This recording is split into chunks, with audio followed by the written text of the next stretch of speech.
and we're going to let participants in.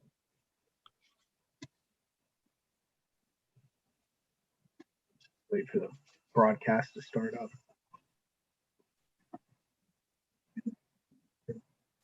Oh. Not able to listen to me.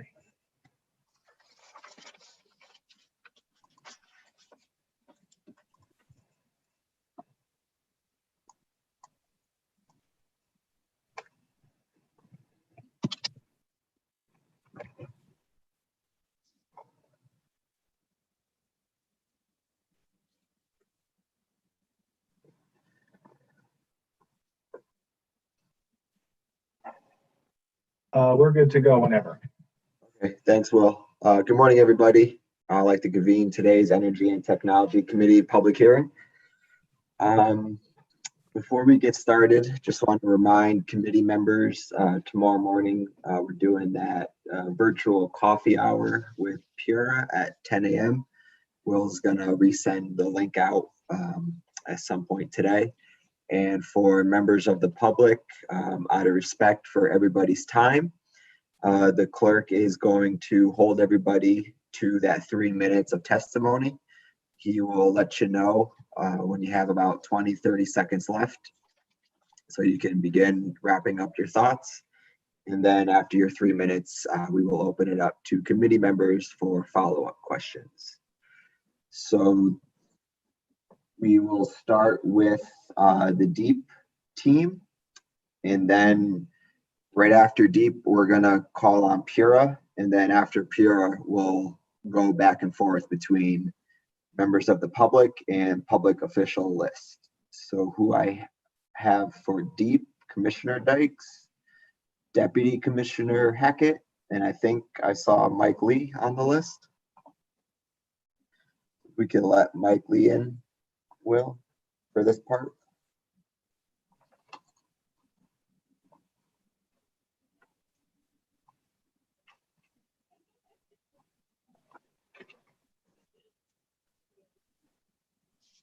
Our commissioners, Commissioner Dykes, you have the floor whenever you'd like to start.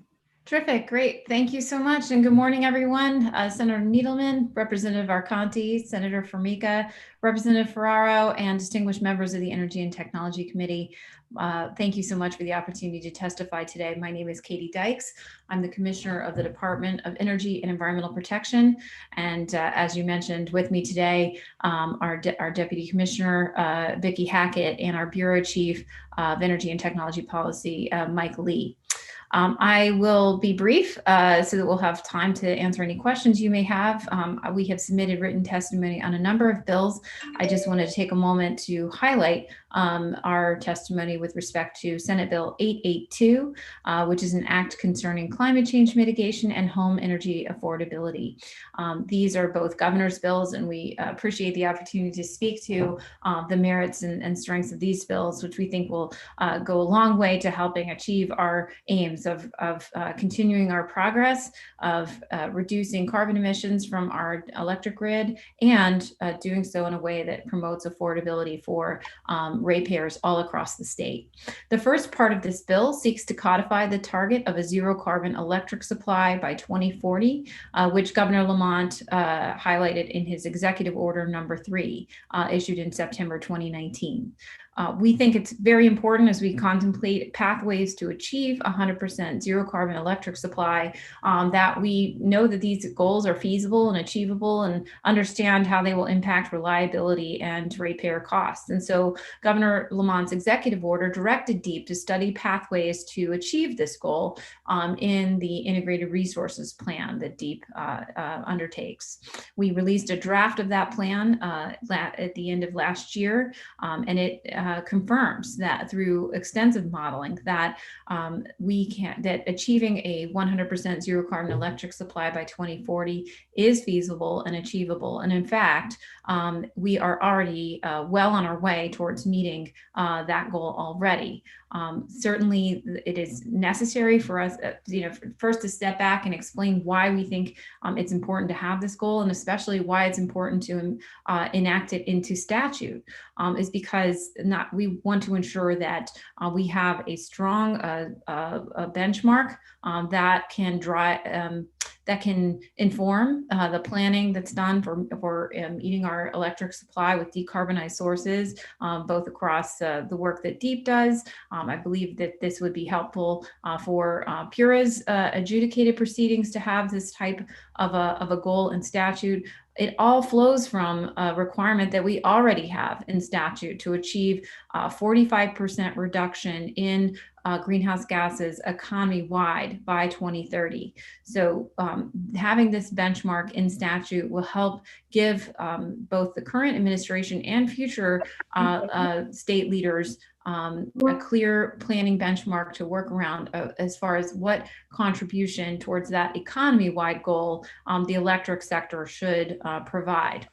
But again, as the draft IRP highlighted, there are a variety of pathways to achieving a goal of a zero carbon electric supply by 2040. We've already made substantial progress towards meeting this goal through the investment in over 600,000 megawatt hours per year of operating grid scale zero emission renewables, as well as the retention of the Millstone nuclear facility. And combined, the procurements that have already been completed provide the equivalent of about 65% of the electricity consumed by customers of the state's 2 utilities coming from emission-free resources. And by 2025, we expect that percentage to increase to 91% as new offshore wind and grid-scale solar projects that have been contracted but not yet constructed will come online. So we believe that based on that progress, achieving 100% goal is feasible, and enacting this into statute will give a clear planning signal that is critical for how to continue to maintain these high levels of emission-free resources going forward from the mid-2020s to out to 2040. So the second part of the bill is an important companion piece to that 2040 zero carbon supply goal, which would give DEEP the authority to solicit proposals for up to 300,000 megawatt hours or 100 megawatts in the aggregate of a combination of active and passive demand response measures. These are passive demand response measures include energy efficiency measures that are designed to save electricity and lower costs for ratepayers by reducing demand across many hours. The intent of this bill would be to work in harmony and supplement the programs that are already available through the Conservation and Load Management Fund. The bill also includes procurement authority for active demand response measures. These include innovative programs to allow customers to play an increasingly active role in the energy system and to get financial rewards for doing so by reducing their demand at key times. As we highlighted in the Integrated Resources Plan, we have made great strides across the New England region in deploying more renewable resources.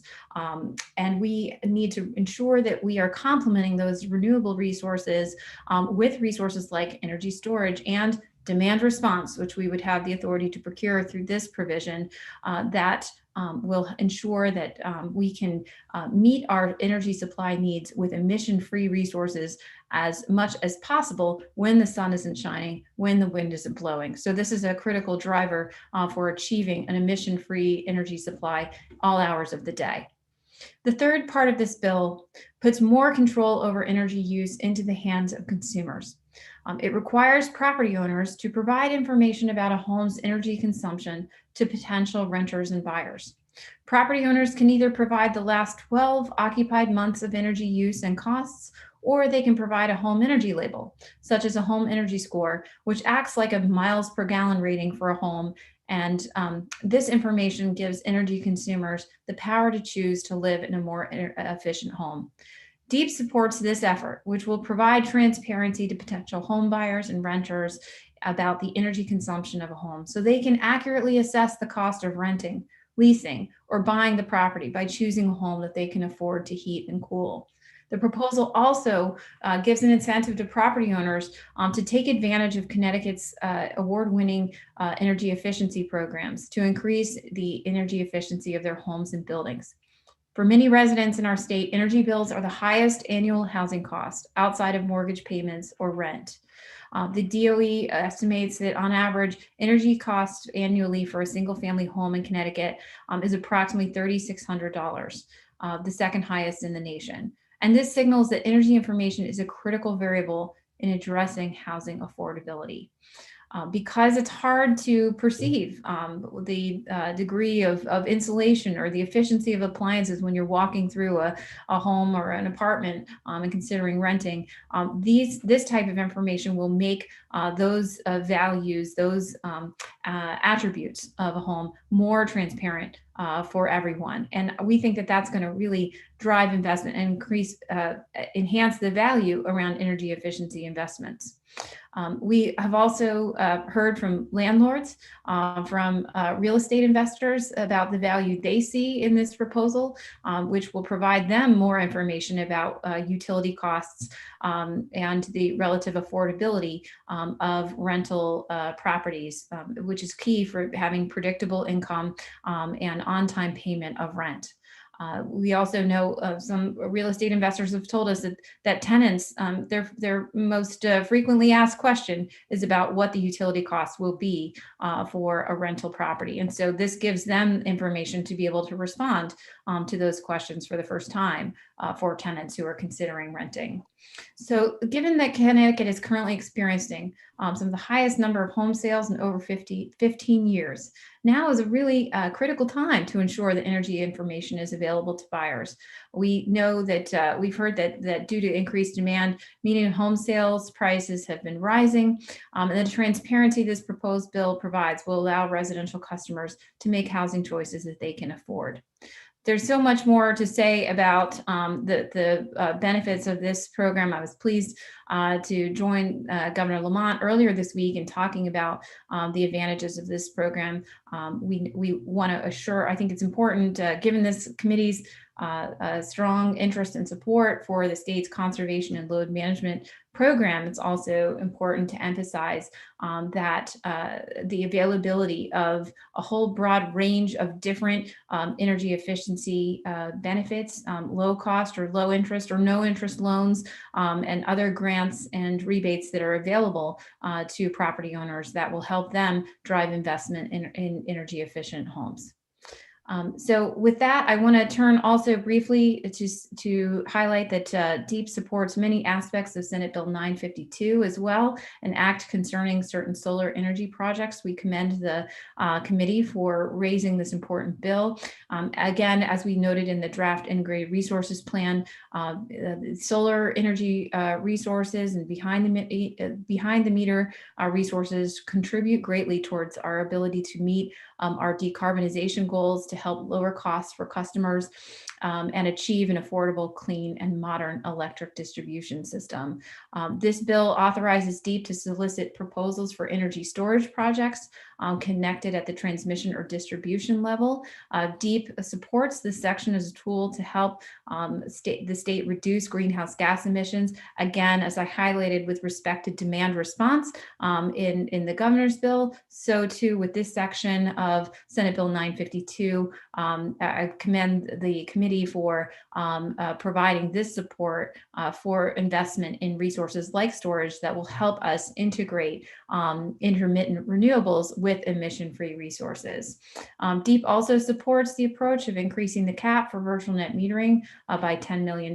We appreciate the committee including some designations around prioritizing municipalities that would be able to receive those important benefits from virtual net metering program.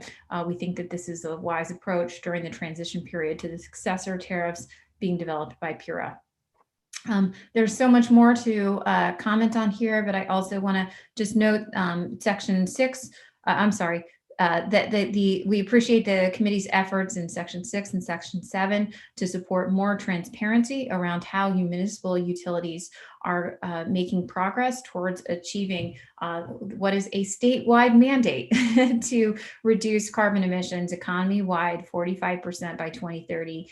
80% by 2050. DEEP has been working very hard through our IRP, and we applaud PURA's efforts within their jurisdiction to ensure that there is forward progress in the electric sector that we have oversight over to achieve the mandates of the Global Warming Solutions Act. And it's imperative that our municipal utilities are also making such quantifiable progress, especially when we know that investment in emission-free resources brings great benefits to ratepayers across the state. So we appreciate what this section would do to help share the progress that municipal utilities are making in this regard. And DEEP is committed also to an expedited permitting process for solar energy systems. I think it highlights the benefits of having a merged agency with environment, natural resources, environmental quality, and energy planning under one roof, that we have the expertise within our department to engage with stakeholders on ways to improve the effectiveness of our permitting processes. We would also look forward to working with stakeholders, including the Department of Agriculture, in this process, which we committed to doing in our draft integrated resource plan. I want to just pause there. I believe, I guess the last thing I would highlight is with respect to the provision in Section 5 of this bill, which I acknowledge that DEEP does not support. This section would allow for electric distribution companies to own solar power generation facilities of up to 150 megawatts. We obviously are very strong supporters of investment in renewables, and including solar facilities to help meet 100% zero carbon electric supply. But we have a strong commitment to open competitive processes. It's the best way to drive those investments in a way that supports businesses that have developed across our clean energy industry here in the state that are delivering solar projects as the best way to ensure that ratepayer investment in renewable resources is accomplished in the most affordable way. We have direct experience. In 2011, the state experimented with utility ownership of solar when we authorized Section 127 of Public Act 1180, and that created a separate lane for the utilities to propose and purchase solar projects insulated from competition from third parties. And the pricing that came in from those projects was much higher than those projects that were procured through an open competitive process. We also would have some questions around the ratepayer risks that would be incurred with respect to development costs and other things that currently third parties bear those costs. In this configuration, we are concerned that those costs would be borne by ratepayers. But we're always eager to hear from the committee or work with the committee on achieving our respective goals. And so with that, I appreciate the opportunity to highlight some of those provisions in our written testimony, and happy to hear any questions that the committee might have. All right, thanks, Commissioner. So as always, committee members just use the raise hand function, and I will call on you. My best attempt to get you guys in order as I see the hands pop up. But first, I do want to kind of walk through Senate Bill 882 with you, Commissioner, if that's okay. You're starting off with Section 1. When it comes to our infrastructure here in Connecticut, our generation infrastructure, what exactly does codifying this goal mean for existing infrastructure, like combined heat sources that manufacturers and hospitals use? We'll hear from Kimberly Clark a little later today on another bill in regards to the Class 3 market and fuel cells. Infrastructure like that. What would codifying this mean, as 2039 rolls around? Mm-hmm. Thank you for that question, Representative. So we have, first I'll note that we are supportive of the bill that would provide for more support for combined heat and power. I know that that's another one before the committee today. We highlighted this precise issue in our integrated resources plan. We recognize that programs like our renewable portfolio standard, which support fuel cells, anaerobic digestion, waste to energy, as well as combined heat and power cogeneration facilities, all serve important public policies and have some emissions associated with them. So we identified in our IRP that the benefit of a long-term program is that, setting a goal out for 2040, which is 20 years from now, gives us the time to look for and scale up those opportunities as technologies evolve, to prioritize and make progress towards gradually reducing the emissions associated with public policy supported technologies. So, for example, we highlighted in the IRP, we're currently working on efforts through the Connecticut Coalition for Sustainable Materials Management that are supporting more diversion of municipal solid waste. We've asked the the committee for authority to procure renewable natural gas as opposed to electricity from anaerobic digesters, which can play a role in reducing reliance on waste to energy facilities. These types of transitions take time. With respect to the fuel cell industry, we are very bullish about the future of hydrogen.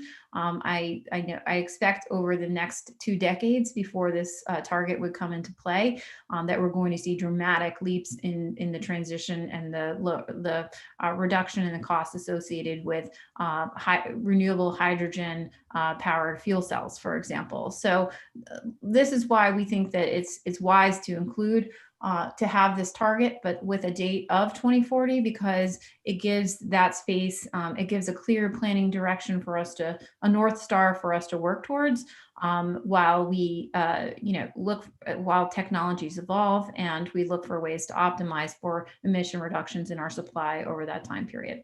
So I sat in on a presentation earlier in session with NEBCA with former Energy Secretary under President Obama, Muniz, and even in his pie charts and graphs going into the 2040, 2045, 2050, even in his pie chart, he had up to 15-20%, if I'm remembering correctly, of natural gas generation still part of the generation transmission system for reliability purposes. So what would this mandate in statute from, I guess, DEEP's perspective do in terms of the reliability of our grid? I, for one, I know we talk all the time about the need to start building out our transmission system to incorporate all the gigawatts that will be necessary to meet these goals in terms of offshore wind, and even creating that super highway of transmission across the country that's needed. So I guess that's the question on, I know I haven't seen, the various grid operators across the country really put forward a transmission plan. And then on the reliability of the grid, considering, as I read section 1, it's a pretty hard mandate. I'm not a lawyer, so I'm sure we'll hear from other people testifying today on their thoughts on that, but just wanted to get some of your thoughts on that. Mm-hmm. So this 100% goal, it's styled and similarly to the way that our renewable portfolio standard works, which is to ensure that 100% of supply is matched by zero emission resources. But we recognize that so it's styled that way intentionally, recognizing that we want to ensure that we're meeting our supply needs on an average annual basis with zero emission resources, but reflecting that we also operate, Connecticut is situated within a regional grid. And so we want to ensure, we recognize in some of the different modeling that's been completed that our targets here in Connecticut are all affecting and have to be looked at in the portfolio of the respective targets that will be implemented across all 6 states. So I think that's where we're very focused with the at the regional level. We have been working hard with the other New England states to reach consensus on reforms that need to be made to our markets that we share at the regional level. We issued the 5 of the New England governors issued a statement last fall calling for reforms to our markets, as well as an emphasis on more proactive transmission planning across the region. And that was followed up by a vision statement issued by NESCO, which all 6 states participate in to advance those types of reforms. And that can include that we have an emphasis on ancillary services markets, as well as improving our energy markets, so that we can ensure that resources that are needed to ramp up and supply reliability during extreme weather events are going to be available to run. But this signal with the 100%, as well as ensuring that the transmission build out that we need to better integrate reliably the renewable potential on our system is going to be proactively and cost effectively developed. So having this 100% zero emission supply requirement here in the state will ensure that we're continuing to make that progress, retaining and increasing emission-free resources, similar to how our RPS operates. That, coupled with market reforms at the regional level, will ensure that that progress is nested within a regional grid that operates reliably and prioritizes emission-free resources. So how do you account for, does DEEP have, when it comes to emissions, an accounting standard on how this will be measured going into the next 20 years if this became statute? I think that the integrated resource plan provides that kind of a tracking and a mechanism similar to how our RPS functions as well. We have made strides, for example, in ensuring that the NEPL GIS system tracks zero emission credits from nuclear resources and others. So again, we've had great success with our implementing RPSs across across the New England market. We are working on aligning our greenhouse gas accounting with the methodology, to reflect this 100% zero emission goal. So, but it would largely build on that type of a tracking mechanism.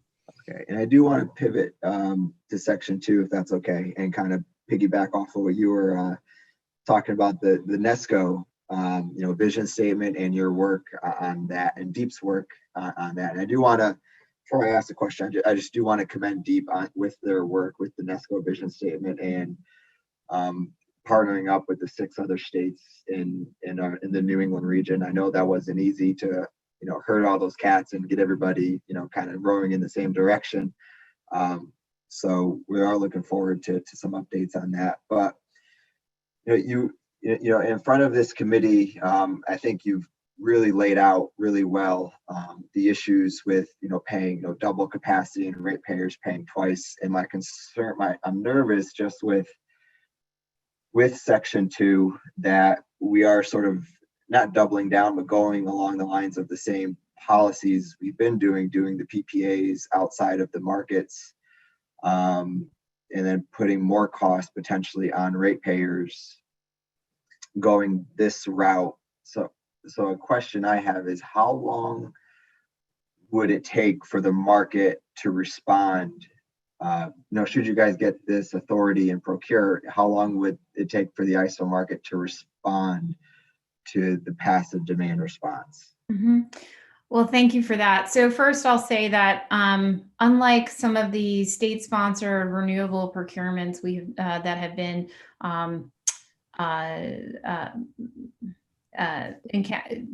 whose bids have been mitigated in the capacity market through the application of the MOPR, we have had better progress over the years in having passive demand response energy efficiency investments factored in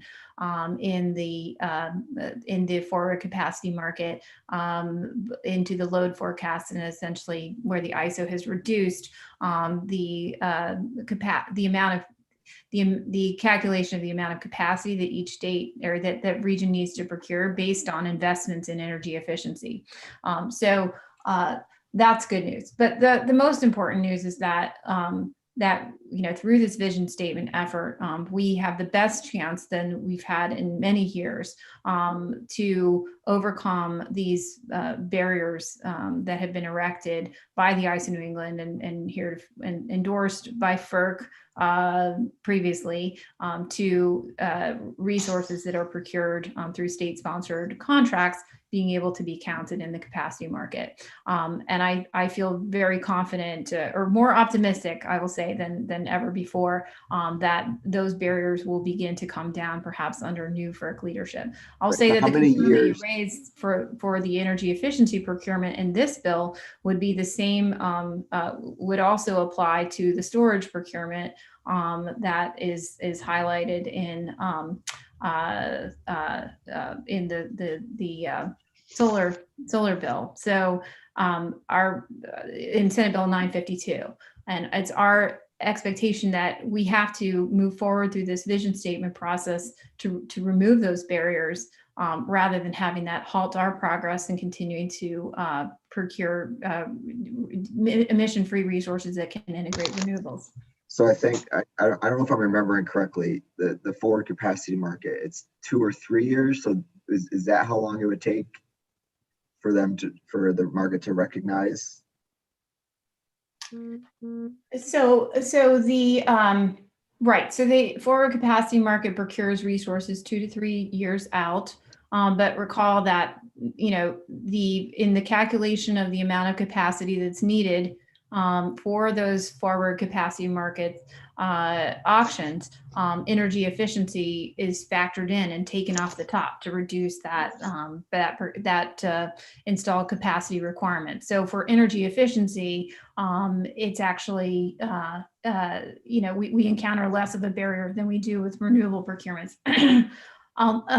So it's and it takes a little bit of time for these procurements to be underway. But I feel pretty confident, again, that we're working to change the market paradigm. B, it's imperative that we have these resources in place to both energy efficiency and storage to help ensure that we can better integrate renewables with emission-free resources. And I think that we shouldn't pause on procuring resources that are going to save ratepayers money because of barriers that the ISO has put in place to date. Our goal should be to remove those barriers so that these cost-effective resources, emission-free resources, can be deployed and start saving us money across the state. Okay, I don't think I have questions on section 3 and 4, just more of I guess a statement. I don't know which lines. I have so many screens up. I don't know. I don't have the bill up, but I don't know the line. But in the sections, it would allow the homeowner / landlord to reach out to the utility free of charge. Essentially, the utility would have to provide this information to the homeowner or landlord to then provide to the renter or purchaser, so they have a better idea, more transparency on the costs of the home or apartment.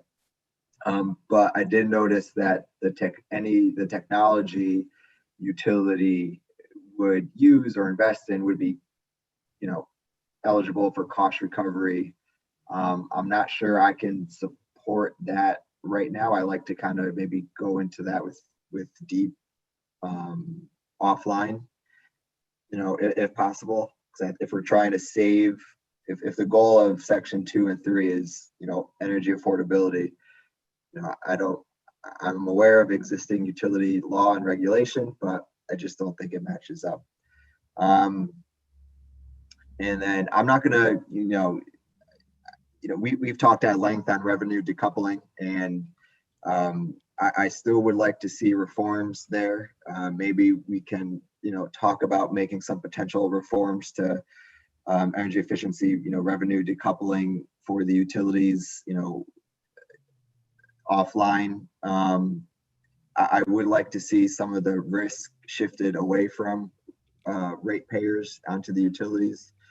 That would really, I think, bring home the cost savings that we're talking about for energy efficiency for ratepayers. We've been investing in EE for a decade now, and and I've never received more emails than I have the last 6 months on the cost of out in the state. So I like to make some reforms there if possible with DEEP. But those are my more comments than questions, but I would, I know Senator Needleman has some questions, so I'd like to turn it over to him. And we'd be happy to follow up with you, and look forward to working on all of those topics.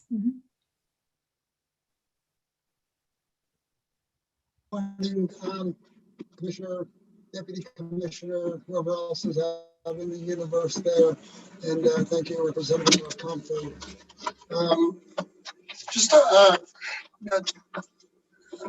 David asked all the really relevant questions, and with regard to most of this, can I just ask for the public, what exactly is a practical example of demand response reduction? Sure. So this is a really fast evolving sector. Again, to the extent that we can activate demand reduction on the customer side to avoid either higher emitting or higher cost energy at critical times, this can be incredibly impactful. Historically, a lot of the quantity of demand response has traditionally been, for example, I know you're familiar as a business owner, working, giving manufacturers, for example, the opportunity to defer some of their energy usage during peak times in order to and achieve and being paid to do so. That's a kind of traditional example of demand response. But we know that as we advance with more smart appliances and more interactive, a more interactive and modern grid, we can see demand response programs delivering value for all kinds of ratepayers, whether it's thermostats that can be in aggregate dialed down imperceptibly.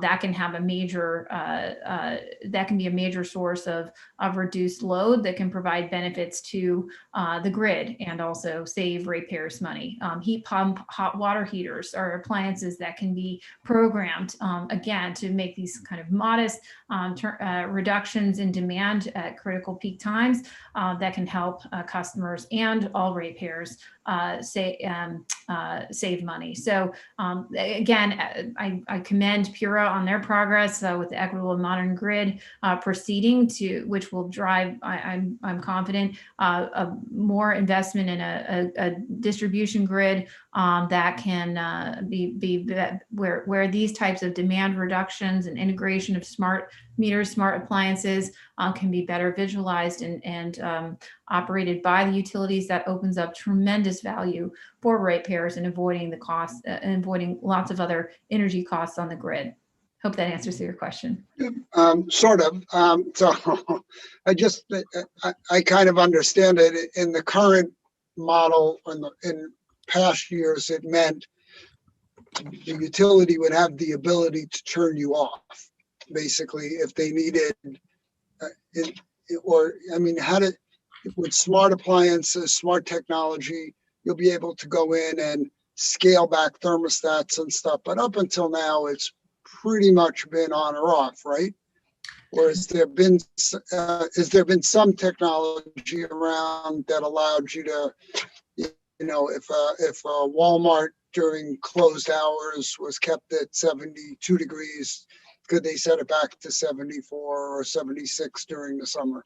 Right. So there's a whole variety of different programs that have been, tested and piloted over the years. Again, the hallmarks of all successful programs is that they're voluntary for customers to opt into, and that customers have the ability to opt out, whether it's of the program itself or of specific demand response events. But I'll turn to, if you like, our team for more detail on that. Yeah, it's for just a learning thing for the public, what it is. I generally support it. Obviously, I have some security concerns about permission granted, and then at other points, no permission granted. But I'm not that cynical at this point. I think that we need to do this to shave off peak demand at certain times. I just think that it needs to be clearly defined when somebody could do that. And what I would not want to see happen here is that large businesses buy, a la the data center conversation, buy peaking generators so that they sell demand and arbitrage it back to the grid and turn their generators on to keep running. I could see scenarios where that might not be the ideal scenario, or it may cause more harm than not. And the beauty, I'm sorry. And the beauty of Yeah, a no. authority around this is that we can set criteria and eligibility for these programs. Certainly as the, Commissioner of Energy and Environmental Protection, we want to ensure that we're not increasing NOx emissions and contributing to more air pollution in our communities by virtue of pursuing reduction in electric usage from the grid. So we have the ability to ensure that we don't have those kinds of unintended consequences through the exercise, initiating procurements under this type of authority. But yeah. And so let's go back to part one of the greenhouse gas bill. 2040 rolls around. I mean, it's really not very far off, although, it's fast. It gets here faster than we think, obviously. I still remember celebrating the turn of the millennium, and here we are in 2021, and it was like 10 minutes ago that it felt like we did that. There's a lot to be done. I know that, we have a lot of wishful thinking around reforming ISO, but as we get to 2040, we don't have a guarantee that it's going to reform. Administrations come and administrations go with different priorities. I just want to make sure that we're not selling ourselves down the river with some of this, and we're going to still have all of the generation, both old and not so old in the state that's fossil fuel based, and we're going to pay all the extra money for the renewables. And yet ISO, still hasn't really telegraphed that there's going to be a regional commitment to carbon reduction goals in a way that makes me feel like we're not going to get whacked through decoupling. That's a statement, not a question. Just from my own, as we set policy here and put in a hard and fast date. I think you might remember, I think it was last year, or 2 years ago, whenever we talked about this, it was, I'm personally willing to work towards this. Not sure I want to box us in completely. I want the goals. I just don't want to, under all circumstances, when not all technologies are fully developed yet. What Representative Arcante said is what I've heard, that experts think that even by 2040 or 2050, there's going to be a significant amount of natural gas generation out there. Do you think there's any path based on known technologies to actually not have that and have it be affordable? Well, first I want to say, with respect to reforms of our markets, I'm not just wishful about it. We are laser focused on ensuring that it occurs. And I think that the progress over the last 12 months, and where you see this vision statement reflecting that it's not just Connecticut, but all 6 New England states that share these concerns and this prioritization of making these reforms, improving our transmission planning process, strengthening governance. I think that reflects a lot of momentum and a lot of promise for getting these changes in place. I think that what we've been hearing coming from the Federal Energy Regulatory Commission and from the Biden administration is commitments to,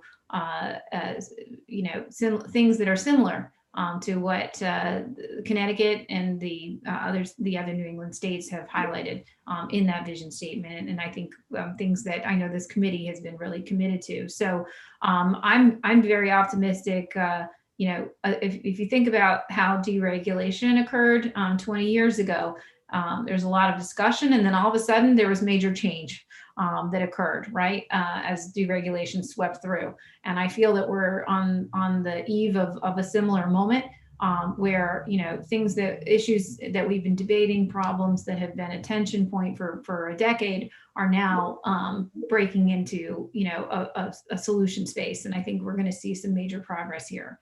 I also think that, we have to expect that over the next 2 decades, we're going to see costs falling and performance improving for many types of emission-free technologies. I mentioned hydrogen, which can be stored for long duration events where otherwise we would be relying on oil or natural gas to perform. Long duration storage, we see procurements and investment occurring elsewhere in the country.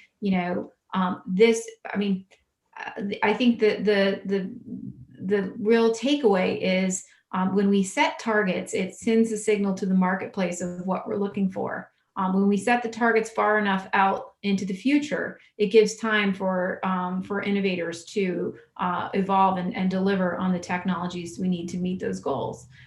We would never have believed 5 years ago that we would be seeing thousands and thousands of offshore wind megawatts coming forward and being, becoming a major part of our energy supply. And yet, in the draft IRP, we highlighted not only the significant potential for that resource, but how the purchase price for offshore wind has dropped precipitously just over the last 4 to 5 years here in the Northeast region.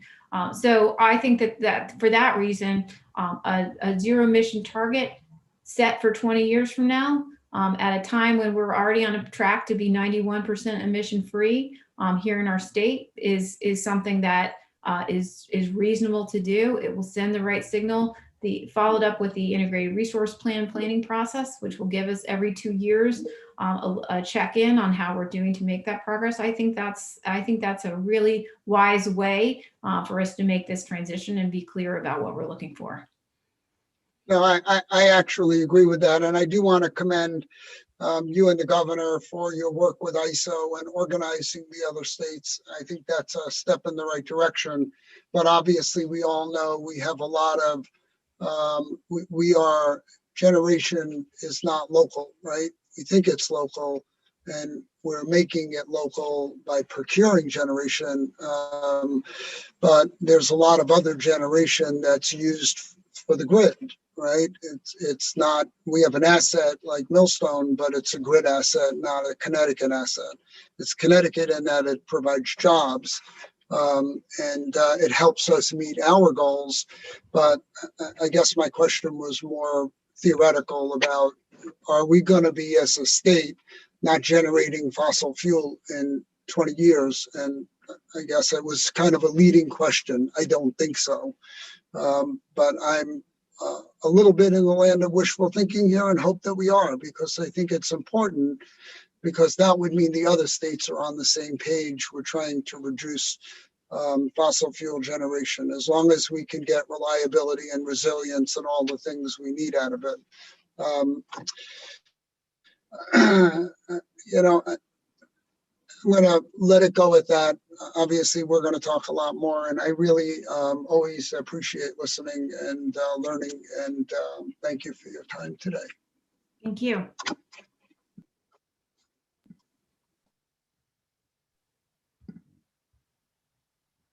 I am muted. Representative Ackert and Representative Gresco.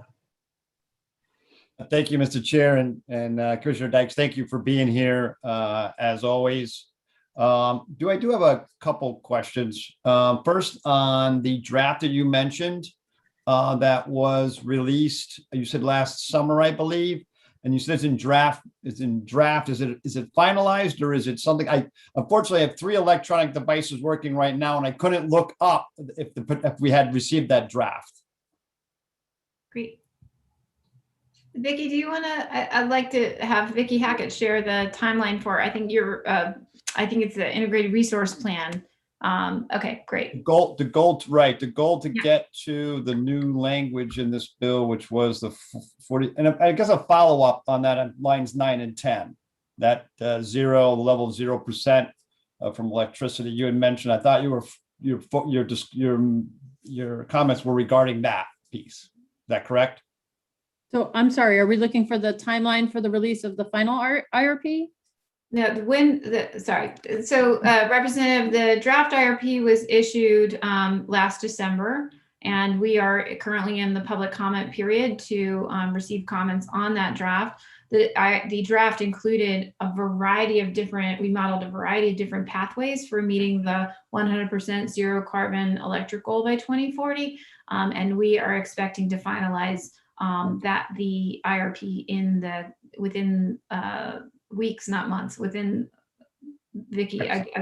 Yeah, within the next, I would say, several weeks. So Excellent. And that's what I was Yeah. looking for, the pathway to get there. It's great to set a goal, but if there's no substantiating background, how do we get there? Then and so a follow-up question to that, for us to, it's because I always don't want to mislead people.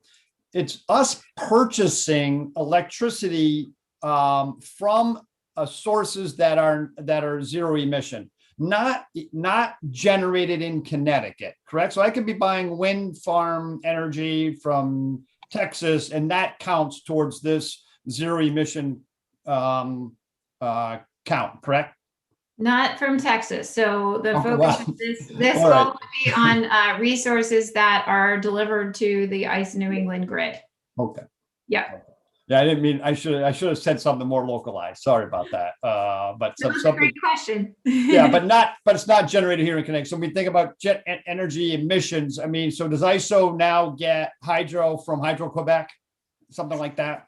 There is some hydro coming in, and that would be, that could be counted toward this goal. And this is really reflecting that we get a lot of benefits from being part of a New England regional grid to access renewable resources and emission-free resources located anywhere on that grid, because there's different parts of the region that have more potential for development of those resources. So, but the focus of this goal would be meeting our electricity supply here as we sit within the New England grid from 100% emission-free resources.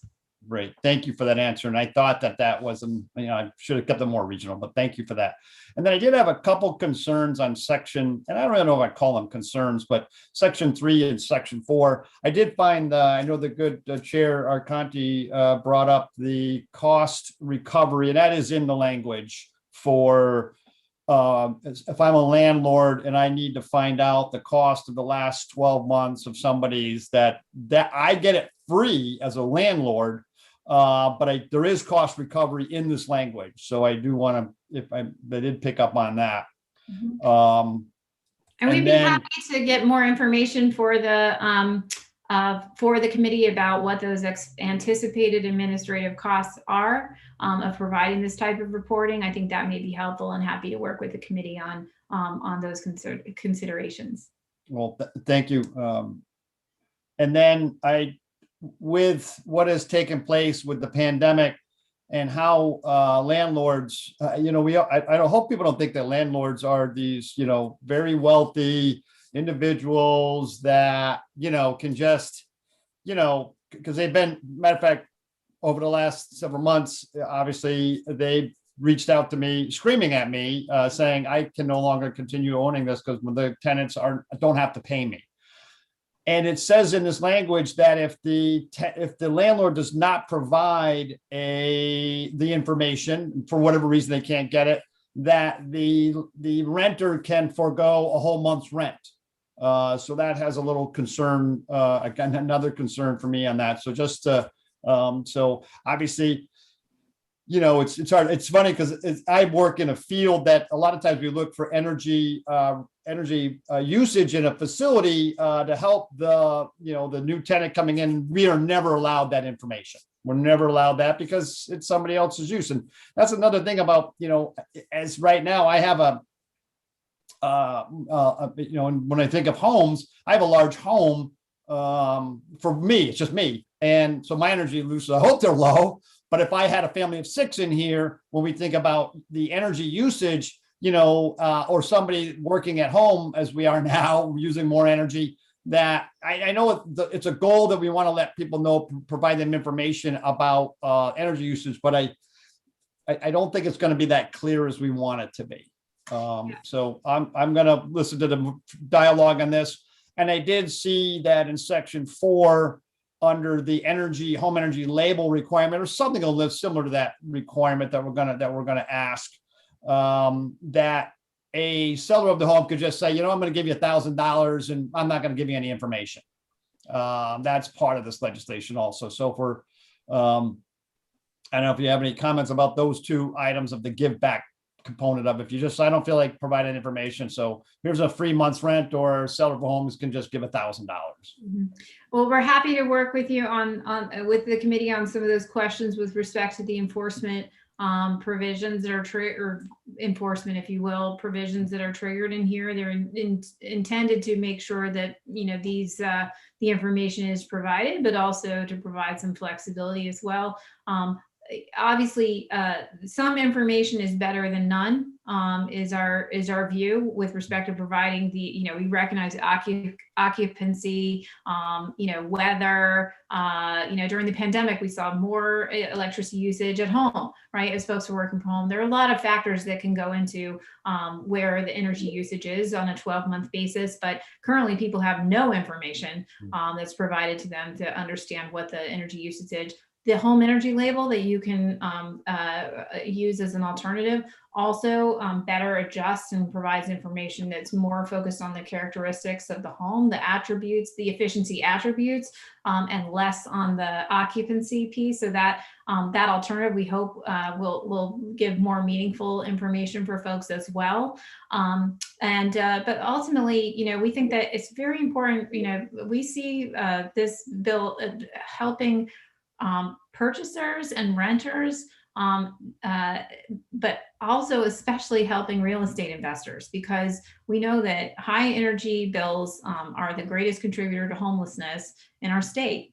And homelessness means evictions. Homelessness means that there's a real estate investor out there that's not getting paid their rent because there's someone, individual occupying their home who can't afford the energy usage associated with that property. So we think that this is really, really important. It also gives landlords and real estate investors, more ability to market energy efficiency investments that they've made in their property.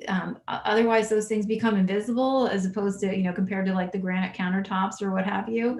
And we have a whole host of different incentives that are available and marketed directly to landlords, directly to real estate investors through the energy efficiency program. So we want to be a partner with property owners so that they can get access to those programs that will, again, help ensure that they have more predictable income streams coming from renting out properties.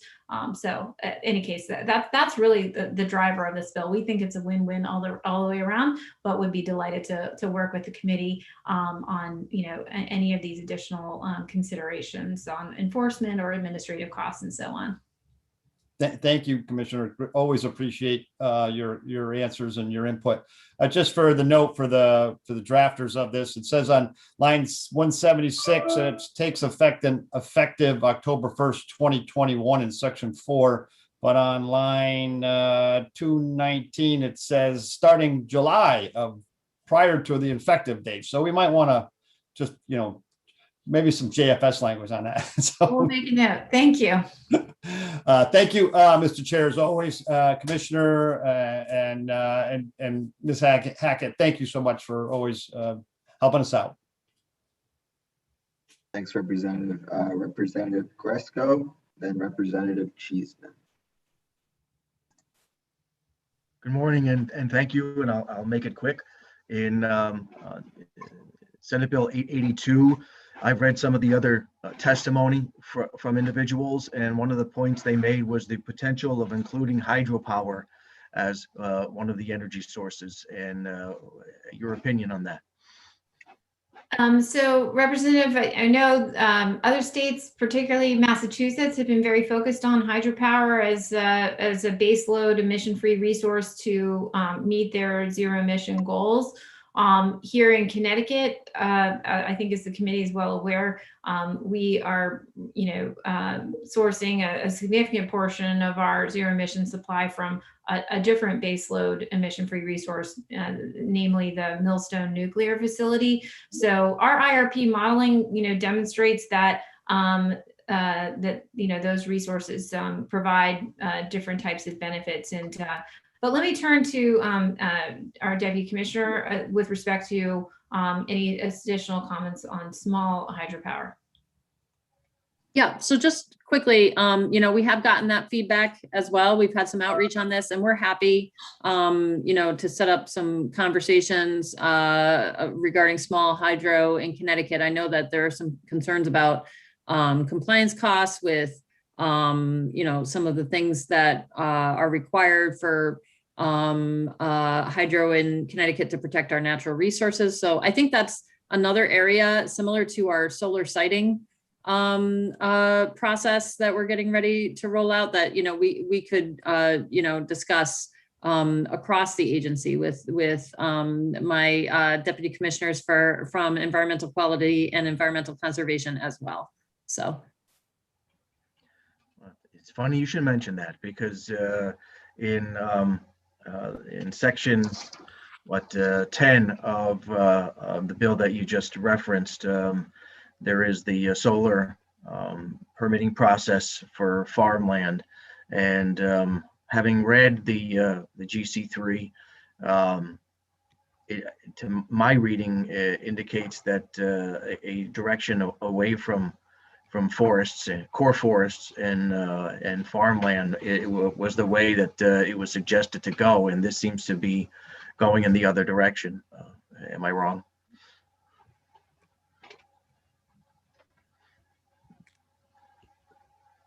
I think that, again, this is something that we've committed to exploring, as far as solar siting is concerned, we've committed to exploring that. That's been one of the outcomes of our IRP, is to really bring all stakeholders together and really, look at all of the different concerns with respect to solar siting. And so, in this case, certainly the Department of Agriculture would, I'm sure, want to have a role there as well. So, yeah, I think there's more conversation that should be had around that. In the interest of time and everyone else, thank you, Mr. Chair. Thank you, Joe. Representative Cheeseman, Representative Meskers. You're on mute, Holly. Unmute, yeah. Words to live by. Thank you, Mr. Chair. Thank you, Commissioner. Thank you for being here, Deputy Commissioner. I'll talk quickly so I get my questions in. Energy storage is obviously going to be a big part of reaching this 0% goal.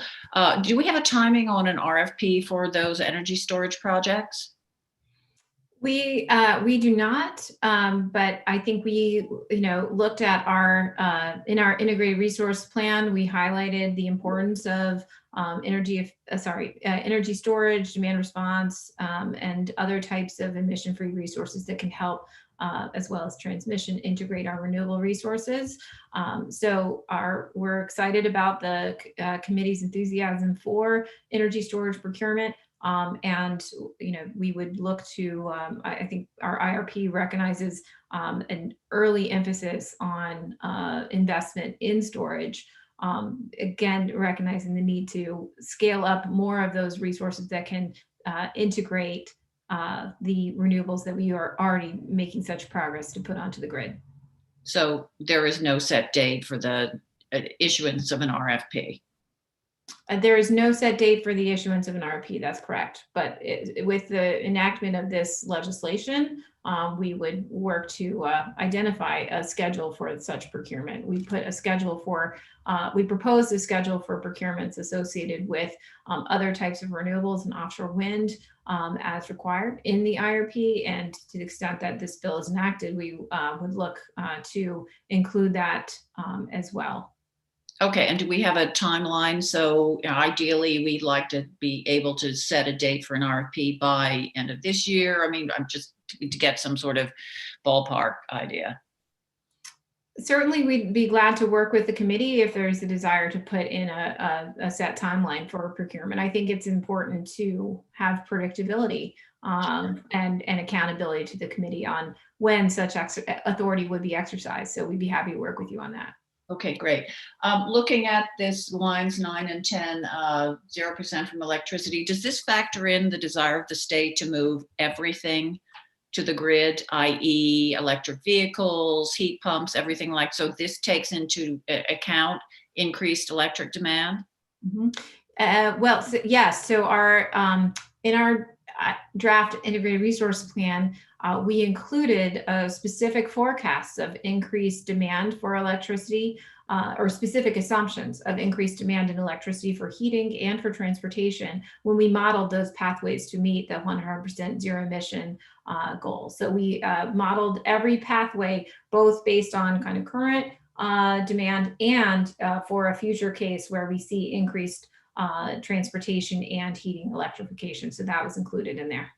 Okay, what's the current level of demand response in place in the state? You talk about that as being a critical factor in reaching that zero goal. I mean, where are we currently? Do we know what the utilities have contracted with their, either large commercial users? And when we look at the domestic front, would there be specific financial reward stroke incentives to those consumers for installing residential demand response?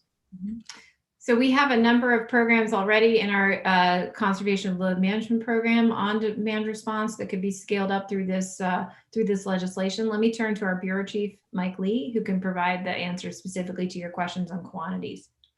Yeah, thank you, Representative. So for 2020, we acquired 50 megawatts of demand response from C&I customers and 13 megawatts of demand response from residential customers. And for 2021, we expect that number to grow, and we anticipate spending about $2.8 million for residential incentives and about $4.3 million for C&I incentives and bill credits. And that cost is then reconciled through ratepayer bills? The funding for the incentives and the programs for demand response comes through the conservation and load management plan, which is largely funded through customers. Okay. And quickly, so I know 40% of our, reduction goals can be achieved through energy efficiency. And I know one of the goals was to conduct energy audits of all state buildings. Do we know where we are with that? So we have through Executive Order 1 and bond funds that were advanced pre-COVID, I'm blanking on the date, that authorizes significant investment in audits of all state facilities so that we could identify the best priorities for energy efficiency investments in state buildings to advance our Lead by Example program. We'd be happy to, I don't have those precise, precise information to answer your question with me today, but we'd be happy to follow up with you after today's meeting, as we've been holding regular meetings of all of the sustainability coordinators across each agency. And we recently presented on the results of those audits, and I just, it escapes me the precise answer. So we're happy to get that to you afterwards. That would be great. And just with regard to the energy use, the requirements to supply the last 12 months, that would apply only to residential buildings and not to commercial buildings, correct? Yes. Okay, thank you. Thank you for your answers. Thank you, Mr. Chair. Representative Meskers. Okay, thank you. Thank you, Commissioner Dykes. Thank you to the Energy and Technology Committee. A question and an observation. When we talk about load management, when we look at the system as a whole, what I've been able to gather from all of our conversations, we're trying to get two things accomplished. Or in the load management, we're looking at conservation and we're looking at storage as two of the principal ways of trying to work through the load management issue. It would be helpful if we could get feedback through you on when that gets us to the point of a retirement on any of those swing assets, right? I always look at that and then refer to it in terms of storage and the swing asset. I think it's important to me that we figure out what the target is, because right now what I'm hearing is that the load management may have an issue with us in terms of that it's coming through the distribution charge back to our constituents. And I think why we want to do both load management and storage is ultimately we can reduce peak demand, reduce stranded costs. And this takes me to the principal concern I have with our entire management plan is the overall distribution costs.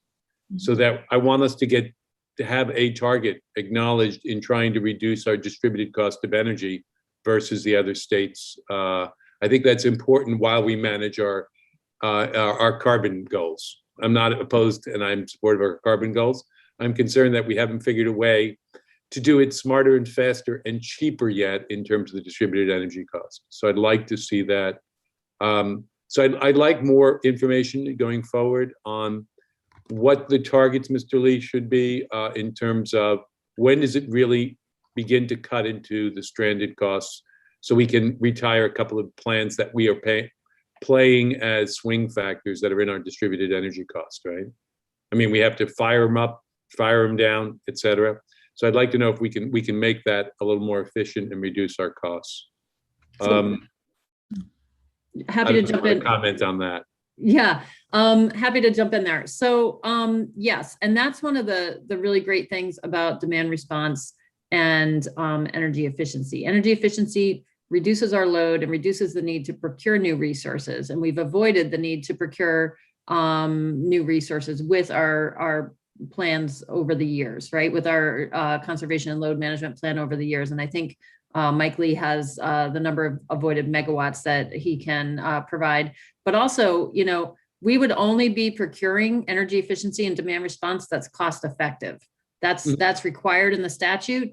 And what energy efficiency and demand response do is it's cost effective for all ratepayers. It's cost effective for the participants, but it also reduces the cost for all ratepayers to achieve our zero carbon goals, but also across across the grid. And demand response in particular doesn't necessarily rely. So I just want to clarify one thing. It doesn't necessarily rely on storage. So you can use storage for demand response, but you don't have to. You can also, do demand response with existing technologies or small changes to existing technologies, such as Wi-Fi thermostats, for example, or, heat pump hot water heaters. There's significant potential for demand response to reduce the peak, balance intermittent resources as we bring them online, right? And also benefit especially our higher energy users, such as manufacturers, right? These programs work with our commercial and industrial customers to dial in ways, given their sort of operations and production, that they can be responsive to system peaks and save significant amounts on. That's okay. Go ahead. I'm listening. Yep. And save significantly on their energy bills by participating in this. And it's an incentive for them, but it also helps everybody. It helps all ratepayers to reduce the costs, that would be associated with building to those peaks. Is that helpful? It is. I just, as an observation, and then I'll move on, is that obviously the concern is distributed cost of energy in the state is high. Yeah. So I'm hoping that these efforts at some point are reflected in the distributed bill. And that's imperative, I think. And as a final comment on that, I find the bill continuing to be unreadable. And when I get constituents asking me about the associated charges, I find it complicated. So that's something for a further conversation. I wanted to move on to an observation for the commissioner on the distributing companies wanting to get into the solar market. I think I wholly support. I'm an agnostic on allowing them into the market, but I share your concerns. I don't want the ratepayers funding assets that are going to shareholders to generate solar versus third-party solar generators who are selling us the product and letting their shareholders take the development risk. So I don't want us to put our distribution companies in the back end of production, and unless they're going to do it as a separate entity and they want their shareholders to fund it. I don't think we should be funding it. I think we already made that decision that the distribution companies, we were going to pay them to maintain the network. I'm not interested, or at least I can't see the rationale of why we would want to let them fund up, we would fund them in the development of assets for electric generation, since we're not doing that for anyone else. So I would just be concerned there, and I would highlight that for you. And apart from that, it's the concern on energy distribution charges. You've heard me. It's this. I think that covers most of the concerns I had. So thank you very much. Thanks, Representative. Representative D'Amico, then Representative Aurora. Thank you, Mr. Chair. Thank you, Commissioner, to you and your team for being here, as always, today and offering good testimony. So I just wanted to go back to the Bill 882, specifically Section 3, which I think that Chairman Arconti and Representative Ackert have already asked a couple of questions about this, but I just wanted to just briefly ask a question or two. So I know that the home energy label is a laudable goal. I think it's a good idea in theory. I'm just wondering how this is actually going to work in practice for both the landlord and the tenant. So as was mentioned earlier, in line 138, line 139, they talk about the records of energy consumption are going to be made available free of charge. And then a couple lines later, it talks about recovering, recover the information technology costs. So as a practical matter, isn't this just an opportunity for the electric or any utility to basically raise their rates, even if it's only incrementally, in order to justify or in order to recover their costs, since this bill allows them to do that? Wouldn't that be the practical result? I think, as the commissioner said earlier, we're happy to talk more about, what the scope of those administrative costs would be and how to limit those administrative costs. I think what we're looking at is something, a benefit that, would far outweigh any limited administrative costs that might be associated with it, with providing information that the utilities already have. They have this information. They would just have to administratively provide it to landlords or property owners, rather, upon request. So, but the benefit of this bill is that we're no longer going to be asking people to commit to a home without knowing what it's going to cost. And without, and what we run into is people who end up in a home and with having no idea what their energy costs are going to be. And if, for example, that home has electric heat, now suddenly, without any prior knowledge, they have to come up, with a $500 or more payment in the winter for their energy costs. And if they can't afford that, it's unclear what they're supposed to do. And that's why this leads to homelessness for people who don't have enough money to, find another security deposit, move to a new place. They're now caught between a rock and a hard place with choosing between paying their rent, paying for food, and paying for their energy bills. So just having some level of transparency up front empowers consumers and puts them in a position of making a more educated choice than the choices that they're making right now, which is with no information whatsoever. No, and I appreciate that, Deputy Commissioner, and certainly transparency is something that none of us can argue with. But it was suggested in some testimony that was submitted by the realtors. As a matter of fact, I'm looking at their testimony, and they're suggesting that this effort towards transparency might actually end up with a false expectation. In other words, the energy costs of one person, one family, might be vastly different from the energy costs of another family, depending upon how much they use and what type of devices they use and so forth. So transparency is great, but it gives you an idea, but it doesn't really tell you what the ultimate cost is going to be.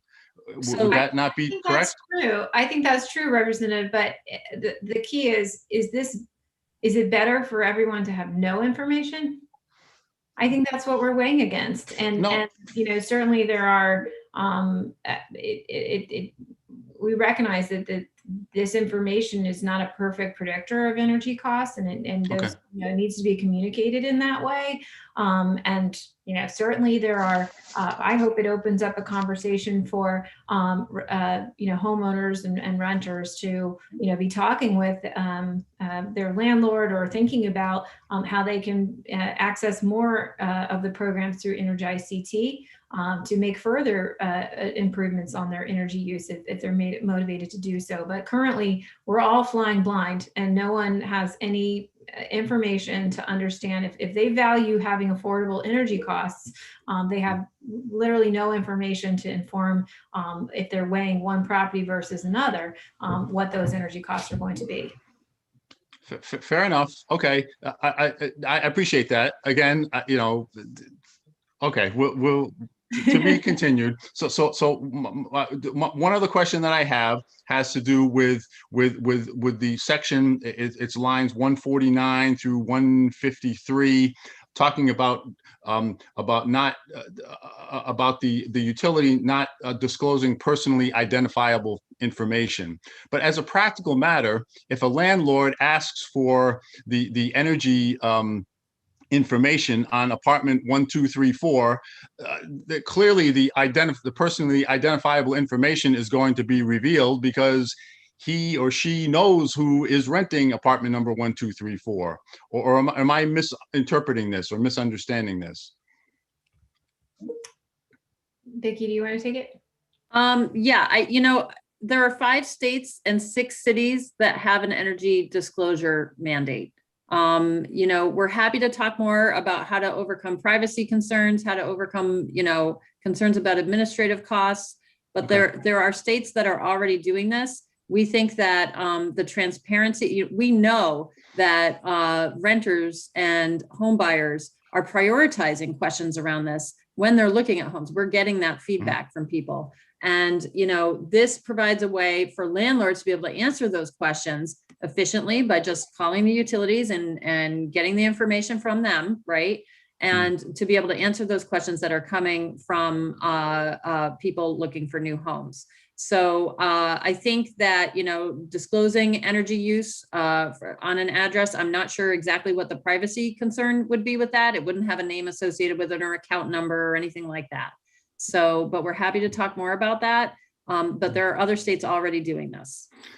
I appreciate that. And as far as you know, so someone who owns several properties, is he or she going to be able to get a breakdown as to the amount of energy that's used in a particular apartment or in a particular unit, as opposed to an aggregate number?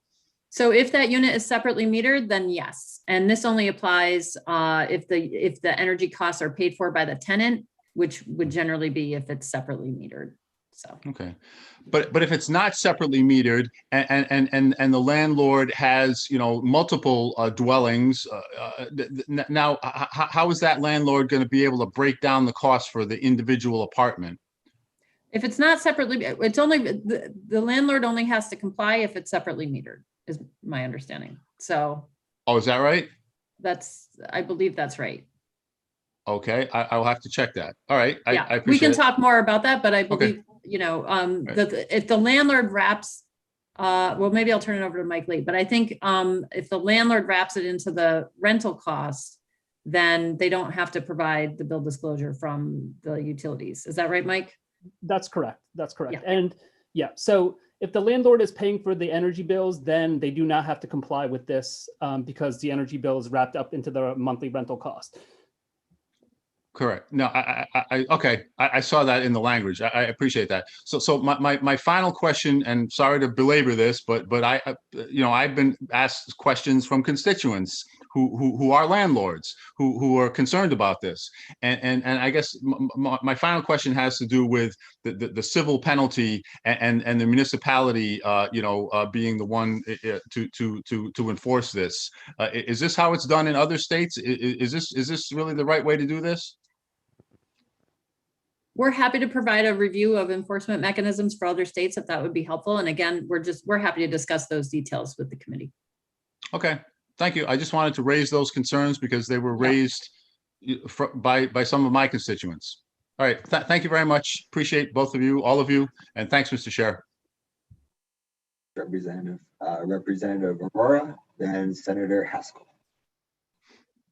Thank you, Mr. Chair, and thank you, Commissioner Dykes and Deputy Commissioner Hackett for your testimony and for being here. Truly appreciate it. I also really appreciate your leadership on and focus on reducing our carbon print. I think that's one of the most important issues perhaps our society faces over the next few decades. And I think while there may be some difference as to how we go there, the goal is one we all share 100%. Now, I wanted to ask you a question about bills 5, 6, and item number 567, primarily SB 952, but also 51 and 6253. All three are impact our solar programs. One of the things I wanted to get clarification is that when you did say that 65% of our generation right now, including Millstone, has no carbon, but 60% or 20 million megawatt hours out of the 20.5 is really Millstone. So, sometimes it's the optics really matter because it's a cliff. We all know that's not for the long term. Maybe in 5 years, 10 years, 15 years, it's all gone. Maybe 20 years, and we don't know how long. So really, I think is it not important? Would you first confirm that really, if you exclude Millstone, the zero carbon renewable energy being generated is about 500,000 megawatt hours, or basically 1.5% of our overall production of energy in Connecticut. And I just want to make sure so that we keep focused that there's a long way to go here. So thank you, Representative, and it's great to hear. I do know that we all, I think, share that goal of ensuring continued progress to address the climate crisis and deploy more emission-free resources. So the Millstone currently does make up a pretty outsized share of the emission-free resources that the state has contracted for, and that there's a number of reasons for that. I mean, we were hopeful that the ICE in New England market would evolve, or that other states would be willing to take on some of the costs of needed to retain that emission-free resource, given that it is so regionally significant. We would have seen regional grid emissions increase by 25%, not just in Connecticut, but across the region if Millstone had prematurely retired. But the fact of the matter is, at the moment that that decision had to be made, no other state was stepping up, and the ICE in New England was not coming forward with a plan. So that's one of the reasons that the Millstone facility plays such a significant, is supplying such a significant portion of that emission-free portfolio within the state. Our integrated, it is imperative that we have targets that are clear, that are we can count on, and that are far enough into the future that we can plan effectively for reasonable forward progress over a long time span. That's the best way for us to achieve our decarbonization goals in a way that's affordable for ratepayers and reliable for the grid. And so the contract that we currently have with the Millstone facility will conclude in 2029. And our integrated resource plan, I'll commend to you to see some of the pathways analysis that we did there, because it's a key question for Connecticut, but for the entire region, about how, what do you do after 2029?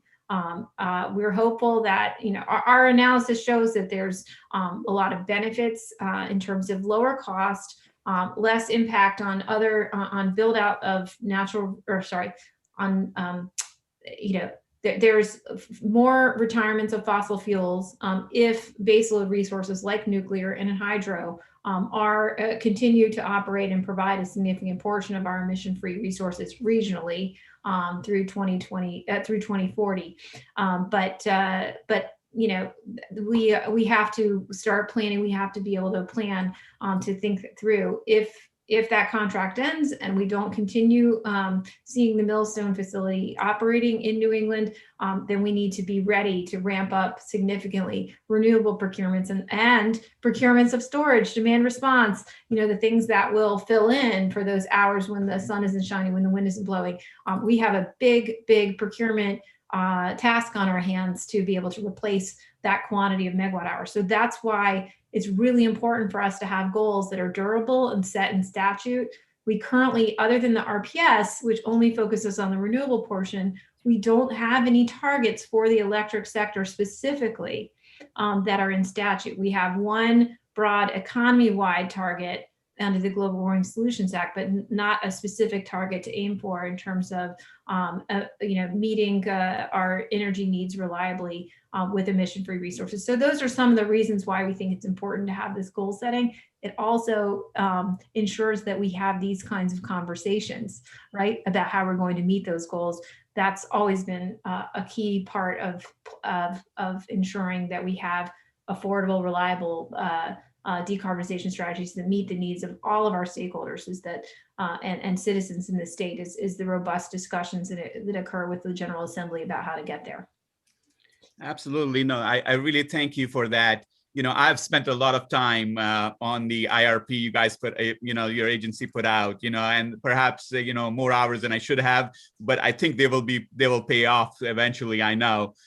You know, one of the questions which, you know, when I read that plan and studied it, and I would like to have your comment on it, is that the way we are going to get this done is, you know, planning is great, but I think more importantly, by making sure that our environment for business development for renewables is attractive, both for capital as well as from a regulatory standpoint. You know, and, you know, when we built out in our country, the data access, it happened in, you know, high-speed access, it happened actually for most of the country in a year and a half. You know, if you remember 2002, I was on that AOL, that modem thing in 99, and 01, everybody I knew was on high speed because it was very lucrative. And it was not only lucrative, it was possible for, in an unregulated environment, for businesses to put forward these services and goods. And our system really works when we attract and energize our business community, our entrepreneurship, to do it and not control it. You know, perhaps, you know, I worry, you know, if we may be controlling more. And in my conversations in the industry, what I'm being told is give us an unconstrained program on solar. Don't tell us 10 megawatts, 2 megawatts, 4 megawatts. We should be talking about thousands of megawatts. And the cost of capital, as I'm told right now by some very senior people in the industry, is basically very low for solar. And they're saying, well, if you allow us to develop hundreds of megawatts, 2,500, 10 a clip, 25 a clip, we have access at really low rates, you know, ROE of 7%, ROE may be a little higher because there's a lot of debt in it. And on top of that, you know, it is the regulatory environment, which they are pointing out in other states, is really giving them the opportunity to think about and implement 10, 25, and even 100 megawatt plants. So one of the things I want to ask here, and in your opinion, your guidance and your advice, is should we be looking at a program? And in the committee, Chair Conti has been very supportive, and my ranking has been very supportive of these discussions. Is should we be talking about an unconstrained program at perhaps the standard offer? Our standard offer is very high relative to other states. It's 8.5 cents.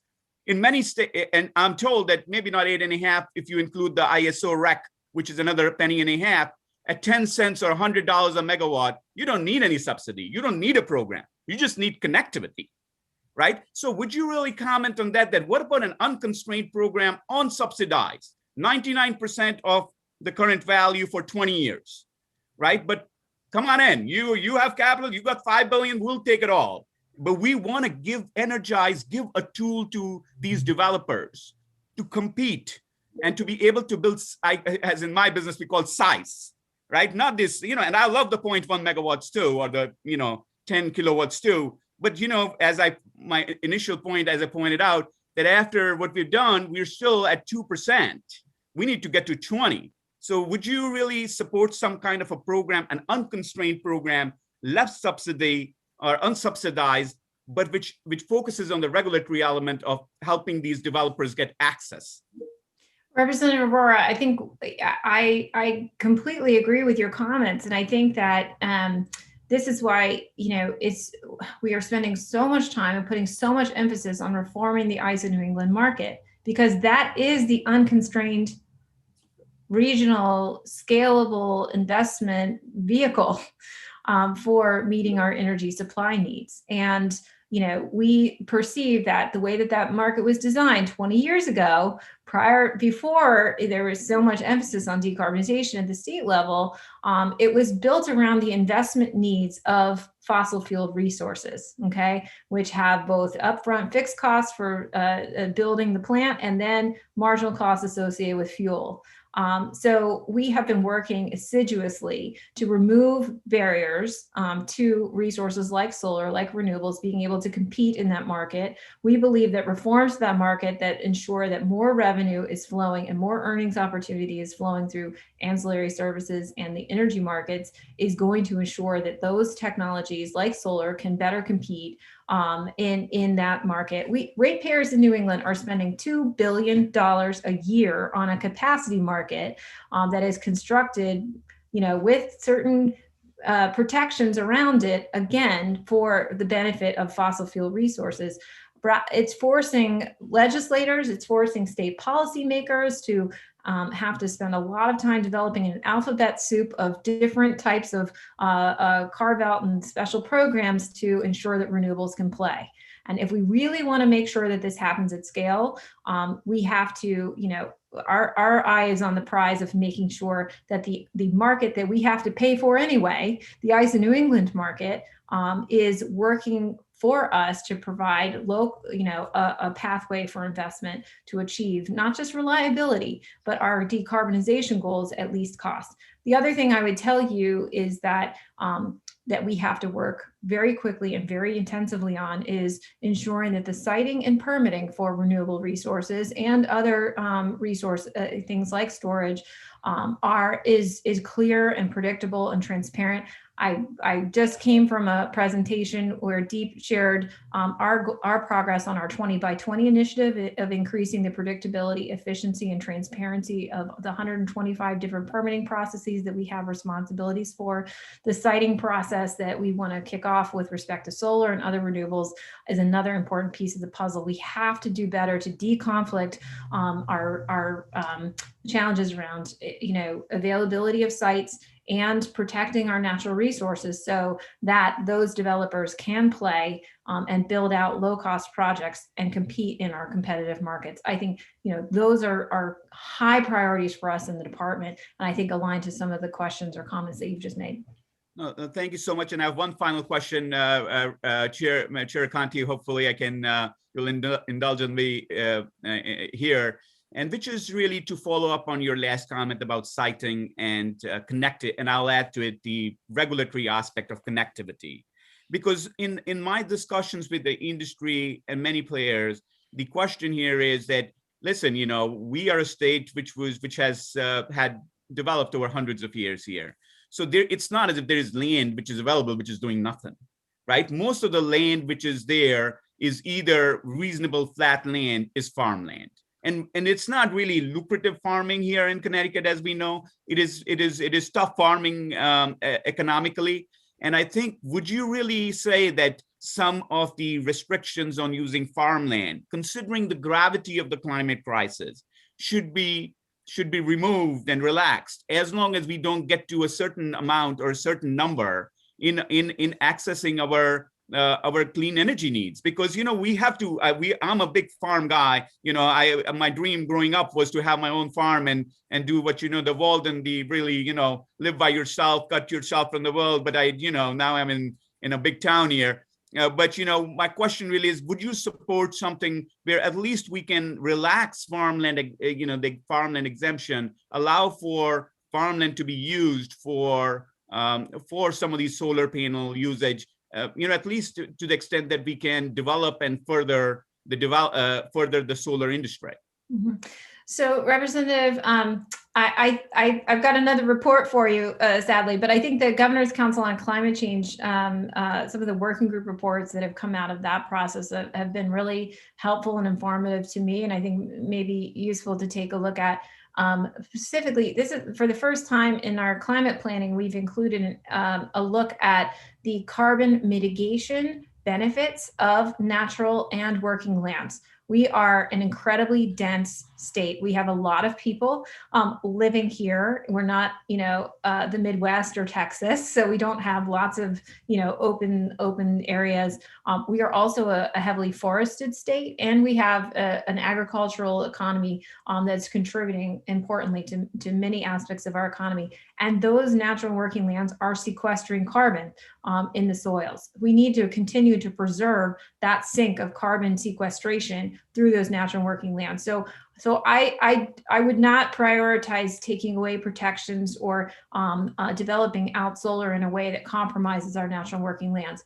I do believe that we have we have more low-hanging fruit that we can pick in terms of directing solar development to disturbed lands. We have worked very hard, including with the legislature, on speeding up the cleanup of brownfields and other types of disturbed sites through our cleanup, streamlining our cleanup programs for contaminated sites, for example.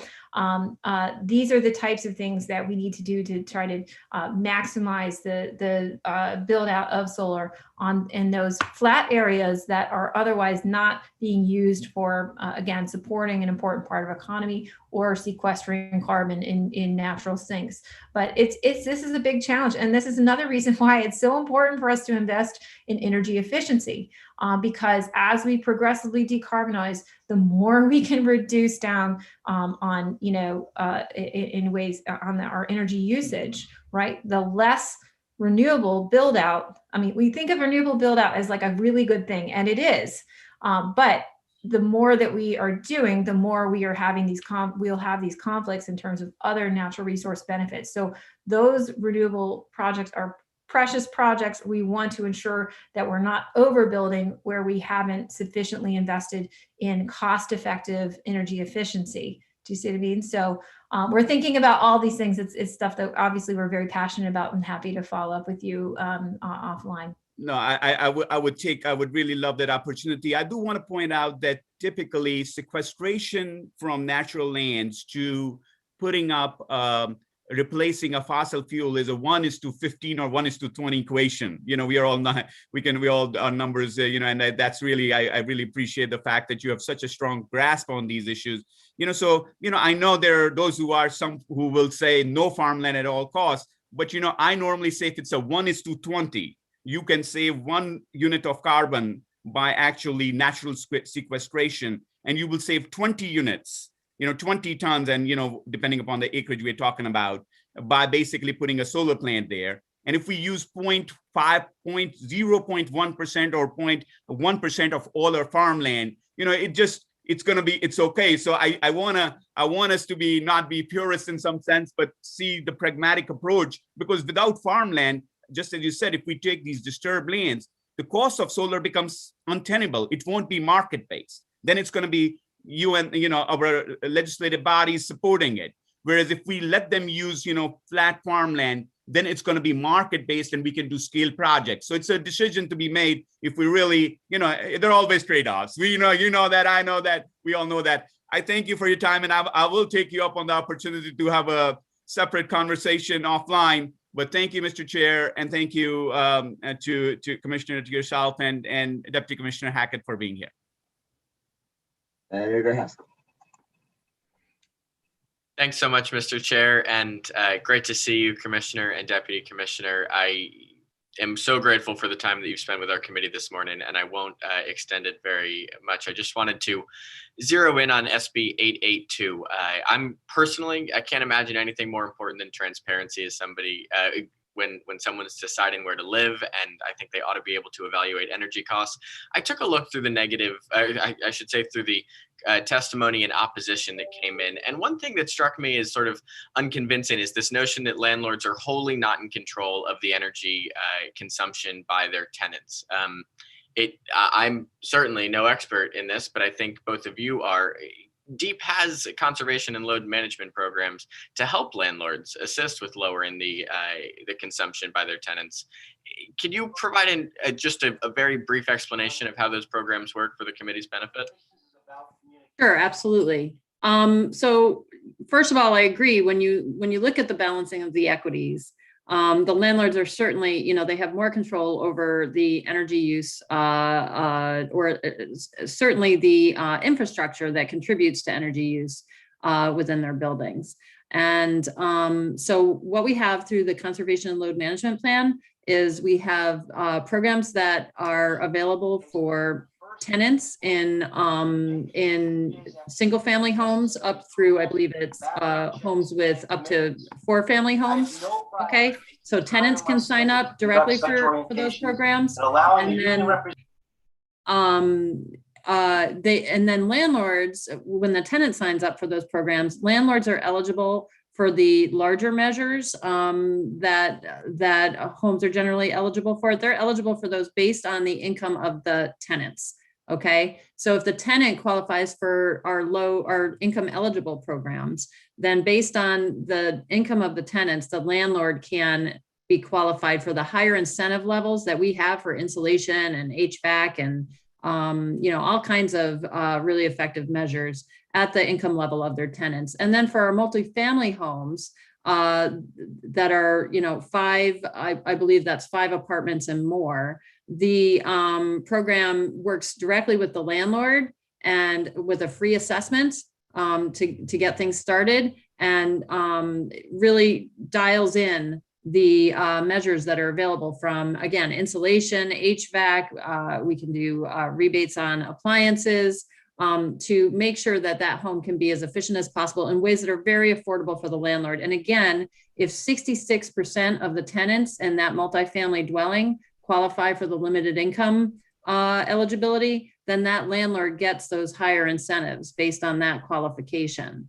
So, but part of the problem is if the landlord does not pay the energy cost, right? If the tenant is the one paying the energy cost, then the landlord may not be really incented to come in to and participate in the programs that really do offer, really effective and cost-saving measures at a cost-effective price. And thank you so much for that answer. And I guess the flip side of that, of course, is by imposing transparency, there is an incentive for the landlord to take part in those programs. Yes, that's right. And this really is, in my view, it's an energy justice issue. You can't have affordability if you don't first have transparency. So, it's so important for people to be able to know what to expect before they move in. And, if they're in a more efficient home, then they won't be having to make decisions about, they won't have to run their heat as high. They won't have to, their energy bills are going to come down.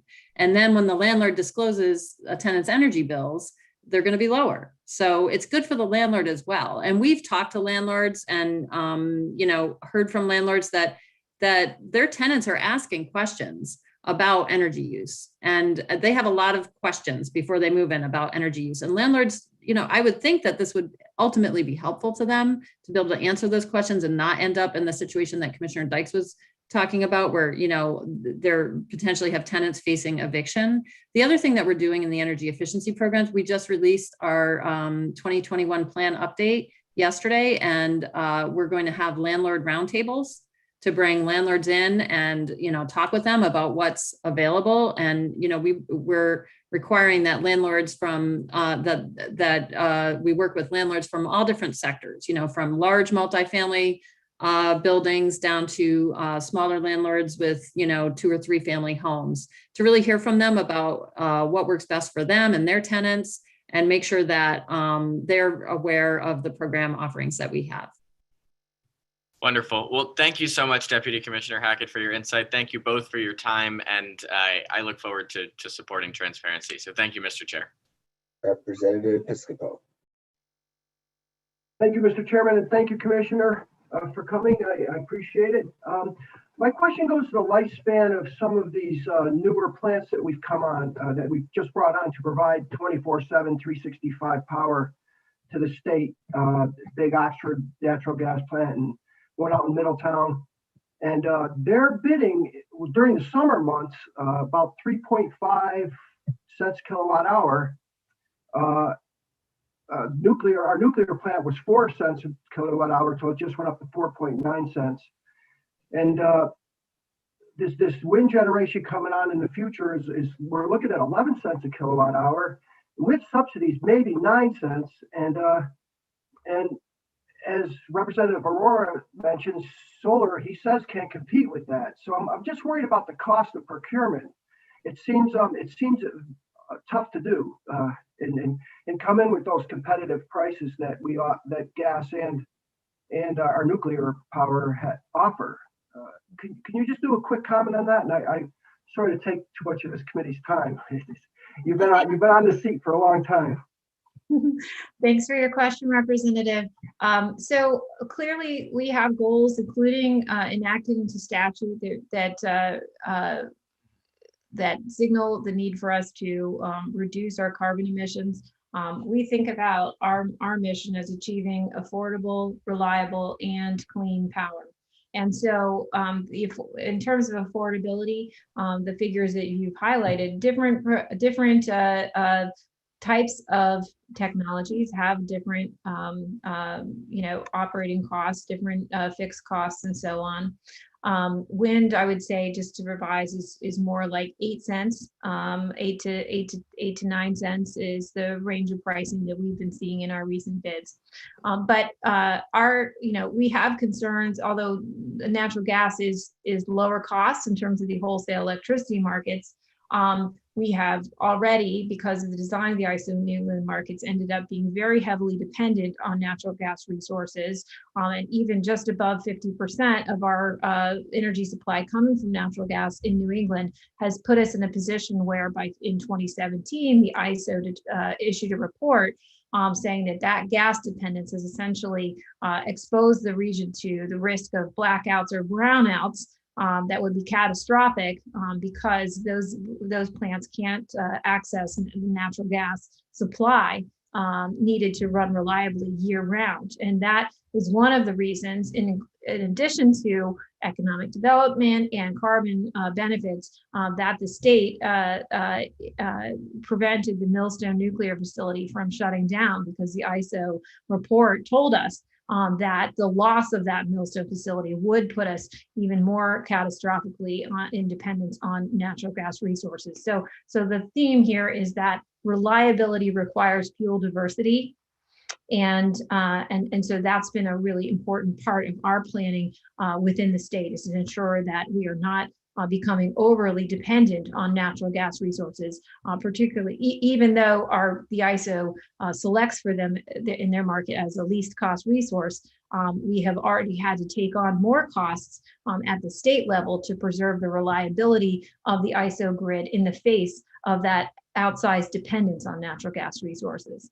And then finally, I would say, decarbonization is a cost saver in this regard. We are already seeing the impacts of the climate crisis on our communities, on our citizens here in the state, with the emissions that are already of greenhouse gases already in the atmosphere. We have to prepare for the inevitable impact of at least 20 inches of sea level rise by 2050, a five-fold increase in the number of days that are above 90 degrees Fahrenheit, increase in the frequency of droughts, increase in the frequency of high intense rainfall events, both of which I could point to experiences we had just in the last year. These things have a profound impact on our economy. We are second only to Florida in the percentage of insured property value in our state that's vulnerable to the impacts of sea level rise, in terms of the percentage, not the total quantity of insured value. So the cost of not acting on climate will dramatically outweigh the costs of making investments in resources that reduce carbon emissions. It's just absolutely imperative for us to do that. And so for that reason, that's been the driver for us to make these investments in emission-free resources. And we find that they're providing benefits in terms of enhancing the fuel diversity of our grid, and through the procurements that we have been implementing and our investments in energy efficiency, we feel very confident that we are investing in developing renewable resources in a way that is most affordable for ratepayers in the state. Decarbonizing affordably and reliably is our principal objective. Thank you, Commissioner. Thank you, Mr. Chairman. Representative Mushinski. Thank you, Mr. Chairman. Commissioner, I just wanted to ask you, do we need to withdraw from ISO in order to successfully decarbonize?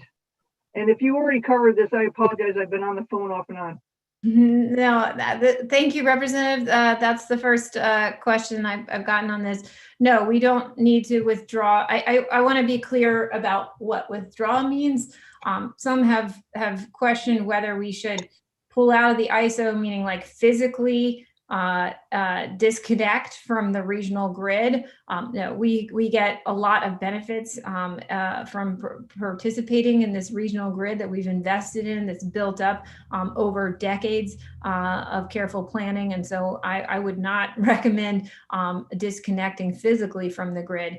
I've expressed significant concern around whether the ICE New England markets, as they've been designed and as they've evolved over the last 2 decades, are serving the state's public policies, including carbon reduction, and to the extent to which they're even achieving the original aims of deregulation in terms of providing lower cost energy in a way that shifts risks to shareholders and away from ratepayers. But I feel very, I think that we get a lot of benefit from participating in a regional market. I also firmly believe that we should not abandon competitive markets. That original aim of deregulation is still one that is resonant and important today. We need competitive markets, especially to ensure that we can decarbonize affordably. So my aim and my goal has been to work with the other New England states that participate in the market, and most of them have carbon policies similar to what we have here in the state of Connecticut, and to push for reforms to the ICE in New England. And to that market, so we can finally get the benefits of deregulation, of shareholders taking on more of the risk, and getting lower cost energy supply that is compatible and achieving our carbon goals here in the state of Connecticut and across New England. And so I did mention earlier, we've made, I think, a lot of progress over the last few months. All 6 states signed on to a vision statement that articulates goals for reform of the markets, improvement to transmission planning, and more accountability and transparency in the governance of ICE New England. We've had technical forums on each of those topics just in the last couple of weeks this winter, and we look forward to next steps for identifying specific reforms that we want to pursue with the ICE New England. I'm hopeful that as we see some changes at FERC and kind of a new recognition or an increased recognition of the need to work with states and recognize states' public policies, I think that we have a real window to make some serious changes and ensure that we don't have to leave the ICE New England market, but rather we can finally get the ICE New England market to work for us and for the goals of the state.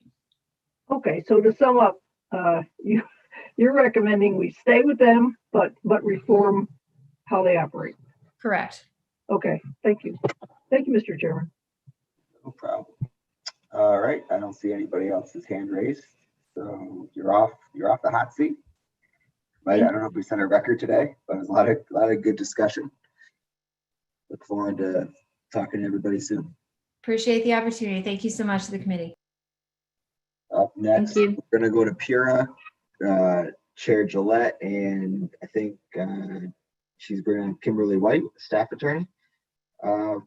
for PURA. And then after, so Mr. Clerk, after PURA testifies, let's start going back and forth from the members of the public and the public official list. So after PURA, please call the first member of the public.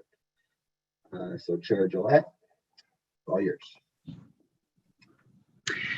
Good afternoon, and thank you to the chairs, vice chairs, ranking members, the committee, and to your clerk, who's been especially patient shuttling us all, herding these cats. So I want to thank you for the opportunity to provide testimony this afternoon. We filed written testimony, I believe last night, for your consideration on 7 of the 11 bills, including a number of suggested amendments that we would respectfully commend to you if some of the legislation is to move forward. But this afternoon, I would like to focus my opening remarks on 2 bills in particular.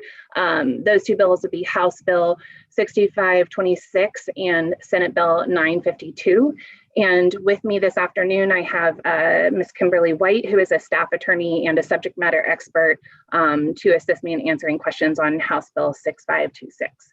So specifically with respect to that bill, which is the legislation that addresses electric suppliers, I'm here testifying in strong support of the bill.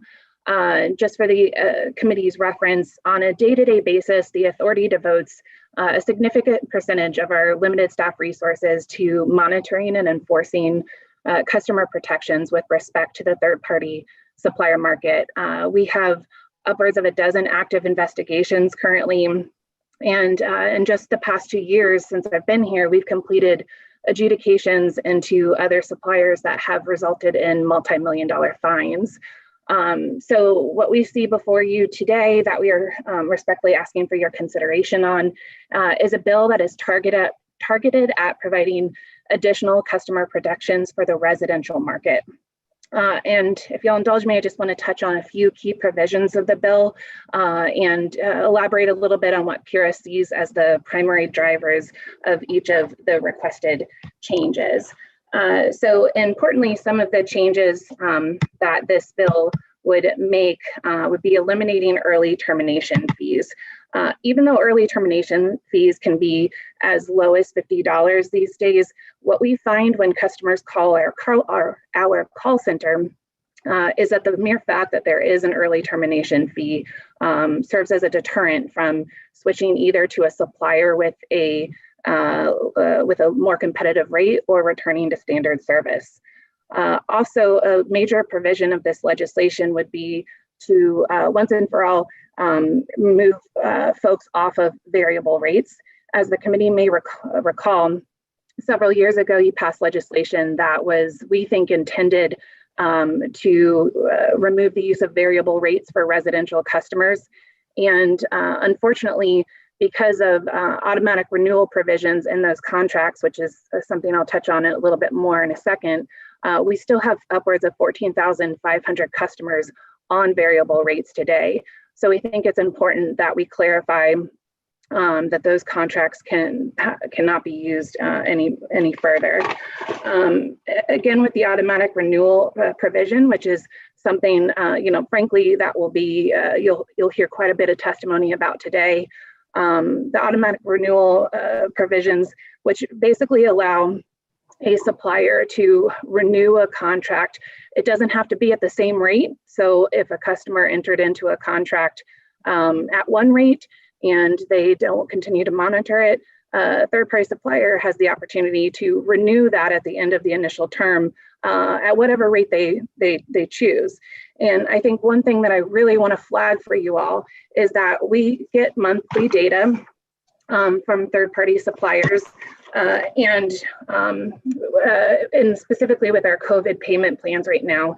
And we surveyed the data that we had from just last month, and of the 3,436 customers on COVID payment arrangements who receive service from a supplier, almost 2,300 or 66% of those are paying rates that are greater than standard service. And a lot of those rates are upwards of 20 cents per kilowatt hour. And just for your reference, the standard service rate right now is in the 7 to 8 cents per kilowatt hour range. So there are a couple of other provisions in the bill, which I'm happy to touch on. further about assignment of customers. And really, as a whole, the bill we feel is important to furthering the protection of the residential market, because importantly, we just want to see customers further protected. And I'm happy to answer any questions that you may have about that bill or others. And I'm also here in strong support of the committee's bill, specifically setting the storage targets. So happy to address any questions that you may have. And again, I have a subject matter expert here to help me out. So over to you, Mr. Chair. Sure. Thanks, Commissioner. Yeah, I do want to walk through some of the bills kind of with you like I did with Deep earlier. I'll start with, I have some questions on the supplier bill, so we can start there. Just for new members of the committee too, can we clarify which part of our constituents ratepayer or utility bills the suppliers live in? Absolutely, and I think that that's a very important point here. So currently, especially if you're an Eversource customer, what your constituents would be used to seeing is a bill that's divided between the supply and the delivery side. The third-party supplier market is just addressing the supply side. So you can't there is no form of competition for the distribution side of your bill. So what we're talking about here is the difference between a standard service rate, which is a pass-through rate that the utilities can provide to customers who did not select a supplier, versus a third-party supplier rate. And we're only addressing that component of the bill. Okay, thanks. I think that was important clarification. And you touched on the auto-renew aspect and what we're looking to change, in this bill. So as you laid out, if people are so busy these days, right? They may not be as zeroed in when their first term or second term is expiring and is coming up for an auto-renew. So what happens? When after the first term, someone who's on a third-party supplier gets auto-renewed, and based on the data you shared, there's a decent chance that supply side is going to be going up, and I would doubt many people are going to be expecting that to happen. And then all of a sudden they can't afford their monthly utility bill anymore. Like, where does that go? Does that go in on collectibles, like you would, if you couldn't afford your utility bill if you were with an EDC? It does, and I think that this is a very crucial point for folks to understand, that what we're balancing here is not just an individual's right to choose their supplier, but the effects of that choice on ratepayers as a whole. So if they become in a situation where they cannot pay their electricity bill, the supplier is made whole. So they walk away, with next to no skin in the game. They've been made whole. But ratepayers, even those who have been on standard service or who have selected a supplier who have a more competitive rate, that the cost of uncollectibles is socialized across all ratepayers. So everyone is paying for that higher rate. So if the supplier is always made whole, what's their incentive for working hard to make sure the next rate, after that first term teaser rate, stays the same or doesn't go up by a ton? Because when you're throwing out 20 cents a kilowatt hour, that should take a lot of people by, raise alarm bells for a lot of people. We think it does, and we have done what we feel that we have done as much as we can under current legislation to impose customer protections where a supplier has to disclose the next cycle rate, and that has resulted in numerous investigations, as I alluded to. And unfortunately, we don't think there is an incentive for the suppliers. I think what you'll hear later today in favor or against removing the automatic renewal provision is that suppliers have customer acquisition costs. And, I think you'll hear testimony that customer acquisition costs are not something that the utilities have to face. But on the flip side, the suppliers are made whole through a program called the purchase of receivables. They don't have to pay collection costs. They, get all of that money back. So if they're allowed to continuously renew and there's no, protections or provisions around what that renewal rate is at, because we do not regulate the prices that they charge, I think that there's very little incentive. And honestly, if a customer has been sufficiently happy with that supplier service, we feel that they will proactively re-enroll with that supplier. We have a very innovative supplier board that's available at Energize CT that receives, upwards of 20,000 customers a month visiting. So it's not that folks are unaware of this market. And frankly, we think that the market has matured past the need for an automatic renewal provision. All right, thanks for that. And one more question, I want to move on to another bill. We've had a version of this bill in front of us for last couple of sessions, and obviously 2020 just ended altogether. But in the past, suppliers have pointed to Texas as a place of innovation without a standard service. Could you give, considering current events, could you give the flip side of that equation now for members of the committee? I'd be happy to. And I think that flip side is very real. And I think what folks may remember dating back, to the 2014 era when the polar vortex happened, we saw something on a less dramatic scale, but still the same phenomenon where in Texas, there is no standard service rate, meaning that you, as a residential customer, must select a supplier. And many of the suppliers use variable rates, which are tied to the wholesale rate. So if you've seen the news over the past week, it's hard not to. You've seen Texas customers receiving bills of, $17,000, or they've been astronomical, and that's because it is a pass-through rate from the supplier that they've marked up, and it's tied to the wholesale market. And if you don't have the option to go to standard service and you're looking from supplier to supplier, and all of those suppliers are tied to the wholesale market, that's where you end up with those kind of massive bills. Now, on the flip side is the suppliers have mentioned the innovative products that can come from a market like in Texas.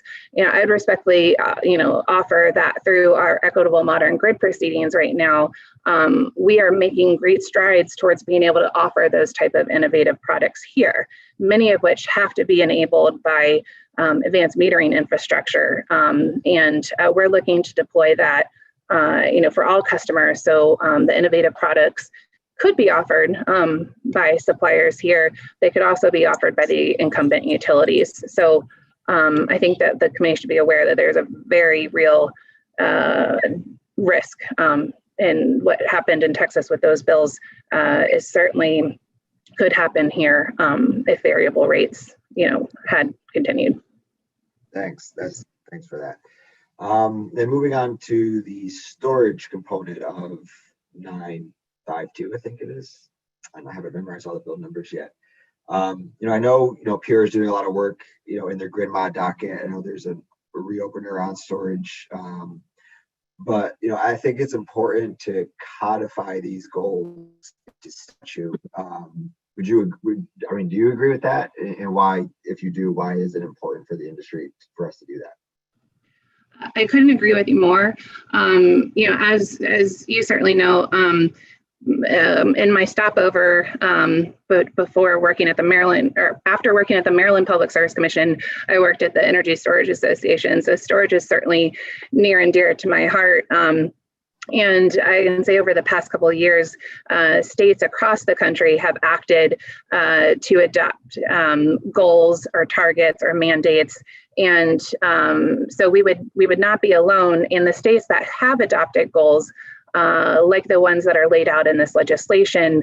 It's a very important long-term signal that you send to the market, and it helps PURA dramatically because in the context of the proceedings that we have, if we are receiving public policy guidance from the committee in terms of these goals and where you want to go, it allows us to use that as an input to developing a cost-effective program at our side. So memorializing those targets are good for not just the industry, but for us, and ultimately, I think, for delivering the most cost-effective program to ratepayers. So I would urge you to, I would urge the committee to, I would commend it to the committee. Great, thanks. I do want to walk through some V&M stuff just real quick. And, you know, some numbers I received from Deep's energy team on V&M are, you know, on the cost of V&M in particular, the non-rec portion is 14 to 50 cents a kilowatt hour. And when you add in the rec costs, which I'm told developers get separately through the ZREC program, the all-in cost for V&M is 20 to 22 cents a kilowatt hour. Now, it's my understanding that the cost recovery through that gets built into the FMCC component of ratepayers' bills. Is that accurate? Yeah, yes, you are almost all the way there. I take the opportunity too to just say the FMCC, sometimes also referred to as the MBFMCC. There's slight terminology differences between the utilities. That component of the customer's bill recovers, the last time I looked, 23 different public policy drivers in there. And V&M or net metering, generally that shows up, you know, in two ways on a customer's bill. Net metering can manifest itself as lost revenue for the company. So that's recovered through the decoupling component of the bill. And then we also have one of our two utilities that we are actually investigating this component. One of the two utilities has booked some of the sales that they're purchasing through V&M as an expense in their NBFMCC.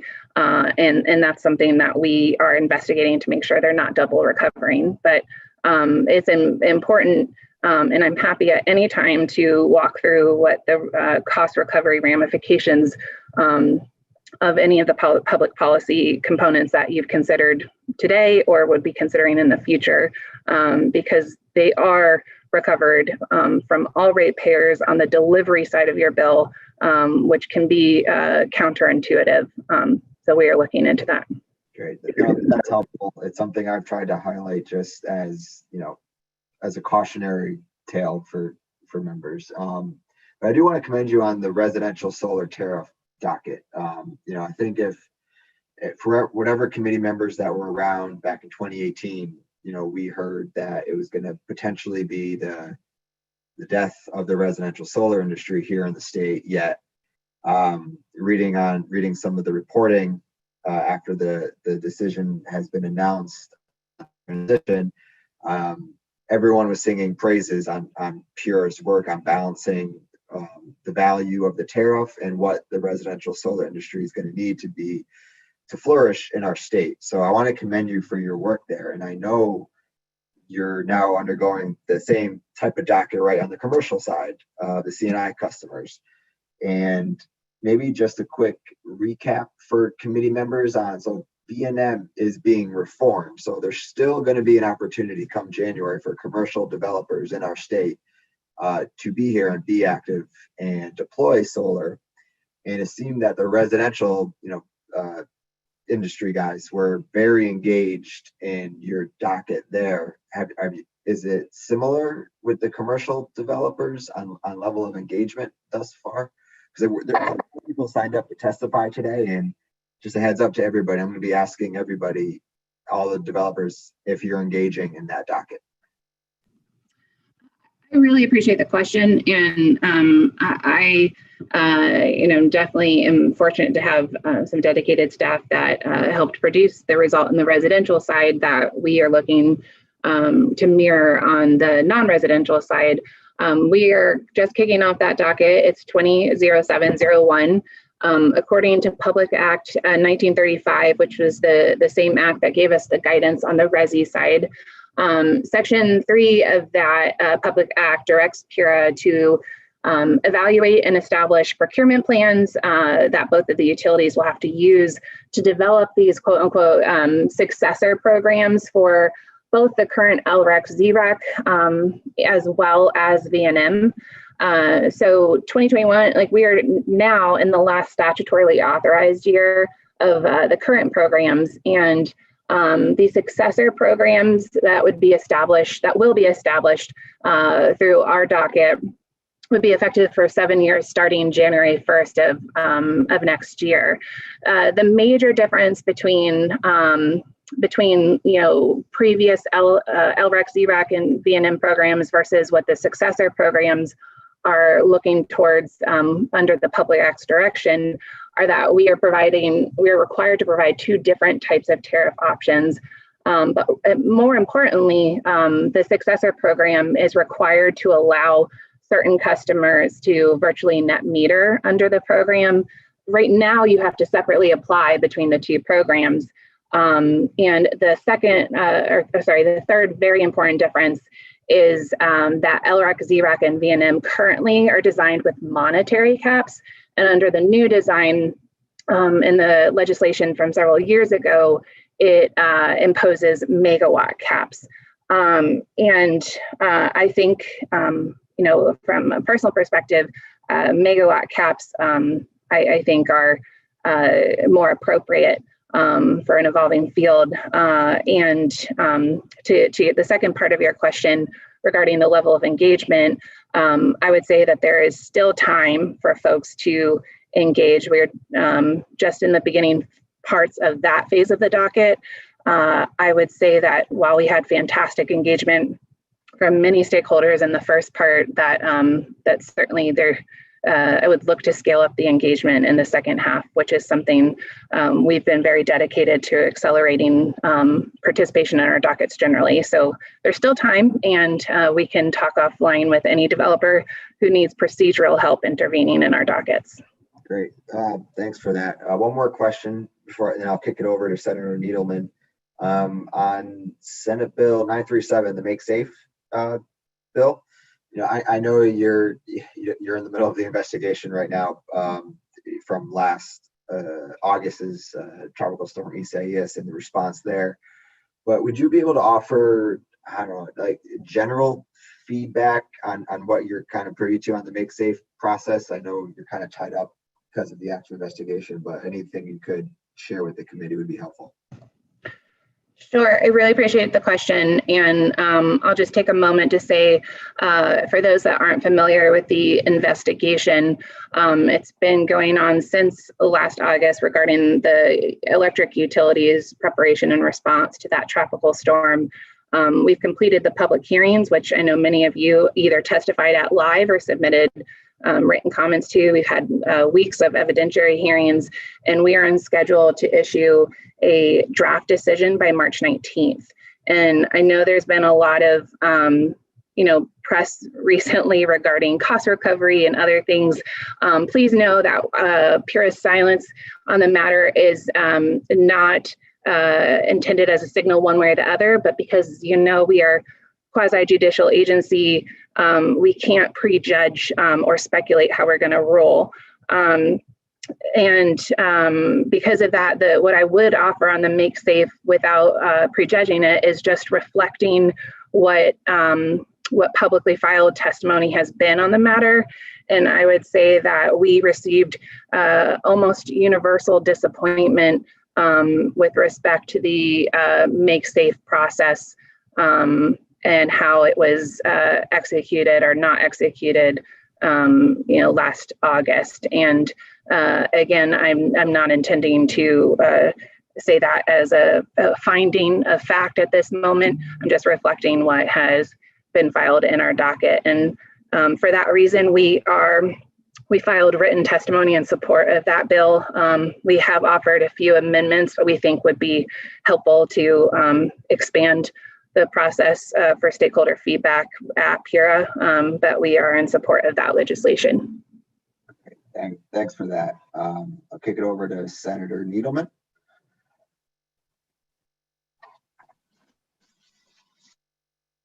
Thank you so much, Chairman Alconte, and thank you so much, Chairwoman Gillette, for coming here and testifying.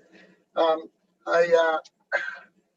want to make more of a statement that that I think is not often said, and that is that you are doing something that has not been done in a while. You have a vast experience and a knowledgeable voice on so many issues, but in your primary function as a trained regulator, you are working to be fair to both the ratepayers and the utilities, and try to get to a point where they're held accountable and do their job better for the residents of the state of Connecticut. And that is something that I know I and David and the ranking members and all of the residents of the state of Connecticut are greatly appreciative of. I also know that we're trying to sort of maneuver an aircraft carrier in a tight space, and it's not easy to do that. And there's a long-standing momentum going in a certain direction. So it's a multi-pronged effect with not only the electric companies, but across all the platforms that you regulate. And I appreciate that. Plus your experience in the solar industry and is greatly appreciated. It's an important perspective that we need to have out there in the public. And I can say honestly, when I talk to you or when I talk to Commissioner Dykes, I always learn new stuff. It's great to have cutting edge people here in Connecticut that are moving us forward, although we don't always agree on how to get to the place that we want to get to. We all want to get to that place. And honestly, I think one of the great things about Connecticut is that's true of virtually every member of both parties. So that's really different, and I'm greatly appreciative of that. Obviously, we're all also working as well as on the climate change goals, on the resiliency aspects of how do we get there? How do we transition to renewables? How do we make sure that we mitigate that against costs? And I think there are a lot of good minds here at play on that. And I just want to let you know that I appreciate that. At least I feel that you're one of the better ones. And moving forward, all voices should be heard in this conversation. There's a lot that we all have to do, and we need the best voices that we can have speaking loudly. As far as just slightly off the topic of the bills, the virtual net metering issue is a benefit to municipalities and also a benefit to the grid and to our climate change goals. In whatever successor program we put out there, I do know that what we have been doing has been pretty expensive. I'm hoping that it's still a benefit to the municipalities and still there's enough of an incentive for people to do it. The municipalities in the state of Connecticut do not have a lot of alternative forms of revenue. It's not our goal and not your goal to make sure that they have a new revenue stream, but it certainly has been looked at in part as being somewhat of a revenue stream to repurpose properties that have no other valuable purpose in many cases. So I hope you can keep that in mind. In the grand scheme of things, with all the VNM and all the residential solar projects that we've done through the old tariff, I know it's sort of a shooting off the cuff number, but do you have any sense of all the public policy piece of our bill is X cents per kilowatt hour? If you had to look at VNM and RSF as separate pieces, do you have any sense of what that magnitude is per kilowatt hour, or is that too hard to draw? No, it's a great question. And we took some time after the events of last summer to put together a resource for both Eversource customers and UI customers. They're narrated PowerPoints that are available on our website that explain the different components of a customer's bill and what goes into each piece. And if you look at that, I think the better answer, the answer that I can give you is on a percentage basis rather than a per kilowatt hour basis. And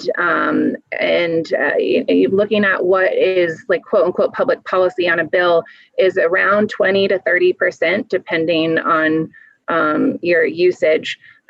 So like I mentioned before, there are at least 23 items that go into the largest public policy cost item on a customer's bill, and RSIP and the cost attributable to V&M are, just one of at least 23 line items. So breaking that out in terms of percentage, I would say that those are negligible because many of the other 23 line items are the very large PPAs that DEEP has negotiated.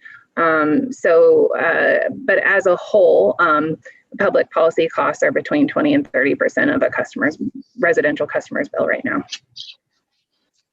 So the V&M and RSIP piece is not the lion's share of the public policy piece. And to me, there's offsetting benefits there that make those two specific programs really important. I can envision a day, I think I've shared with you, I have this vision of a very unreliable grid because of so many trees in the state, and at the same time becoming more dependent on electricity going forward, which really means that on-site generation with some backup storage is really an important part. It may be a little bit more expensive to do that, and I certainly am aware of the numbers, but it provides a key component which will satisfy me, and that is some level of resiliency. That I just am terrified of the idea that we all have heat pumps and we eliminate all other utilities in our homes, and we buy electric vehicles, and we're totally dependent on electricity. And we have a storm even like yesterday with 40 or 50 mile an hour winds, and 20,000 people are without power. Thankfully, not for an extended period of time, but long enough. So in some cases, the on-site generation for some of your needs, if not all of them, with the ability to store that power so that every morning you wake up and you're starting to store power again, I think goes a long way to building some security and safety into everyone's lives, as we know we live in a deeply wooded state. So I don't think I have a lot of other questions. Again, I just want to thank you for all the hard work and for all the hard work that PURA does. You have a great team there, and DEEP has a great team there, and our state is moving forward in good hands. So. Thanks, Senator. Representative Acker, then Vice Chair Ali Brennan. Thank you, Mr. Chairman. Thank you, Chairwoman Gillette, for being here. As always, I know you don't have a choice in some cases, and we really appreciate your work that you do. I have a couple questions, starting with the third party rate. We've been putting in legislation year after year in some manner, and I'm curious, have we seen a decline in people using the third party, or because you talked about the complaints that you have are pretty high, and so I was wondering, are we actually, did any of our work in the past that we worked pretty hard and have any effect, and I see this is quite comprehensive what I'm looking at in legislation here, so I'd like to start with that. Have we seen a decline at all? Yes, absolutely. And I want to be clear too, that I think because of the committee's hard work and the legislation that was passed, which predates my tenure, I would view that as having given PURA the teeth to hold that market accountable. And I also want to be clear that it's not PURA's intent to kill that market. So I don't want to say that it was our that our goal should be to see a decrease in the use of folks with third-party suppliers. Our goal is to hold them accountable. And I think the biggest drop that you saw in the percentage of customers on third-party suppliers probably came after the first time that you passed the legislation that prohibited new variable rate contracts. And I think that you'll see an even further drop when should the committee choose to either pass this legislation as drafted and get rid of the automatic renewal provision in its entirety, or at least remove it with respect to the continued reliance on variable rates. So again, with the tools that you have empowered PURA to use over the past 2 years, what you've seen is us hold suppliers accountable with multi-million-dollar judgments. And further, so a piece of legislation that was included in the Take Back Our Grid Act allowed PURA on a going forward basis the ability to order restitution, which we couldn't previously do. So when we found suppliers at fault, we had to issue a fine that was returned to the general fund. Now we can hold them specifically accountable so that they have to return that money in the form of a bill of credit to customers whom they have harmed. So I want to applaud the committee for the work you've done so far, and assure you that we feel what's before you right now is a comprehensive approach to get us over the finish line. Excellent, thank you. And yeah, I've been on this committee and we've been working on it for, I think that's my 9th year possibly. So, and then back to, I almost was thinking in a manner of, we did the 25%. You can't go up more than 25% at each, let's say you got a 3-month contract or something. What if there was something, and this is just throwing it out there, a percentage that you can not charge a percentage greater than standard offer as a cap.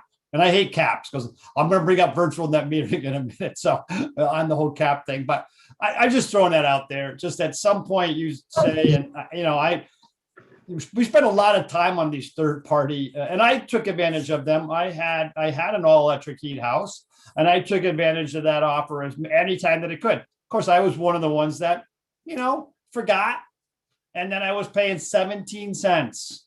As I think my teaser rate to start was 6 cents. And I was paying 17 cents, and I got that, and it was winter in an electric house. So I've changed since then. So, so just to throw in that as a something, maybe you could charge no more than this amount or something. Yes, and Representative Acker, I want to flag you to a portion of the bill where we so previously the committee had instructed PURA to have an investigation for hardship customers, and these are our residential customers who are typically of limited means. And that legislation said that if we found that those customers were not receiving a benefit from being on third-party suppliers, that we were to return them to standard service. And in the course of that proceeding, we found that 78% of hardship customers were being charged well in excess of standard service, and over a 2-year period paid $8 million more on suppliers than they should have, which harms, let me emphasize a point that Representative Akani drew out earlier about uncollectibles. It harms all customers because it takes away resources from the energy assistance programs, and also raises the uncollectibles that are socialized across all ratepayers. In this bill, what we have said is that we did hear from not a significant number of customers, but we did hear from some customers calling in saying that our hardship customers saying that they were disappointed in the lack of choice that they now have. And we offered them the opportunity to waive their hardship status if they felt that strongly about returning to third-party suppliers. What we're doing in this bill is asking you to consider empowering PURA to make an option because we have to revisit this issue every 2 years. So we've included language that said instead of being a binary choice between staying with the supplier or going to standard service, we've inserted a third option of that they could stay with the supplier if the supplier charged no more than standard service. And we think that that's a balance that strikes the appropriate balance between protections for all ratepayers. So I hope that was helpful. Absolutely, yeah, because I mean, obviously we have the Light Heat Fund where we support, that we get federal funds and we transfer those federal funds into those that are, low income. We don't tell them how they can spend it, in terms of, obviously it's for heat, but, or, some, whatever heat that may be. So yeah, there's an investment on our side of support, but then we don't want it to go just to the, to a high energy cost for those customers that we could use for more people if we needed to. So, and thank you for that on that, Bill. And then the Make Safe one, and of course, I can only have so many devices open here, so I can't jump around too many. So I had my 2 iPads going plus this thing. The lines 14 through 22. Let's see if I can. The Make Safe crews. Oh yeah, I think part of that is identifying how many crews you need, of course, for a community, but obviously not in many storm cases that that all the storms aren't covered all of Connecticut. Let's say it's a shoreline one that plan is designed to also say, and then if crews are needed, in my community, obviously that plan looks at, and I know that they do this, they're professionals and Eversource and UI, they're professionals, but just kind of saying that obviously, oh no, I'm staying in, in Tallinn, Connecticut. Well, there's no power outage. Yeah, but that's where I'm assigned, so making sure that they do that. And I know that our towns on line 23 of that bill, it talks about, the creating a develop an emergency response plan. I know that, but in working with the communities, because the communities know their towns substantially better, and I know that the goal of Eversource and United Illuminating goal is to get as many people back on, but in some cases there is a specific need for maybe not the true number, but also the critical areas that need to be turned back on in a response. So making sure that the plan takes into consideration the town needs. Yes, Representative. I think I would offer to you, we filed some amendments in our written testimony that I think would ensure that PURA has adequate flexibility to accommodate the 2 issues that you just flagged for us. And they're very minor, but it instructs us to, consider instead of definitively establish. And then it empowers us specifically with a line that such plan developed, pursuant to that subsection shall be subject to PURA's review, modification, and approval. And I flag that for you because even though it seems,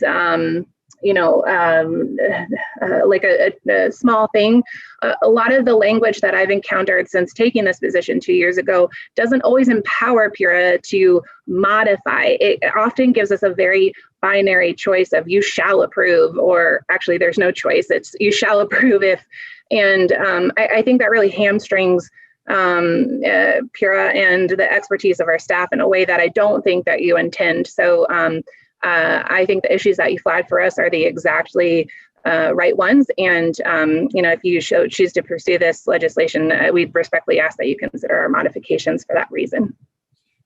Thank you. Thank you for that. And now section 2, did you comment on section 2 at all in that bill? It's the one that I have a little pause on is lines 55 through 59. And it talks about the removal of overhead lines as a shall on line 58. Now I have a commercial building, and if I had a line going to my building and that wasn't being used, in other words, I terminated use of that. But maybe the new tenant coming in, the new tenant coming in, that moves in wants service that they provide, and they would have to come back out and run a line. So I would think that in this case here, I would said, by request of the property owner, in that section. If you, just because, listen, I'm sick and tired of looking at it because I go to, right now, if I go to, because I'm in the construction business, if I go to 10 houses, I get that 9 of them don't have a phone line, but they have a phone line, paid for, they have a phone line going to their house. And I get it, by request, they should be, that's what my thoughts would be on that, rather than, because you don't know what the, just in terms of making it a mandate, not making it a mandate, but mandated if they requested it though. We did not comment on that, Bill. We see this as a policy decision of the committee, and I take no issue with your suggestion, sir. Okay, thank you. And then just the virtual net metering, I would like, and Chair Arconti and Chair Needleman have, make great comments on this. I just see the opportunity that if our communities can do more virtual net metering, it reduces the cost in the community, driving down some of the taxes that the property owners have. So I'll just throw that out there as my thoughts on virtual net metering. So thank you again, Mr. Chair and Chairwoman Gillette. Thank you for your time as always. Thanks, Rep. Vice Chair Ali Brennan, then Representative Meskers and Senator Haskell. Thank you, Mr. Chair. Good afternoon, Commissioner. I just had a quick question. I know the IRP does not speak to transmission costs, and I was just curious if you knew, when it comes to new out-of-state generation, do you know how much transmission costs will cost ratepayers?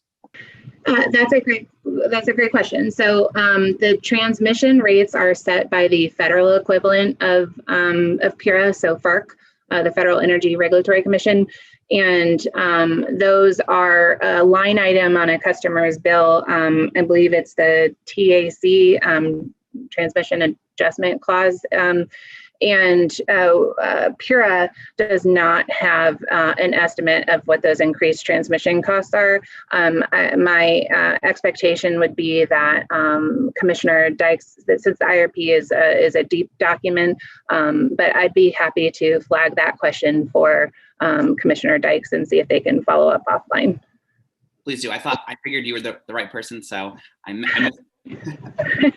No, I apologize. It's the energy world is a very confusing area of who regulates what. And while we do see the rates that are put on a customer's bill through our annual reconciling administrative mechanism proceeding, we have zero authority to alter that rate. That jurisdiction belongs to our federal counterparts.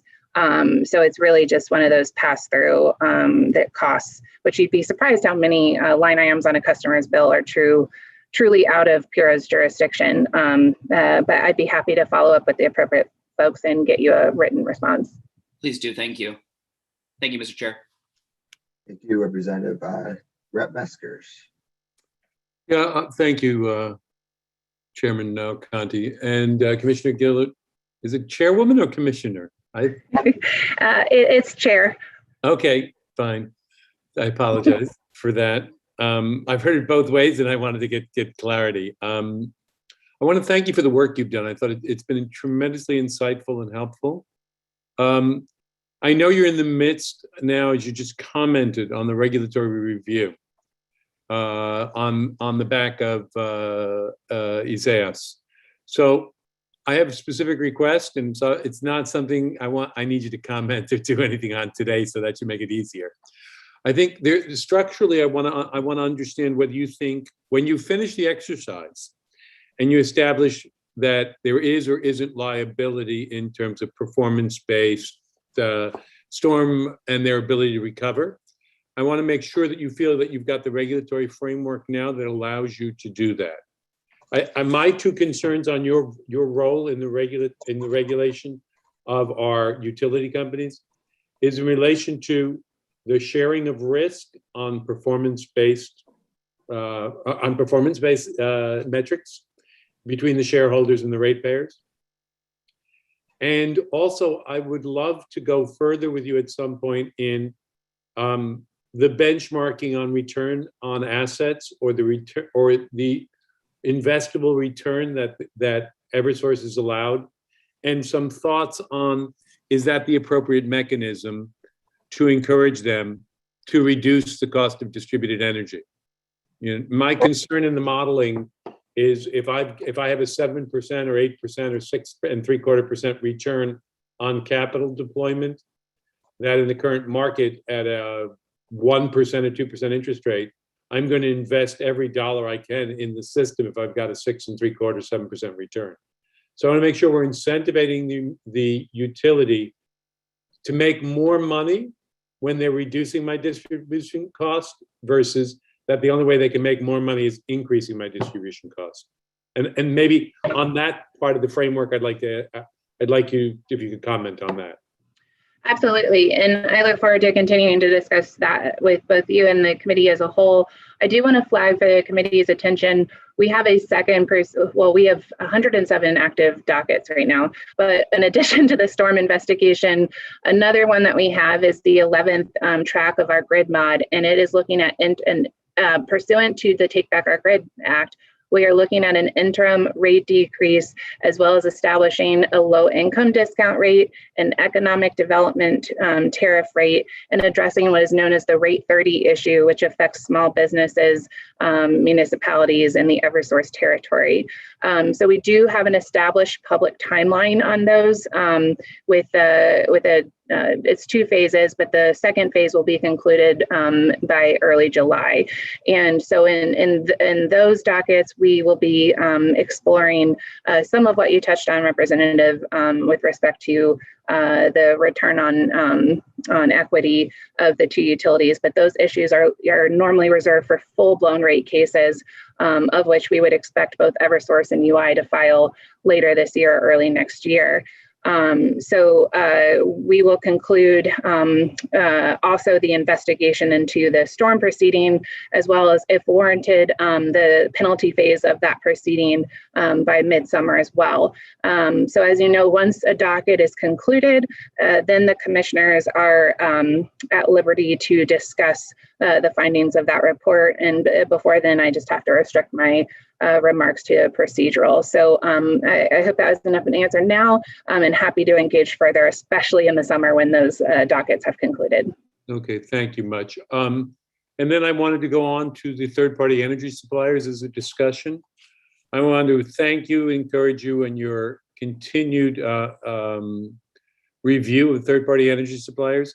I think it would help the committee that when you come before us in the general reporting, whether it's a semi-annual, annual basis, we get an update on terms of the base rate and the surcharge by the players in the market here. I think you highlight a concern that I've raised in the past, that we focus now on the energy assistance market in terms of the problems of third-party energy suppliers. I think there's a question fundamentally as a regulatory authority, is your licensing of third-party energy suppliers, I don't know that we're agreed as a committee, but the idea that on average, if they're charging a surcharge over the base rate, one has to ask what choice we're providing consumers and whether there's value to that. So I would encourage you to continue to report there. I think the decision we've made to use our tax dollars to have the defaulted, the energy assistance market with defaulted rates going at surcharges going back to the general ratepayer is horrific. I think, that we're going to pick up defaulted energy bills, I understand, but that they're not at the lowest possible rate is horrific. So I'm glad you've done that so far.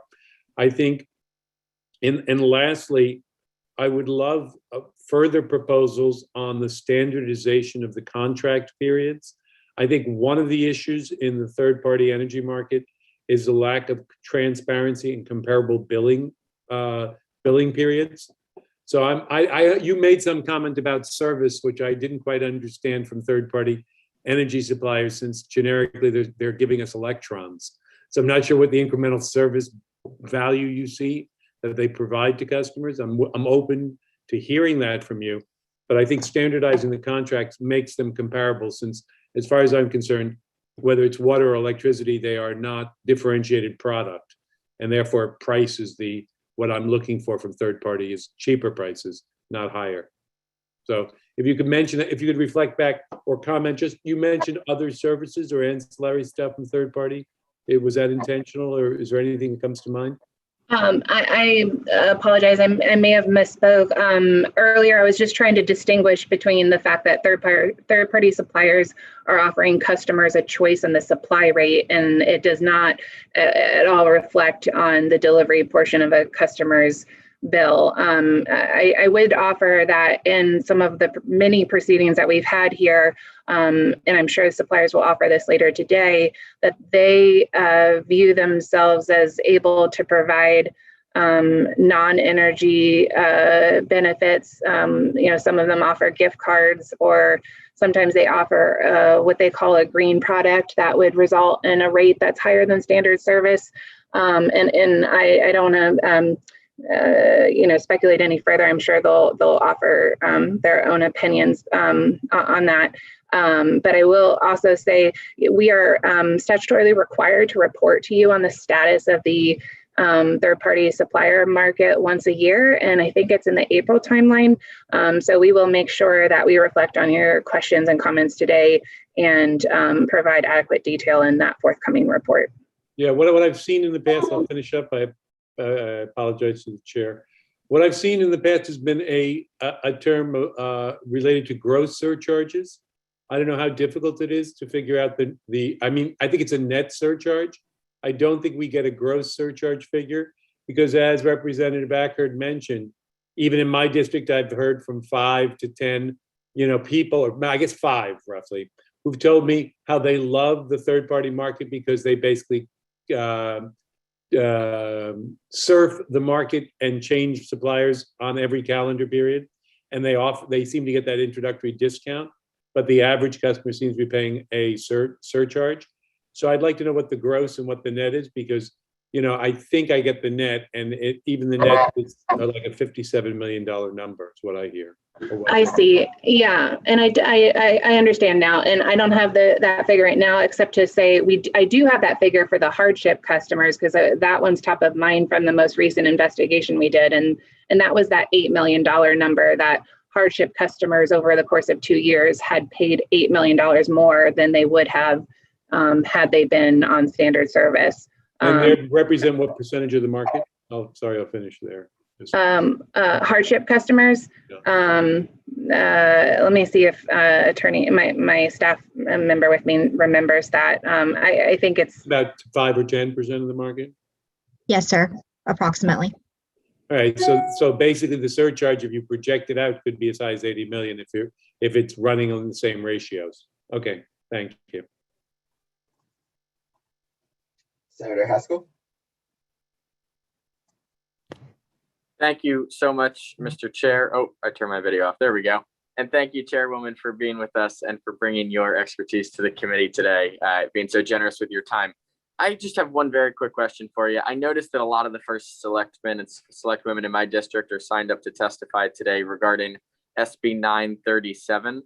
And, given the fact that they're going to come way later in the day, I wanted to just give you an opportunity to respond to some of the concerns that they raised in their testimony. Obviously, you were incredibly involved in helping the chair's draft the Take Back Our Grid Act in the wake of that tropical storm. One thing that we saw down in Fairfield County is that Make Safe crews were really not available for some time in the wake of that tropical storm, something I know you're very aware of. So my question, I guess, is what effort is PURA making to encourage utilities like Eversource in our area to work more closely with municipal leaders to get more Make Safe crews on the ground, working in the community, clearing downed power lines after storms? I really thank you for that question, and I want to commend the first selectmen and the town officials who participated in our storm investigation. There were several towns who officially intervened, which is incredibly important because PURA is required to make a decision on the record evidence. And so if we don't have parties, representing multiple viewpoints, we simply cannot reach a balanced decision. So for all of those town officials who participated both formally and by providing written and verbal comments, I want to assure them that myself and my fellow commissioners heard them and are taking that into consideration in our deliberations. So Once PURA's investigation concludes, and again, we're on schedule, which has a draft decision due March 19th, you will see our official findings of fact on what we think that the utility, both Eversource and UI, did and did not do, and some recommendations, perhaps some recommendations on what could be done better. PURA's decisions are legally binding. They're appealable to Superior Court. So we are in support of Senate Bill 937 because we think that it's heading in the appropriate direction. And we look forward to continuing to engage with the municipalities, whether it's through CCM or through cost or on an individual basis, to make sure that their voices are incorporated into our proceedings. So I just want to commend them again and thank you for the question.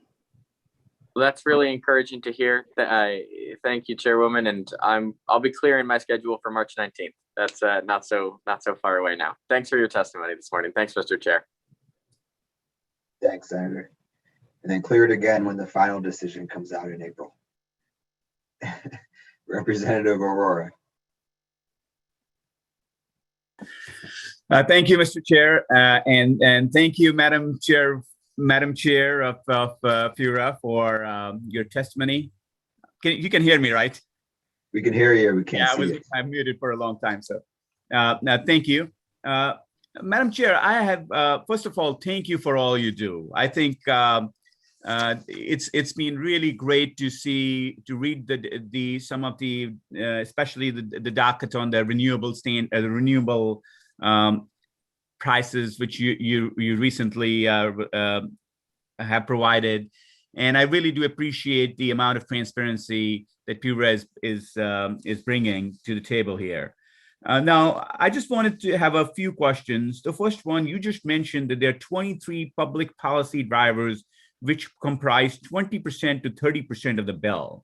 You know, that translates to maybe 4 or 5 cents, or when I'm just calculating by the fact that we consume 30 million megawatt hours in this state, you know, that comes down to over $1 billion. Does that sound right, that we have increased, we are pushing $1 billion worth of costs onto the bill, which perhaps are just our public policy choices? Thank you for the question. And I see PURA's role here as explaining the cost recovery and the ramifications, and I defer to you and your colleagues on the appropriateness of the policy. I will offer that, I think one of the things that PURA is looking at doing as a result of the proceeding we had last year around the July rate increases is that we've ordered a comprehensive redesign of the customers' bills. We have a draft due to us in early September, I believe. And what we hope to do through that is provide an enhanced transparency, because I think folks right now see supply versus delivery and they don't understand how much of what is lumped into the delivery portion of the bill is truly associated with the driver. So without making a statement on the appropriateness of the public policies, I do think that we have a ways to go in terms of providing transparency. And one thing that electric bills will never be able to do is demonstrate the benefits that come from these public policies. An electric bill by design is providing you just the cost perspective. So we're also continuing to work on how we would illustrate the accompanying benefits. So I apologize, that's a lengthy non-answer. No, I'm sorry, I didn't have the video on, I just noticed. No, thank you for that answer. The question is, which I ask you, and I totally understand your point of view, that we are to make policy and you're to basically tell us what the consequences of the policy are and how it is comparatively done, or what the good practice is in some sense. And, I had not really, many in this committee, or many of our constituents do not realize that that's 5 cents. It's $1.5 billion. So my question, and there are things like Connecticut Innovations, which is totally unconnected to the rate bill, which is in the rate bill. And my question to you is, are other states who use the rate bill as some kind of appropriation? I don't want to say we're doing this. It's not you. I want your advice on, are we doing this wrong? Are other states using the bill as putting Connecticut some venture capital, initiative and efficiency programs, for example? The efficiency programs only help those who use them, whereas other people who already have efficient homes and efficient systems and might have paid much more for them, they basically also have to share in that cost, which does not seem fair to me. So my question is, I'm not against efficiency programs, but my question to you is, how do other people do it? How do other states do it? Do they jump all of this, good stuff, but not related stuff in the rate bill? Or do they actually go to the appropriation committee and basically ask for that money to do those programs? That is a fantastic question. I can answer most confidently from the perspective of Maryland, having spent, almost a decade at that commission before coming to Connecticut. I would offer that I think states are probably all over the map, but one thing that I noticed when, what's commonly touted is that Connecticut is in, the very bottom in terms of price per kilowatt hour. And one of the things, what is not reflected in those rankings is a comparison of, what goes into that rate. Is it public policy? Is it strict costs? I'd say the question's a little bit difficult to answer from the perspective of how states are regulated, where there are many states that are still fully regulated, so they have much more control over what the generation portfolio is. But it's not uncommon that states have energy efficiency as part of a customer's bill. As to some of the other public policies, I think what I would offer is I'm committed on a going forward basis to trying to explain to the committee where and how these costs are going to be recovered on a bill, and defer to you on the policy choice of whether that's appropriate. And I'd say besides that, I'd say the states are just literally all over the map in terms of what goes into a rate. But I think it's fair to say that if you're trying to use the state rankings on a price per kilowatt hour basis, you just simply can't compare Connecticut with I don't know, Michigan, for example, on an all-in basis, because we just have totally different things that are incorporated into our electricity rates. Yeah, and that's thank you so much for that answer, because that's what my constituents are telling me. They're saying, listen, if there are things which are not rate related in the rate, please go to the appropriations and go to the tax process or the appropriation process. Do not put in some sense, push things into the rate bill. And I really do appreciate your effort in transparency so that at least they can see how much it is.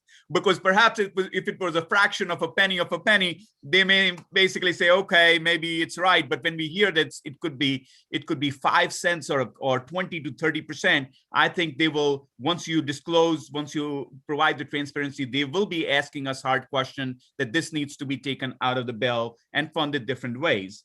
Now, I thank you for that clarification, Madam Chair. I want to ask a similar line of question on the solar subsidy or the solar tariff, which I think what you're doing is quite significant and really good there. But what I'm told that there is about 100 million subsidy because we have about 500,000 megawatt hours being subsidized about 10 cents or 14 cents, something like that, between net metering, virtual net metering, and so on and so forth. Now, the question which I have for you is, so really we are paying for those 500,000 megawatt hours, extra 14 cents. That's what some people say. It's not it's a number being bandied around.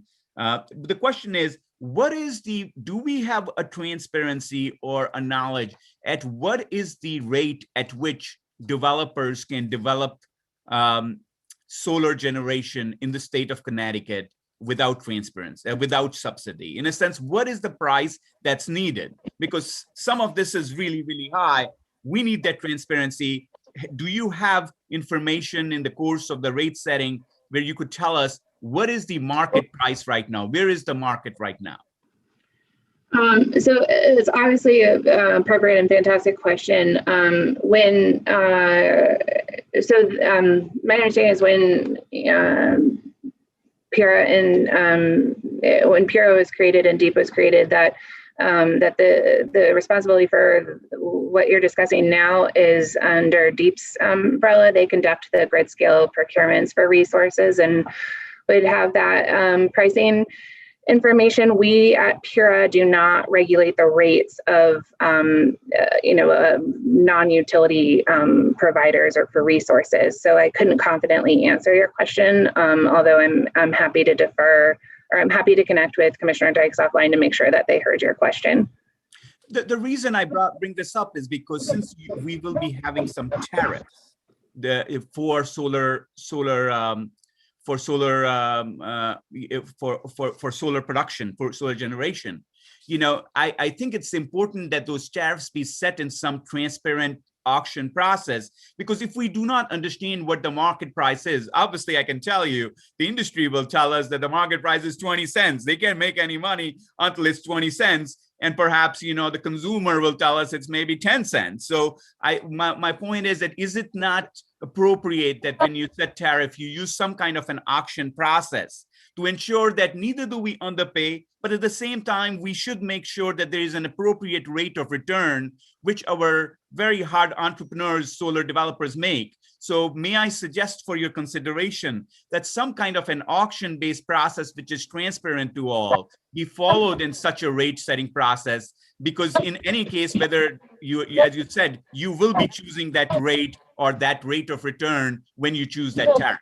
Yeah, thank you. And I apologize. I misunderstood your question to begin with, that we were talking about grid scale procurements.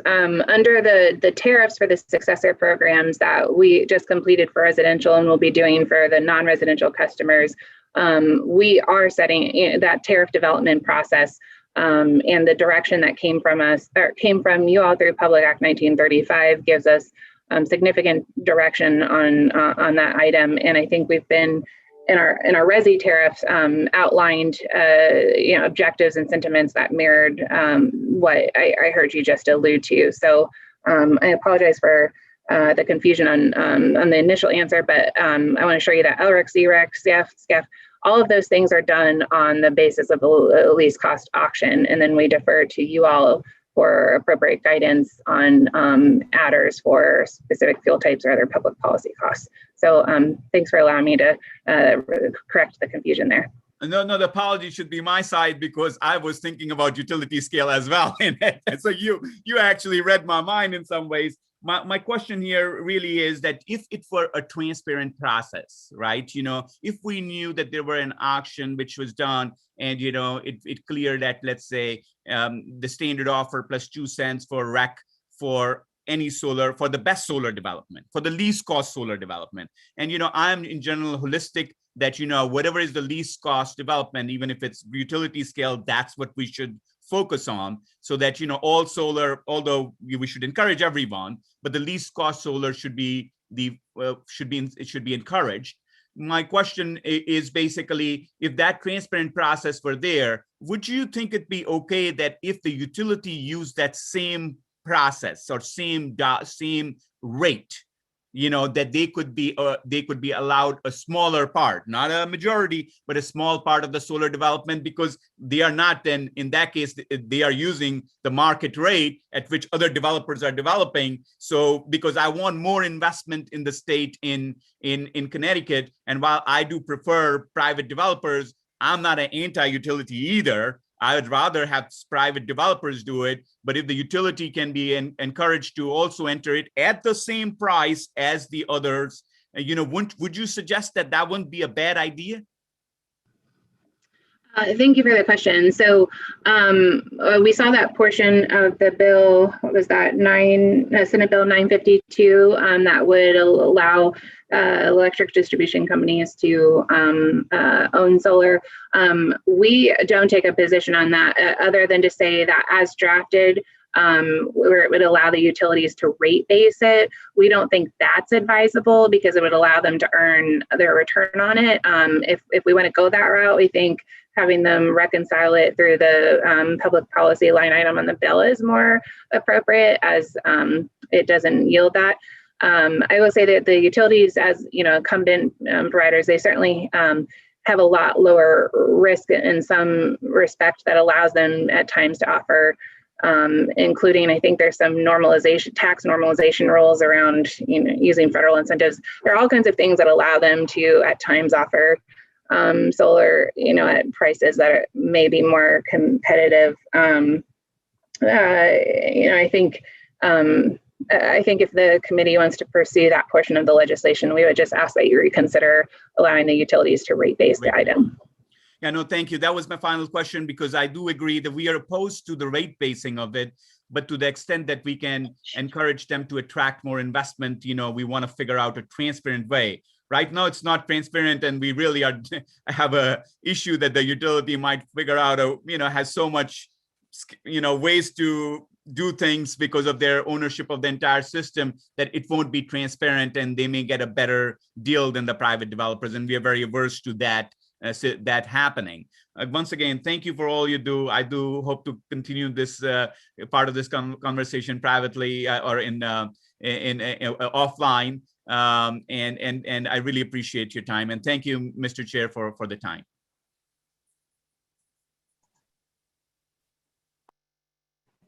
Thank you, Representative Aurora.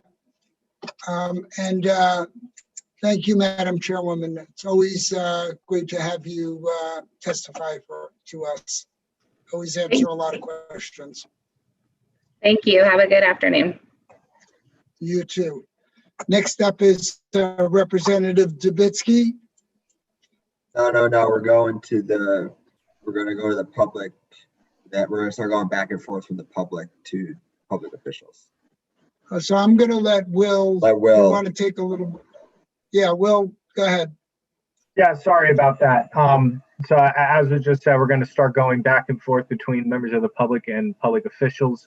For members of the public, please remember that it's going to be 3 minutes for your remarks, and then I'll give you a warning and cut you off there. First up, we have Eric Verkler, and followed by Representative Dubitsky.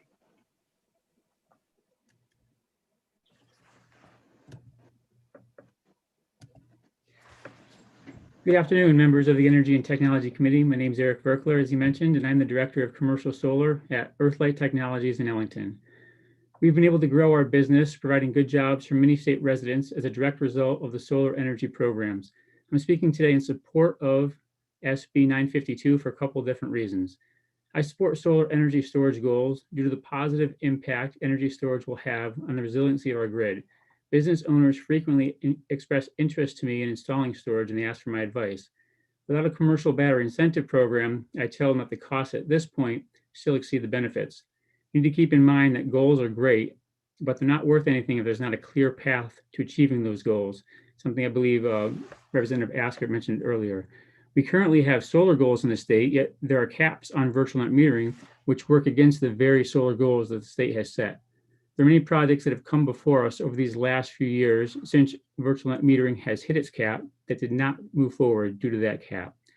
I know that there are many projects sitting in the queue right now, but there are many more projects that did not even get this far. The uncertainty about whether or not that virtual net metering cap would ever be lifted prevented those projects from ever getting off the ground. We're currently working with a municipality in the state to develop a microgrid combining solar and battery storage to power many of their buildings. They've already obtained a ZREC, and they need the VNM cap to be lifted to move forward. They're currently in the queue waiting along with many megawatts of other projects. They've waited so long that their ZREC award has a delivery term start date of April 1st of this year. That means that 4 weeks from today, this project will start losing ZREC payments, and the project's still stuck in the VNM logjam. While I support raising the cap, I fear that the cap will hit its limit the moment it opens due to the many megawatts already waiting.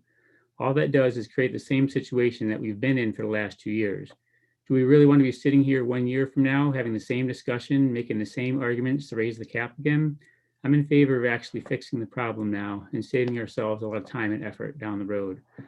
Also, I'd like to thank the committee for its vote on Tuesday in support of separating PURA from DEEP. I think it's a great step in the right direction and will ultimately lead to lower energy costs in the state. SB 952 also asks these same two agencies to investigate solar energy development programs. will only have a completely independent review and investigation if PURA is allowed to work unencumbered by deep interests.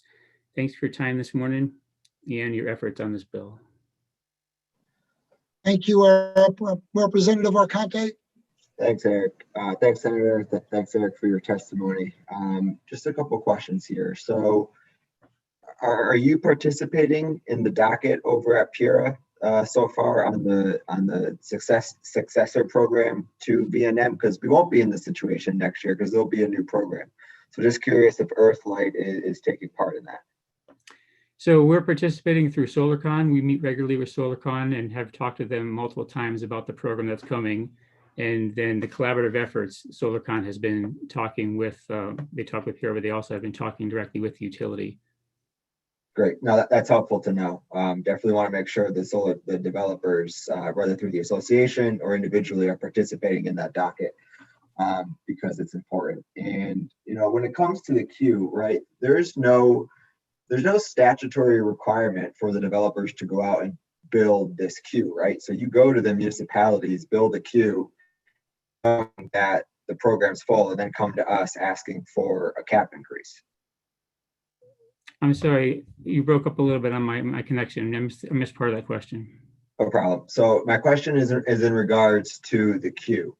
To my knowledge, there's no statutory requirement that directs the developers to go to the municipalities to quote unquote fill up the queue. But it seems to be the strategy is to try to build a queue knowing that the program is already full and then come to the legislature and try to renew a cap. Oh, are you asking if that's our strategy? Yeah. No. So we just take the projects that come to us and explain to them the way that they could benefit from solar. And if virtual net metering was one of those options, we explain to them that there is a cap. They can't actively, there is not an open path forward unless they were to just sit and wait in a queue, hoping that sometime it would get. So we're not actively filling up the queue. We actually have just one project sitting in the queue. So we're much more focused on business to business and helping businesses lower their costs. And in very few instances are we involved in the virtual net metering on the municipality side. Most of the virtual net metering that we have done has been to help farmers, so they're using that themselves. Okay, and then so I guess the question is, are you against the $10 million cap, or is it something that you want a different number?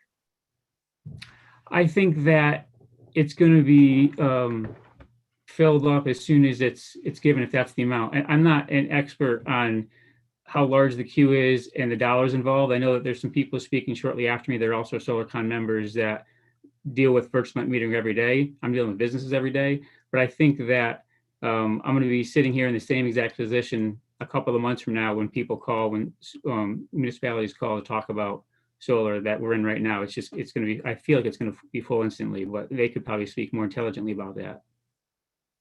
Okay, thanks, Senator.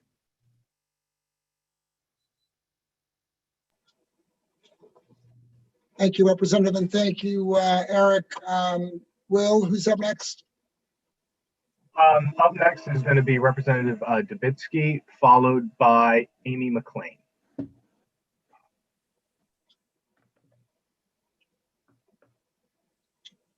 Good afternoon, Representative Dubitsky. Good afternoon, members of the Energy and Technology Committee.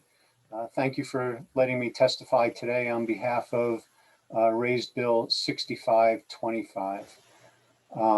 Right now, the electricity distribution market in Connecticut is pretty much a monopoly, with two major players involved and a couple of little ones here and there, but it's basically a monopoly. Now, sometimes monopolies are good, sometimes they're bad.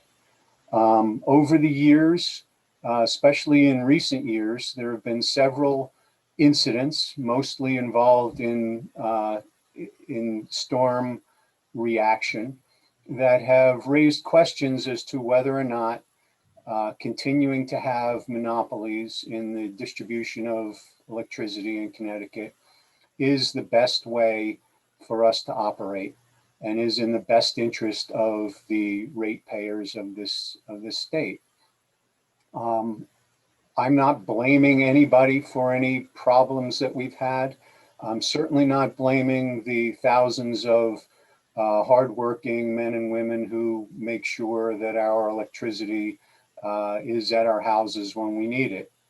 But I have constituents that are upset, and I'm sure everybody in this state, every representative and senator, has constituents who has questions as to why we maintain a monopoly on electricity, and is there a better way?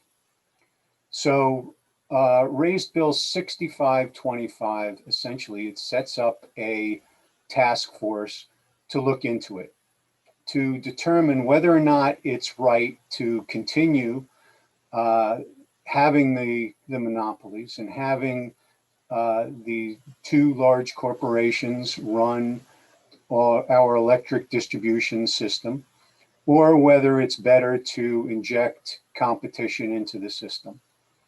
I don't know the answer to that. If I did, I'd put in a bill to implement it, but I don't think anybody really knows. That's why I think it's important, excuse me, it's important to have a task force of people to investigate and to look into whether or not we should keep it as it is. And perhaps that'll be their conclusion, or if we should change it in some way. And I know there are a lot of interest, there's a lot of moving parts to this. So I think it's important to have a good group of stakeholders and a good variety of experiences on this task force to look into the issue. Should we break up the monopoly or not? So this bill does that. I've been asked a lot of questions about, well, what about if you break it up, what happens to all the assets, the poles, the wires? I don't know. That's going to be one of the tasks of the task force to look into that. If the task force decides that it is in the best interest of the people of this state to inject competition, they will look into, well, what happens to the assets. So that's the bill. I encourage you to support it, and I'd be glad to answer any questions. Thank you, Representative Dubitsky. Rep. Arconte? Yep. Oh, yeah. Thanks, Senator. One comment and then just a quick question. I think, when it comes to the stranded assets, Representative, I don't know that this may be something the task force would report on, but I would imagine it'd be similar to when we deregulated and the utilities back in 20 years ago had to, divest in their generation assets. Eventually the ratepayers ended up paying for those stranded costs, I think from a tune to $2 billion over, I don't know how many years it was, but it would be interested to see what the task force would come up with on that. And then just a suggestion I thought of when reading through it, on line 7 through 10, where it indicated some of the things the task force would study and report on. Just a question if you'd be open to possibly adding in a line or two that they should also include studying and reporting on the reliability of the grid, should a transition occur, and how could we, if they do recommend breaking up the territory in any certain way, how do we do it to make sure there's no disruption in reliability for our constituents? No, I think that's a great idea, actually. I'd hate to have a report that said we should break it up without a consideration of the reliability. So I think that would be a very important issue for if not the task force, for somebody to consider. We certainly don't want to start making wholesale changes to the way electricity is distributed without considering reliability. So I would certainly welcome adopting that into the task force charge. Great. I appreciate that. That's all I had, Senator. Thank you. Thank you. Thank you, representatives. I'm sorry, Representative Eckert has a question. Thank you, Mr. Chair, and thank you, Representative Dubitsky, for being here. My question goes on, I'm just looking over the members on it, and you did give a good input, just and maybe something to add in a few lines. And if you haven't got to take a look and your thoughts on the makeup of the task force. I think, possibly some people in the industry, in the past, we were Connecticut Light and Power. And then we got bought out by, a larger corporation. So we actually were smaller in the past, and then we became a larger monopoly. So any thoughts on the membership makeup, and are you relatively happy with what is on here for the membership makeup? Well, I've had some comments on the membership makeup that there should be somebody from Eversource, somebody from United Illuminating, and originally I was proposed that PURA do the study, and there be no diverse membership, that PURA do the whole thing. And I was very concerned about that because, frankly, I think PURA has an interest in a certain decision. So, I put out a list of diverse people that I thought would probably do a good job. I'm certainly open to input from your committee, which deals with these issues all the time, as to who you think would also be a good member on the committee to investigate these issues. I certainly admit that I am not an expert on the distribution of electricity. So if there are people that should be on this task force, I'm certainly open to amending the bill to put them on, and I would encourage the Energy and Technology Committee to suggest people who would be good to sit on it. Well, thank you. Thank you, Representative, for your time, and thank you, Mr. Chair. Thank you so much, Rep. Eckert, and thank you, Rep. Dubitsky. Thank you, Mr. Will? All right. Next up is Amy McLean, and that's going to be followed by Ms. Shibata. Hey, everybody. It's really good to see everybody. Can you hear me? Yeah. Okay, great. We're good to go. Okay, thanks. Well, thank you for allowing me to testify today, and thank you to Chairperson Arconti and Needleman, and Vice Chairs Winfield and Ellie Brennan, and Ranking Members Formica and Ferraro, and all of you committee members. Thank you very much. Acadia Center appreciates this opportunity to send in this testimony in support of SB number 882, the Act of Climate Change Mitigation and Home Energy Affordability. Connecticut's been a catalyst for the advances in clean energy and climate goals in the region. It was the first state to set greenhouse gas targets for 2050, and the first to create a stakeholder board, of which I am a member, that oversees the energy efficiency improvements in this state. Connecticut set a target of reducing greenhouse gas emissions by 45% by 2030 and 80% by 2050. And Governor Lamont's executive order prior to this legislation mandates that Connecticut's electricity sector reach zero emissions by 2040. Although the executive order requires zero emissions for the electric sector by 2040, through the recent Energy Integrated Resources Plan, DEEP, called for legislation to put that target into statute. Acadia Center agrees with DEEP that the statutory target for zero carbon electric grid by 2040 would complement the broader economy-wide decarbonization goals laid out by the Global Warming Solutions Act. By passing legislation, the state will ensure that the zero carbon goal has the force of law necessary to drive the significant changes in the state's electric sector that are necessary in order to reach this 2040 goal and beyond. We also agree with the part of the bill that agrees with the provision that allows for the 300,000 megawatt of electricity, which is equivalent to approximately 1% of Connecticut's load, for demand response and energy efficiency measures. These resources will save customers money and provide stability and reliability to the electric grid in all hours of the day, while increasing the deployment of intermittent resources such as wind and solar.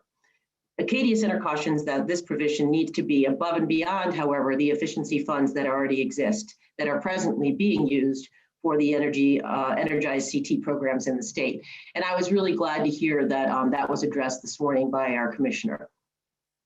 Lastly, Acadia Center does support the requirement for property owners listing homes for sale or lease that they provide prospective buyers and tenants with either a home energy label, a number generated during a home energy audit that summarizes the property's energy efficiency, or the last 12 months of energy bills.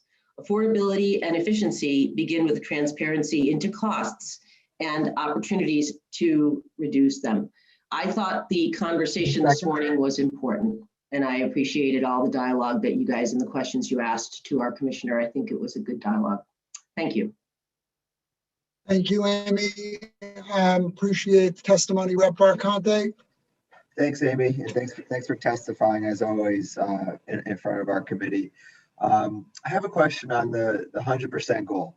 You know, I keep bringing up the subject of transmission, build out. I really don't see us getting to where we want to be unless, we as a state and as a region, really as a country, kind of get serious and start putting plans in place to build out our transmission system, to make our grid, to modernize our grid so it can, right now our grid is built for fossil fuel generation. It's not built to incorporate the levels of renewables that, we want to see. So do you, from your perspective, from the Acadia Center, do these goals in state statute help the grid operators, take more seriously planning for transmission build out and modernizing the grid to then help meet the state's statutory goals? I think it does. I think we have to, if we're serious about modernizing the grid, we have to look at a whole plate of different options. Microgrids, for example, need to be employed. Decentralizing the fact that we have all this energy going from one particular place and it's not sustainable. And I think we really feel like moving forward with putting things into legislation is going to help us move in that direction. We also have such great input from the process through the GC3. We have these PURA dockets that have been robustly attended, and people have given incredibly important and detailed testimony. We have some answers here. We just have to start, I think, putting the will behind it. And I think that's what you all are trying to do here. And I commend you for it. And I think we really just have to continue to move forward. Great, thanks. Now, do you see, to meet these goals, do you think from the Acadia Center's perspective, I personally think, we need to start working on a regional solution for Millstone. One, just the capacity market reforms in general, but also, come 2029, a regional solution for Millstone to keep that resource online, because not only does it benefit Connecticut, it benefits the region. Yeah. I guess does the Acadia Center have a position or thought? Well, actually, I think we had a position on it back when we were talking about Millstone 2 sessions ago as well. My colleague Emily was worked with Representative Formica and others on a lot of this stuff. Yeah, I think we have to. And I think the ISO question is a huge one. And that was talked about this morning. Regional solutions is what we have to do. It's only fair to Connecticut. And we're going to need to start making these solutions, putting all the pieces together to address them. So yes. Agreed. Thanks. That's it for me, Mr. Chair. Thank you. Thank you. Thank you, Rep. Arcani, and thank you, Amy, so much for testifying today. Really Thank you for appreciate having me. Will? Up next, we have Ms. Shapata, followed by Michael Alzier and Mark Kimball. Great, thank you. Co-chairs are Conti and Needleman. Can you hear me okay? Great, thank you. Vice Chairs Winfield and Ali Brennan, ranking members Formica and Ferraro, and members of the Energy and Technology Committee, thank you for the opportunity to provide testimony for SB 882. My name is Shubhata Kambli, and I'm Sustainability Director for the City of Hartford. We strongly support sections 3 and 4 of this bill, which would provide improved consumer protections for every renter and home buyer in the state. These sections, which prioritize energy data transparency, are a basic step to inform people who are in the market for a new home. Our office has been looking into consumer protections like this since 2019 with the help of a variety of state, regional, and national organizations.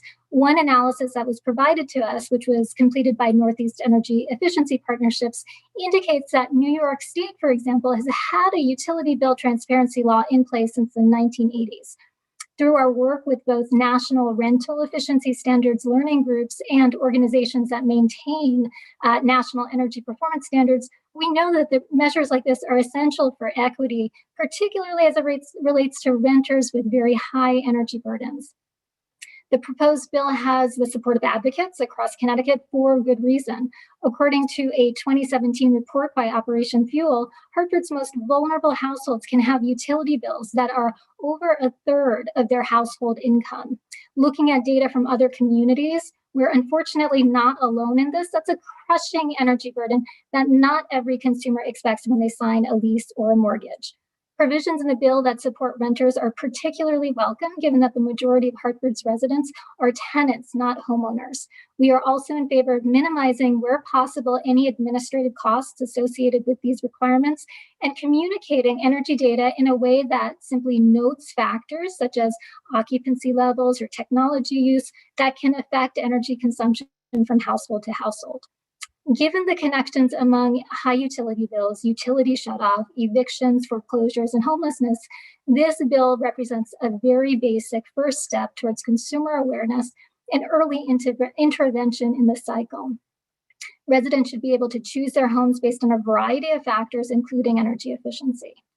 As pandemic-related moratoria that protect residents from utility shutoff and rental eviction may soon expire, it is critical that we take immediate and quick action to protect our residents where we can. This is just one of many steps on residential energy efficiency that we can and must take. We urge your quick action to support this bill. Thank you. Thank you, Shubhata. Obviously, this is a great idea, and it's very important that we do something for people who are very vulnerable to not looking at some of this information or not even being able to find it. You said that New York's done it since the 1980s. And then you also mentioned that we're all invested in trying to figure out a way to do this without sort of creating a bureaucratic nightmare. A lot of apartments are owned by small business people. We want to make sure that we can provide information that's meaningful and relevant. I haven't figured out how to get out the variability of how warm or how cool you want your property. It tends to be electric is the big culprit if you have electric heat. I would think would be the largest problem. I don't know where other problems are, in a multi-family building, generally heat is supplied, I think, and they're not separately metered unless individual units have their own boilers. But I think that the problem comes with people that have electric resistance heat. Is that right? I unfortunately don't know the data related to the answer to that question, but I can certainly look into it and find out. I'd be very interested. To me, the devil's in the details here. We don't want anybody surprised, and it's slightly different when you're buying a property, because I do believe the disclosure on a purchase and sale agreement, that when you sign up to list your house, it does say what kind of heat you have. and a home inspection will show if it's a 70-year-old boiler versus a 20-year-old boiler. But the electric resistance heat is like the huge cost for 3 months a year. I don't know if there's any other aspect of renting that's as problematic as the heat. So maybe there's a way, this is in the governor's bill, we'll be negotiating this, to figure out a way to do something that helps the potential tenants or even the potential buyers without creating a bureaucratic nightmare. And any input you have is appreciative. Thank you. I don't see anybody having any questions. So Will, who's up next? Up next, we have Michael Alzier, along with Mark Kimball, followed by First Selectman Knickerbocker. Good afternoon, everyone. Can you see and hear me okay? Well, good afternoon, Chairman Needleman, Chairman Arconti, Representative Aurora, Senator Formica, Representative Ferraro, and other distinguished members of the committee. My name is Michael Alzier. I'm the Vice President of Business Development at Eversource. And thanks for providing me the opportunity today to appear before you. I'm accompanied by my colleague, Mark Kimball. He's Project Director for the utility-owned solar that we currently developed in Massachusetts, and he'll help me in answering any questions you might have. I'm here today to testify solely on Senate Bill 952, and that concerning certain solar energy projects. I'll briefly summarize Eversource's comments on the bill and defer to my written testimony for the details. I want to thank the committee for submitting this bill for discussion at today's public hearing. It advances Connecticut's carbon reduction goals by providing DEEP and PURA with the authority to elect to approve up to 150 megawatts of utility-owned grid-scale solar if they conclude it serves the long-term interest of the ratepayers. The bill benefits the public by requiring that at least 50% of the projects be located in towns that are within an Alliance school district. And that ensures that the associated property tax revenues will benefit these primarily urban areas and towns, thereby also limiting the amount of solar projects being developed in Connecticut's disappearing farmlands. The bill will benefit the public by spurring economic development through job creation. And Eversource would use union electricians for the proposed work. Also, PURA's close oversight over the two electric distribution companies will help ensure that our customers benefit from cost-effective projects whose costs are fully visible and used to gauge the competitiveness of future renewable energy sources. From our experience, these projects would enjoy economies of scale achievable through large-scale renewable development. Those economies of scale, coupled with Eversource's strong project management track record, enabled it to complete solar projects in Massachusetts at a cost that were 20% below the level that was approved by the Massachusetts Department of Public Utilities. The bill further protects customer interests by explaining that electric distribution companies can only recover those costs that PURA determines were prudently incurred.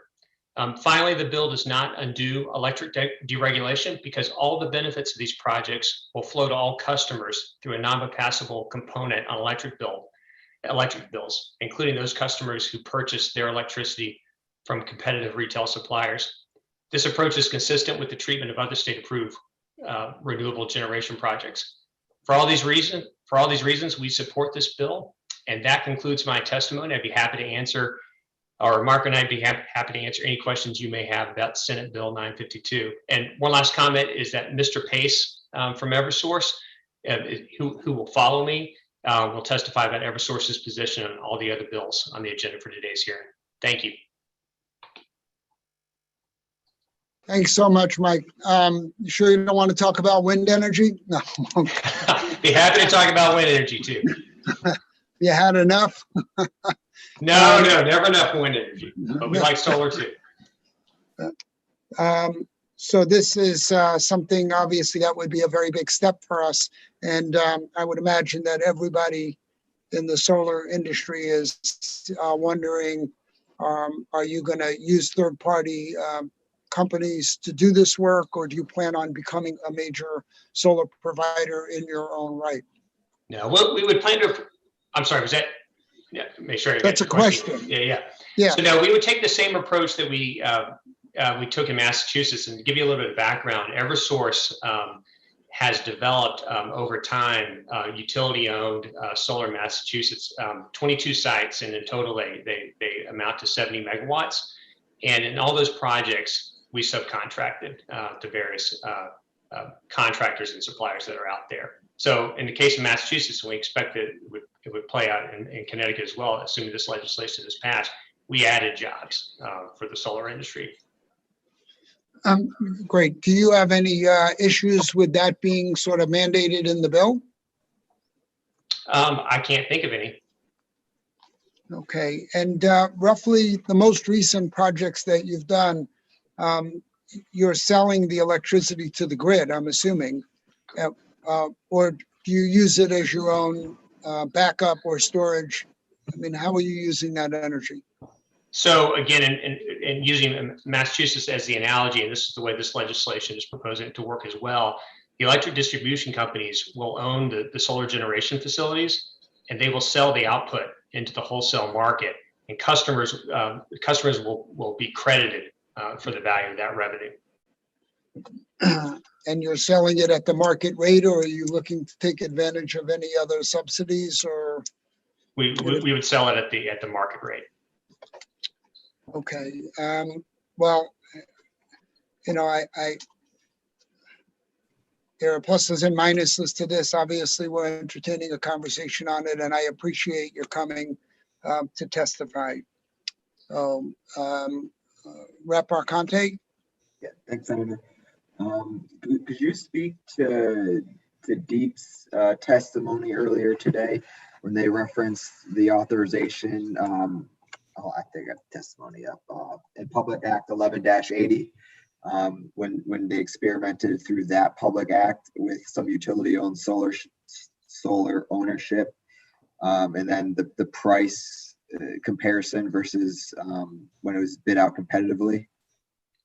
Sure, I heard Commissioner Dykes make that comment. I wasn't personally involved in that, but from what her comments, what she said, it was apparently through a competitive procurement process in 2011. So it was, it was over 10 years ago. Prices and the cost of solar equipment has come down quite a bit. But at the end of the day, we have not built utility-owned solar in Connecticut. As I was commenting earlier, our experience so far has been in Massachusetts. We'd like to bring that to Connecticut. But the only solar generation we currently own is in Massachusetts. And the approach there is very similar to what is proposed in legislation. It's utility-owned. And one thing I would point out there is that one of the factors that led to the Massachusetts Department of Public Utilities approving those projects were that those projects we were proposing there were actually very competitive relative to the current cost and incentives associated with solar in Massachusetts at that time. And ultimately, when we did build the projects, we came in significantly lower than budget. Thanks. No, thanks for that answer. And would you guys still be willing to do this if it isn't rate-based, but rather recovered through the reconciling adjustments? Well, I'm not an expert on rate making, but I believe that if it goes through if we talk about a reconciling rate mechanism, that is a rate-based approach to the ownership of the solar. Maybe I could just touch on the benefits that we've seen out of a rate-based approach to ownership. Number one is under this legislation. This is you see this typically in rate-based approach, is that we would, before we undertook the program, we would go to DEEP and effectively make a filing with DEEP, where DEEP would then opine on whether or not the proposal serves the long-term interest of ratepayers. That's an important step, because assuming DEEP were to conclude no or yes, is going to depend whether or not we move forward or not. Then once we construct the projects, we would then go to PURA and seek cost recovery. And to do that, we'd have to demonstrate the costs were prudently incurred. So to do that, it would be completely an open book process. PURA would see the competitive procurement process we undertook that I touched on earlier, and all the costs that we've incurred. And assess which costs were prudently incurred versus not. We'd only recover those that were prudently incurred. And then that would ultimately, to the extent the costs were prudently incurred and approved by DEEP up front, they would make it to the customer's bills through a reconciling rate mechanism. Right, but I thought if you build something into a rate base, it gets the rate of return. I don't know if that is the same. I'm not a rate. No, and I'm not either. So, to the extent, I have other source colleagues, watching me right now. So to the extent I misspeak, we'll follow up with you with correction. But so let me add on to that PURA process. So PURA would approve all the costs we incurred to buy the solar panels, the inverters, and all the equipment. But also they would review our proposed rate of return that we were earning on the investment. So PURA would have a say in that as well. Okay. And all those ingredients go into what ultimately gets put on the customer bill. Okay. And then, sorry, I lost my train of thought. Sorry, I'm going to go to Senator Formica. I see he has his hand raised, and if I can get it back, I'll finish my question. Senator Formica. Thank you, Mr. Chairman. Hi, Mike. How are you today? I'm very well, Senator. It's good to see you. Thank you, sir. Always you too as well. I have but one request, and I made this request of Eversource at each of the last 5 meetings that I've had. Your comment about taking the energy generated from your solar available generation and selling it on the market.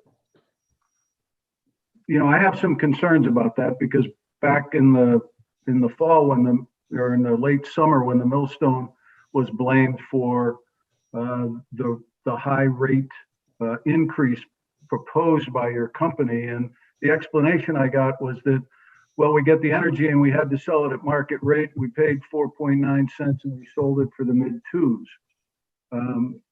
There's been adequate opportunities to sell that power in the mid sixes and book the profit to the ratepayers instead of booking the loss. So what I've been asking for is, what is the process? Who decides the timing?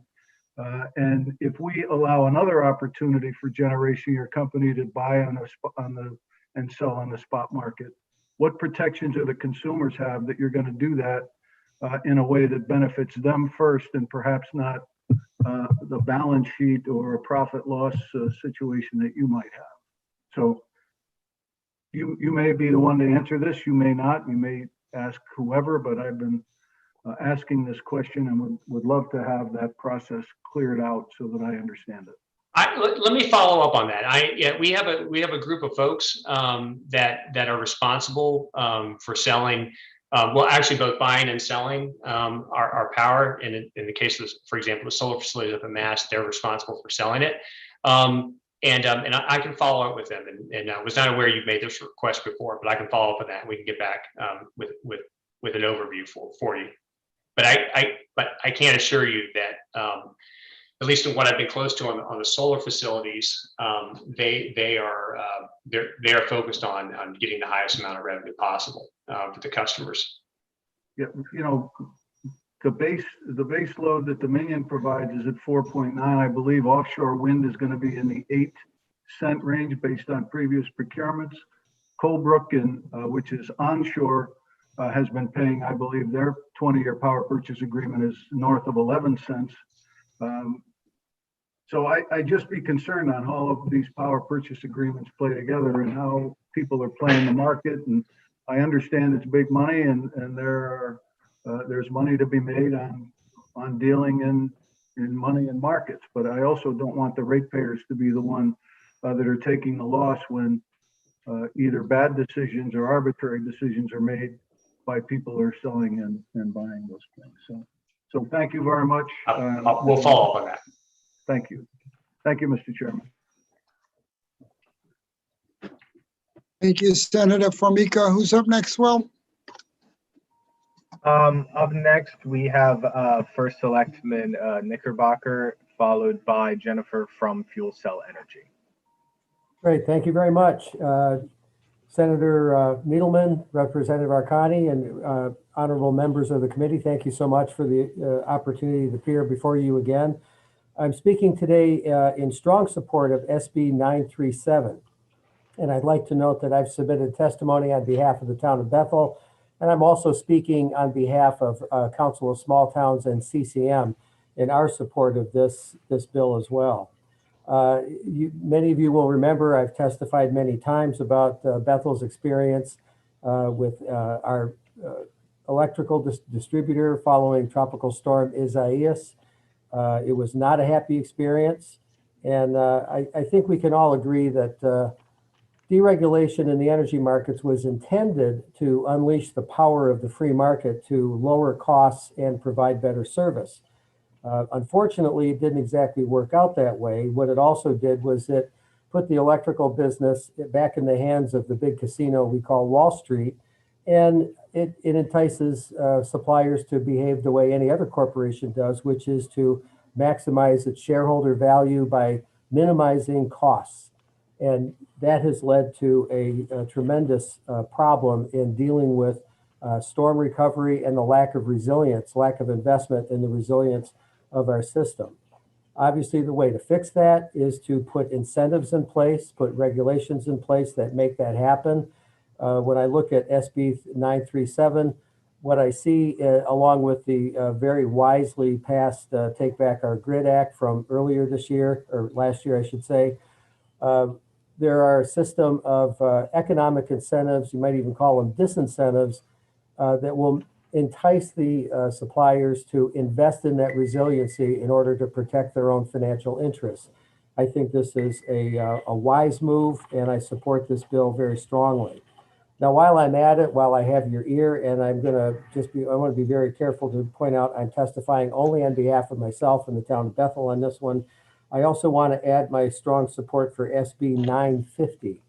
And I will tell you, I think I might be the lone guy in the woods in favor of this, but I believe very strongly that if we are going to hold Eversource and the other distributors accountable for the resiliency of their system and produce financial penalties for not hardening the system, then I think we have to take the gloves off them and allow them to protect the infrastructure by trimming dead trees within the protected zones that they control.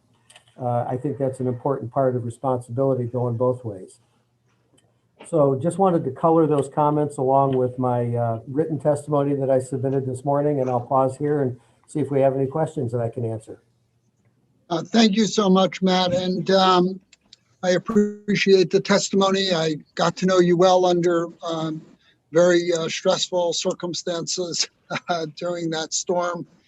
And I agree with you. The tree trimming bill that we put in, although it needs some language changes, and it really does, it was never meant to cut out tree wardens or any of that.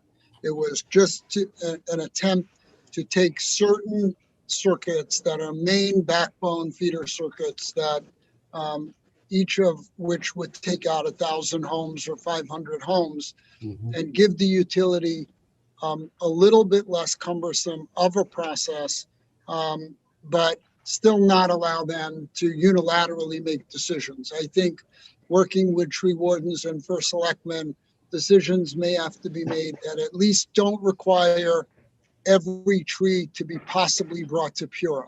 Because as you say, it's impossible. I drive around my town and I know which trees are problematic and which ones, if they fall, are going to take down half the town. And we need to have some more flexibility. It cannot be a unilateral process because the utilities have demonstrated in the past that when they have unilateral authority, they can ride roughshod over municipalities and individuals. And we can't let that happen, but we also need to make sure that they have some latitude, and every tree doesn't require a 3-month process. Because as you know, if they come sit with the tree warden and say, we're going to do this neighborhood, and one person says, I don't want this tree touched, then that one person can stop that work, not all the work, but that one tree will not be taken down because they're going to come and they're going to do the other work. and then they might not come back until after that tree falls down. So I appreciate as another long-serving first selectman, your perspective on it. It was good getting to know you, and I'm glad that you appreciate what we were able to do in a bipartisan, broad-based way with Take Back Our Grid. There is so much good that's yet to come out of that bill. Things like you heard Chairwoman Gillette talking about, low-income rates and economic development rates and more accountability and more transparency and some additional tools that allow her legitimately to say these are not recoverable costs.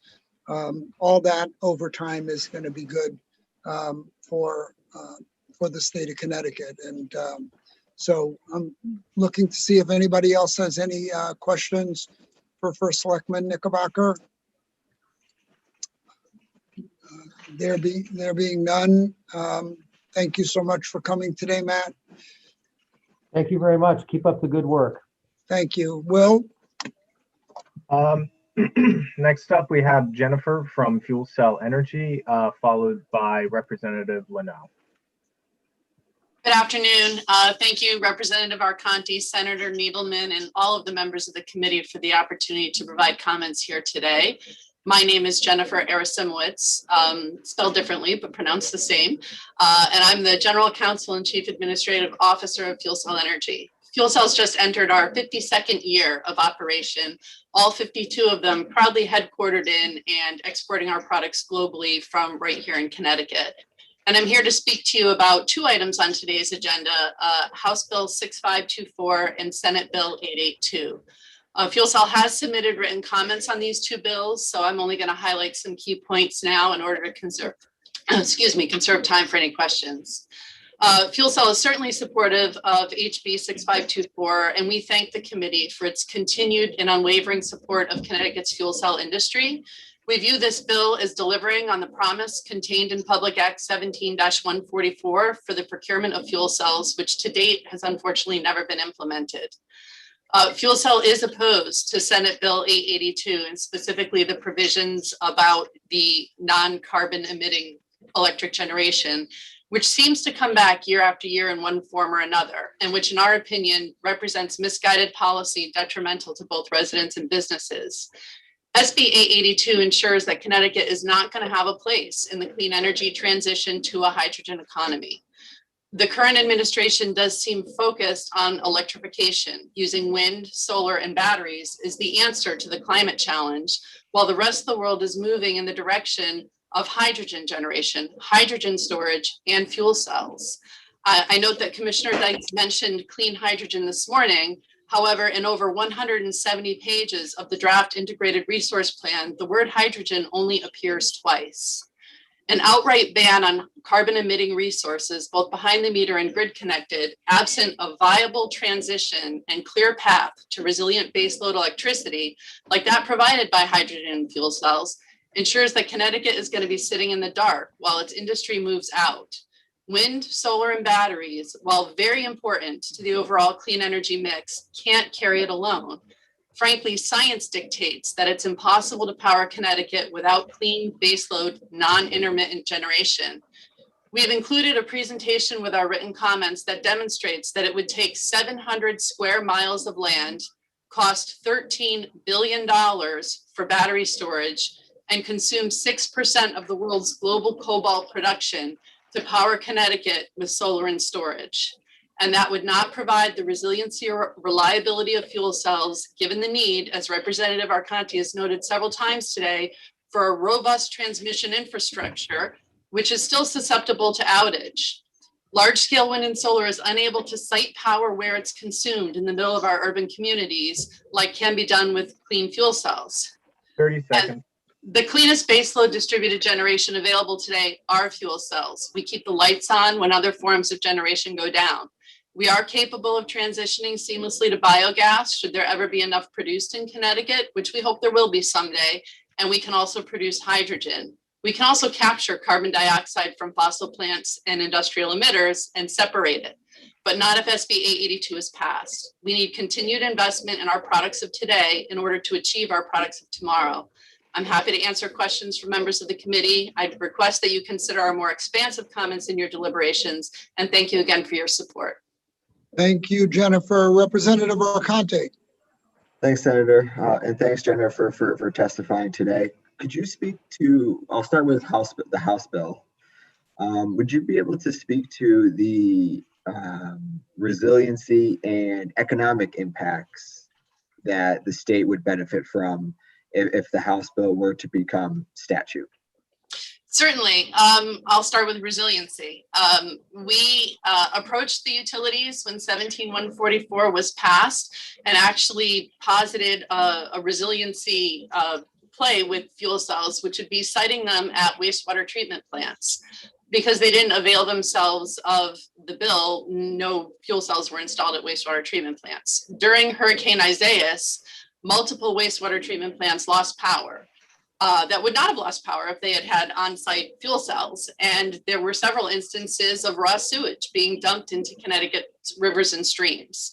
So the ability to have a thoughtful, cooperatively planned, targeted opportunity to place fuel cells in critical places, hospitals, wastewater treatment plants, things of that nature, and connect them in microgrid mode would provide the type of resiliency we need when these types of storms come along. With respect to the economic benefits, you know, we've been here many times and testified. We're a Connecticut-based company. There are 3 stationary fuel cell companies in the world. 2 of them are located here in Connecticut. And there's plenty of evidence done by CCAT and others that for every megawatt of fuel cells acquired, north of $800,000 in tax revenue is provided to state and municipalities, and 8 jobs are created right here in the state of Connecticut. You know, I'm proud to say we've been paying well in excess of $15 an hour to our factory floor employees before it was the cool thing to do. These are really, really good jobs and does a lot for the Connecticut economy in addition to just the resiliency benefits. Thanks for that. And I think it was an important point to highlight. You know, I'm glad you brought up the wastewater treatment plant scenario, because you know that's something I know me, my co-chair and ranking members think about constantly, is how do our decisions affect the reliability and resiliency of the grid. And I think fuel cells have a big role to play in making our grid more resilient, you know, as we see the effects of climate change over the next, you know, decade or two. And then my follow-up question too is if you could expand on, you know, where the industry is going. You know, I love how you know, discussing hydrogen and the ability to even you know, through continued R&D, carbon capture technology. Absolutely. The product is advanced. I mean, we've been here 52 years, so obviously we've had substantial advancements. You know, first and foremost, we have the ability to combine heat and power. So for other manufacturers that can't rely on intermittent power, we can displace their boilers. We're doing that at Pfizer, where they basically invented the vaccine powered by fuel cell energy fuel cells, providing them electricity, displacing the need to run gas through their boilers to provide additional heat. We are currently installing a breakthrough project at the Port of Long Beach in California, which is going to run on biogas, because California has done a lot with digesters. They have a lot of biogas. It's going to provide electricity and thermal energy to the port facility. It's going to generate hydrogen to fuel the Toyota Mirai cars and Class 8 trucks at the port. And then the other byproduct of a fuel cell is hot water, which is going to be used by Toyota for its car washing operations.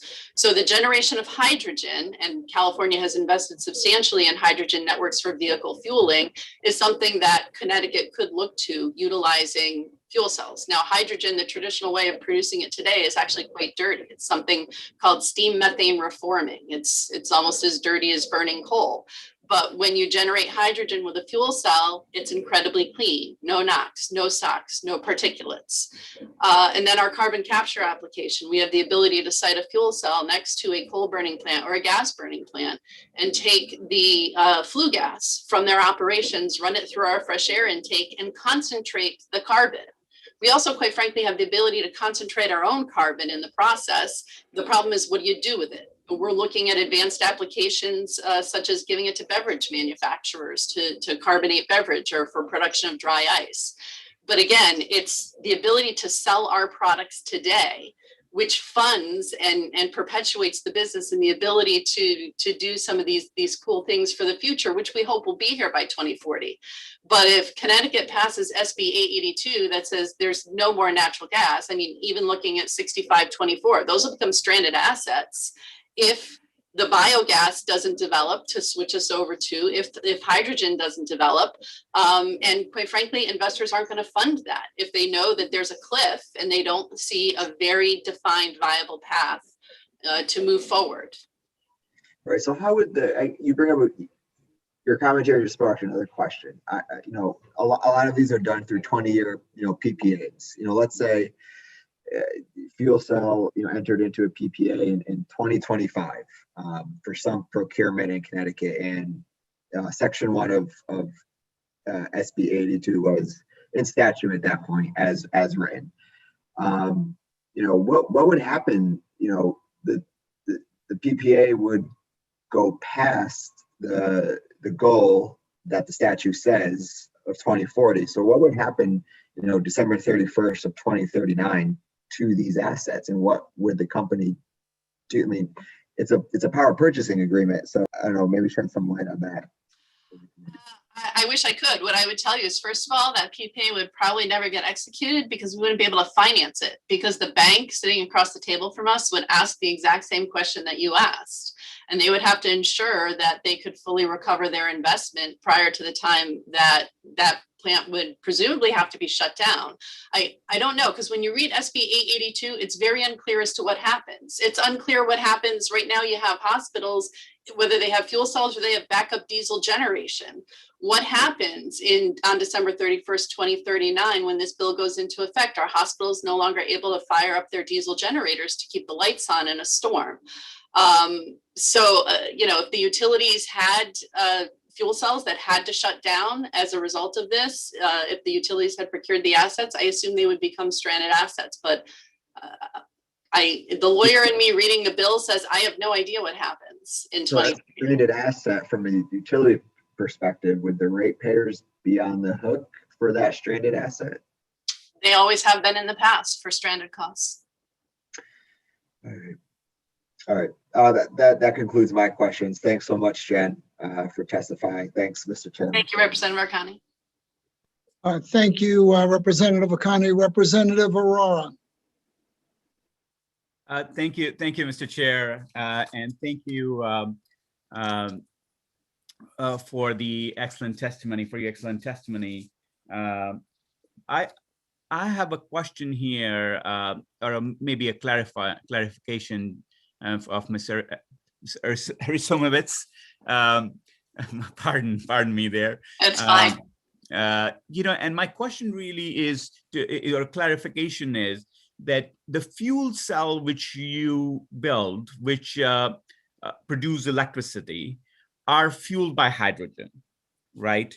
And hydrogen and oxygen, but hydrogen being the tougher thing to get in some sense, because it's just as you said, the conventional 90% of the hydrogen produced is very dirty, and the other 10% right now through the electrochemical processes, or what they call electrolysis, is quite clean, very clean.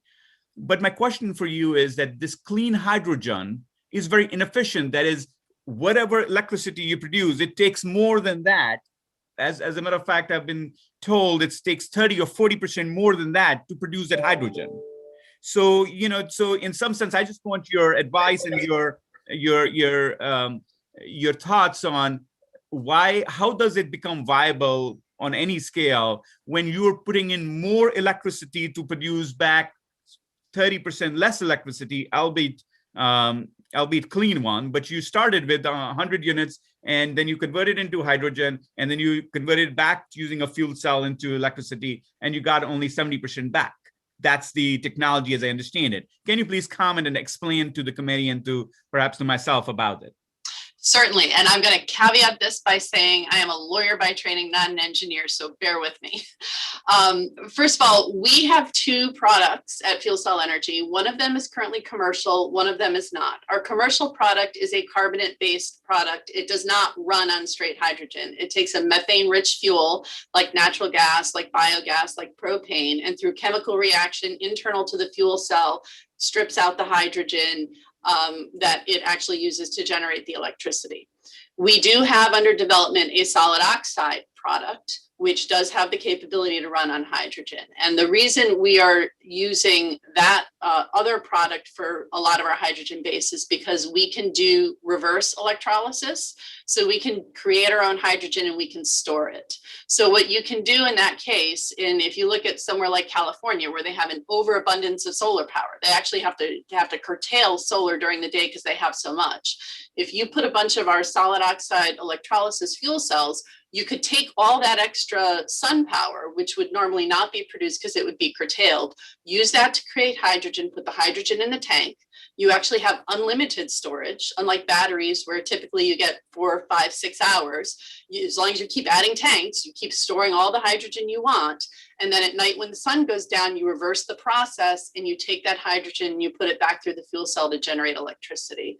So as a company, that's how we're looking at it. We're looking at the reverse electrolysis as taking what otherwise would be wasted electricity curtailments from sun or wind power that has to be shut off because there isn't demand on the grid, using it during those times to generate the hydrogen, store it, and then utilize it at times when the grid is in need of power.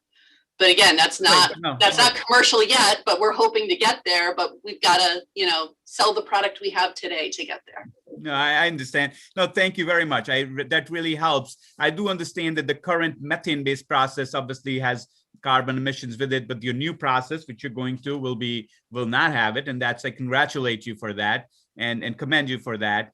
Thank you. I think the question which really I want us all to be clear is that the real fuel cells are real competition and alternate, and a good alternate, viable alternate to batteries.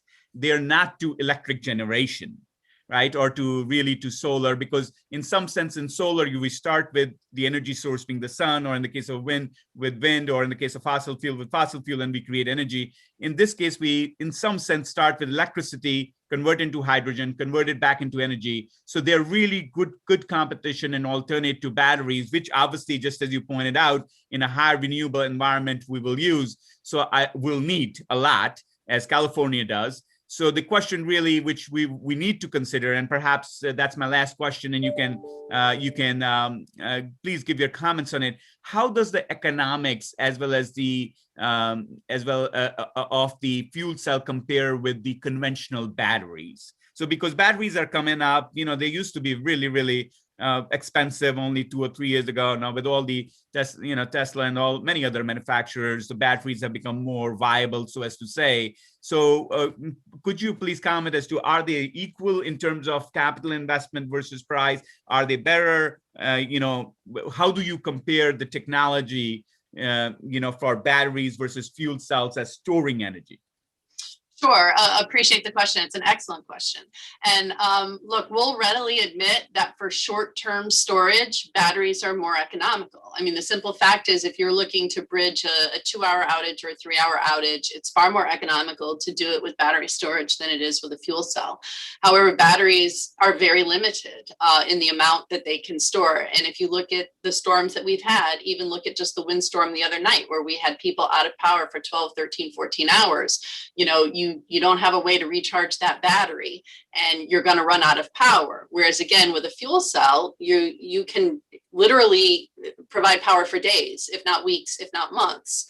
So we view the technologies as complementary.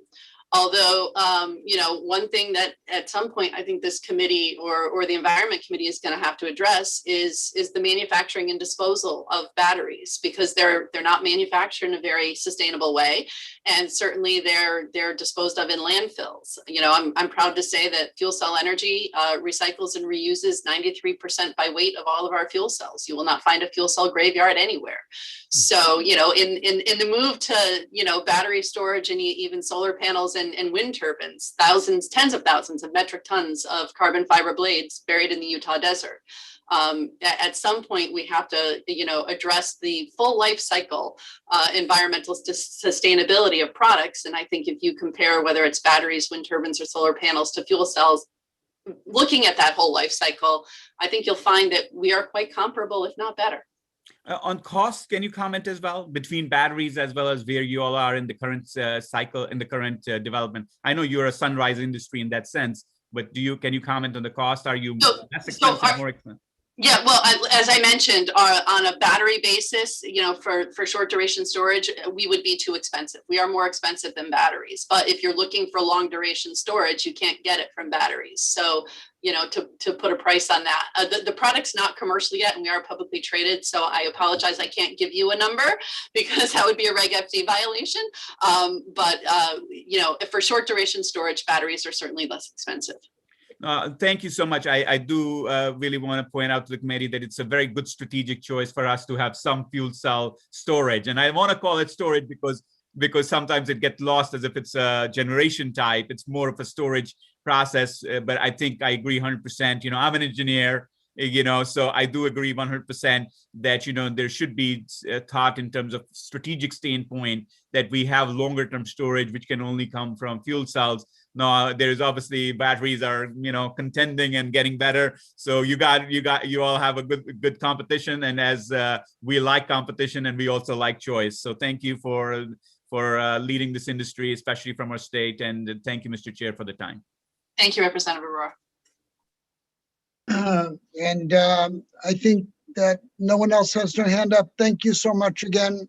Always an education, Jennifer. Thank you for coming today. Thank you, Senator Needleman. Thank you. Well, up next we have Representative Leno, followed by Jamie Smith. Good afternoon, Mr. Chairman, members of the Energy and Technology Committee.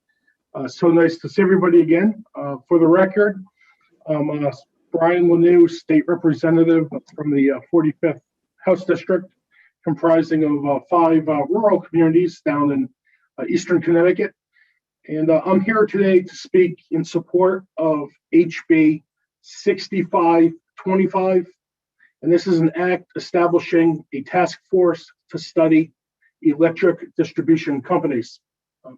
I represent thousands and thousands of constituents that consist of hardworking families, small business owners trying to survive and stay afloat, as well as many, many senior citizens on fixed incomes. The year 2020, as we're all aware, has been a very trying, complicated, and burdensome year on all of us. As a result of COVID-19 and the quarantines, there's been significant unemployment in my district and throughout the state, leading to many economic hardships. That paired with some of the highest energy rates in the country here in Connecticut. And on top of that, this summer, we've experienced another rate hike from Eversource leading to additional hike in energy. Thankfully, that's been rolled back, at least for now. In addition to that, after this rate hike came into effect, the result we got for that was essentially 2 weeks, and for many places in my district, of power outages after the tropical storm came through our area. Restoration didn't happen for up to 2 weeks in many areas. As a free market legislator, I think the time has come where we need to look at more options that are available to us and that's more fair and more equitable to our ratepayers. We need to get this task force going.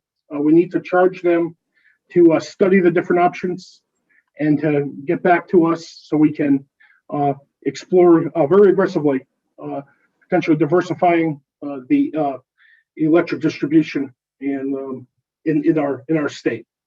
I in particular would like to see language in here to specifically charge the task force to look at municipal electric companies specifically to look at the option of and the feasibility of them to be able to expand their service area and what the costs would be for the infrastructure associated with that potential expansion. Thank you very much for the opportunity to testify, and I'll be happy to take any questions. Thank you, Representative Lanu. Nice to see you. As always, I don't see anybody with their hand raised, so thanks so much. Thanks, Mr. Chairman. And just to let you know, I will be forwarding my written testimony this evening. Great. Thank you. Thank you so much. Will? Next up, we have Jamie Smith, followed by Kevin Moynihan. Good afternoon. Thank you for the opportunity to speak to you, Senator Needleman, Representative Arconti, distinguished members of the Energy and Technology Committee. My name is Jamie Smith. I'm one of the owners of Lodestar Energy. We're a Connecticut-based solar developer. We've been developing and building projects for 7 years. We've been involved in the virtual net metering program since its inception as participants back even in 2014 as a working group. We're supporting SB 952 with some changes. We are requesting a significant expansion of the virtual net metering program by either A, uncapping it for 2 years to follow the federal ITC extension, or adding at least $30 million, which would clear the queue and provide $10 million to the Alliance school districts. There are 3 reasons why we believe you should support this. The first is jobs, and jobs in Connecticut. We haven't heard a lot this morning, this afternoon about jobs, but our projects provide electrical jobs, construction, engineering, legal, accounting, operations and maintenance. An increase in the cap to $50 million would create approximately 1,000 jobs. That's according to the NREL models. Those are jobs for both construction and maintenance. A typical project that we build has about $900,000 in electrical work. So why am I, focused on local jobs? I live in Connecticut. I really am frustrated when we go take the large scale wind and solar and take it out of the state. I think that's a real loss for us. I support it. I think we need all forms of energy, large and small, but don't love that as a Connecticut resident. The second reason are the savings and benefits for the municipality. Senator Needleman talked about this a little bit earlier. There are only 26 municipalities that are currently participating in the program. It's been limited because the program has started and stopped 3 times in 6 years. The program's really only been open about 50% of the time. The typical savings for a town are about $75,000 a year. We know with COVID, we know how important that's going to be, how impactful that could be to keeping staff. There are at least 30 municipalities queued up in the program, many who are just expecting the program to expand, and I'm happy Representative Arconti asked some questions about that. I'll wait until the end because I'm happy to talk about why folks are in the queue. And it has to do with really the time it takes to get into the queue and the things that you have to do to be ready. The current proposal in SB 952 of $10 million with 5 going to the Alliance school districts would clear less than 25% of the current queue. It would leave most towns in the cold. Finally, the last reason, and we've heard a lot of good things about this today, is grid resiliency and modernization. Generating energy where it's needed reduces the risk of outages. Distributed generation, by its definition, means creating energy where it's used. Our projects contribute $300,000 to $500,000 per project in line and substation upgrades to Eversource and UI. Distributed energy is the precursor to microgrids. We've heard about that, battery storage, and the work around EVs that are going to be the future of Connecticut energy. There are 2 reasons you will hear against virtual net metering. The first is a cost shift. This is nonsense, and nonsense is really the nicest thing I could think to say about this. VNM is not a cost shift. Virtual net metering benefits the EDCs. How do we know this? We know this because Deep and PURA commissioned a study of the value of distributed energy. That is, putting energy where it's used. What did the study say? The study said that distributed energy is worth 14 cents a kilowatt hour. What do the EDCs pay us when we provide that energy? 11.5 cents. I'm going to go through this math. It's very important because it comes up over and over again.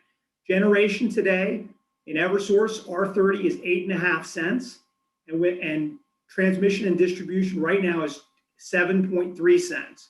We get 40. That's time. I'm sorry about that. Time? Yeah. We get 40% of the value of transmission and distribution plus G. That's 11.5 cents versus the 14 cents. I'll stop and take questions. Thank you, Jamie. Obviously, your passion demonstrates itself.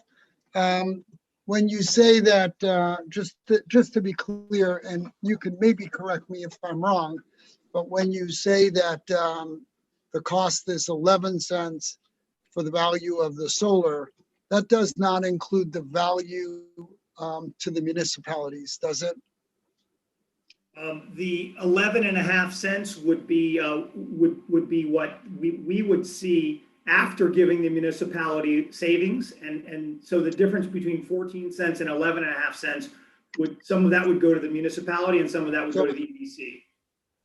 So my understanding is that the total cost is about 22 or 23 cents, based on what municipalities that I know that have signed up are touting they get. It's 23 cents kilowatt hour. They get 11 cents, and then the solar company gets the other 11 or 11.5 cents. So I mean, that's not the way the program works. It's a monetized bill credit for us. Right. We get for every credit 11.5. We get 14 cents, and then basically we give 15% discount. We give 2 cents, 1.5 to 2 cents to the municipality, and the difference is kept by the utility. So it doesn't really matter what they pay for electricity. We're giving them between 1.5 and 2 cents. In the case of a 3 megawatt project, it's $75,000 a year to the municipalities in savings, about $1.5 million over the lifetime of the project. The 22 cents, I'm not sure where that number is coming from. That again, generation is 8.5 cents. Transmission and distribution is 7 cents. We get all of generation plus 40% of transmission and distribution. That's the way the program was written. The EDCs were involved in helping us craft that program in 2014 and 2015. okay, thank you so much. I'm going to turn it over to Representative Arconte. Yeah, thanks, Mr. Chair. So Jim, are you guys participating in the PURA docket so far? We are, and I'm glad you asked. Great. There are a couple of challenges with it, though. It's written in a way today that makes it unclear if virtual net metering can participate. And it's also capped, and it also has an auction we're going to be competing against C&I, rooftop manufacturers and businesses. So there's some limitations to it. We've submitted our comments through SolarCon, through the NECEC, and we've been really active. We read through it many times, and it just needs a lot of work still.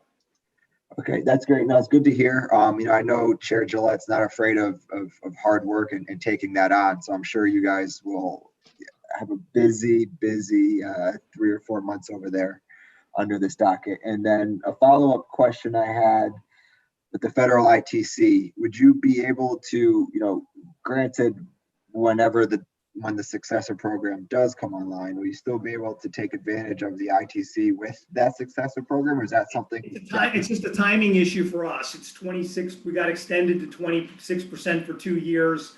That's 21 and 22. It's a matter of how long and it'll take us to get the projects going. Our development cycle is typically 18 months to 2 years. So it's just going to come down to how quickly we can get to it. It's one of the reasons why we like the idea here, rather than just guessing at a number, putting some kind of timing on an extension. We also like the idea of maybe PURA running a study because there's so much, I'd say, difference of opinion on the value of distributed energy. And, we're up for, let's uncap it for a year and study it. Let's uncap it for 2 years and study it. I mean, we're open for that, and we're open to sit down with you guys and walk through the numbers as well. Yeah, well, I think, if I were to ever, get to the point to be comfortable with, right, uncapping in totality, from what we've heard from testimony, I think we all need to kind of come together and have an agreement on the kilowatt price, because, right, I don't disagree with the numbers, you're giving us. I can only say from my position here, numbers we've gotten from, Deep's Energy Bureau is the all-in price, assuming to the recs that the developers go through the ZREC program afterwards, that the all-in price is 20 to 22. We don't need recs. We don't need recs as part of virtual net metering. They're disconnected programs. I think we and other developers have taken advantage of them when they were available, but they are unnecessary, and we're building virtual net metering projects without recs. They're not required. Okay, because I've never. Oh, go ahead. Sorry, go ahead. Go ahead. No, go ahead. No, because I've never received. When I've reached out, I've never received the 11 cents a kilowatt hour price. 11 and a half, but yeah. 11 and a half. Yes, we're happy to show that to you and how it works. And we're open to a cap. I mean, we Senator or Representative Aurora talked about this a little bit. We just need clarity, and then give us a place to go run a little bit. It's been the starting and stopping and the capping that makes it hard. We're a Connecticut company. I said we started in Connecticut. We've done about 20% of our business in Connecticut and 80% in Massachusetts because the program was open. They did 3,200 megawatts. You mean, take a guess how much VNet, virtual net metering, has actually been installed in the state? 50 megawatts. 50 megawatts. I looked at this number the other day. That's 250 acres. We're spending a lot of time talking about land use and things. We're a drop in the bucket. It's been a very small program. It's been a great program for 26 municipalities, but relatively small program. Yeah, and I could say, my biggest concern is, from the 30,000 foot view level, is just pancaking, programs on top of each other. We've made commitments with. Make us not make it a rule that we can't use LRECs and ZRECs. I mean, I think if we have a reasonable number, if we have 11 and a half cents with reasonable interconnection costs, then we'll go out and find the cheapest land we can find. And that's another thing. We've built 5 projects. 4 of them have been either in gravel pits or next to dumps. We don't want to use farmland. We don't want to use native forest. That land can be used for better uses. We want to find the worst land. That's natural for us, and we're open to all of those things. Now, do you think you'd have permitting with the gravel sites? Do you have We've got 4. We've done 4 of them. I mean, remember, this is the other comment I wanted to make. Our projects are not the projects that are getting in environmental trouble. Our projects are 10 to 12 acres, and we're governed by the Connecticut Siting Council and DEEP. We get our stormwater permits from DEEP. We play by all the rules you heard today.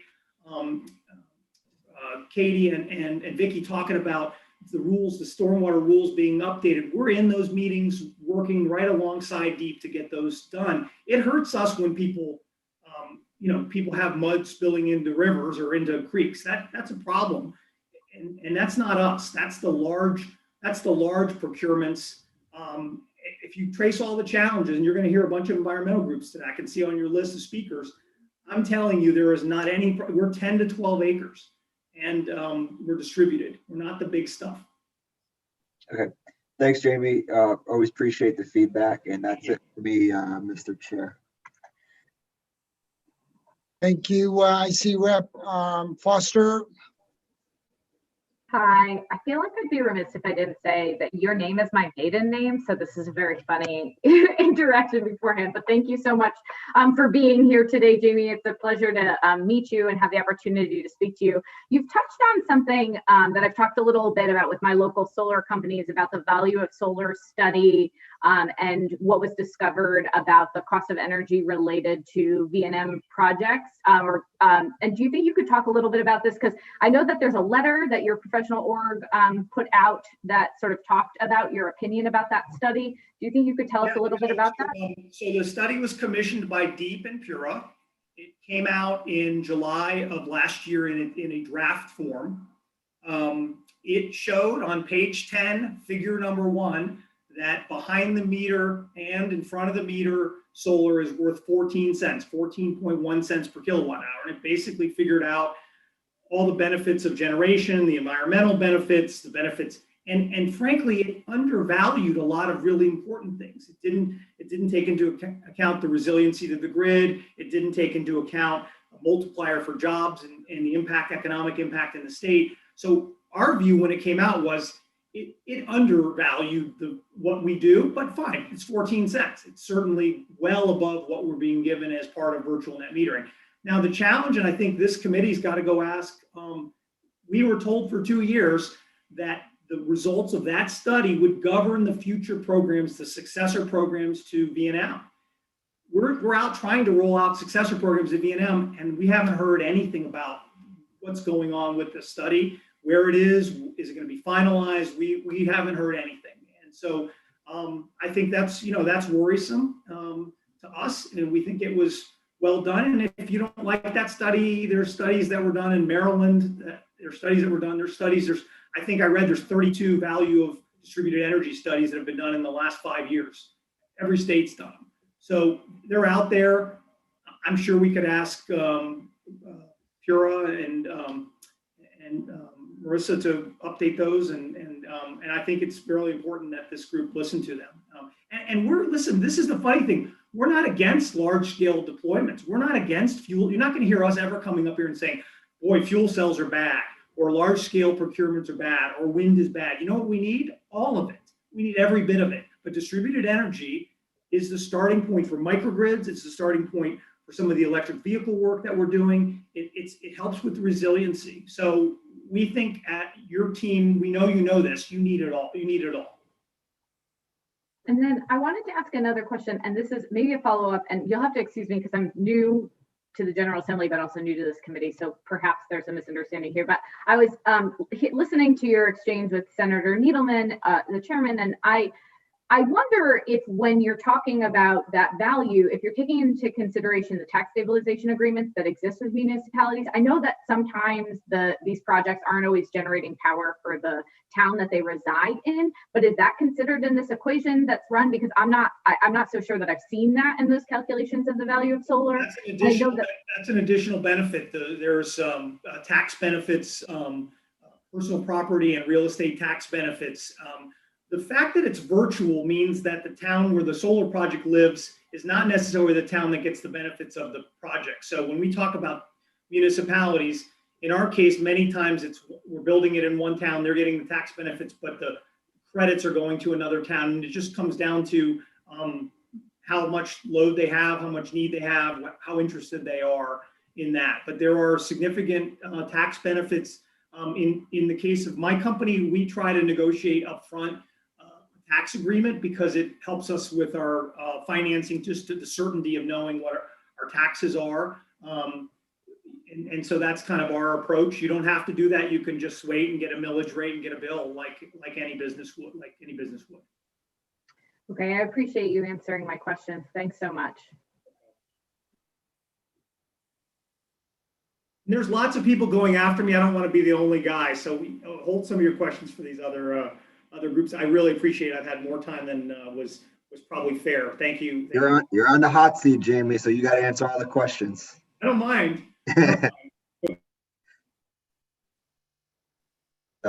Norm, you're muted. Representative Meskers. Thank you. Jamie, I want to thank you for the testimony.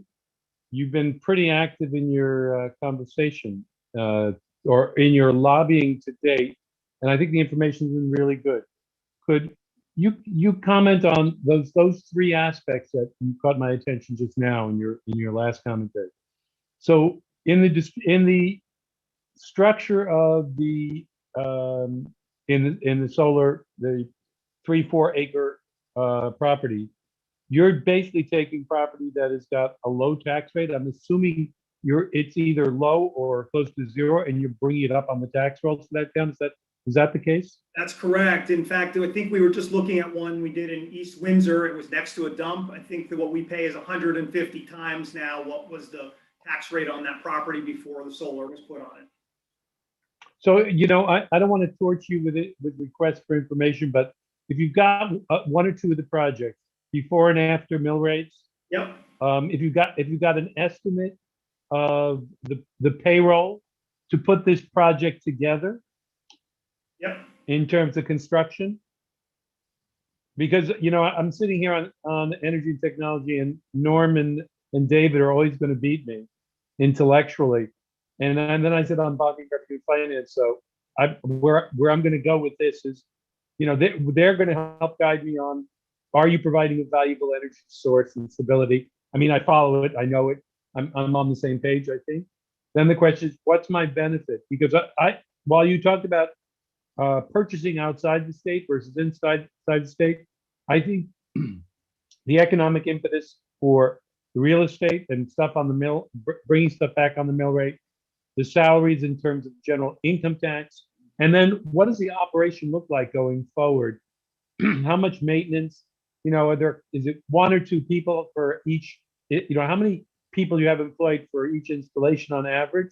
And kind of, without giving away company secrets, average type of salary levels. Because what I want to figure out is what's the input. I as a citizen of the state and as a representative, we have a choice of directing our ratepayers' tax dollar into economic activity that happens outside the state or happens inside the state.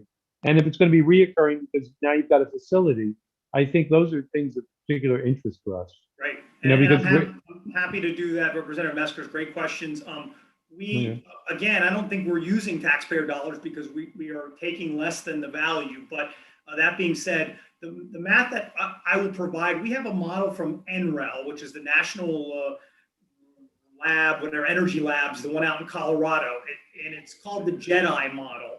It stands for Jobs and Economic Development Impact, and that's what we built. And we looked at $50 million, which would be a $30 million raise of the cap, and it was just under 1,000 jobs. That amount is about 105 megawatts. So we just did the math. It's 9 jobs per megawatt, and that's a combination of the jobs to when you build the project and the ongoing operations and maintenance. We would go out 4 times a year at least and do electrical maintenance on the project. We do lawn service and all the cutting of trees and all that at least twice a year. So there is ongoing work that's being done along with a heavy load of electrical and civil work when we get to the original site. Yeah, I guess I didn't mean taxpayer, I was thinking ratepayer. And the point being, my ratepayer dollars need to get wired, to some green exercise off out of state, or it's going to be my ratepayer dollars are going to go to a green exercise in state, and those green states are going to create tax dollars in jobs, et cetera. And I don't want to overpay for that value, but there's value. Just let us know how you want us to provide that. It's not our data; it's a model from the national lab. So we'll follow up. I'll probably do that through Mike Trahan at our Solar Con or through NECEC, the associations. But we'll get that perfect. Guys, any way we can help. All right, thank you much. That finishes for me. Thank you, Chair. Thank you, Representative Meskers. Representative Aurora. Yeah, I'm unmuted. Yes. Thank you, Mr. Chair. Thank you, Jamie, for your great testimony. I just want to have one question because, as we have a number of others who want to testify. One quick question. I like the 11.5 cents you're putting forward all in. That can spur a lot of development. I just want you to tell us if that 11.5 cents were unconstrained, if you were given an 11 cents or even an auction system, how much could possibly the industry do at 11 cents or lower or those kind of circle rates? Are we talking about 5 megawatts? Are we talking about 500 megawatts? Because I want to see, because we are very interested in scale and really doing it at lower cost. So I want us all to hear, where are you? How much can you do? How much capital and entrepreneurship and land is there, or possibilities are there in the beautiful state of Connecticut? So I would just draw our attention, again, thanks for the question, Representative Rohr. I would draw our attention to Massachusetts, who started behind us, and I would say had programs that were a little more open-ended and were clear, and they did 3,200 megawatts. And so they're twice our size. I think we do 3 gigawatts or 3.5 gigawatts, and they do maybe 6. We could do 1,000 megawatts if we were unconstrained. Now, we would want to be very smart about land use, and we'd want to, as a industry, push towards the areas where you can't do anything else. And Massachusetts did a good job of that by creating incentives for brownfields, incentives for canopies to try to get us off of flat land. And so I think those kinds of constructs are a really good idea for us. But I would think we could do 1,000 megawatts, 1,500 megawatts. Our industry is not constrained by the financing. We have more capital, more tax equity than we can find good projects to use. So I think you would get a number of developers coming back into the state and bringing jobs back in who were in Massachusetts, who are now in Maine. By the way, that's sort of the next hot state.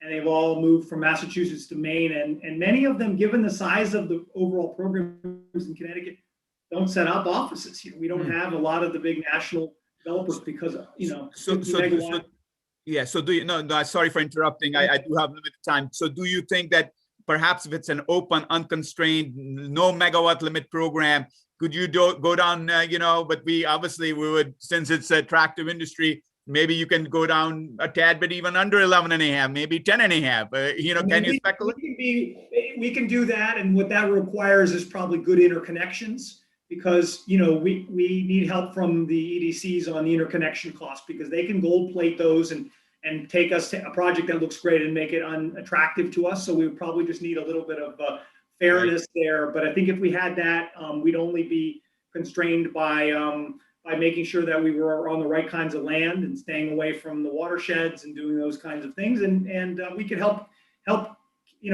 Katie, the commissioner, hit her goals. And we'd have all these large scale programs and small. And I think that distributed grid is going to be amazing with fuel cells, with batteries, with all the things that we're talking about doing to help us with resiliency.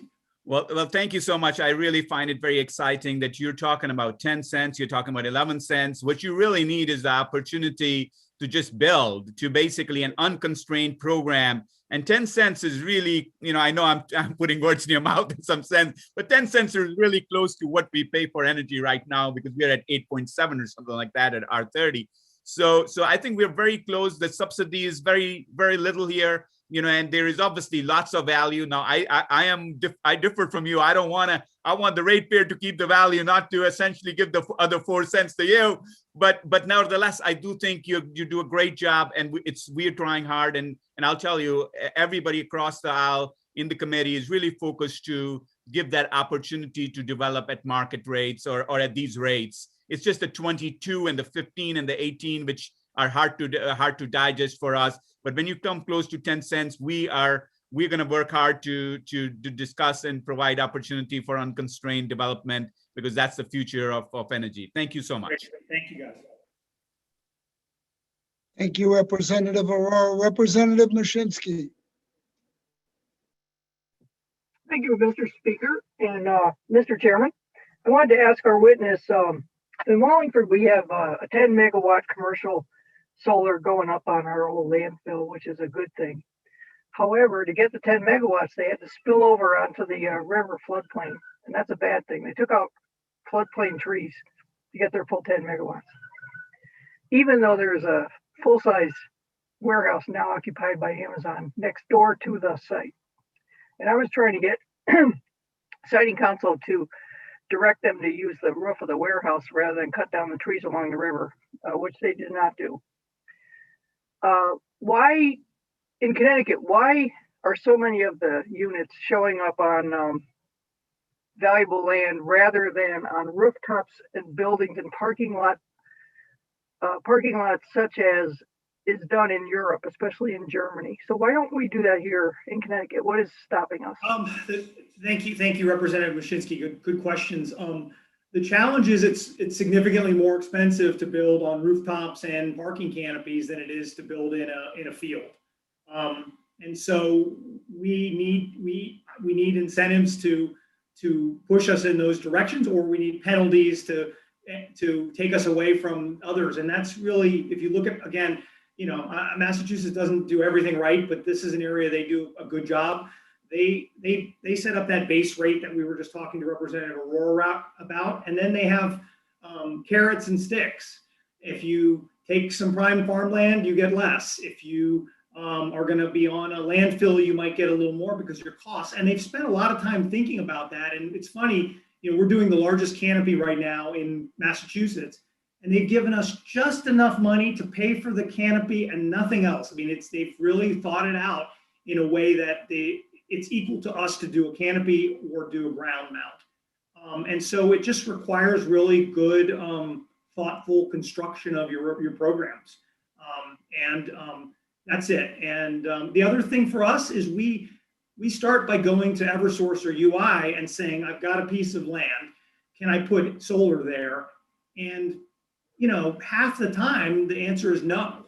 The lines don't have the capacity. There's a problem. We don't want the energy there. So we go to these maps that they provide to us and we look around and try to find A, pieces of land that people aren't going to be looking at, B, flat, no trees. And then we're also have this massive constraint of how do we, the utility doesn't want the energy in only in certain places. So it's a jigsaw puzzle for us. That's sometimes why you'll see us put it on a piece of land that maybe you wouldn't think was perfect, but we're trying to balance all those competing interests.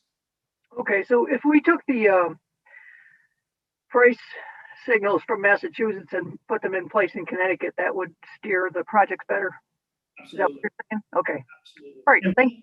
Yeah, brownfield, we love brownfields are great, but it's very expensive. You can imagine building on a landfill, the solar panels are not turned in the right direction. You can't penetrate the costs. You've got legal liability issues. It's just a much more expensive build. But we can, as an industry, we can help you guys articulate that additional cost, and Massachusetts has done a good job of it.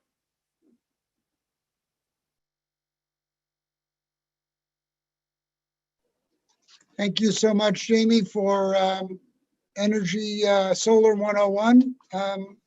I do want to take a minute and remind everybody that we have 99 people on our list today, and we are probably through the first 14, and it's 5 hours into the hearing. I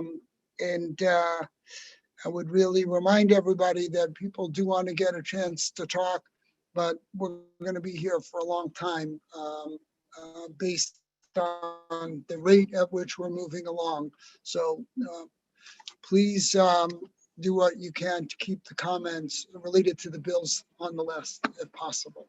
And other questions that are more general might be best off asked to the speakers offline. So thank you. With that, Will, who's up next? We have First Selectman Moynihan, followed by Steve Zaretti.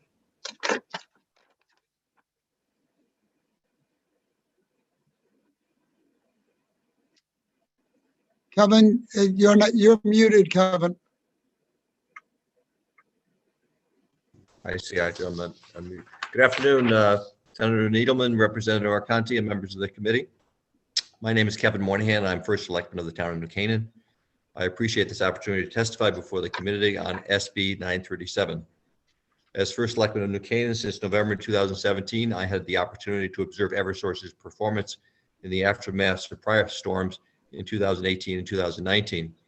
Before last August tropical storm Isaias, I had a lot of respect for Eversource as a company, as I had visited their emergency operations facility in Newtown in 2018, and I was highly impressed by their people and their facilities and protocols for managing storm response. I compared Eversource to the U.S. military in being organized, prepared, and effective in their emergency planning.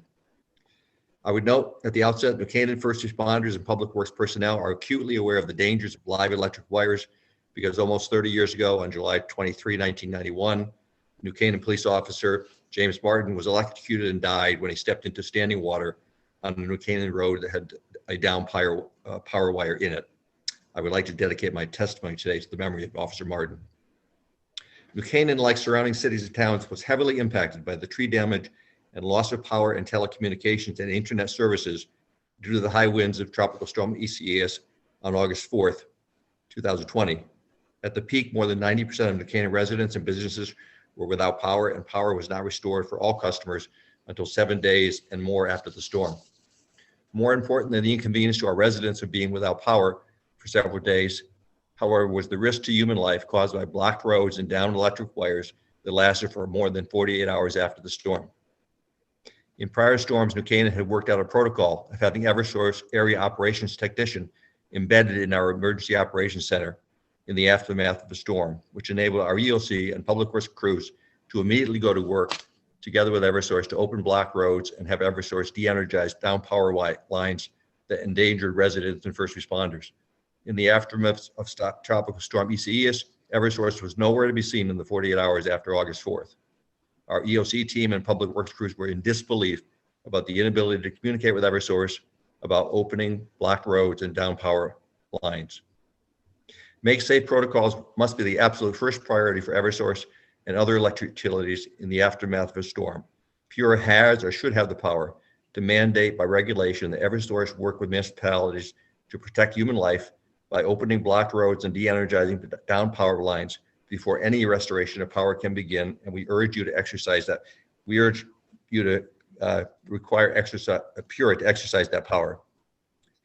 The other major failure by Eversource that I observed with Tropical Storm Isaias was a complete breakdown in communications. New Canaan residents were not able to report outages to Eversource, and our EOC team and public works crews were unable to obtain timely and reliable information about outages in New Canaan and about plans by Eversource crews or contract crews to revive in New Canaan, to open roads and begin restoration.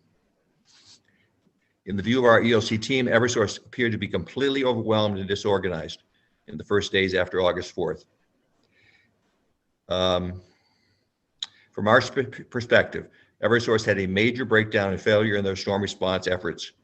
It may be that these failures stem in part from COVID-19 restrictions that prevented Eversource personnel from working together collaboratively and with contract crews from Canada and other states, but we cannot know to what degree that was the cause. It's our hope that the enactment of SB 937 will spur PURA to develop regulatory requirements to ensure that such failures never happen again. I thank you for the opportunity to testify.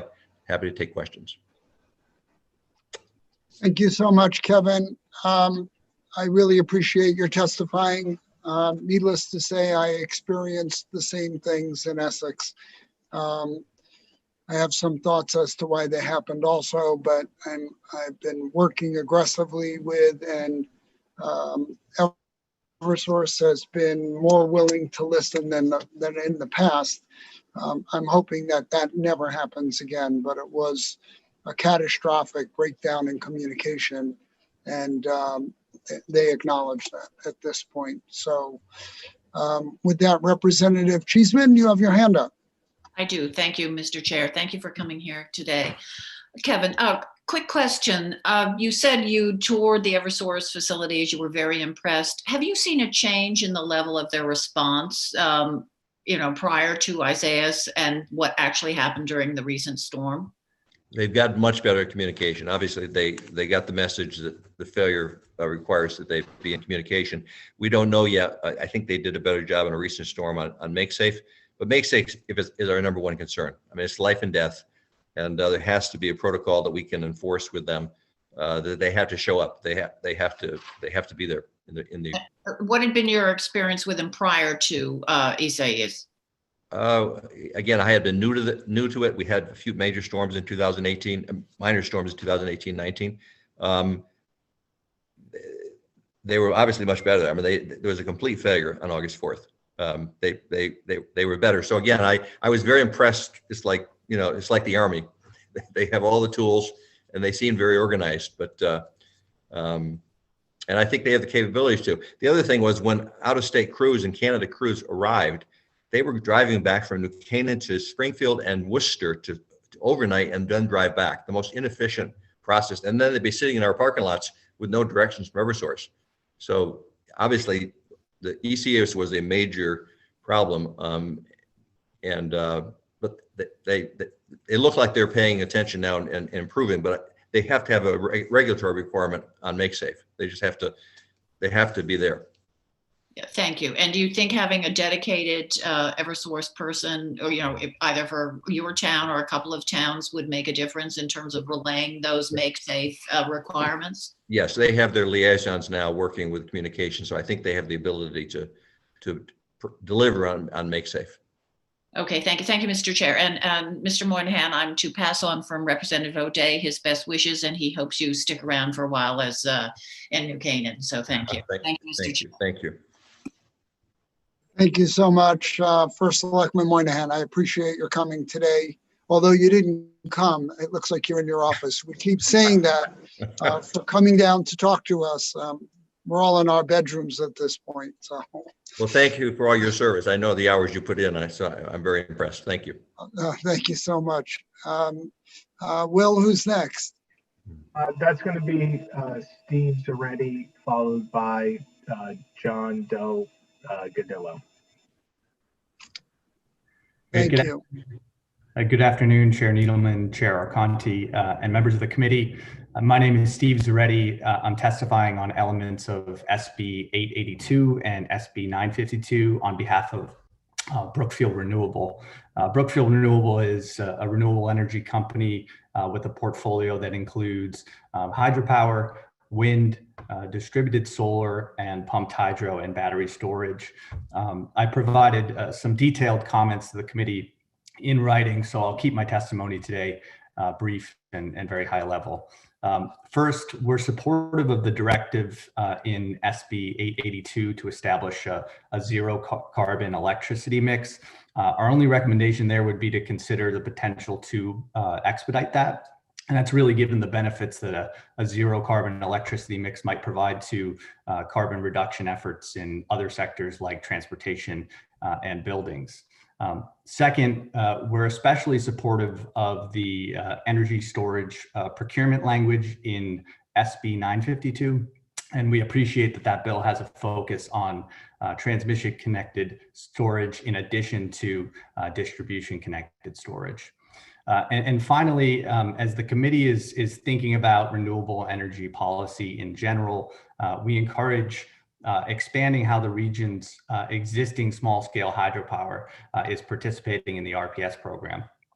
And our written comments provide some detailed suggestions on this, but in general, we believe this is a significant resource class, and more can and really should be done to optimize and retain these resources, particularly in the context of policies to achieve carbon reductions.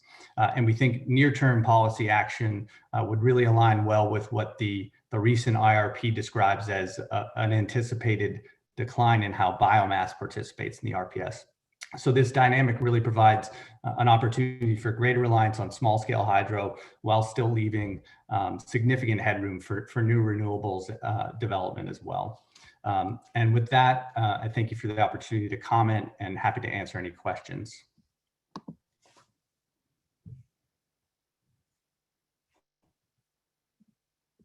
Thank you, Steve. I appreciate it. I don't see anyone with their hands raised. Going once, twice, three times. Thank you so much for your testimony. Will, up next. Up next is John Gadillo. I'm butchering the names. I'm really sorry. And then after that, it's going to be Susan Young. Got that one right. Did I? Okay. Susan Young, that one you got right. Oh, perfect. All right. John. Yes, thank you, everyone. Thank you, Chairman. Thank you for the opportunity here to provide this testimony. John Delgadillo from the City of New Britain, Manager of Facilities and Energy for the city here. I want to speak on behalf of Bill 952, and I believe also 6523. But I also have favoritism for Bill 950 and 6524, which I'll get into later. But my main purpose for this is obviously to increase the V&M cap limit.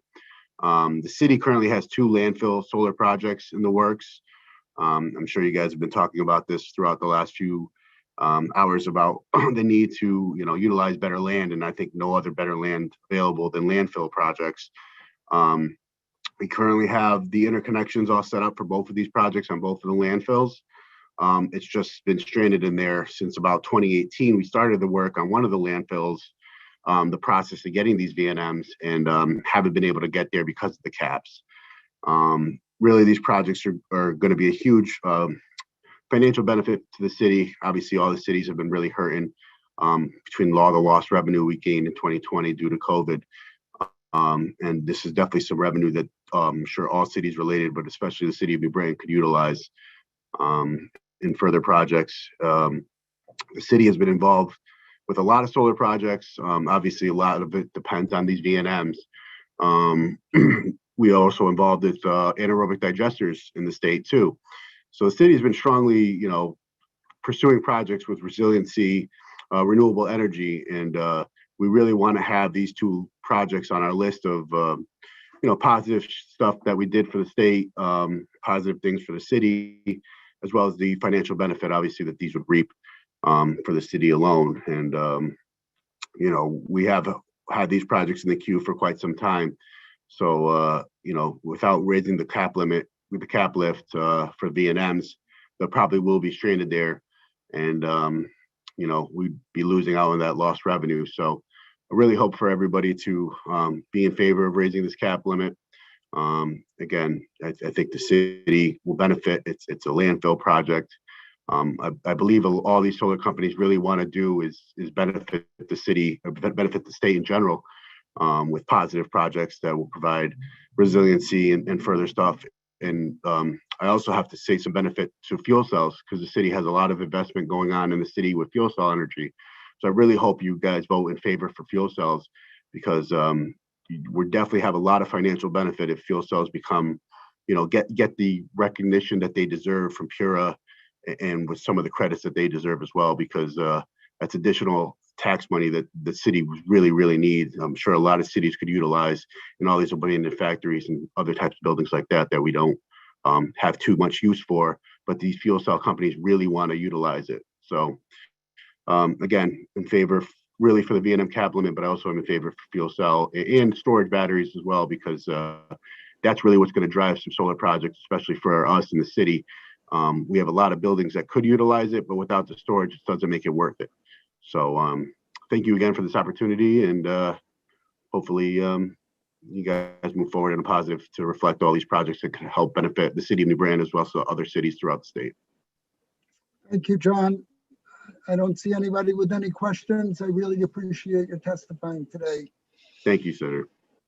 Will? Up next is Susan Young, followed by Representative Rochelle. Hello. Can everyone hear me? Yeah. This is great. Yes. Good afternoon. Susan. Thank you. Good afternoon, Senator Needleman, members of the Energy and Technology Committee. My name is Susan Young, and I am the Community Marketing Manager for Posigen Solar. Thanks for the opportunity to speak regarding SB 951 this afternoon.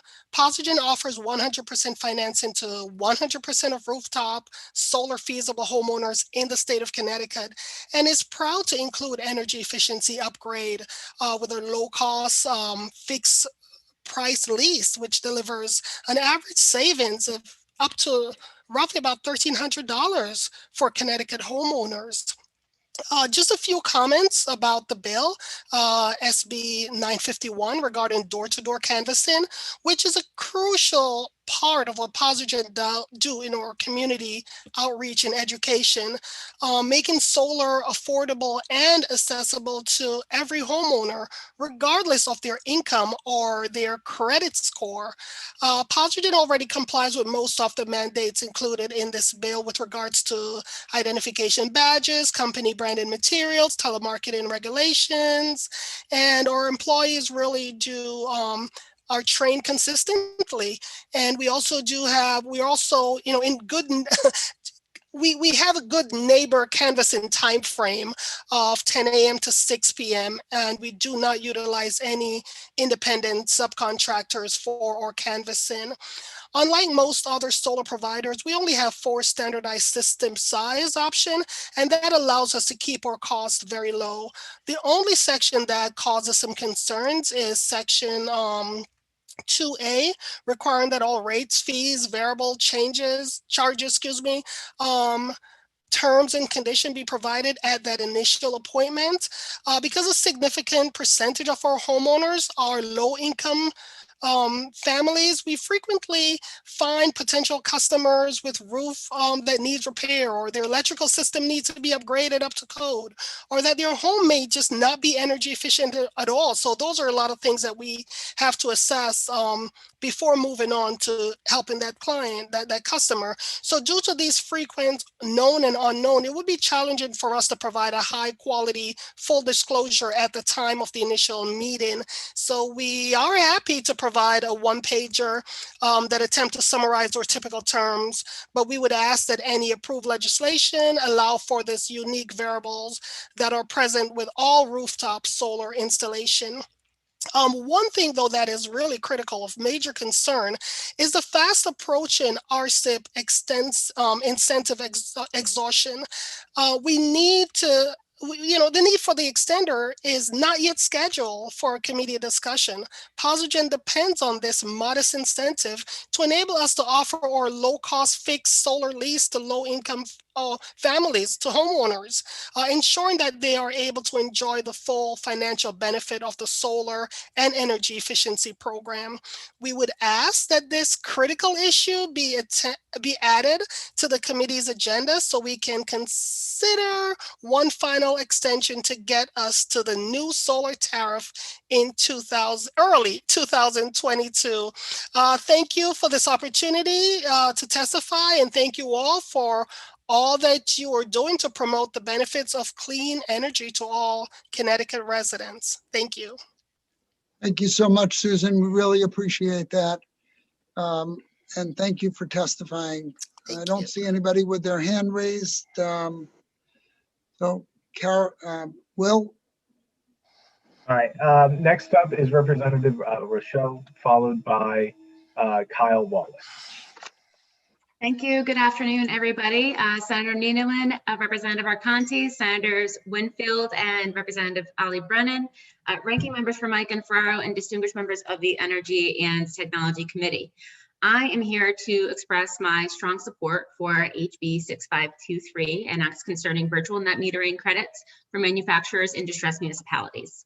This bill will help support manufacturing in the state of Connecticut, specifically addressing high energy costs for those who choose to home their business in distressed municipalities, bringing jobs where needed most.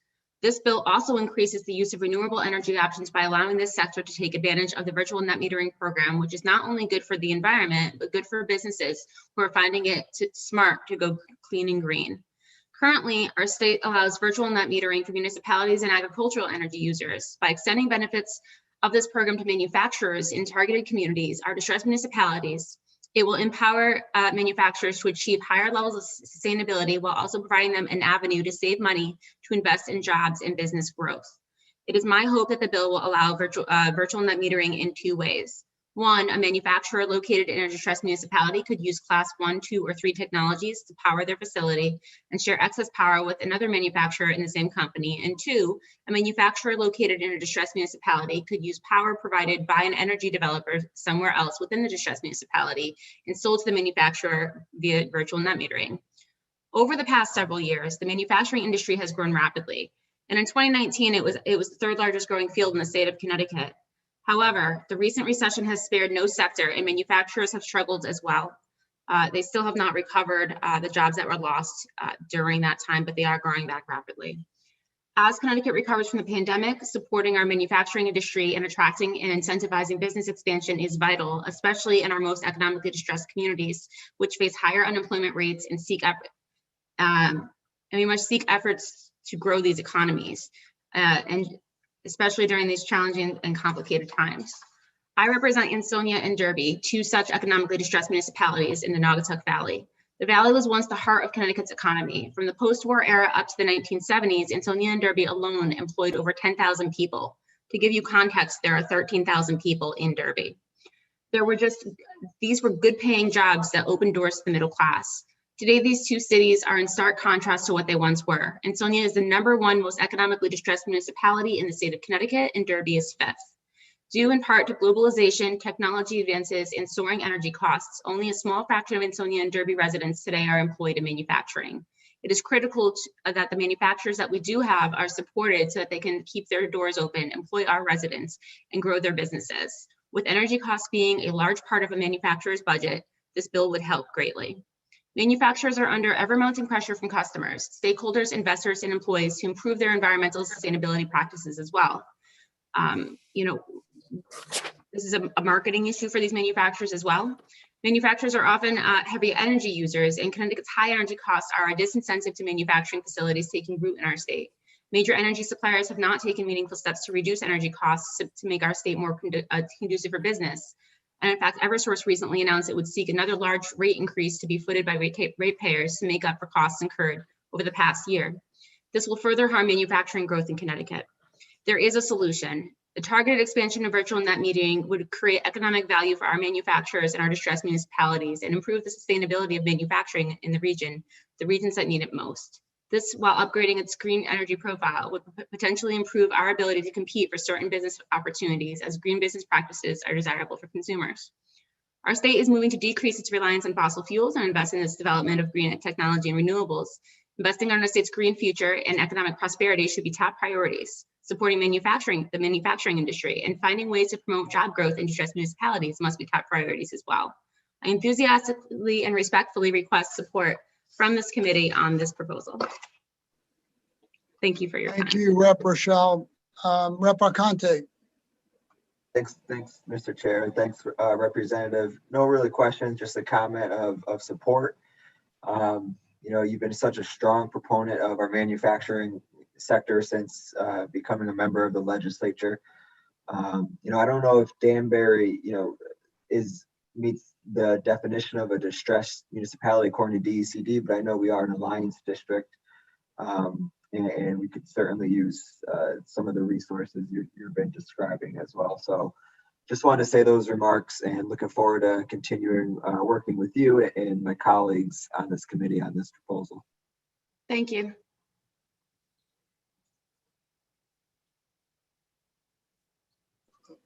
Will, who's next? Next up is Kyle Wallace, followed by Michael Harris. Thank you, Chairs Arconte and Needleman, ranking members Formica and Ferraro, and all members of the Energy and Technology Committee. I appreciate the opportunity to speak in support of two bills today. The first that Sunrun supports is SB 882, which sets the 100% zero carbon electricity goal by 2040. We believe that codifying this goal will help drive the state's energy policy and programs over the next 2 decades to help combat climate change.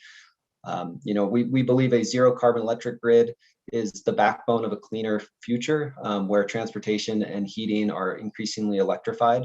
And over the next few decades, we could see electric demand as much as double as the state works to meet the emission reduction targets under the Global Warming Solutions Act. And we want to make sure that that increased electric load is being served by clean, renewable electricity and not just going from one carbon emitting fuel to another. One key piece of that zero carbon electric grid is going to be energy storage. And so in that vein, we support specifically sections 1 and 2 of SB 952, which establishes the 1 gigawatt energy storage target by 2030 and requires PURA to create programs to help achieve that target. Energy storage is such a dynamic technology. It's just now becoming widely available, but it has the potential to provide immense benefits to the electric grid and all ratepayers. It's very important to note that this legislation requires the energy storage programs be designed so that the energy storage systems are operated in ways that will actually deliver net ratepayer benefit. Over the next decade, I believe we'll see an increase in the value of energy storage as additional values are quantified and as the technology evolves, costs decline, and regulatory and market frameworks adapt to this new technology. While PURA is already developing energy storage programs that would meet these requirements in this legislation, we feel that codifying these programs provides the necessary stability for the market to help meet that 1 gigawatt by 2030 target. I also just want to touch on the real world resilience benefits that solar plus energy storage provides, which are a major reason these energy storage programs, particularly for residential and C&I customers, are really important. During the recent extreme weather in Texas and accompanying energy crisis, there were hundreds of residents who had solar and storage in their home and were able to power through multiple days of outages. While in some cases it may not have been full home backup, it at least did power critical loads such as water pumps, space heaters, and lights. These customers were able to share their clean, safe backup power, running water, and heat with their neighbors. for those fortunate customers, they were able to at least partially minimize the trauma and devastation of that event. Just last summer, Connecticut also experienced extended outages. And it's only after these type of experiences that the real value of clean, safe backup power is truly appreciated. Following that storm, Sunrun began offering energy storage as a product in November here in Connecticut, in anticipation of these energy storage programs beginning in early 2022. We hope that with this legislation and the programs being developed by PURA, that solar and storage will soon become the default option for all customers. Thank you for your time. Thanks so much, Kyle. I don't see anybody's hand raised. Have a great day. Will, who's next? Next up, we have Michael Harris, followed by Dan Algaretti. Chairman Arconti and Needleman, and distinguished members of the Energy and Technology Committee. Thank you for the opportunity to speak. I am Michael Harris, a resident of Deep River and an energy consultant working in the role of energy coordinator for the city of Middletown. My comments emerge from my perspective on behalf of the community of Middletown, Connecticut, as well as my deep personal conviction about climate disruption. I'm here to speak in support of Senate Bills 882 and 952 and House Bill 6527 with the following qualifications. SB 882, an act concerning climate change mitigation and home energy affordability, tries to do a lot, perhaps too much. I support codifying the governor's executive order to achieve a carbon-free electric grid by 2040. But the bill, as written, is also flawed in that it seeks carbon-free electricity only for that energy consumed in Connecticut. The bill needs to apply to all electricity generated in Connecticut. As you know, the Clean Futures Act, brought forward in the House of Representatives on Tuesday, proposes a national clean energy standard that would require all retail electric providers to generate 100% of their power from zero emissions resources by 2035. So we will need to coordinate with these goals if it is made into law.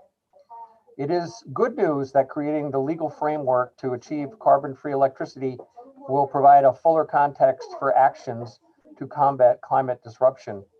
Such a context has been cited as being needed to enact a moratorium on new fossil fuel generating facilities.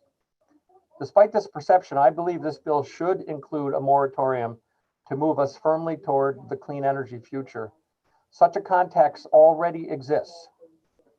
The science is compelling. Climate disruption is an existential issue for the entire planet, and the state has greenhouse gas reduction goals, integrated resource plans, renewable portfolio standards, and of course, the governor's executive order.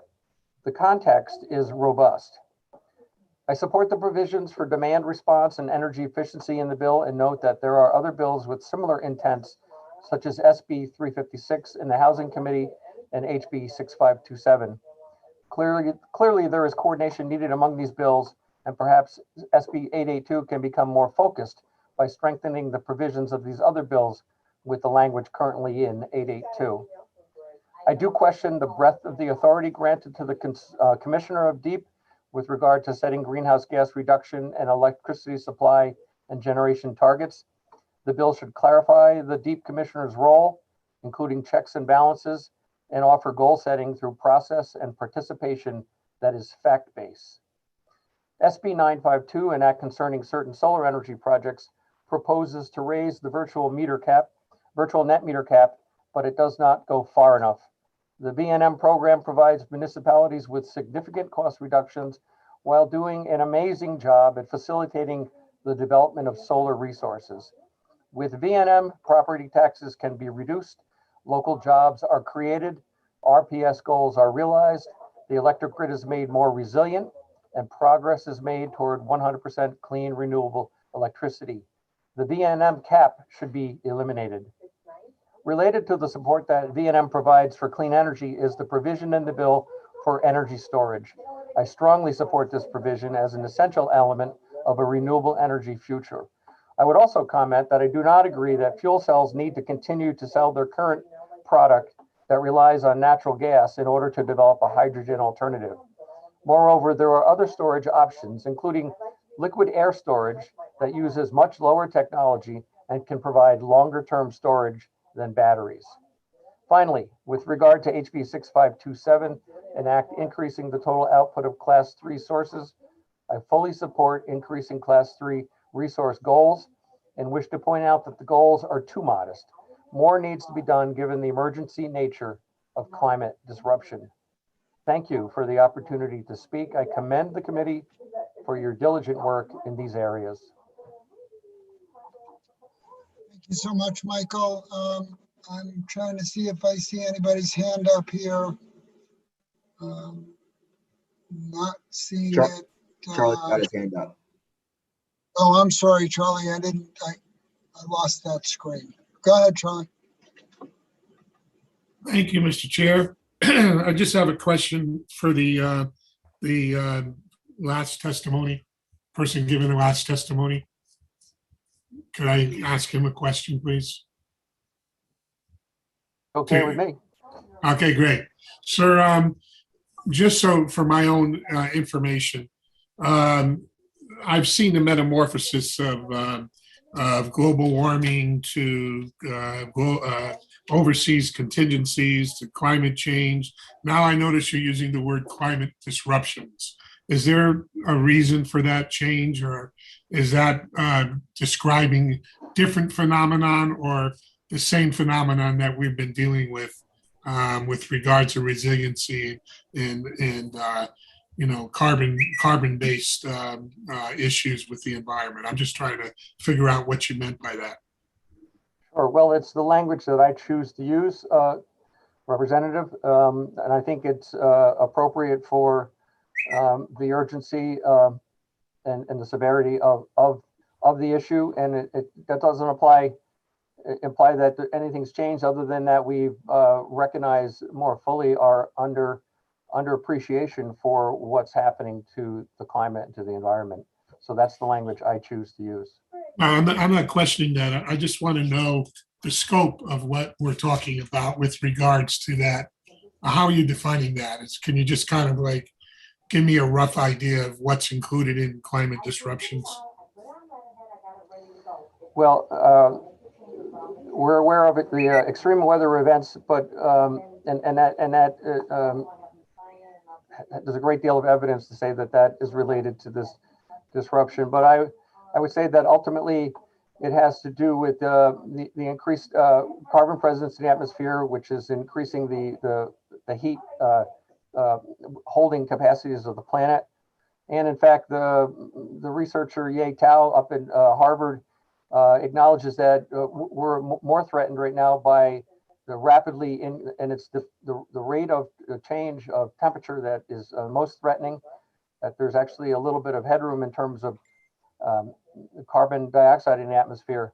But the fact is that there are multiple and numerous self-reinforcing feedback loops that are being triggered by this increasing warming and increasing carbon. In terms of system change, things could go awry very quickly because of these feedback loops. So I hope that answers your question. Somewhat. I just want to make sure that there's not some new climatic phenomenon that I'm not aware of. As you know, this committee is very, very concerned about reaching our goals and trying to bring our grid to 100% carbon-free grid by within our time frame. And we're dealing with, as you know, coastal resiliency issues, increased sea change and sea rises and what have you. And I just wanted to, when I heard that term, since I've never heard it before used that way, I just want to make sure we're not missing something that we need to be aware of.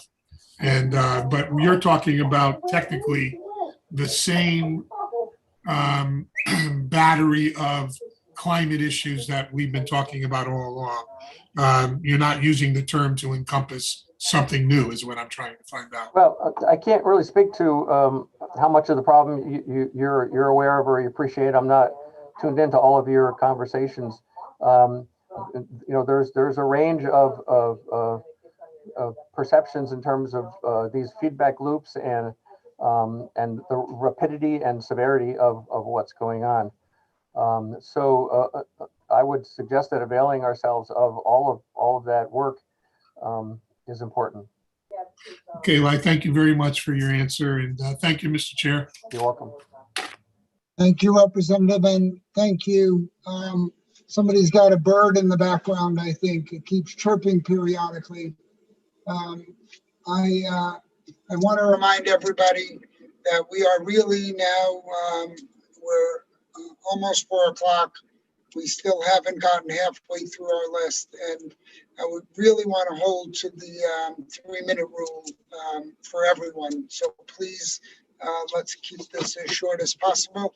Even if you have written testimony, maybe just talk about it for a minute or two instead of reading the entire thing. That might be a little bit easier also for all of us to understand it. Will, who's next? Up is Dan Algaretti, followed by Representative Nucio. Chairman Needleman, members of the committee, my name is Dan Allegretti. I'm the national spokesman for the Retail Energy Supply Association. We are the National Trade Association for Competitive Electricity Suppliers, and we are opposed to raised bill 6526. I want to draw your attention in particular to 2 provisions that are of a great deal of concern to us. The first concerns price regulation. It's contained in section 4. It grants an unprecedented amount of discretion to the PURA to, for the first time, be able to impose price regulation on the competitive retail electric supply market. It gives them the ability to exclude suppliers from the market altogether if a supplier has failed, in their view, to prove that they are not overcharging or otherwise offering a product harmful to customers. And while we certainly don't propose that our members should be allowed to do those things, this is a standard that is completely unmoored in any regulatory law, in any body of law. It's entirely subjective. And I would also point out that it's a one-way form of regulation. A traditional utility price regulation is a two-way street. It prevents utilities from over-earning, but it also protects them from under-recovery. It gives them an opportunity to recover expenses and stranded costs, even if they're in the past or need reconciliation. In the competitive market, when we put a price in front of a customer, we have to stand by it. We have to supply electricity at the price that we have offered. And if that means losing money, it means that we're going to lose some money in the process. But that's the nature of a competitive market. Our prices are disciplined through the competitive marketplace. If customers feel we're charging too much, they are free to move to another supplier, back to standard offer, and that is the appropriate remedy. We also have an issue with the section concerning auto renewals. Our service is a subscription. People subscribe to electricity like internet service, natural gas, water, cable television. And while we certainly recognize the obligation we have, the legal obligation we have to provide notice anytime we change terms and conditions, this legislation would go beyond requiring notice and offering customers the chance to switch. It would effectively require that the customer be dropped unless they take some affirmative step to re-enroll, to go through the process again. This is a level of aggravation and hassle that the customer doesn't want to see.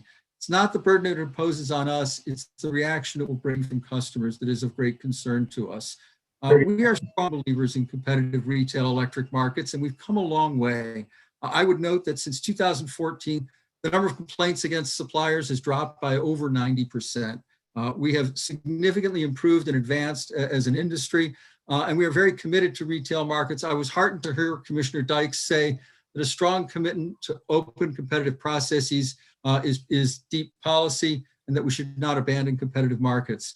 There are a lot of issues in this bill. I'm certainly happy to spend time discussing them with the committee, and I invite your questions. Thank you very much for your time and attention. Thank you, Dan. Representative Ali Brennan. Thank you, Mr. Chair. Thank you, Mr. Algaretti. Quick question. There was a lot of conversation when Chairwoman Gillette spoke about rates and the notion that the only reason a customer chooses a supplier is to save money. I guess my question is, why should we have a retail market if customers don't always save money? It's a great question. It's one I get in other jurisdictions as well. Certainly sometimes you do and sometimes you don't, depending on the contract you commit to, but there's a lot more to it than that. And I'm old enough to remember when we introduced competition in telephones. It was all about saving money in cents per minute on your long distance bill. Today, nobody sells telephone by cents per minute. There's no distinction between local and long distance. And the innovations with iPhones, smartphones, GPS, streaming, the things we get from a phone were well outside the scope of imagination of AT&T in the 1970s. The thing about competition is that it drives a level of innovation. And we've seen that in the business to business end of the market, where customers are suddenly engaged in managing how they use electricity, how they generate it, how they buy it, where it comes from. There are a lot of dimensions to this that are just now filtering down to the residential customers. I think it's very important for Connecticut to remain competitive and to stay the course and make certain that these kinds of innovations come to Connecticut customers as well. So I think there's a lot to be gained by staying the course on competition. Can we improve it? Sure. There are things we can do better, but I think some of the provisions in this bill are very concerning. Thank you for the question. Thank you. Thank you, Mr. Chair. Thank you, Representative. And thank you, Dan. I don't see anyone else with their hand up. Will, who's next? Representative Nucio followed. Oh, sorry about that. Representative Nucio followed by Richard Hart. Hello, sorry, excuse me. My dog is barking in the background. I'm trying to hush her, but she's not doing a very good job. Never works. I'm sorry. Somebody just rang a bell somewhere and, she heard it. Welcome to working at home. Good afternoon, co-chairs, Senator Needleman, Representative Arconti, ranking members, Senator Formica, and Representative Ferraro, and all the distinguished members of the Energy and Technology Committee. I'd like to thank you for the opportunity to submit testimony in support of House Bill 6522, an act concerning an electric generator reimbursement program. I am here to obviously support the bill. I learned a lot over the last few years being an elected official regarding the needs of my constituents. Over the years, there have been many instances when we've had storms, and I've had hundreds to thousands of residents lose power. We've talked about those storms a lot today. The three towns that I represent are Ashford, Tolland, and Willington, and all three towns are rural towns. Very few of my residents have access to city water or sewer. The overwhelming majority of what we have out here is wells and septic tanks. So when the power goes out, we lose water accessibility 100%. And I don't think that you can get much worse from a public health perspective to not having access to water.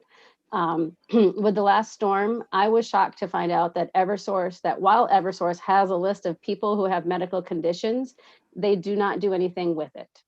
It doesn't come into play regarding restoration of power. And it doesn't come into play for warnings or advance notice that somebody should be preparing for a storm.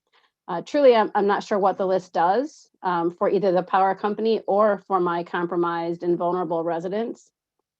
The recent legislation regarding Eversource to give an allowance for medicine and food is a nice gesture, but it's reactive rather than proactive. So what I've proposed in this legislation is a proactive measure, and I thank you again for raising it to public hearing. You've got a lot of heavy things on your agenda today, so I don't think it's going to get talked about very much. This might be my only opportunity. The legislation would establish a program that would assist in the cost of a generator for people with certified medical conditions that require electricity for their health and well-being. If you have a medical condition that requires you to have electricity, a generator is a necessity and not a luxury. Having an electric generator reimbursement program would help to enable this group of individuals maintain life-saving power, even if it's just for the few machines that they may need. And it would also mitigate the expense of wasted food and medicine from the last piece of legislation for the power company. So it would be an either or. I think it's a very valuable thing if we could do something like this. And I thank you for allowing my testimony today and your consideration of this bill overall. Thank you, Representative Nuccio. You're very welcome. Representative Cheeseman has her hand up. You're on mute. You're on mute. Ollie, I have the dogs barking there. I've got two in the background. There they go. She's barking for mine. oh, Yeah. every dog on the Zoom call is going to start Exactly. barking. They're all going to start barking. Yeah, it's a chorus. How many residents of Connecticut would this apply to? Do you have any idea? I'll be honest with you, I don't. That's part of the problem is, as I mentioned, Eversource has a list that they can maintain of people who are medically compromised, but nothing gets done with it. So I know in the last storm, I probably had in my town a pretty steady influx of emails just from one of my 3 towns, because I wasn't representative of the other 2 at the time. But just in town, I would say we had about 20 to 40 people who had medical conditions who were struggling. They were out of power for a long time, whether it's CPAP machines, climate control. We had children who have issues with seizures and temperature and stuff like that. And just not having electricity for that long period of time is, if we had the availability to have some kind of program where we could assist in the cost of a generator that even just kept a few rooms going so they had electricity in those rooms, I think it would be very beneficial. And I know that utilities typically contact you to find out if you have some of your medical issues, so you would need backup power. So there's probably a way to find out. So thank you. I'll go now so the dogs don't disrupt the meeting any further. Thank you, Representative. Thank you. Thank you, Representative Nuccio. Just as a point of clarification, I believe Eversource does have that information. It's collected on a voluntary basis, and it is released to the emergency management and health department people in the towns in the event of a storm.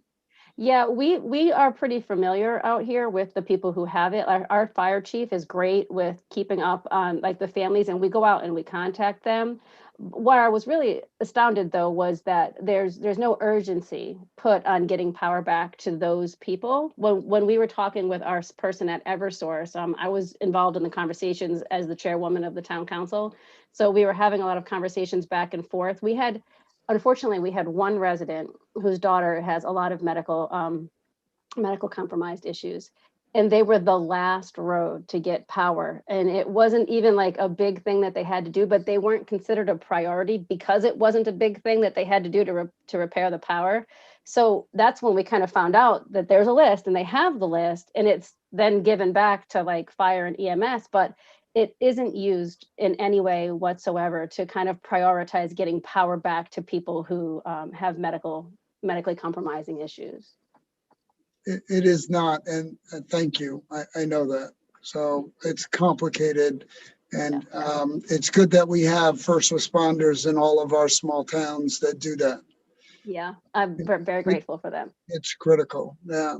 So thank you. Will, who's up next? Up next is Richard Hart, followed by Kevin Kelly.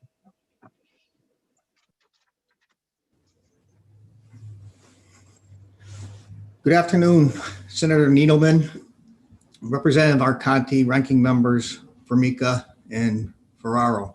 My name is Rick Hart. I represent the 4,000 career firefighters for the Uniformed Professional Firefighters Association of Connecticut, and I'm here to speak in strong support of Senate Bill 937, and that concerning emergency response planning and video service wire removal.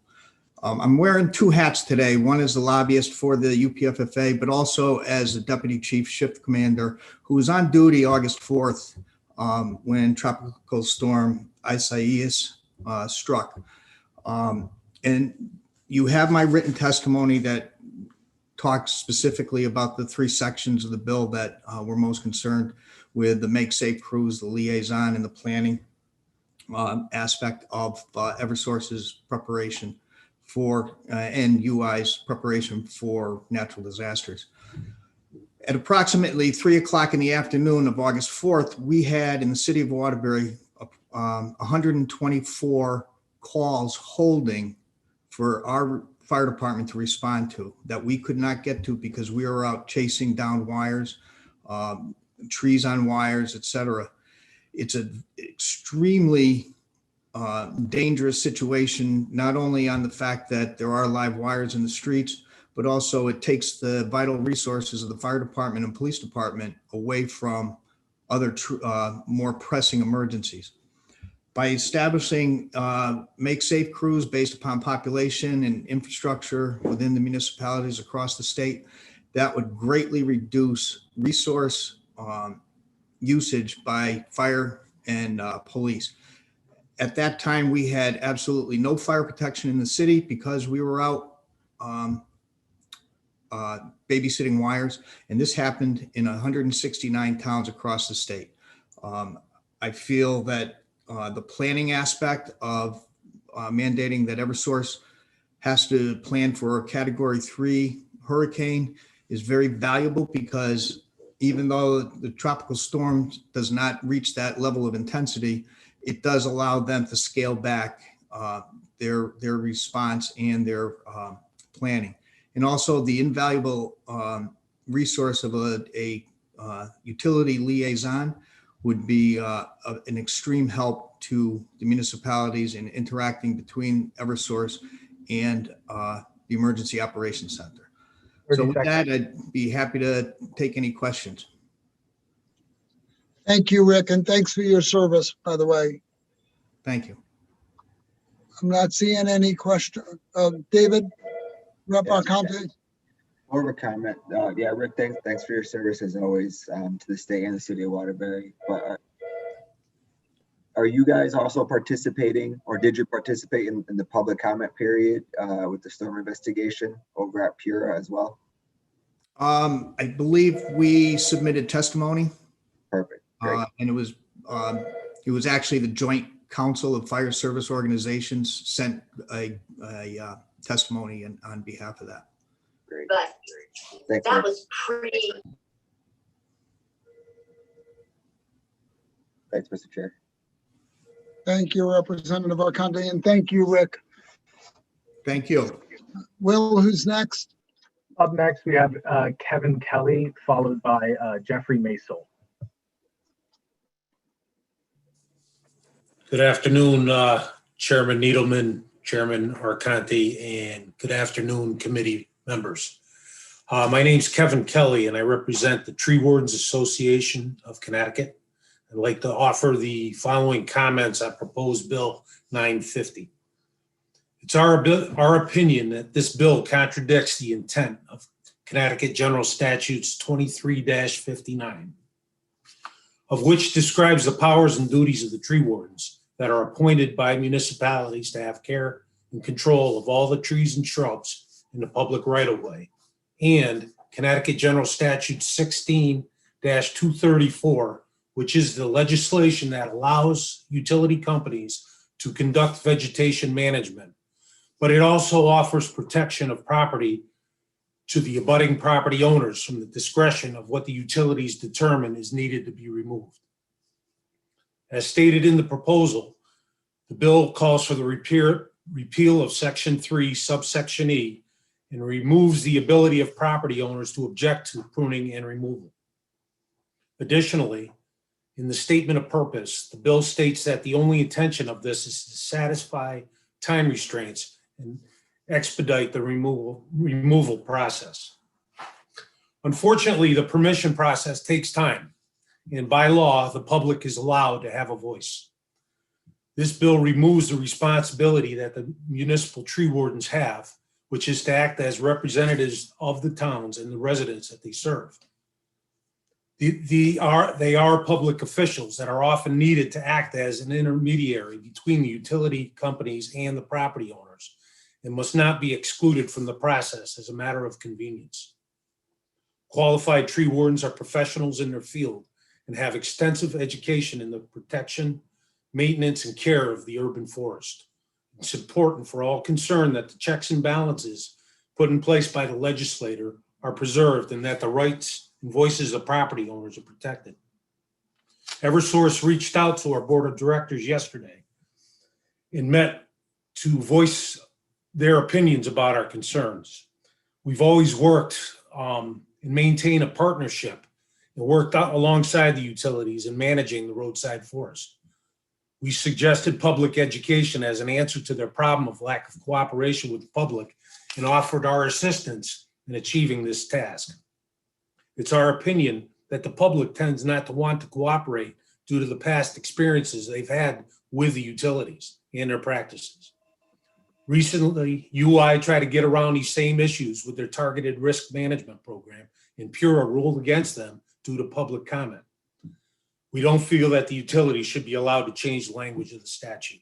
The Tree Wardens Association of Connecticut would like to offer these comments in opposition to Bill 950. I take any questions? Sure. Thank you. Thank you, by the way, for letting me comment today. Of course. Thank you so much. I think there's confusion. The language is not what will be or would be the final language. No one, especially me, who has a tree warden who works for him, would want to ride over the tree warden and give the utility authority to not work within that framework.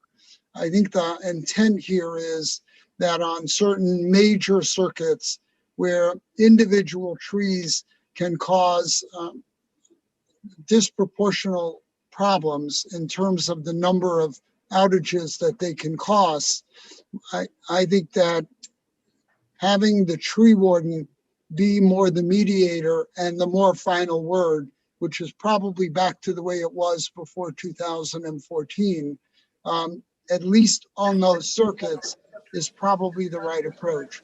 So there's no intent to eliminate the tree wardens from the process. If anything, it would enhance their authority to be the final arbiter of some of these things and give them a little bit more authority to make sure that we keep the power on and we keep people safe. That, you know, as in my, I forget how many years now, almost 10 years of being a first selectman and 8 years of being a selectman, I've witnessed where one individual, like the person I live with, for example, would strap herself to a tree before she allowed it to come down, when I know that a tree could take out an entire circuit. We need, you know, we can't expect the utilities to deliver resilience if every time one individual wants to take it to PURA, it slows it down by months. Multiply that by 1,000 or 2,000 or 3,000 people.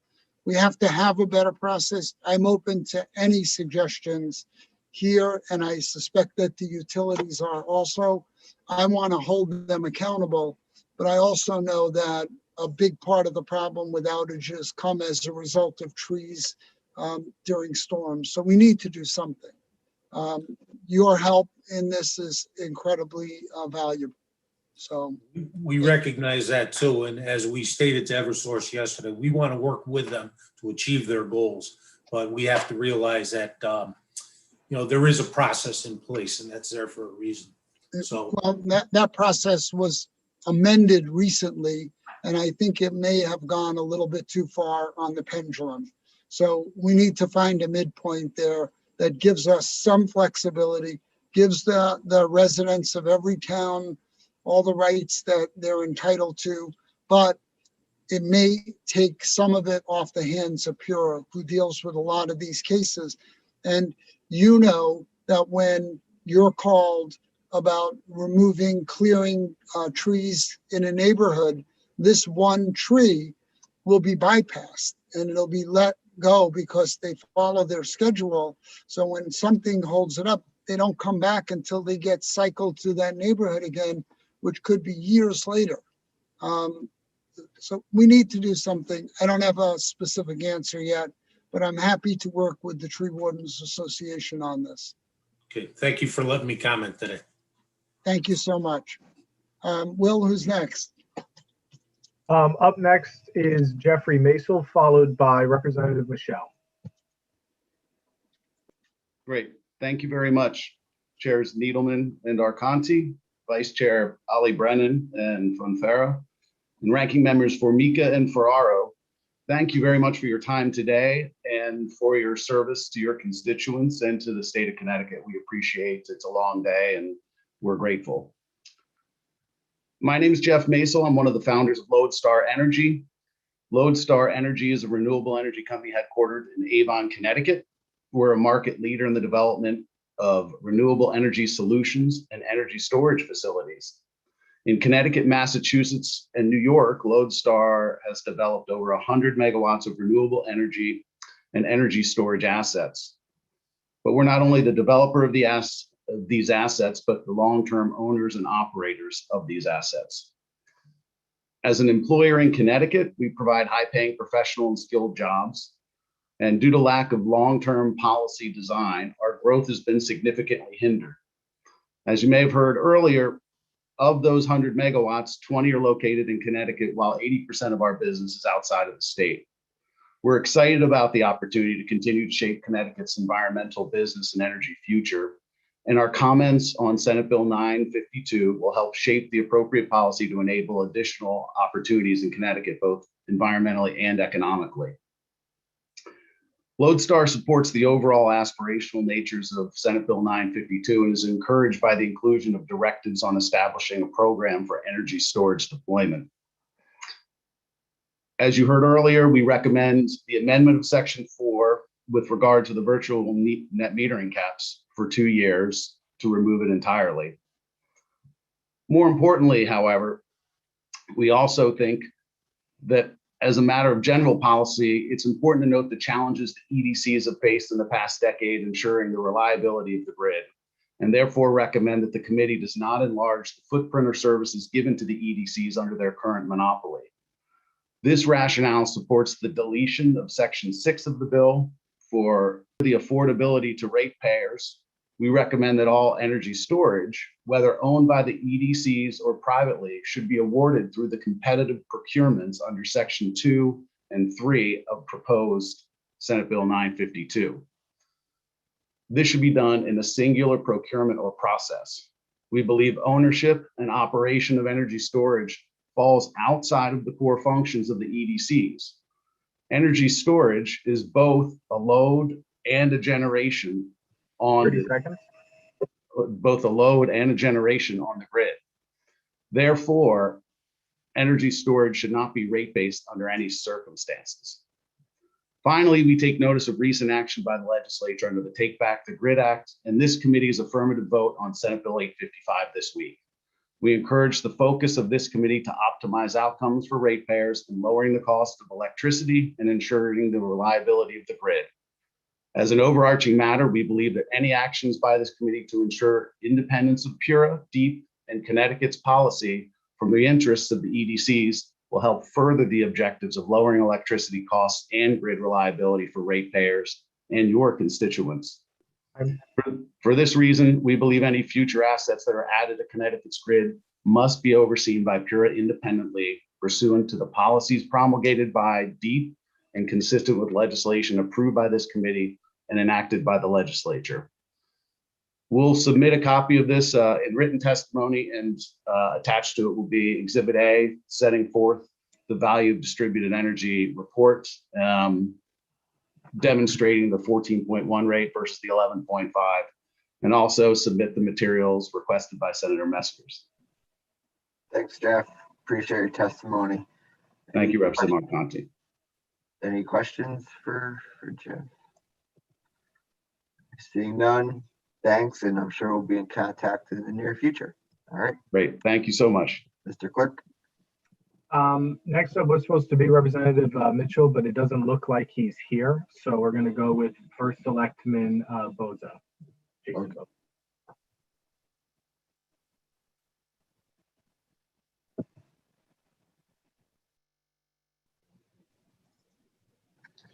Good afternoon, Senator Needleman, Representative Arconti, and distinguished members of the Energy and Technology Committee.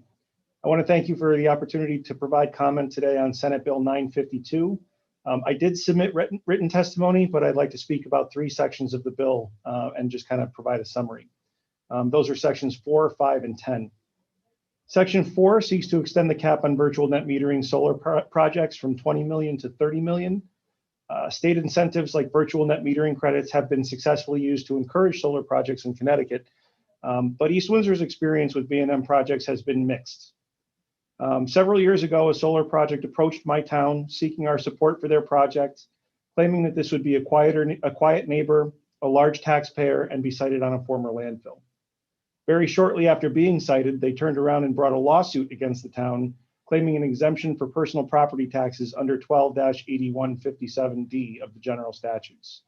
This vacated a large portion of the anticipated property tax revenue that was promised during the citing process.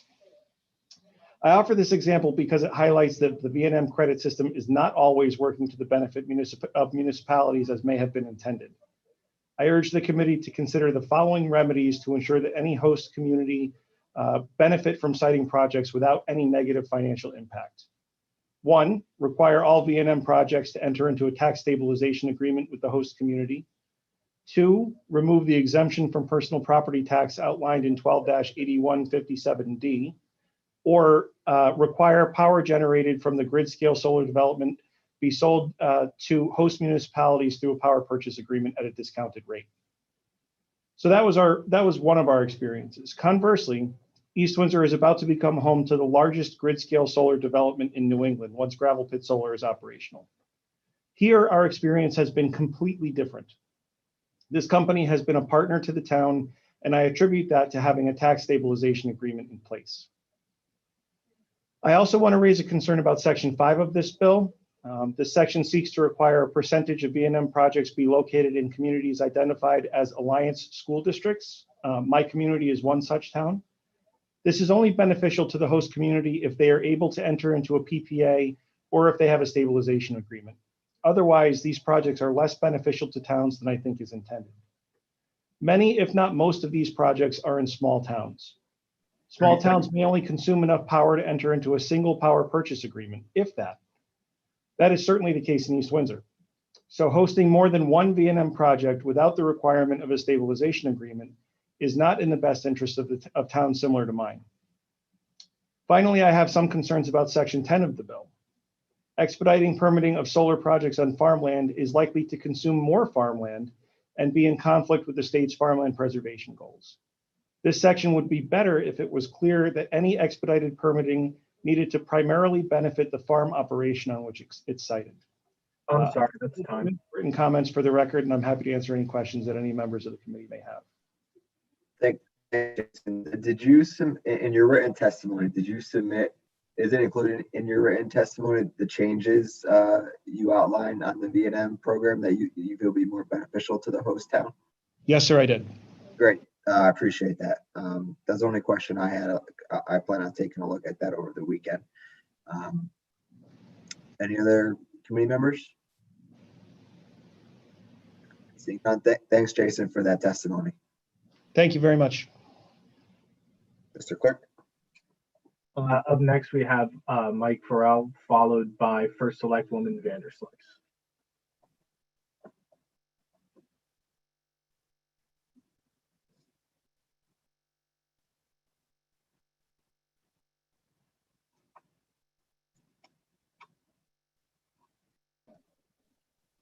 Sorry about that. Can you guys hear me?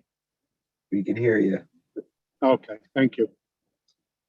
Well, thank you for allowing me to speak briefly here today. I'm going to try to keep it very brief. I am Mike Farrell from Trinity Solar. We are one of the leading solar energy residential solar installers in the state. We currently have about 14,000 Connecticut customers. I want to speak briefly, if I can, on Raise Bill 951, which appears to be largely consumer protection driven. And we're certainly we're certainly in agreement with playing by the rules with consumer protection. Everybody wins if we're doing it right. And if I could just touch on two key points initially. The first being the hours available to solicit. Line number 28. It asks for a cutoff time of 6 p.m. and you feel that would be harmful at 7 months out of the year. It would cut into prime time for us for marketing, for door-to-door, where people were home from work or what have you. We're certainly not opposed to stopping, for knocking at dark. We have no interest in being out there after dark. But there's other ways to look at that. There's sunrise, sunset calendars, what have you, that are available. But simply marking this off at 6 p.m.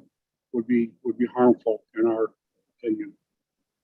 The next piece on this starts around line 36, and that's providing a list of our employees or marketer staff to PURA on an annual basis. Currently, our sales reps, our door-to-door reps, are registered through the state under the home improvement salesperson registration process. There's hundreds of employment requirements that are out there, from nurses to electrical licenses, you name it. There's already a process in place for that.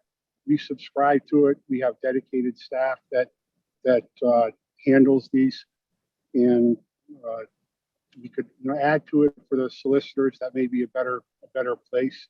Not everybody that's knocking doors, I want to be clear on this, not everybody that's knocking doors is writing contracts, so they're not obligated to have that home improvement salesperson registration. We could work on that collectively. But more importantly, my final point on this would be that where we're not opposed to the consumer protections that they're looking for, we would prefer some open dialogue moving forward to make this workable for everybody, where the consumer protection side of it is covered and we're able to effectively conduct business and get things done the right way. I hope that was brief enough for you. Thanks, Mike. Thanks for your testimony. Any questions from committee members? Seeing none. Thanks, Mike. Thank you all. Mr. Clerk. Next up was supposed to be First Selectwoman Vanderslice, but she's not there, so we're going to go with Kevin Barber next, and that's going to be followed by Edward Levine. Chairs Needleman and Arconti, ranking members Formica and Ferraro, and members of the Energy and Technology Committee. My name is Kevin Barber, and I'm the General Manager of the 3rd Taxing District, a municipal electric utility serving 4,300 customers in Norwalk. I also currently serve as the chairperson of the Connecticut Municipal Electric Energy Cooperative Board of Directors. Thank you for the opportunity to testify today. I would like to focus my comments on Section 7 of the Senate Bill 952, an act concerning certain solar energy projects. As a member of CMEC, TTD purchases all of its power supply requirements from CMEC, who meets these requirements through a combination of purchases through the ISO New England markets and CMEC member-owned resources, those including renewables. Neither TTD nor any of the CMEC members receive its power supply using the Eversource or United Illuminating distribution systems, and we receive no part of our power supply through any of the state-sponsored purchase power agreements. If the provisions in Section 7, subsection 1 were imposed on TTD, it would mean that the cost of these large-scale PPAs would be passed on to our ratepayers, even though they receive no benefit from those PPAs. For this reason, TTD is opposed to this provision that would require DEEP to submit a report to the committee with recommendations to spread the cost of these large-scale PPAs to municipal utilities. I also express my opposition to Section 7, subsection 2, which would require DEEP to submit a report to the committee with recommendations to impose the system's benefit charge against municipal utilities. TTD currently has locally driven initiatives that are in part funded by TTD ratepayers through a statutorily required 2.5 mil assessment on their electric bill.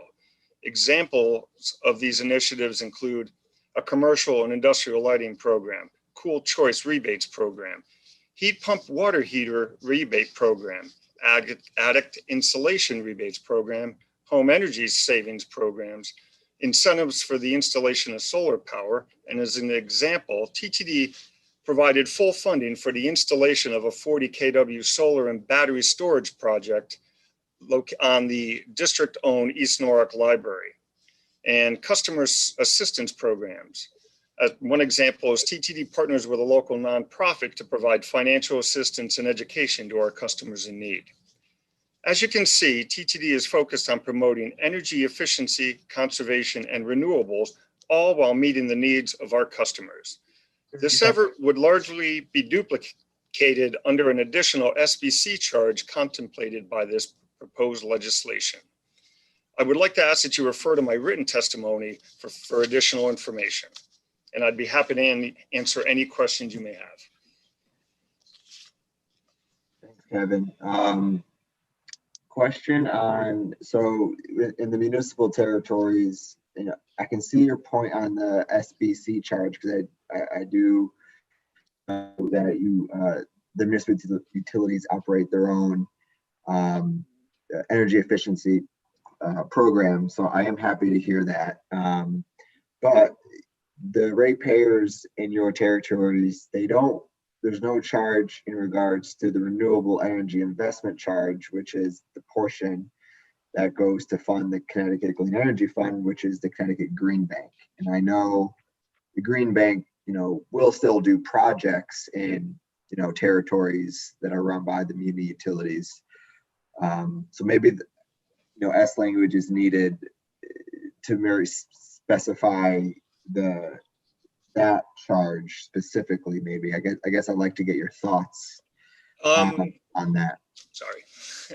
The one thought is, I'm not aware that our customers are allowed to, access funds from the Green Bank because they are a part of the munis. But to be fair, I may be incorrect on that. I could look into that as well. Yeah, no, I wanted to make sure I had that right too. So I did ask the Green Bank about a month ago, just so I didn't say anything, out of school on that. And then, I would argue that your ratepayers do benefit from the grid scale PPAs, form of the environmental benefits that are delivered through procuring, resources from Millstone and offshore wind and grid scale solar, and the reduced in carbon emissions. And I know all of our clean energy goals, as Commissioner Dykes pointed out earlier, are the state mandated goals. So really the genesis too of these sections in the bill was, to get the municipals sort of to come to the table a little bit more, kind of a chance for you guys to educate us as committee members on some of what you're doing to accomplish what our clean energy goals are in this state. We don't get to hear from you guys often, so that was part of my genesis for including these concepts in this bill, because you represent 6%, I think, of ratepayers across the state, so not an insignificant number. Yeah, well, no, that's totally understandable. I will, Dave Meisinger, the CEO of CMEC, is following up with a testimony in a little while, and I know Dave will touch upon some of the reporting aspects with CMEC and the communities, which may actually help meet some of the requirements you're looking for. Okay, thanks, Kevin. I know Representative Rohr has a question. Yes. Yes, thank you, Mr. Chair. Thank you, Mr. Barber, for your testimony and for taking the time. May I perhaps ask you a simpler question as to what, since you do not have some of the mandates which are bundled in our bill or in the bill for the utility provided customers, what price do you come out at in the end? What is the average price of your customers in that 6% of the ratepayers in Connecticut? I'd want to look up that information so I don't misstate that. Approximately, plus minus right couple now, I'd say I know TTD, I think it's about 8 cents. For energy, and what about distribution? Oh, your total all-in cost? Yeah. Our total all-in, I actually have that very quickly. We're at about 16 cents. Thank you. That's all I needed, because, you know, one of the things we are trying to figure out, and you would have gathered from many conversations today, is what is the part of the bill where we are at 24 cents pretty much across the strait, or 23 cents. What is the part of the bill which is stuff which maybe we might have, you know, and I, you know, as a part of the legislator, I count myself in it, we might have inflicted upon ourselves.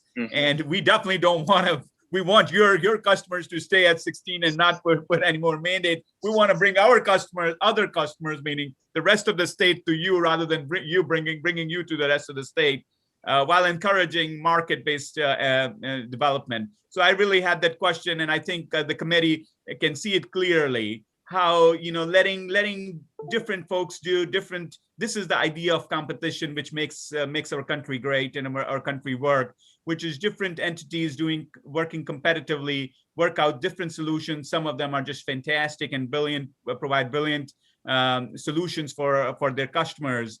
And I thank you for doing that for your customers. And I hope Eversource and others who are, you know, across the state, the similar cost-effective model is followed. We really want to control these prices. That's a mandate we hear clearly in terms of affordability from our constituents. Thank you once again, and thank you, Mr. Chair. You're very welcome. Thank you. Being no other questions? Thanks, Kevin.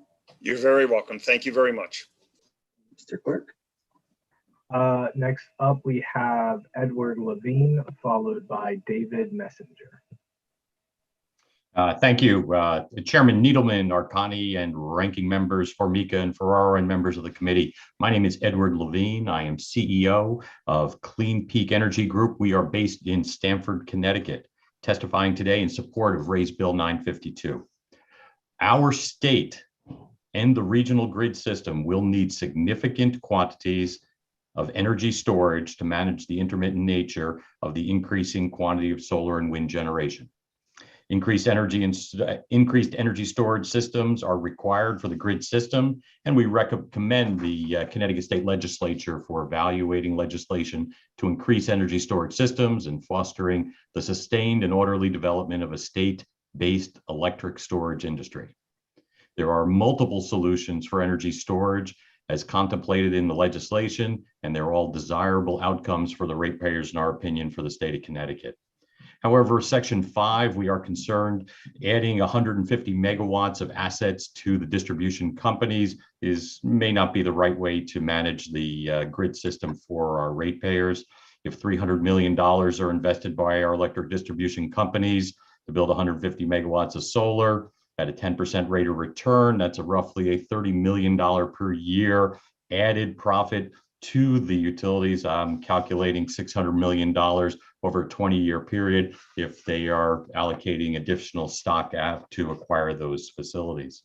We propose those solar facilities go out for competitive bid to allow all, particularly not the utilities, to participate and bring in the lowest cost solution for our ratepayers. Additionally, the state does need more solar and wind generation and energy storage solutions to meet our net zero environmental goals. There are qualified, experienced, funded, and interested entities that desire to invest capital into Connecticut to assist in achieving the goals without ratepayer risks. Attached with my testimony is language that allows for the construction of shared energy merchant facilities without any fiscal note or ratepayer risks. In fact, the legislation guarantees ratepayers will save money compared to standard service and associate with solar, wind, or storage facilities constructed in our state. The legislation even addresses the issue of cost shift, which has been a concern of the committee. The legislation has private capital taking all the risks, adds jobs to our state, advances our environmental policy, allows consumers of electricity in Connecticut without their capital expense to save money on their electric bills and encourage the production of Connecticut renewable generation facilities and energy storage. I'll be glad to answer questions that there may be regarding any provisions of the proposed amendment. Thank you very much. Senator Needleman.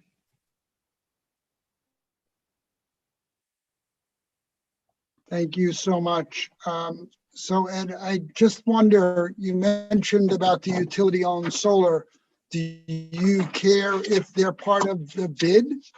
I would As long propose as that we, it's, yeah, I would propose that the distribution entity, the EDC, should not participate.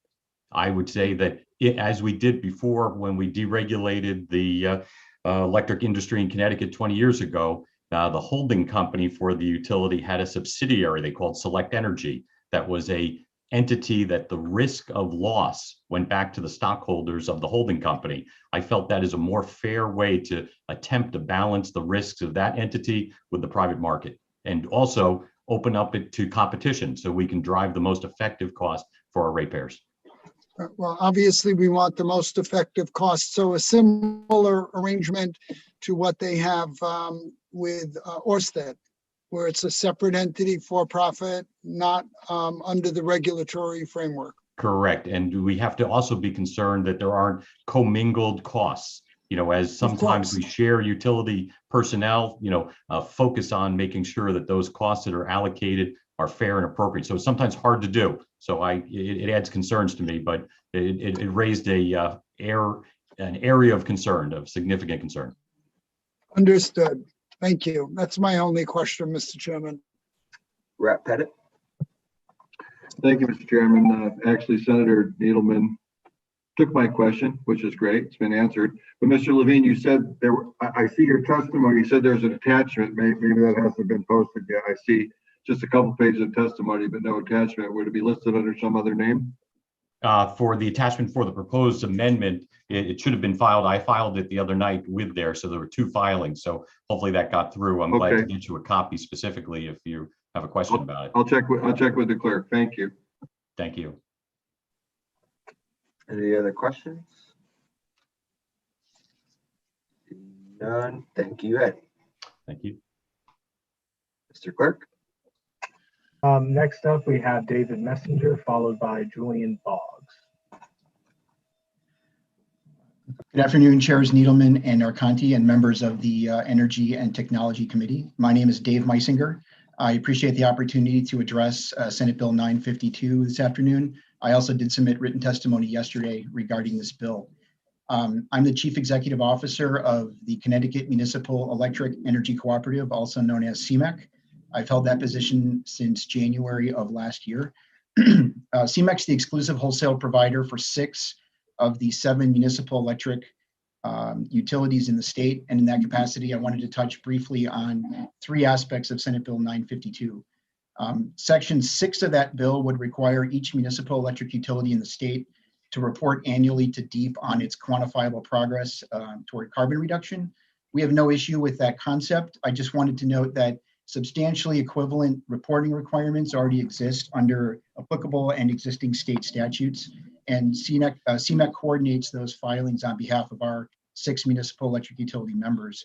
And so if that additional reporting requirement is considered necessary, we would just ask respectfully that language be added to permit CMEC to file a combined report on behalf of our 6 members. And we'd be happy to work with the committee and or DEEP to that effect, on language to that effect. The second aspect of the bill I'd like to address is Section 7, subsection 1, which asks DEEP to report, to submit a report to this committee on recommendations to spread the cost of large-scale power purchase agreements to municipal utilities. We do oppose that provision because we believe it would be unfair to impose, costs on our consumers for energy that they don't use or consume. The EDCs procure that power at wholesale and they recover the cost of that power through PURA approved rates because their ratepayers actually consume that energy.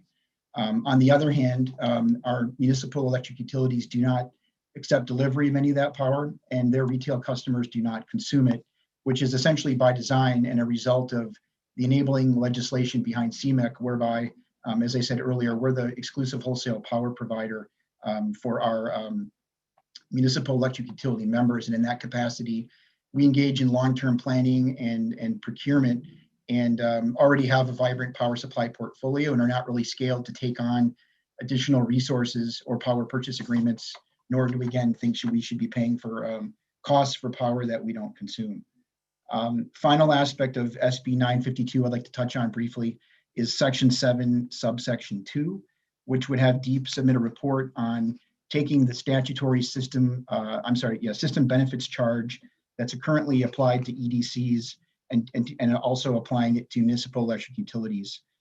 We oppose that as well, primarily because our municipal ratepayers already pay a substantially identical surcharge, again, under existing state law that's already on the books. We use those funds for various initiatives and projects that are formed under local direction from our communities in order to advance clean energy projects, load control, hardship programs, and energy efficiency and conservation. Our programs, by and large, are substantially similar to those that are funded by the SBC for the EDCs. And so to impose this upon our ratepayers would really be a second layer of an extra surcharge. And again, for the second part, for programs we don't participate in. So those are my comments. Happy to answer any questions. And again, appreciate the opportunity to testify regarding SB 952. Thanks, Dave. I appreciate the testimony. You know, and would it be appropriate, do you feel appropriate for your ratepayers to make contributions through the green bank, to the green bank through rates as the rest of the territories do in the state, considering green bank services the whole state?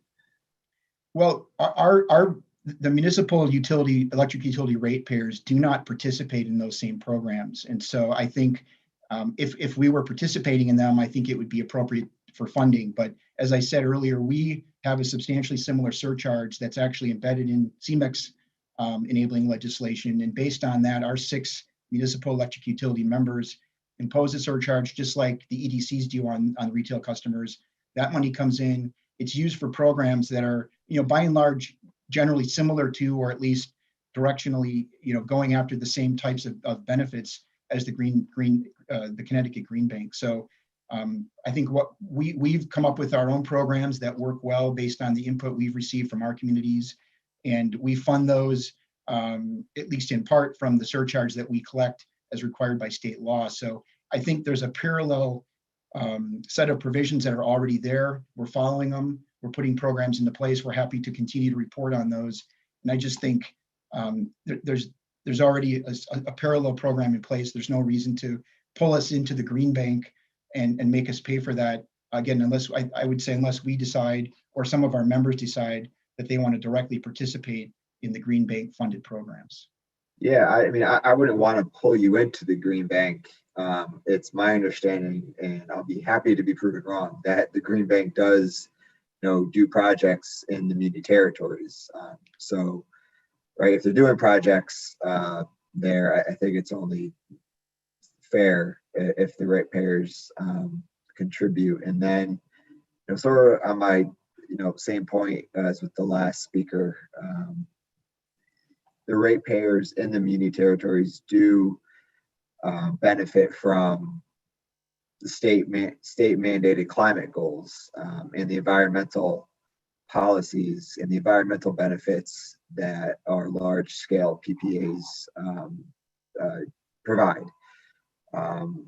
So, you know, part of the idea with the reporting is to make sure that our municipal utilities are also pursuing the same environmental and climate goals as laid out in state policy. Yeah, I'm happy to address those. First of all, again, on the green bank projects, I'm not aware of any of our member utilities directly participating in any of those projects. So I mean, we can talk offline on that, or we can both double check. But again, to my knowledge, they're not actively participating in those. To the extent that we have similar programs around, you know, conservation, load management, load control, hardship programs, they're either funded just separately by the municipal electric utilities or funded in part by that surcharge that, again, we already impose, or that our member utilities impose at the retail level as required by state statute. Regarding the PPAs, I guess I would just say, you know, again, and I outlined some examples in my testimony, but obviously we're, you know, 4 or 5% of the state total retail load, but we go out and do our own programs as well when it comes to decarbonization and procuring power that's not just, you know, that's not fossil fuel, that's carbon-free power. So we've got our own projects. We have PPAs that we're funding, we're paying for. We're not asking for the EDCs to contribute to that. And that is, and that's again following the sort of the home rule or local control aspect of what governs municipal electric utilities, which is a very different legal and regulatory regime than what the EDCs have. So, you know, again, we don't accept that power. We're not using that power, and you know, but we are accepting and using power that we're paying a premium for. It's just under different power purchase agreements that we negotiate ourselves. We're paying for those, and those are efforts that we're taking to show progress and actually make progress toward decarbonization goals at the state and federal level. And again, we're more than happy to report on that, you know, in any reasonable format. I think, but when you start talking about imposing costs for programs or power that we're not purchasing or participating in, that's where I guess we stand up and say it doesn't seem fair. Representative Mashinsky. Thanks, Mr. Chairman. I wanted to ask the witness, because my town of Wallingford is a municipal utility, but we're not in CMEC any longer. So if we use your suggestion and have the CMEC folks report as a group, that leaves out my town, which probably should also be doing a report on environmental and climate goals. So I'm asking if the language that has, if your group wants to report as a group, that's fine, but we should not eliminate Wallingford from reporting, since they are also a municipal utility. So that's my first question. Well, I think if you're addressing section 6, I would just say that I don't disagree with you. And as drafted, section 6 would basically relate to municipal electric utilities in the state, of which there are 7. And my testimony basically was on behalf of CMEC and the 6 that are currently members. And so, yeah, I don't disagree with what you're saying. We would not be filing on behalf of Wallingford Electric Division because they are not currently a member of CMEC. And so if you want to keep that provision or move that provision out of committee, we're okay with that. We would just prefer to have the option for CMEC to make the filing on behalf of its members, just because we already do that type of reporting and record keeping on their behalf. And it just would be administratively easier for us. And that's fine. I understand it's easier for you, and that's fine. I just didn't want your language changed to eliminate my utility. So I want to make sure that they're all reporting one way, or either as a group or individually. Yeah, and we have no objection to that. And as I said, we'd be happy to work with, again, this committee and or DEEP or any other stakeholders on language to that effect. Okay, and then in section 7, which deals with Chairman Arconti's concern that if you're in the green bank and you're using the programs, then you should also be paying for them. Could we make the language conditional that if the municipal is participating in green bank, then they would pay, and then if they're not, they wouldn't, rather than just eliminate them? Again, I'm not an expert on everything that Green Bank does and exactly how the funding that they get from this statutory surcharge kind of plays into the programs. But I think at a minimum, if there are programs that, and again, speaking on behalf of the 6 municipal electric utilities that actually are members of CMEC, if there are programs that either some or all of those 6 utilities want to participate in, I think it makes sense for some cost to be incurred or to be paid, some price to be paid. I don't know if that's an a la carte thing. And again, I don't know if there's an all or nothing type approach that the Connecticut Green Bank takes, but we certainly are willing to pay for programs that we actually do use. I think the pushback was, A, to my knowledge at least, we're not using any of them, and B, in this parallel track, we're already, again, collecting a charge from all of our municipal electric retail customers, in which we're using for the same types of programs, and again, the same underlying statutory purpose as the system benefit charge that's imposed upon the EDCs, collected from their ratepayers and used for that, 95+% of the electric utility customers in the state. Okay, that makes sense to not double pay the same consumers. That makes perfect sense. But I'm thinking ahead. Say my utility wanted to do something for a new high school, for example, a big project, and we wanted to use Green Bank for that. It would make sense for us to pay into it rather than get a free ride on the other utility customers. So that's all I'm saying, is not to double bill the consumers in the municipal towns, but if they're taking advantage of Green Bank, they should also pay. Yeah, and again, I would just say from the perspective of our members, I would like to see a pay as you use or pay as you go type thing. I don't want to have to be a full member and pay for, 5% of all the cost just because we use one program. So happy to take a look at any type of a, cafeteria plan or a pay as you go plan, just trying to avoid an overall charge for something that we're either not using or maybe using a tiny little percent of. And again, especially in the context of the fact that we already have a statutory scheme in place where we're, again, collecting these funds from our municipal electric utility ratepayers and using them for the substantially identical programs. Okay, thank you. Thanks, Mr. Chairman. Thanks, Representative. Any other questions?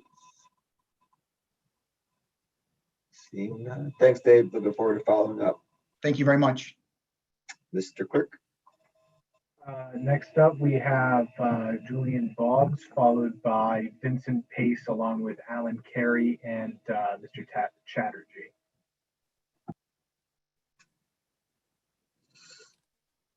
Good afternoon. Chairs Needleman, Arconti, ranking members Formica and Ferraro, thank you so much for the opportunity to testify today. And thanks so much for your patience and stamina today, taking on so many important topics and issues. My name is Julian Boggs. I'm the State Policy Director with the U.S. Energy Storage Association. We're the national trade association dedicated to energy storage, working towards a more resilient, efficient, sustainable, and affordable electricity grid as uniquely enabled by energy storage. We have members who work in a very diverse group of sides of the energy storage industry: independent power producers, electric utilities, component suppliers, integrators, and you name it. We also work with a diverse range of technologies, of course, batteries, also lithium-ion batteries, which we discussed earlier, also compressed air, liquid air, pumped hydro, among other technologies. And fundamentally, energy storage systems provide the flexibility to deliver energy at the precise moment and location that it is needed. The flexibility can deliver value at all levels of the electricity system, wholesale services such as resource adequacy, electricity supply, capacity, distribution services, including peak demand reduction, load shifting, and increased system capacity. And so it's, with all that to say is that we're here in strong support and enthusiastic support of Senate Bill 952, particularly specifically the energy storage provisions, sections 1 through 3.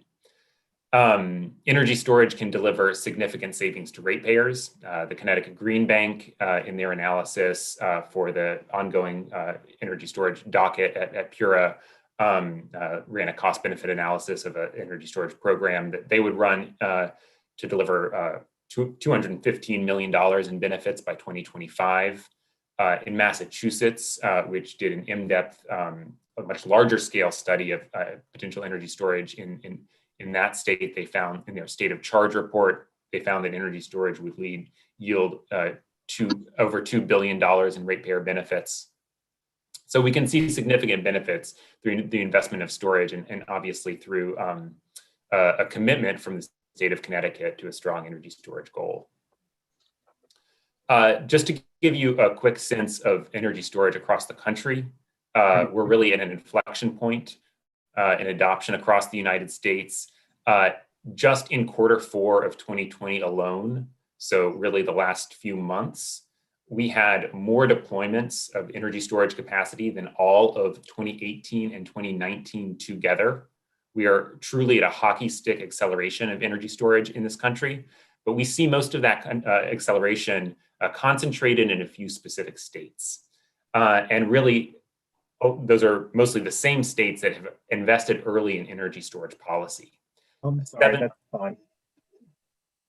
7 states, Massachusetts, New York, California, Nevada, and Oregon, Virginia, New Jersey have passed targets, and we urge Connecticut to join that state. I just quickly, before I close, I want to offer one recommended improvement to the legislation, which we think that as PURA is required to offer programs to meet distribution energy storage, we also recommend that DEEP be required to offer programs, to offer RFPs to meet transmission connected storage. In the current legislation, it's a may rather than a shall. And so adding a requirement in there would provide more certainty to the industry of Connecticut's commitment to hit that target. And I'll close there and happy to answer any questions. Thanks, Julian. Thanks for your testimony. Thanks for providing expert testimony on this bill in particular as we try to get this industry up and running here in our state. Been a great resource so far. I don't see anyone with their hand up, so thanks for your testimony. Thank you. Mr. Clerk. Next up, we have Vincent Pace and his group, and after that, we have Jordan Garfinkel. Good afternoon, Chairman Needleman, Chairman Arconti, Ranking Member Formica, Ranking Member Ferraro, and other members of the committee. My name is Vincent Pace. I'm an Assistant General Counsel for Eversource Energy, and I'm joined today by Mr. Diganto Chatterjee, our Vice President of System Planning, and Mr. Alan Carey, our Manager of Vegetation Management. Thank you for giving us the chance to appear in front of you today. We submitted testimony on 6 bills, but in the interest of time, I'll briefly summarize our comments on only 4 bills and defer to the written testimony. For the first bill, Senate Bill 882, an act concerning climate change mitigation, it seeks to continue to position Connecticut as a leader in combating climate change and reducing energy consumption. And if this committee recommends the bill, then our testimony identifies 2 limited clarifications. Regarding the next bill, Senate Bill 937, an act concerning emergency response planning, it involves the very important topic of emergency preparedness. We want to thank the towns and first responders for sharing their feedback at today's hearing. We listened very carefully. We think it's important to emphasize that we support and we're actively striving to make changes as it relates to emergency preparedness. But our testimony explains the bill may not be necessary because PURA has a comprehensive pending docket reviewing all these issues, and PURA has authority to order process improvements. We also believe that the PURA process for reviewing and ordering improvements is the best process because they have the benefit of looking at a diverse group of stakeholders, looking at the information over the course of an entire regulatory docket. The next bill is Senate Bill 950, and that's an act concerning the replacement of public utility poles and revising vegetation management. And we understand how important trees are to landowners, but trees are also the leading cause of power outages. And the bill tries to balance those concerns by providing utilities with enhanced rights to trim along critical 3-phase backbone circuits. And those are our major circuits that emanate from substations, and they serve thousands of customers. The bill, frankly, seeks to avoid situations where just one landowner's refusal to trim can affect thousands of customers along a major circuit. Now, one change we can support is to ensure we provide notice to affected landowners. And another change we can support is to require utilities to file their plan every year with PURA to ensure we provide greater transparency. We want to thank those who testified today on the bill, and we look forward to working with this committee and other stakeholders on this process. The last bill is House Bill 6524, an act concerning the solicitation of new fuel cells. And we understand the importance of fuel cells and the role they can play in ensuring a diverse portfolio. If the committee recommends this bill, we request one very small clarifying change. I want to thank you for the chance to present this statement, and I'm happy to answer any questions. And I have Mr. Chatterjee and Mr. Carey here to answer questions about tree trimming. Thank you very much. Thanks, Vince. I have a quick question. In regards to the PURA investigation, do you support that investigation going to its completion? We support PURA looking at process improvements, and we also support the process of PURA taking evidence from stakeholders and making an informed decision. And we recognize there are opportunities for improvement. We've acknowledged those. We want to work with all of you and PURA and DEEP and others to move forward and focus on improvements. Okay, and with regards to the solar bill, would you would you guys still support it if it were not rate based and you'd have to go through the reconciling component? I believe that we could support that process because ultimately, when you have a capital tracker that would allow for recovery of O&M and capital, there would be some amount of return on investment. And we think the important point that Mr. Osseray made in his prior comments would be that whatever that return would be decided by PURA. So they would be able to take evidence and make a reasoned conclusion that for only those costs that we prudently incur, again, that's subject to their full oversight and review, but if they conclude costs were prudently incurred, they would decide what the appropriate return would be on that capital investment. And that could be accomplished through a tracking mechanism. We currently have in place something today called the ESI tracking rate, which allows for the recovery of prudently incurred capital investments and also some O&M. And that could be used for this purpose also if PURA was amenable to doing that. Thanks, Vince. That's important. Would you mind? I'll read the testimony over the weekend, but the clarifying change in the fuel cell proposal. The only clarifying change we propose there is that the bill properly recognizes utilities can only recover prudently incurred costs. We acknowledge that. We have to demonstrate that standard. But then it goes on to say, even if you demonstrate your costs were prudent, you only may obtain cost recovery. And our position would be that to be consistent with prior legislation, if a utility demonstrates it acted prudently, then there would be cost recovery. As of right now, it's not clear what the other standard would be we'd have to meet to obtain cost recovery. But that would be the only clarifying change we propose to that bill. Okay, thanks, Vince. Senator Needleman.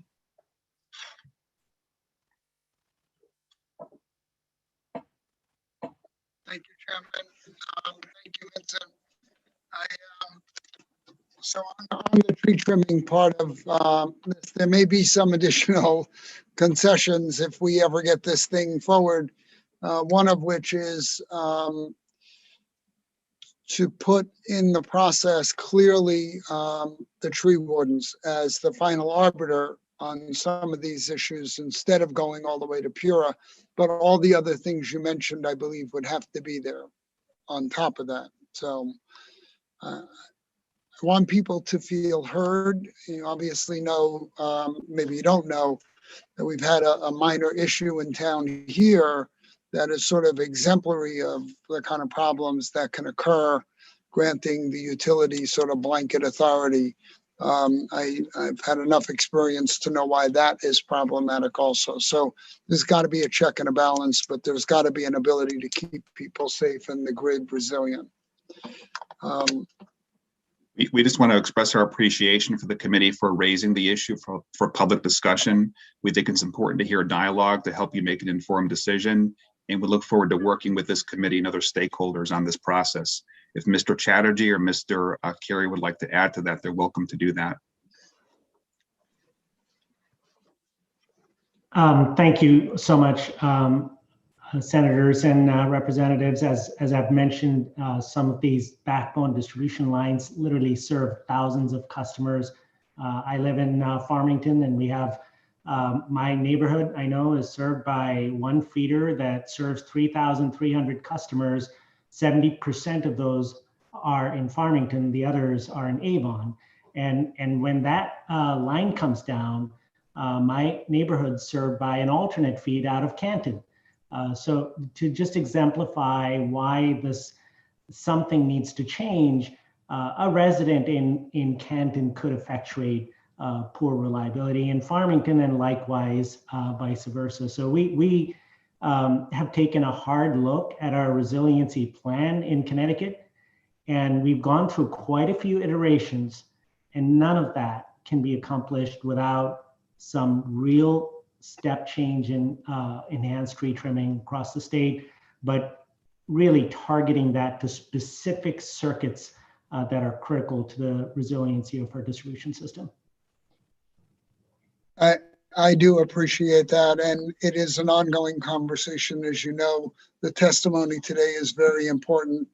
I'm assuming that you've gotten the message from the first select people that have spoken that, as I've said, it just wasn't me complaining about the communication breakdown. That is, critical. Communicate, communicate, communicate. And that's what we all need you guys to do a better job at.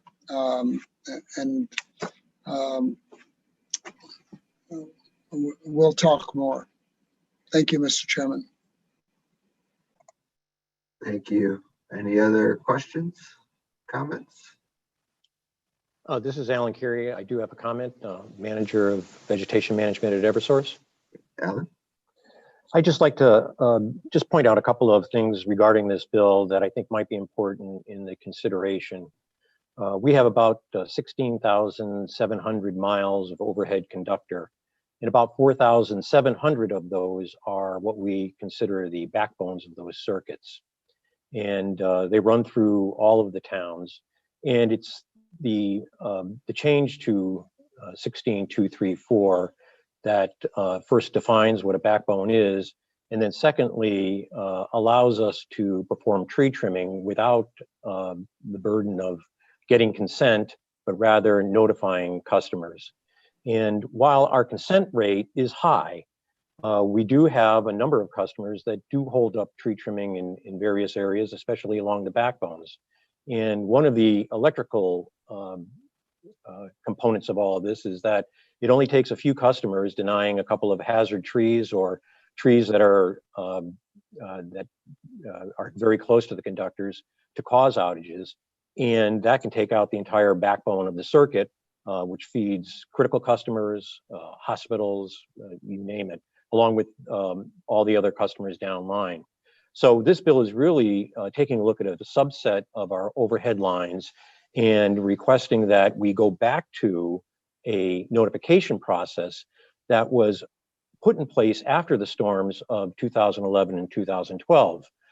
After those storms, there was a two-panel committee as well as a vegetation management task force that essentially, in some form or another, recommended legislative changes to 16234 to make our jobs easier in improving electric reliability. A few years later, after those positive changes in our view were enacted, there was a customer, I believe, in the Hampden area that complained that she was not notified, and the entire premise of the notification bill was changed to one of consent.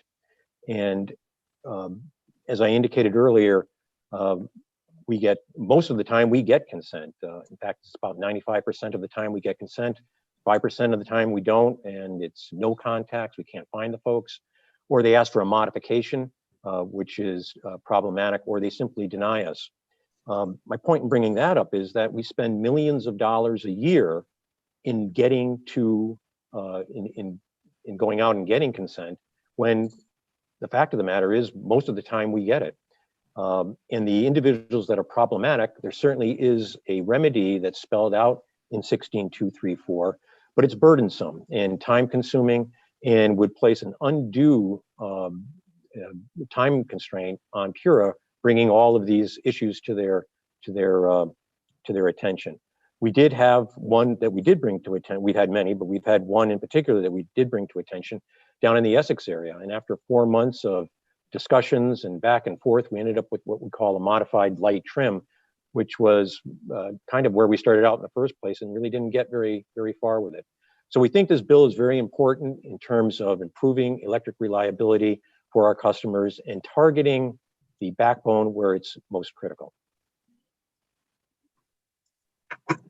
Thanks, Alan.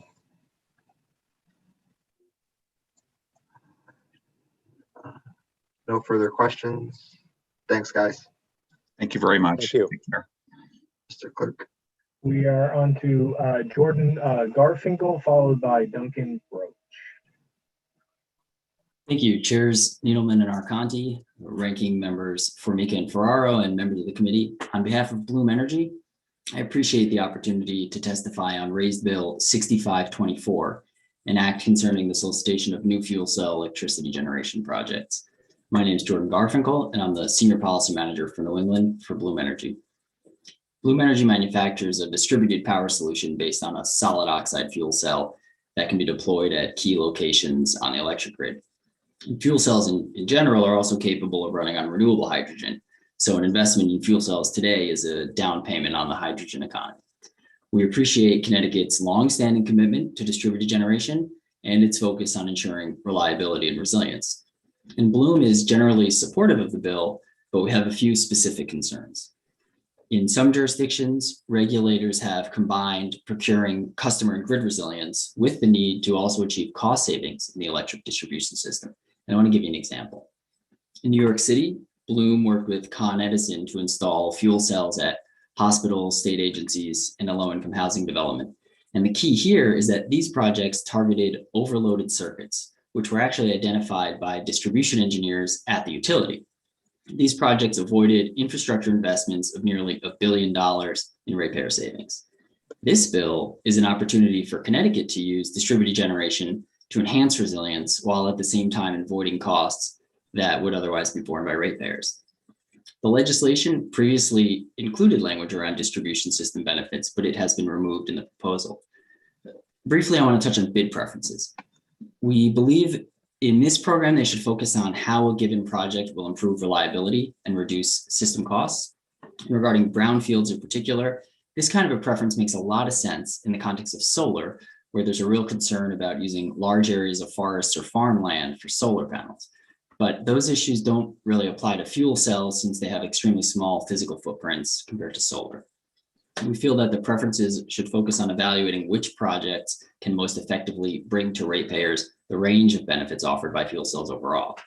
So we suggest the committee reinsert the language from the existing statute about providing distribution system benefits, as well as consider a few specific bid preferences that touch on the demonstrated efficiency and reliability of a given technology, its ability to avoid transmission and distribution costs, the degree to which a project advances decarbonization of the electric system in Connecticut, and the extent to which a project enhances resiliency.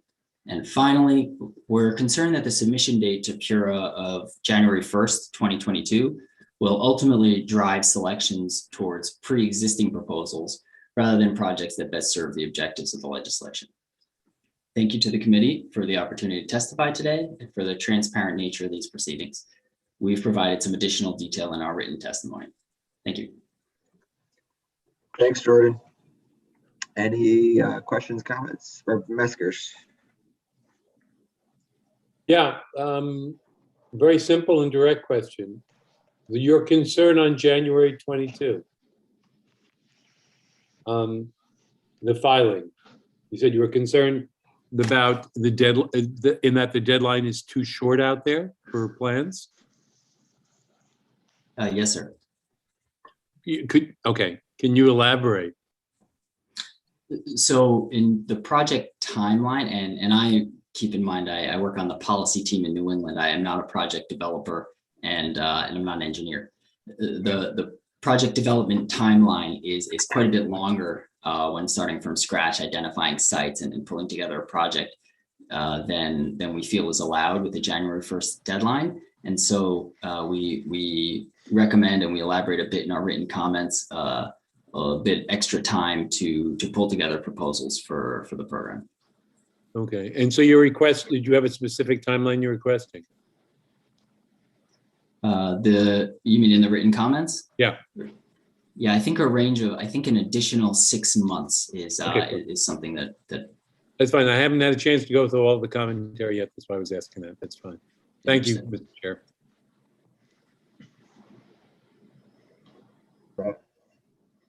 Seeing none. Thanks, Jordan. Thank you.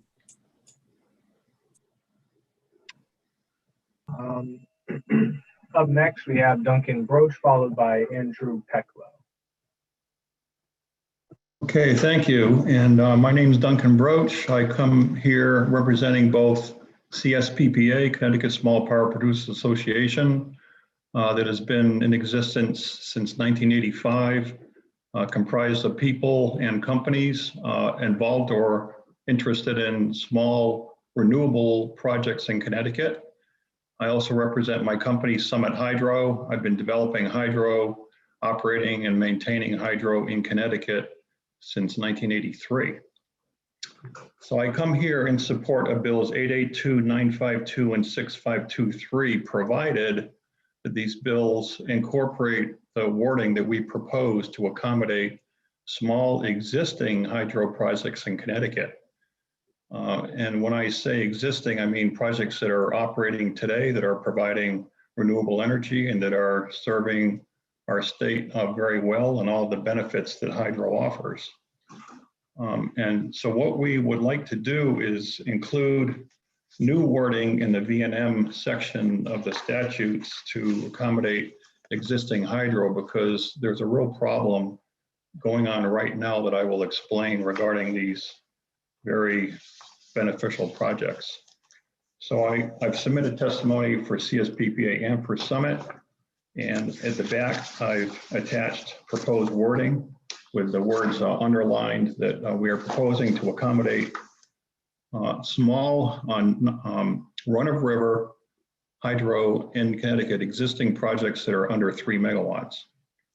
So what is the problem? The problem is that hydro projects that exist they're getting very poor rates for their energy that they're producing. It used to be that we had long-term power contracts that we worked hard for back in the 80s, and we were able to sign long-term contracts, but those days are gone, and there's no programs out there that hydro really can apply towards. So therefore, those contracts have all expired pretty much, and these projects now are living off of just bare low rates of the ISO clearing price, which last year was only 2 cents a kilowatt hour. So imagine trying to operate a project, a renewable project at only 2 cents a kilowatt hour. It's very difficult. So what's happened is we've lost some projects already. Projects that have been decommissioned for various reasons, most specifically economic, are Oneco Pond, Montville, Coventry, Glen Falls, Colebrook, and Lyme. And then I've got a list of 10 other projects that we could lose. So I think it's in the best interest of citizens of Connecticut that we come up with a plan for these treasured hydro projects that are, serving our goals and that provide many, many benefits. These benefits of hydro include zero carbon, stimulating the local economy, recreation, property tax payments, dam safety, dam maintenance, flood control, removal of trash from the rivers, and fishways. I'm sorry. Talking about fishways, all hydros must obtain FERC licenses, and they're all mostly coming up for relicensing now. And this relicensing is very expensive, especially the requirements of the current environmental restrictions and requirements, including fish ladders. So these projects simply cannot afford these type of expenses. I'll tell you about my little hydro project, Daveville Pond in Daveville, Connecticut. I put that project online in 1995. Here it is before. Here it is me working on it with my bare hands, building a draft tube there. And here it is today as it exists and it's running right now. It's a 100 kilowatt project. Last year, I averaged only 2 cents per kilowatt hour for the energy from that project. My income was only $7,000. My expenses were $15,000. So I'm running that project at a loss. I enjoy it because it's doing a good thing, but we can't run these projects at a loss for very long, and we're going to lose them. So I encourage us all to please, let's work on a wording for existing hydro in Connecticut to give them the rates that they need and deserve so that they can survive. And that would be done with the wording that we propose. So I hope that covers the issue well. Hydro is a significant resource. We have 30 projects in Connecticut. Yep. Right now, hydro is providing significant energy to the system. Can you please summarize? Okay, I've gone over the 3 minutes.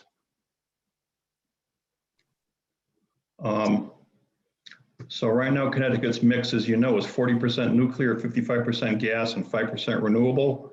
Out of that 5% renewable, 37.5% is solar, 37.5% is biomass and trash, and 25% is hydro.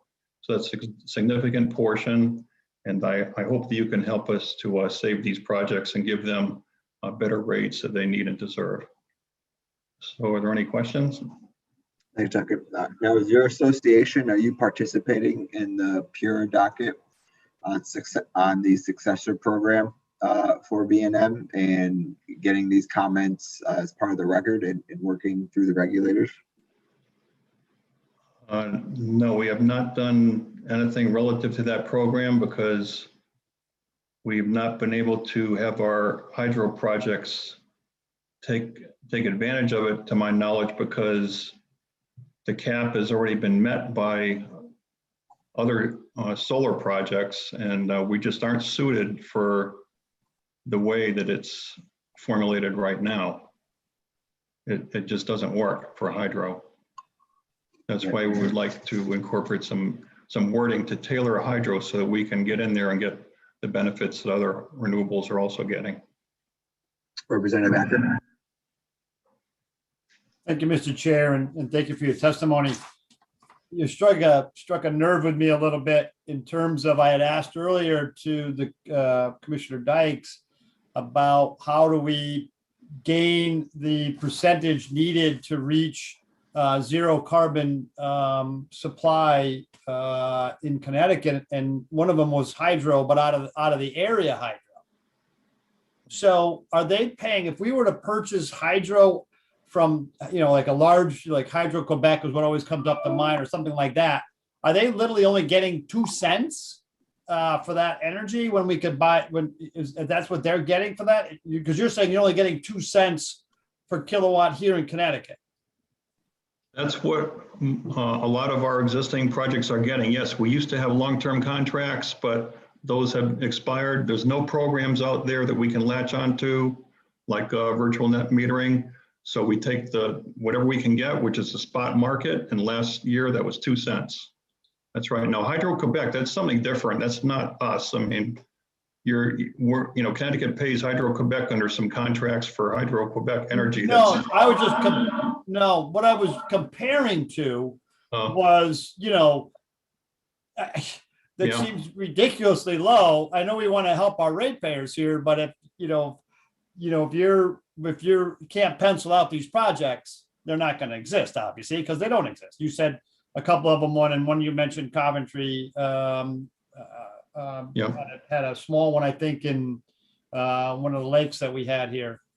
But okay, I just wanted to correlate if we're buying it from out of the area, and they're not sending it here for 2 cents a kilowatt. I don't think so, but that seems ridiculously low. And we're talking about some of the other areas that we're paying 14 cents for virtual net metering, and I don't have the numbers exactly right, but that kind of was odd when I heard 2 cents. You can't make a project work. Thank you for your testimony. Thank you, Mr. Chairman. Thank you, Representative. Seeing no further questions, thank you, Duncan. All right, Sharon, I'd be pleased to answer any more questions if anybody wants to contact me, and check out our websites. And thank you very much for your consideration today. Thank you. Mr. Clerk. Next up is Andrew Pecklow, followed by William Herschel.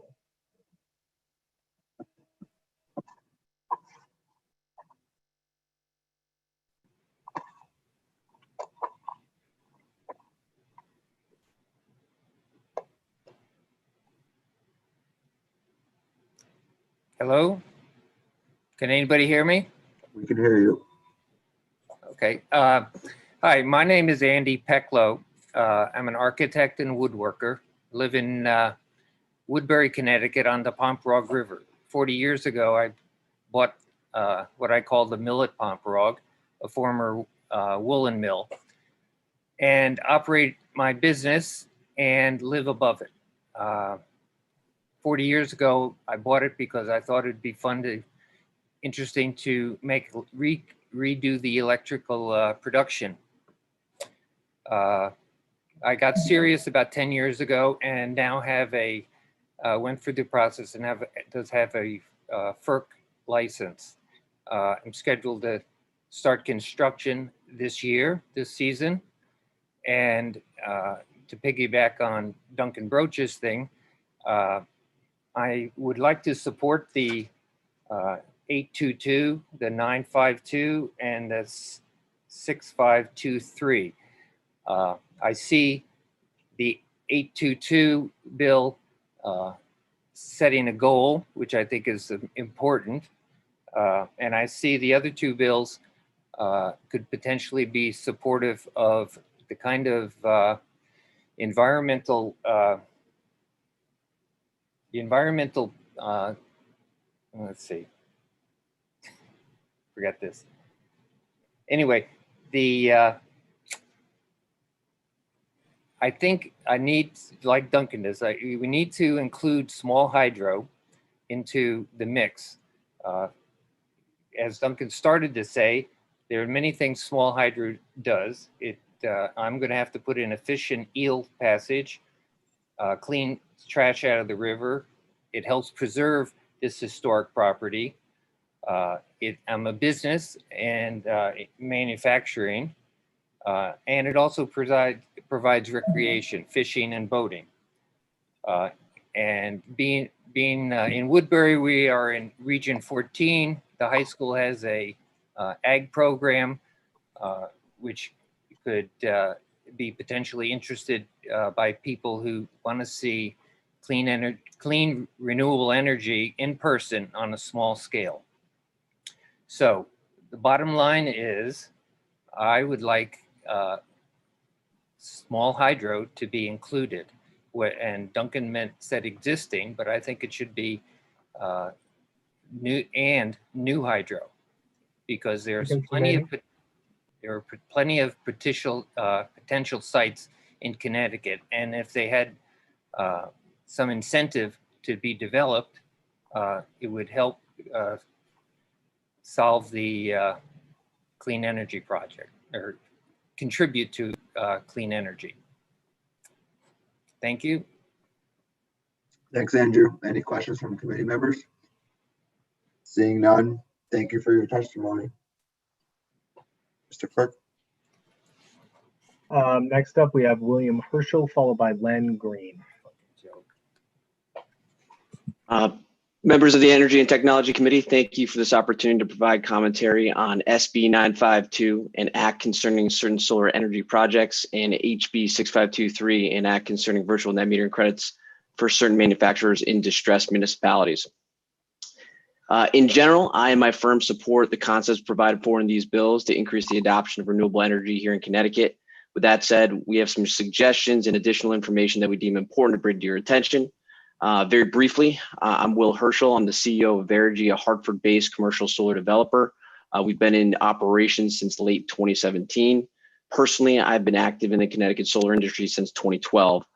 Throughout my time here in the Connecticut solar market, I've seen tremendous growth, job creation, and a significant solar energy deployment. This is due in no small part to the efforts of the Connecticut General Assembly, the Department of Energy and Environmental Protection, and the Public Utilities Regulatory Authority. So thank you very much for that effort. Everyone in our industry recognizes that it's absolutely imperative for the General Assembly, the state's administrative agencies, and the solar industry to work together to achieve Connecticut's lofty and critical carbon reduction goals. Understanding this as the foundation for the testimony, Verigy and I respectfully submit the following suggestions and comments. First, as it pertains to Section 4 of SB 952 and Section 1 of HB 6523, in general, we support the expansion of the virtual net metering program in Connecticut, but the proposed expansion in both bills is insufficient to make any meaningful impact to the over 30 municipalities in the state that are waiting for this benefit with projects in hand. It essentially cuts off those municipalities and others that might try to avail themselves to such benefit. I would expect that nearly 75 megawatts of projects that are in later stages of development be basically hung out to dry or cut off from an opportunity to participate in this program if the intended $10 million increase were to become law. We support the inclusion of carve-outs for Alliance school districts and the new suggested inclusion of manufacturers from distressed municipalities, but not at the cost of excluding all other municipalities from participating in this program, which would be the outcome of the legislation as drafted. We believe that the CGA overestimates the amount of project that can be built with the proposed $10 million increase in the program, and perhaps misunderstands the perceived cost of the ratepayer virtual net metering. I think some of this has been discussed through other commentary earlier today.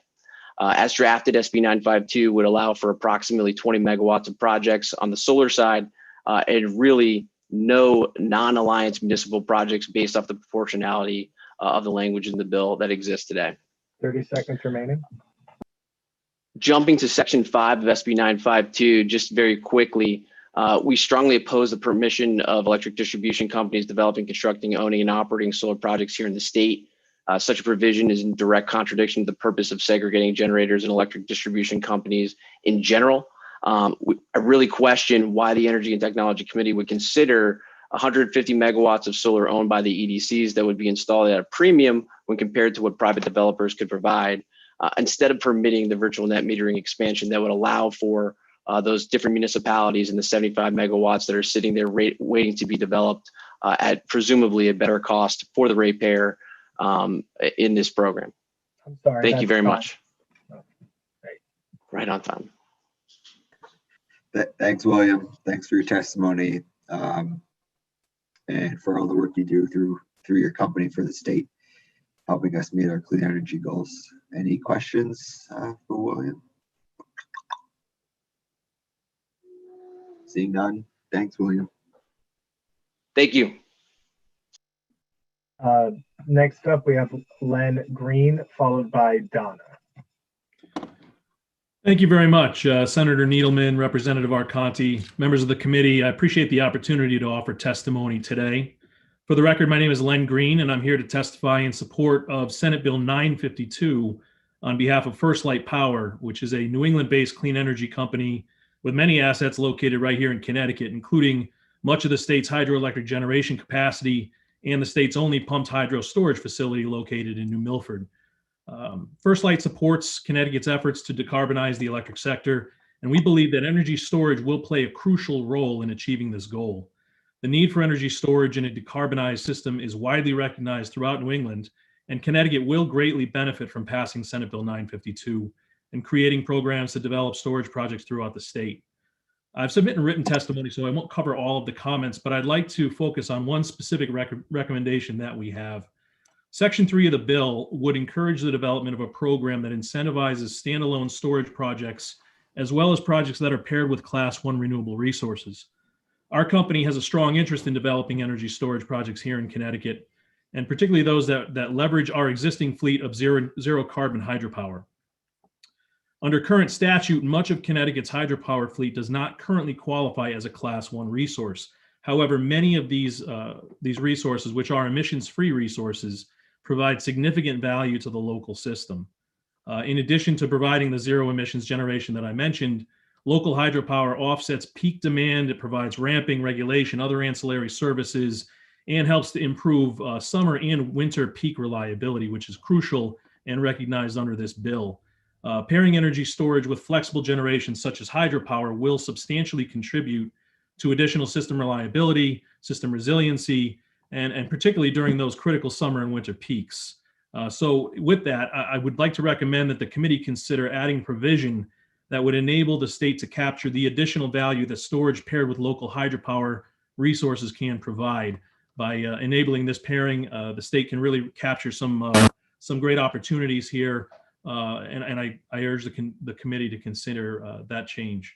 With that, that's all I have. If anybody has any questions. Thanks, Len. Any questions? Are you happy you're on this side right now like you used to be? Especially now that it's virtual, it doesn't look like any. Good seeing you though. I don't see any questions. Thanks. I'm looking forward to connecting offline. Thanks so much. Next up, we have Donna Hamsey, followed by Lori. Good evening, everyone. Thank you for your continued patience as you move through this really long hearing day. I will not take up much of your time. I'm just here to talk briefly about Senate Bill 937 related to the storm response, and would like to just thank the committee for continuing to pay attention to efforts to create a more uniform and efficient storm response management system in our state. I believe that the language in this bill really supports the efforts by several municipalities who've been participating in the PURA proceeding that has been discussed today. I won't go into detail around that. I have submitted testimony on that bill. And in addition to that, I'd really just like to speak briefly to the virtual net metering bills. I'll lump them together and just to say that we appreciate the intention of the bills and understand what the committee is trying to do. We, just like we consistently ask, would really support the elimination of a cap so that there are there's no competition around who gets credits, but instead all of the potential projects out there can benefit from this great program. And then finally, I will end with, I believe it's Senate Bill 950. Related to pole replacement and vegetation management. We really support Section 1, especially since it recognizes the make safe efforts to bring poles back to structural repair in an emergent situation, particularly with the attachments. And then in addition to Sections 2 and 3, I know Matt Knickerbocker spoke on our behalf earlier and didn't speak on our behalf related to his comments on this bill. And that was simply because we've just I don't have consensus among my membership around vegetation management and whether the language in the bill makes sense for everyone. But I will say that Eversource has reached out to us and we have a meeting scheduled with them next week. So hoping to have great conversations offline and commend them for their outreach to us related to this bill. I'll stop there. Thanks, Donna. Any questions from the committee? Seeing none, well, I'm sure we'll talk soon. Thanks, Donna. Thanks, everyone.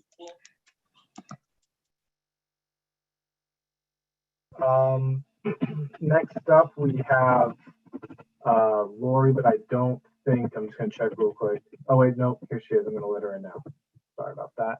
We have Lori is speaking now, and then we have Frank Lacey.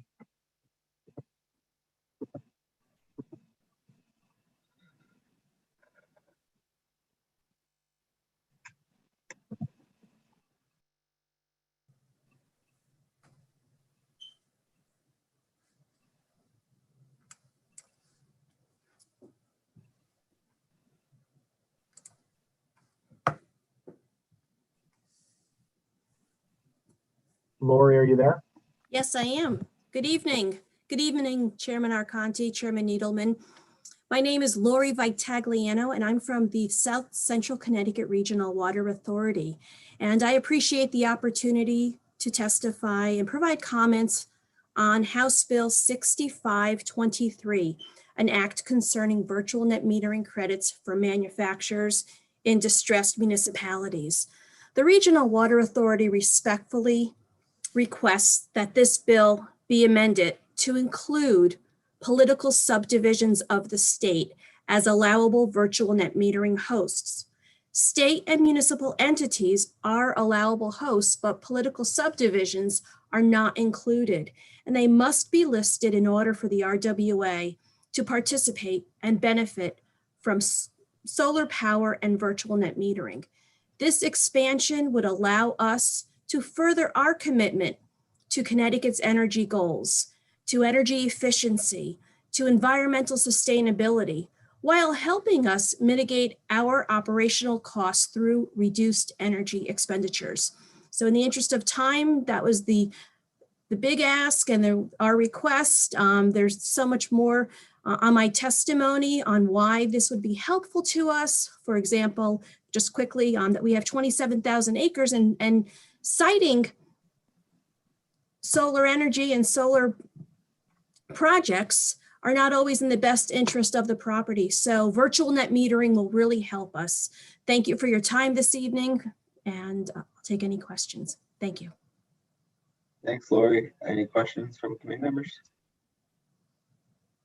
Seeing none, thank you for your testimony. Thank you. Have a good night. Next up is Frank Lacey, going to be followed by Brenda Watson.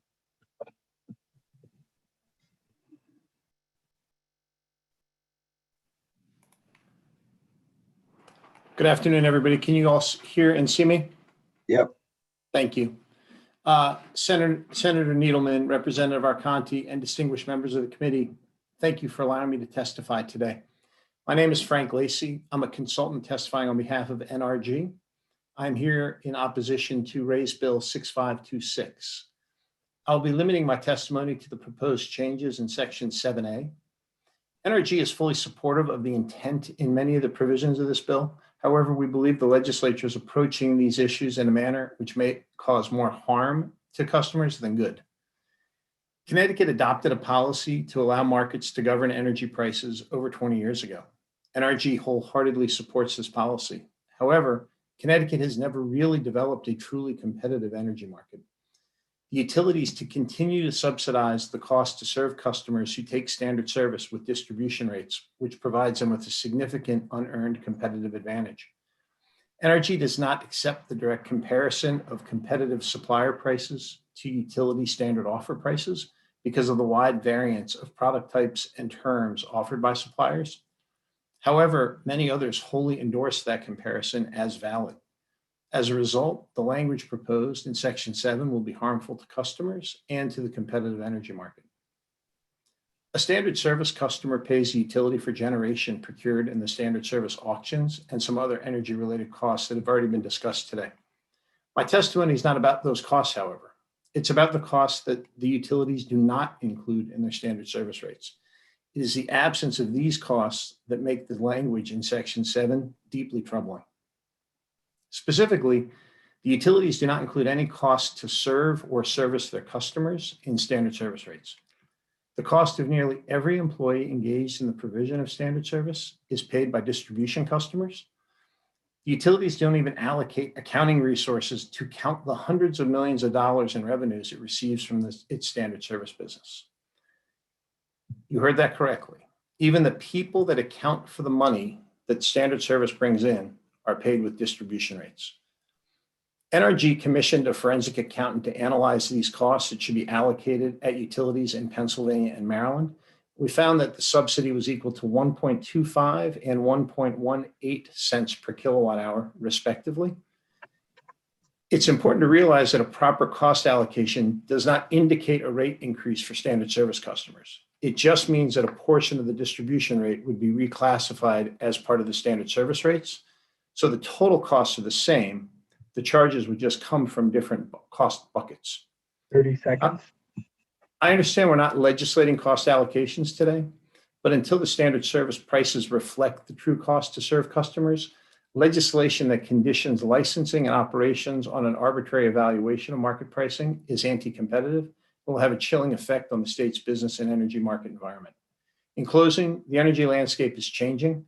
It's being driven by environmental policies, federal policies, and state initiatives. Completing the proper restructuring of the market would remedy many of the legislature's concerns and will facilitate achievement of many of Connecticut's environmental and policy goals. NRG would be happy to discuss this in more detail at a future opportunity, but for the foregoing reasons, NRG respectfully opposes RB 6526. Thank you for your time. Thanks, Frank. Any questions from committee members? Seeing none, thanks for your testimony. Thank you all. Next up is going to be Brenda Watson, who I've been told is actually Gannon Long, and then followed by Julian Blandford. Hi, it's actually me, Brenda Watson. I thought that I wouldn't be able to testify, but I'm here. Thank you for that. Chairs, Senator Needleman and Representative Arconti, ranking members, Senator Formica and Representative Ferraro, and honorable members of the Energy and Technology Committee. We thank you for the opportunity to testify this evening in support of Bills 882, an act concerning climate change mitigation and home energy affordability, and RB 6526, an act concerning electric suppliers. I won't read my full testimony as we submitted them electronically, but we just quickly wanted to note that Operation Fuel has been studying energy affordability for many years now. And having the ability to know what your potential electric bills will be moving into a new home or apartment we believe to be transparent, as well as an opportunity for folks to engage in the weatherization process. As far as the crux of the bill, which requires renting or selling a housing unit to disclose the property's energy score, again, we believe that this information for consumers is a basic. It's just purely basic. We know that there are electricity costs happens to be the leading cause of homelessness in our state. Commissioner Dykes noted that this morning. And electric service is a rental requirement. So being able to have this information disclosed up front is critically important to the people that we serve. As far as raised bill 6526, an act concerning electric suppliers, we urge you to pass this necessary consumer protection. At Operation Fuel, we offer grants to families struggling to pay their electric bills. And we regularly notice that clients who apply for assistance, if they're signed on with a third-party supplier, we find that they are paying sometimes triple the standard service rate. So what we've done is, upon processing those applications for folks, we send a subsequent email to them noting that we noticed that they're engaged with a third-party supplier, and we highly encourage that they either shop around or pay attention to the end date of their contract. So we again support this bill, and we're hoping that it moves its way through the legislature and onto a vote for approval. Thank you. Thanks, Brenda. Thanks for your testimony as always. Representative Meskers has his hand up. Brenda, if I could make a request, to the extent that you get a release from some of those people, I'd love to get some of those bills in front of the committee. This is part of the issue with third-party energy suppliers that I'm particularly concerned about. It's predatory pricing. It's not a service if the bill is more expensive and if they've been engaged with a low-cost introductory offer and a ramped-up rate. So to the extent you have that information, I really appreciate it. Yes, we do have that information for everyone who applies for an Operation Fuel grant. They do sign a release. And we could also provide that information that still protects the customer. We can block out the customer account number and name and address. But I also just wanted to point out that some consumers are desperate enough to pay the cancellation fee, because paying that fee is still cheaper than paying the next electric bill that's going to come to them in the next month. We've seen people who are on fixed incomes, Social Security, disability, paying sometimes 20 cents per kilowatt. It's really one of those things where I've heard people say hard to reach customers, that low and moderate income customers are hard to reach. They're not hard to reach at all, because the third-party supply market has reached thousands of them, and it's because they're motivated to do so. So if we're motivated to really reach these, low and moderate income customers with information that is important to them, we have the ability to do that. It's just a matter of will and resources, of course. Thank you for that. I think it's a concern deeply for me. We talk about justice. We talk about economic assistance to our needy residents. We talk about doing it well and doing it smartly. And then we see practices like this come up that essentially defeat half of what we're trying to get accomplished in bringing a little more social equity and economic equity to our residents. So I appreciate your feedback there. Thank you. Thank you. You're very welcome. Thanks, Representative. Seeing no more questions. Thanks, Brenda. Sure, we'll Thank you. Thanks. Bye-bye now.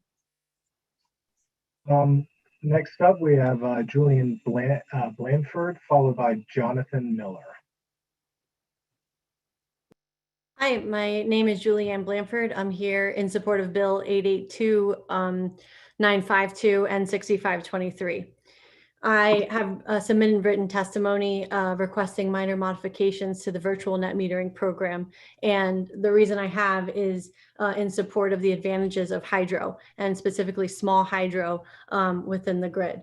The environmental improvements, the consistent energy, really the backbone of a renewable energy grid that hydropower can provide. I urge it to be recognized and appreciated within the renewable energy grid that we're going to create and the virtual net metering program that we wish to modify. I want to bring the advantages of hydropower in a bigger way to Connecticut and provide those benefits to Connecticut. My perspective is I am a general manager of NewStream. NewStream is a modern hydro equipment manufacturer within Connecticut. We manufacture modern hydro equipment right in Mansfield Center, Connecticut. Our solutions include smart controller devices that improve efficiency of turbines that are existing. We've got a modern hydro turbine that creates energy from 75 to 250 kilowatts. It's a modern hydro turbine that has all the environmental considerations and safety features that we'd want of energy generators that are connected to our grid. Also in the past year, we've been developing a way to put the turbine in a shipping container, and in that way, lowering the cost of developing hydro sites and making hydropower sites more rapidly deployable. I tell you all of that because when you support these changes and you support small hydropower, you're not just supporting the small hydropower that's in existence or that could be in existence in Connecticut, but you're also supporting a company that is innovative right here in Connecticut, paying high-paying jobs. So I urge you to support these bills. I think Connecticut should take advantage of the hundreds of unpowered dams that exist for small hydropower. I think with these modifications, we can preserve and enhance the small hydropower sites that are currently in operation, and we can increase NewStream's production and bring more high-paying jobs to Connecticut. Thank you very much for the opportunity to speak. Thanks, Julie, for your testimony and for sticking around. Representative Ackert. Thank you, Mr. Chair. And a quick question. I literally could probably walk to your office next door here in Coventry that I'm at. I didn't even know where you were there. Where's your customer base at? Where do you supply your equipment to? So we do have a deployment here in Connecticut. Mansfield Hollow Hydro has 5 of our hydro turbines right there. We also have one that's deployed in Massachusetts. Those were installed in 2014, and both of those sites received renewable energy credits. Unfortunately, now the demand that we're responding to is mostly outside the state and around the world. Okay. All right. I just thought about these. These are like the little localized microgrids. If you think of resiliency, a power plant right here in the state, it could be essential. So I thank you for you coming on and staying. And thank you, Mr. Chair. Thanks, Rep. Seeing no more questions. Oh, Senator Formica. Thank you very much, Mr. Chair. I'm sorry. Thank you, Julian. One question regarding capturing wave energy. Is that technology the same or similar, and do you morph into any of that? And, yeah, so that's captured under marine technology, we'd call that. And that's within the hydropower, like if you go up to I know federally it's under the Water Power Technologies Office, but it is, we separate it within the energy as a marine technology. And NewStream, no, we don't do marine technology. You don't. Is that, okay, thank you. You're welcome. Appreciate it. Mm-hmm. Thank you, Mr. Chair. Thank you, Will. Who's up next? Next, we have Jonathan Miller, followed by Paul Corey. Thank you. Jonathan? Hello. Is everybody able to hear me all right? Yes. Great. Well, thank you to the members of the committee for the opportunity to be here today and to discuss some of the promising legislation proposed for renewable energy. My name is Jonathan Miller, and I'm here to represent Gravity Renewables, an owner-operator of small hydroelectric projects in Connecticut and throughout the Northeast. Specifically, I'm here to support Bills 882, 952, and 6523. and suggest some minor modifications that would make these bills more suitable to sustain investment needed to keep Connecticut's small hydroelectric baseline projects at their full potential. As a foundation to our support and requested modifications, we want to distinguish how small hydro is different than other technologies, specifically other renewable resources. Just as with other renewable resources, initial investment is needed for hydro. However, small hydro differs in that it requires substantial and ongoing investment in order to maintain its viability. These investments maintain civil structures, replace critical equipment, and manage environmental and regulatory compliance. However, the benefits of these investments go beyond just maintaining the viability of renewable energy generation. Small hydro maintains healthy waterways for fish, enhances recreational opportunities, creates jobs in often rural areas, and provides critical public safety benefits. That being said, Connecticut is currently very limited in programs that directly support small hydroelectric facilities. As an illustration of why programs that promote small hydro are important, I provide the following example. In Massachusetts, for instance, Gravity Renewables was able to breathe new life into a hydroelectric plant that had existed for some time, but was struggling to make investments with its current rates. Through a local grant program and a hydro-specific rate program, Gravity Renewables was able to justify more than $1 million of investment in the penstock and other site improvements that dramatically increased the generation and ensured the plant would endure long into the future. It both energized and modernized the facility. Meanwhile, just 24 miles away from this facility in Hartford, Connecticut, a small hydroelectric facility was recently retired because it wasn't able to justify the investments merely to stay in operations. There's simply no economic incentive to do so. This deteriorates the existing renewable resources needed to meet Connecticut's long-term energy goals. Additionally, Connecticut will incur the cost of replacing this resource with new resources, and the region will lose the positive external benefits to waterways, recreation, and safety. For this reason, we believe that the proposed bills are important for small hydro, and why we have provided written language in written testimony that we believe that could further support small hydro as a key component of Connecticut's renewable energy baseline to 2050 and beyond. Thank you, and I'm happy to answer any questions. Thank you, Jonathan. I appreciate this. Do you do pumped hydro, or are you primarily dams? Well, that's actually an interesting distinction. For the most part, we deal with natural waterfalls or natural differences in elevation for the water. So if we have impoundments, they're generally small. They're considered run of river, and pumped hydro is kind of a different animal, and generally not what we refer to when we kind of categorize ourselves as small hydroelectric. I just was wondering, because the gravity in your name, whether that was a component of it. If you had to guess, as a professional in the field, how many megawatts worth of aggregate hydro are there in the state? Legacy, at least, if they were upgraded. Yeah, so I think I'll answer your question in kind of two different ways. There's how many megawatts are applicable to the types of modifications that we're suggesting.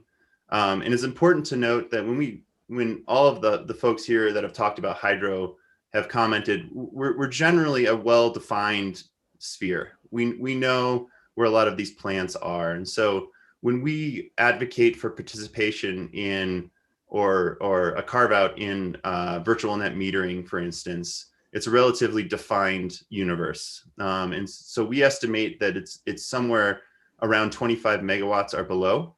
But these are also projects that need support, and they don't have the support locally right now to kind of bring all the benefits that they do on a daily basis. So within the class 1 renewable range, that's not enough money per kilowatt hour in terms of to make the investment if there was a guaranteed rate? Well, so with the class 1 renewables, importantly, many of these existing small hydroelectric projects don't get the benefit of class 1 RECs because they were developed prior to a certain time. So I think Duncan Broach was on here earlier, and he talked about how rates for some owners would get down into the $20 a megawatt hour range. And that really threatens the ability for those operators to sustain their existence and really provide the benefits that go much beyond just creating renewable energy, which is important, but there's waterways, there's recreation, and you know, more important than probably anything is public safety. Well, I do want to say that Connecticut and much of New England has a rich history of hydropower. We have an operating small power plant at Centerbrook Architects in town here. They maintain the dam. It's costly to them, I'm sure, but you know, they're demonstrating their commitment to renewables, and they've done that for many, many years. And I think that there are intangible benefits to this. I often wondered, with all of the emphasis on larger scale renewables, I suspect the environmental impact on things like managing hydro in the Connecticut River, for example, deploying some kind of ability there. I don't have any idea how that scales up. Obviously, we're not a Hoover Dam. We're not flooding Hartford anytime soon. So, but I'm a supporter. What that means ultimately, I'm not 100% sure, but I think the committee members want to preserve that legacy. So we've gotten the message. I think Liam Sweeney is the lobbyist, and he's talked to me about it, and we probably need to figure something out. So I think you hit an important note there. Just to clarify that there's a lot of intangible benefits that hydro provides that are very costly that we aren't compensated for. And so with all the testimony that you're hearing today, I think there's a lot of advocacy to recognize that our benefits go deep, and they run deep in the state as well. Correct. Well, thank you so much. I don't see anybody's hand raised. So I appreciate your testimony. Will, next up. Next up, we have Paul Corey, followed by Jeremy McDermott. Welcome, Paul. Hi, can you hear me? Sure. It looks like you have a dark room behind you. Shush you. It's like out of a horror movie. I'm sorry for that. No, it's not your fault. All right. Good evening, Chairman Edelman and Chairman Arconti, members of the committee. Really appreciate the opportunity to testify today in support of Raise Bill 952.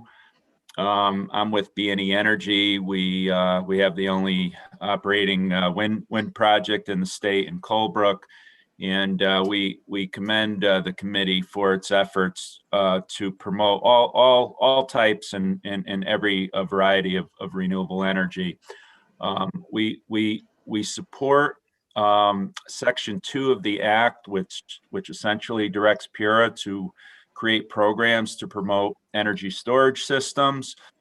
We would recommend, though, that the committee consider adding one of the criteria that would promote the deployment of energy storage projects paired with Class 1 renewable energy sources. We think that would maximize the benefits of energy storage systems and develop ways to really reduce the carbon footprint in Connecticut. B&E also supports Section 5 of the Act that allows the utilities to own certain solar energy projects, provided, though, we recommend that the language be revised to be more inclusive and allow for private developers to also make proposals. And we believe it should be expanded to energy storage and wind energy as well.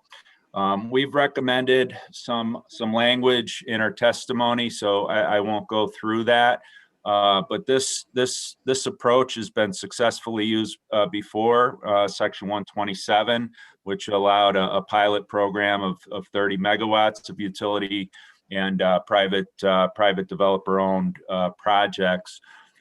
We believe the proposals and the suggested language that we've submitted would enhance the overall program. It would help accelerate the deployment of energy storage, wind and solar in the state, and really help Connecticut become a leader in energy storage systems into the future. And we think that's very important because Connecticut, as well as Rhode Island and Massachusetts, are sponsoring and entering into contracts with massive amounts of offshore wind. And that really brings the opportunity to co-locate those offshore wind resources with battery technology.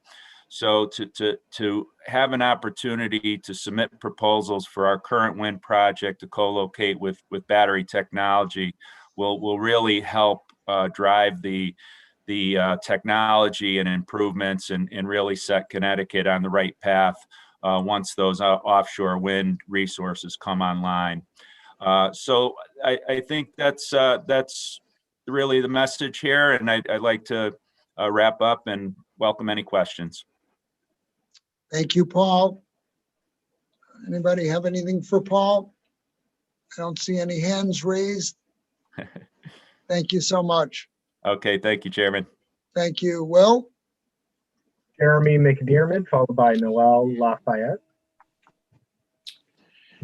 Good evening, Chair Needleman and our Conti and members of the committee. I appreciate your stamina and resolution this evening. I'm Jeremy McDermott, Vice President for Policy and Government Affairs at the Northeast Clean Energy Council, or NECEC. We are a member organization with hundreds of clean energy companies across every segment of the clean energy industry in New England and New York.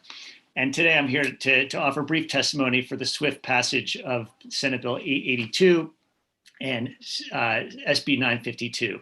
We've issued we've submitted written testimony as well, and so I will do my best to be brief. As the committee well knows, the 2020s needs to be a decade of action in climate and clean energy to support this transition that we all need to see. And that's why the zero carbon electricity standard target by 2040 is so important, because it sets a clear and bold commitment to establish the long-term direction that will give the clean energy sector added confidence to invest in Connecticut's clean energy future. And the target is one part of the solution, but we need to have specific policies and programs underneath that sort of big umbrella in order to drive that change, which is why we support the procurement provisions for demand response and energy efficiency in SB 882, as well as many of the elements in Senate Bill 952. We're enthusiastic about the energy storage provisions in SB 952 because they set a tangible set of signals for the development of storage, and they complement the really good work that PURA is already doing around energy storage.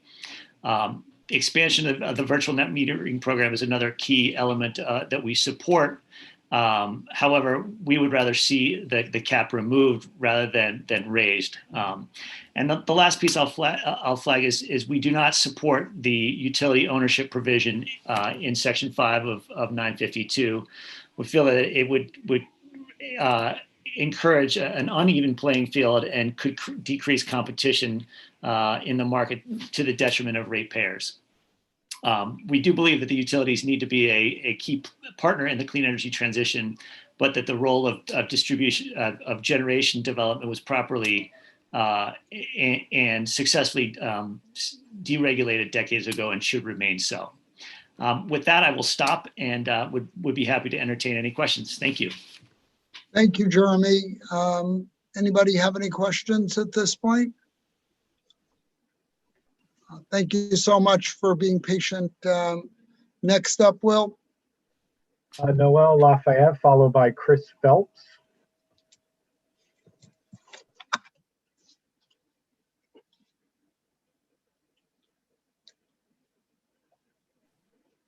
You're muted, Noel.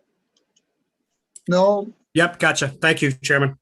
I just want to thank the committee for allowing me to speak today. I've been testifying in front of this committee pretty regularly for about 5 years. I want to take a super quick second and applaud and congratulate the committee for moving SB 855, separation of PURA and DEEP, out of committee. It's imperative to keeping rates down going forward for the next decade and for keeping competition competitive. I applaud the committee for that. I just wanted to take a moment before I move on. Number two, let's testify to SB 952. There's been a lot of testimony on this today, and I don't want to, in the essence of time, don't want to repeat myself. However, I do believe for many years now, the reason this program has been constrained with caps and whatnot is that the committee is very concerned about how it'll affect the ratepayer going forward. And you should be. We know that it won't reach the fears that have been proclaimed. However, I think a good concession or agreement is eliminate the cap whatsoever. Okay, and allow PURA, give PURA a mechanism to review it every 2 years. Here's why. We're trying to drive while pushing the brake pedal at the same time. It's easier to drive and then apply the brake when necessary. PURA has the rate expertise, the staff, everybody, all the data that they could need, and they have the authority to demand the data from the EDCs. I think that that's a great compromise. Rather than fits and starts and delayed economic development and federal ITC, just give PURA the mechanism to apply the brake when necessary. You can mandate it every 2 years. That would solve this problem once and for all. I've been listening to this for 4 years, and there's still all kinds of weird narratives and different numbers. You know, we waste a lot of time every year. Lift the cap, let PURA apply the brake when it needs to. I think that's the final answer, and I think that would be good. Two is allowing the EDCs to own solar. I think this is a very bad idea. Many people have given many reasons. If you look at Connecticut culture, political culture around the EDCs right now, it appears that the public isn't confident that they can do their core business. Their core business is just distributing energy in a cost-effective, resilient way, and they're struggling to do that. So maybe we shouldn't give them additional business and responsibilities. I would concede we're switching to a performance-based system that we know it's being put together and it'll be implemented. I would concede let that go on for a couple of years and let them prove themselves, then maybe give them an opportunity. But let that happen first. Right? Let them regain the confidence of the public. That's about it. And everything else has been relatively discussed on. Just one last closing comment. I heard Ms. Dykes say we shouldn't use farmland, we should use brownfields. I have spent 5 years trying to use brownfields. I can tell you it is far more complex than anyone realizes. I hear that sentence every day, and let me tell you, it is not simple. I will elaborate further at the committee's request or offline. Thank you. Thank you so much, Noel. I appreciate that. Interesting food for thought, seriously. I don't see anybody with their hand raised. Will, who's up next? Up next, we have Chris Phelps, followed by Raphael Podolsky.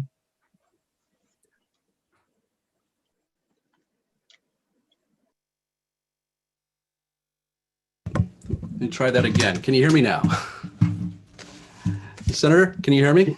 We can hear you. Thank you. All right. Sorry. Thank you. I had a little technical difficulty there. Thank you. I'm Chris Phelps, State Director of Environment, Connecticut. And I'll dive right in. I want to thank you for allowing me to testify at this very late hour at this point. We've submitted testimony on 3 bills before you.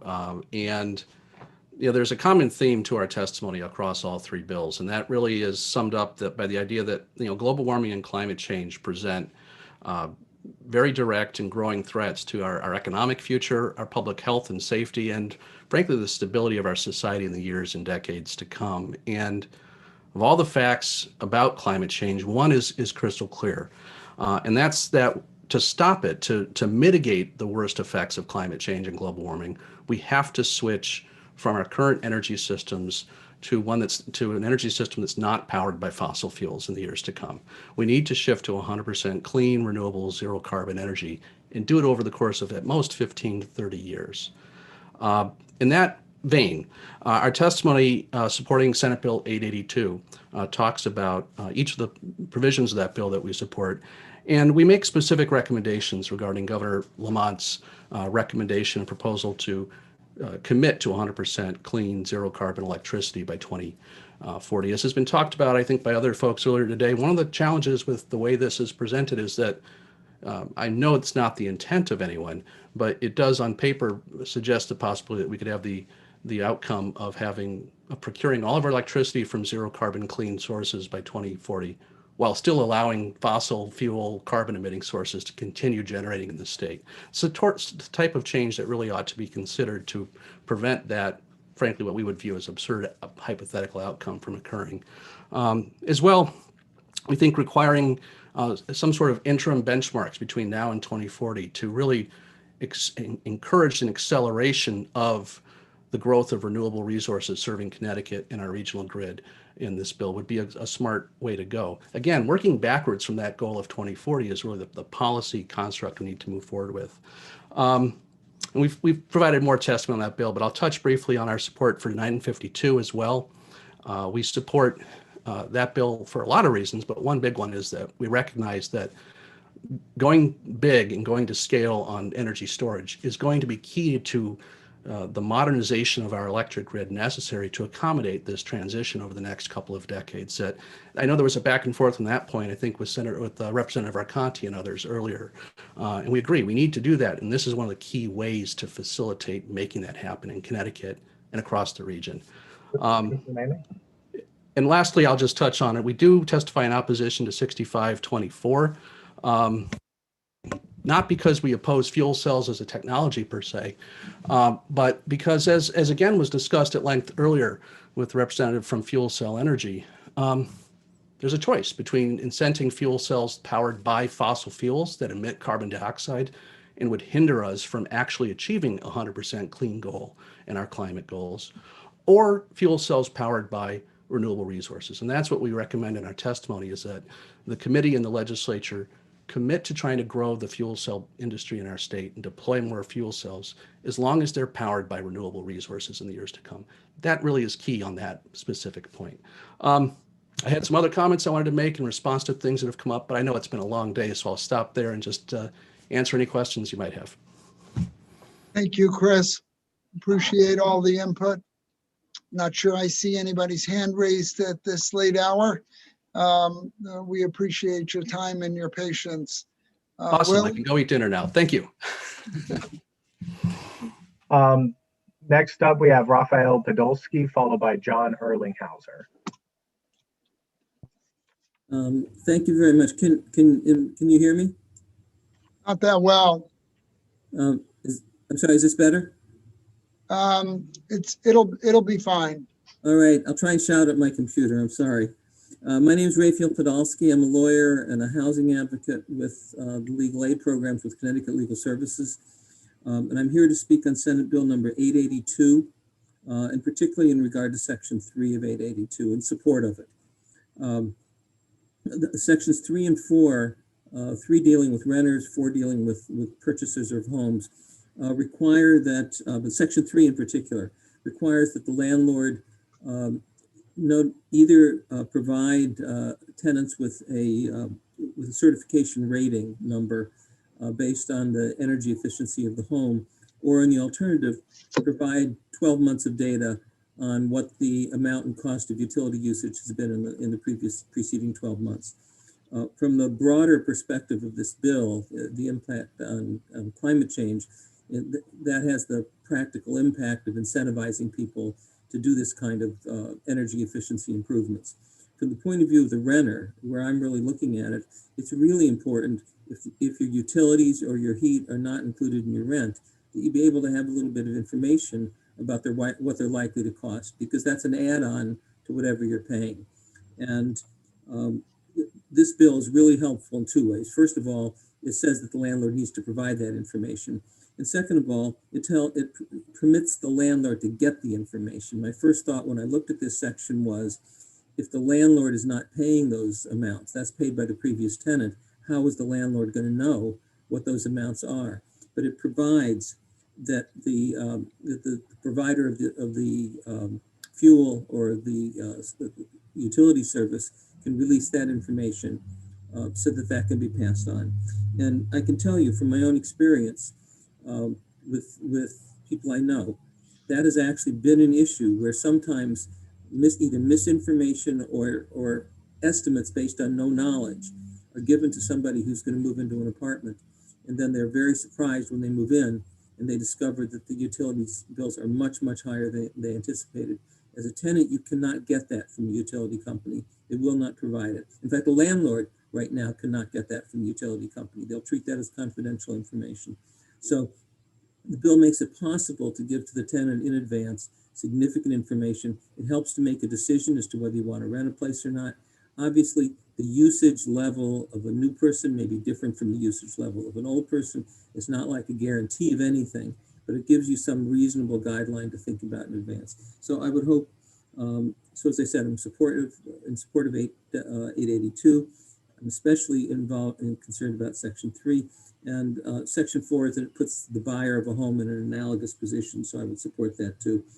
In my written testimony, I've suggested to you a technical amendment that I think needs to be made. It's got to do with whether you use the word and or in several places, and just to make sure that the bill means what it says in what it means to say. So I'd appreciate if you're moving the bill forward to just take a look at that technical note.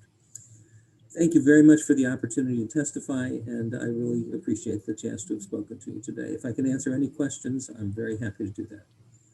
Thank you, Raphael. I don't see anybody with their hand up at this point. So thank you and have a great night. Okay, thank you. Thank you. Who's up next? Up next, we have John Erlinghauser, followed by Julie Smith-Galvin. Good evening, Mr. Chairman. You can hear me okay? I can, John. Okay, thank you, Senator. Senator Needleman, Chairman Arconti, ranking members of the committee. My name is John Erlinghauser. I'm the Advocacy and Community Outreach Director for AARP in Connecticut. I'm here to testify on behalf of the 600,000 members of AARP in Connecticut. I'm going to speak about, I submitted written testimony on 2 bills. I won't go into great detail on I won't read that testimony, but I'm here to support 2 bills. Senate Bill 951 and House Bill 6526. Just quickly on 951, there's absolutely no reason why solar solicitation should be treated differently than third-party electric suppliers. We're running into the same types of issues with those solicitations. I'll say that the behavior of the companies themselves is much better, but a lot of the third-party agents that they employ to do those solicitations are creating a lot of problems with particularly their door-to-door work. So we fully support that this piece of legislation. I'm sure it could be modified, but the intent behind it should remain intact. Which leads me then to 6526, and I just I really thank PURA for putting this legislation forward and the chairs for introducing it and raising it for this hearing. We just seem to have to come back to this issue every year. It's like a game of whack-a-mole with these third-party electric suppliers. We've had issues with them continuously. The 2 strongest parts of this legislation that are in there are the ending of auto-renew contracts and the elimination of the $50 cancellation fees. We still have 25,000 people that are on auto-renewed variable rate contracts that were banned in 2015. And those folks are sometimes paying 20 or more cents a kilowatt hour for their electricity. And, it's unconscionable that we should be in this position to have those folks and other folks constantly get auto renewed into bad deals. And frequently the contracts are higher than they were when they started. And the cancellation fees, Brenda Watson talked about how sometimes it's better for those folks to pay the cancellation fee because they're getting ripped off so much. We run into folks that are low usage customers, a lot of seniors who are trapped into those contracts because even the $50 is too much for them to get out of, and the overage is not significant enough for them to be able to afford to pay the cancellation fee. I just want to address a couple of things that were said. Dan Allegretti from RISA, basically he said a lot of things about how that they were being burdened and so forth. I just have to say, nothing could be further from the truth. And I also, I mean, we just have to, why do we have to keep coming back to this issue every single year if there was such an issue? And they talked about innovation. What are the innovations that third-party suppliers have brought to the market? We've had to do major reforms in 2014, 2015, marketing standards, and we're still running into the problems over and over and over again. Nobody's going into the market for innovations. They're going in to save money, and the majority of people are paying more, to the tune of some $274 million since 2015. As far as a comment made by NRG, he referred to the standard service. Texas has no standard service, and there's a Wall Street Journal article that came out February 25th, and the headline was Texas electric bills were $28 billion higher under deregulation. Competition in the electric supply business promised reliable power at more effective costs. We see where they are. And he's asking us to have the battle about standard service again, which was a battle we won, I believe, back in 2013, and where they wanted to eliminate standard service so we would have no idea what was going on, and then we could be like Texas, which is I don't think where we want to be, particularly with all the work you folks put in with the Take Back Our Grid Act. So with that, I'll close. We did submit detailed testimony. Our volunteers submitted testimony on our how to choose an electric supplier program. She's not going to be able to stay because I think she's 95th. So I'm letting Will the clerk know that as well. And I'm happy to answer any questions from all of you. Appreciate the time tonight, guys, and your patience. Yeah, John, I just want to say that it's worth repeating because it's so important that the barrier of $50 is a high barrier for low-income people, and they'd rather pay $10 or $20 a month more than try to come up with the $50. You hit the nail on the head there, Senator. It is scary, sad, appalling. It's all of the things. It's frankly not only about this industry, it's a general statement about where we are and how many people just get by and make one decision that they can't get out of for what most of us, or many of us, would consider to be a small amount of money. Just write out the check and get out of it. But some people just can't. So I don't like these cancellation fees. I think that we need to get everybody out of these variable rate contracts as quickly as we can. Thank you, Senator. Appreciate that. Thank you. There are a couple of people who want to speak. Representative Mesker is followed by Representative Acker. Brave people after dinner time. There we go. I thought Representative Acker might have seniority. Who swear to me that they're going to be short. Let's give Representative Acker the seniority on this. All right, Representative Acker. Short question and hopefully a short answer. John, we've been working on this since I've been in the legislature, right? Yes, sir. Tell me we've done something. You must have gotten less complaints over the years from what we've been doing. Please tell me that, because if not, we're putting words in on another piece of paper. And that's coming from a representative who we honored for his work banning variable rates. But the short answer is we are not. We're still getting a large number of complaints. Fewer people going into the market. So, there's a correlation between fewer people in the market and fewer complaints. So that's like a phony baloney thing the suppliers are putting out there. Oh, there's so many fewer complaints. We're at 20% of the market in third-party suppliers, as opposed to prior to the polar vortex in 2014, where it was over 60%. So complaints have gone down because fewer people in the market, because so many people have gotten burned, and so many people like ARP and others are doing education about how to understand the market, not telling them to choose or not choose to go into it, but just making them understand, and they go, you know what, this isn't for me. Thank you, John. Thank you, Mr. Chairman. And thanks for all your support and work over the years, Representative. Thank you. Thank you, Representative Becker. Representative Meskers, followed by Representative Cheeseman. John, first I want to thank you for all your advocacy. My initial contact with you, I think you were waving your hands and scaring me in your advocacy. I was trying to figure out what was going on. And I think you educated me to the point to understand what we're dealing with on this process with third-party guys. So I really salute and applaud your advocacy. I want to work with you going forward on any other ideas, particularly if we work on the separation with PURA and DEEP. I want to talk about what the next effort in terms of how you think we should approach the distribution bill and distribution costs, and where you think we could, based on the membership, your countrywide reach, where do you think we should be looking at to try to drive down the cost of distributed energy in the state? So I really want to appreciate that. Thank you, Representative Meskers. And I appreciate the fact that every energy meeting or hearing I've seen or heard, you bring up the fact that there are issues with the third-party suppliers and that they need to be addressed. So I appreciate your efforts on that regard. Well, thank you.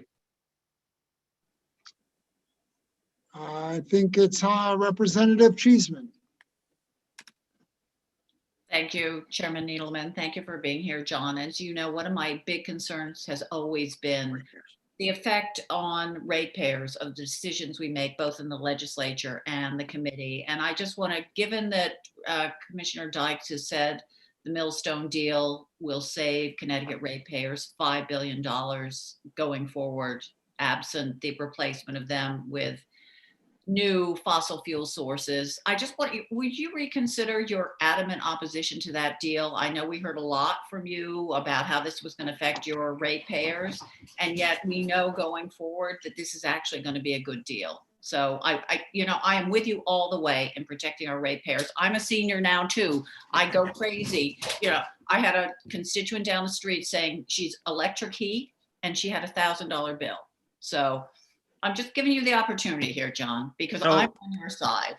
I appreciate your being on our side on most issues and on most energy issues. We had disagreed on Millstone.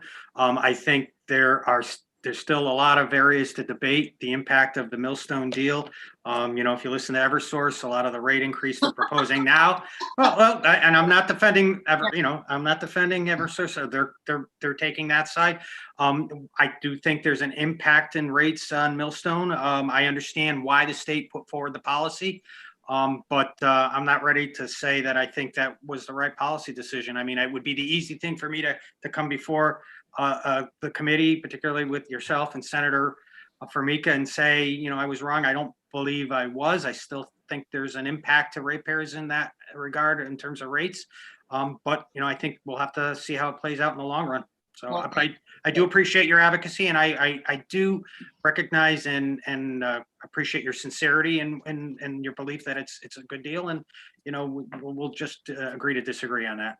All right, thank you. Thank you for and thank you for working for the people who are in the, most affected by seeing what we do and the effect it has on their bill. And I know you try to put the impact of the ratepayers always first, so I appreciate that. All right, thank you. Thank you, Chairman Neal. Thank you so much, John, for being here and sticking around. Thank you. No one else seems to have their hand raised. That was a flurry of activity. Will, who's next? Julie Smith Galton, followed by Stephen Winter. Thank you. Distinguished members of the committee, my name is Julie Smith Galvin. Can you hear me okay? Perfectly fine. Okay, good. I am here today to voice my support for the bills 882, 952, and 6523. I currently own a small communications firm that focuses entirely on energy and the environment. Over the last 20 years, I have worked for a range of renewable energy companies, large and small, in Connecticut, and on the full range of technologies that you've heard from today. However, I'm here today to provide my perspective as the public outreach lead on hundreds of hydropower plants over the years throughout the country and the world in support of this technology. As I know you've already heard from people before me, the important thing to know about small hydropower in particular is that it is already reliably running. It is forming the baseline of the renewable energy and climate technologies that Connecticut is relying upon.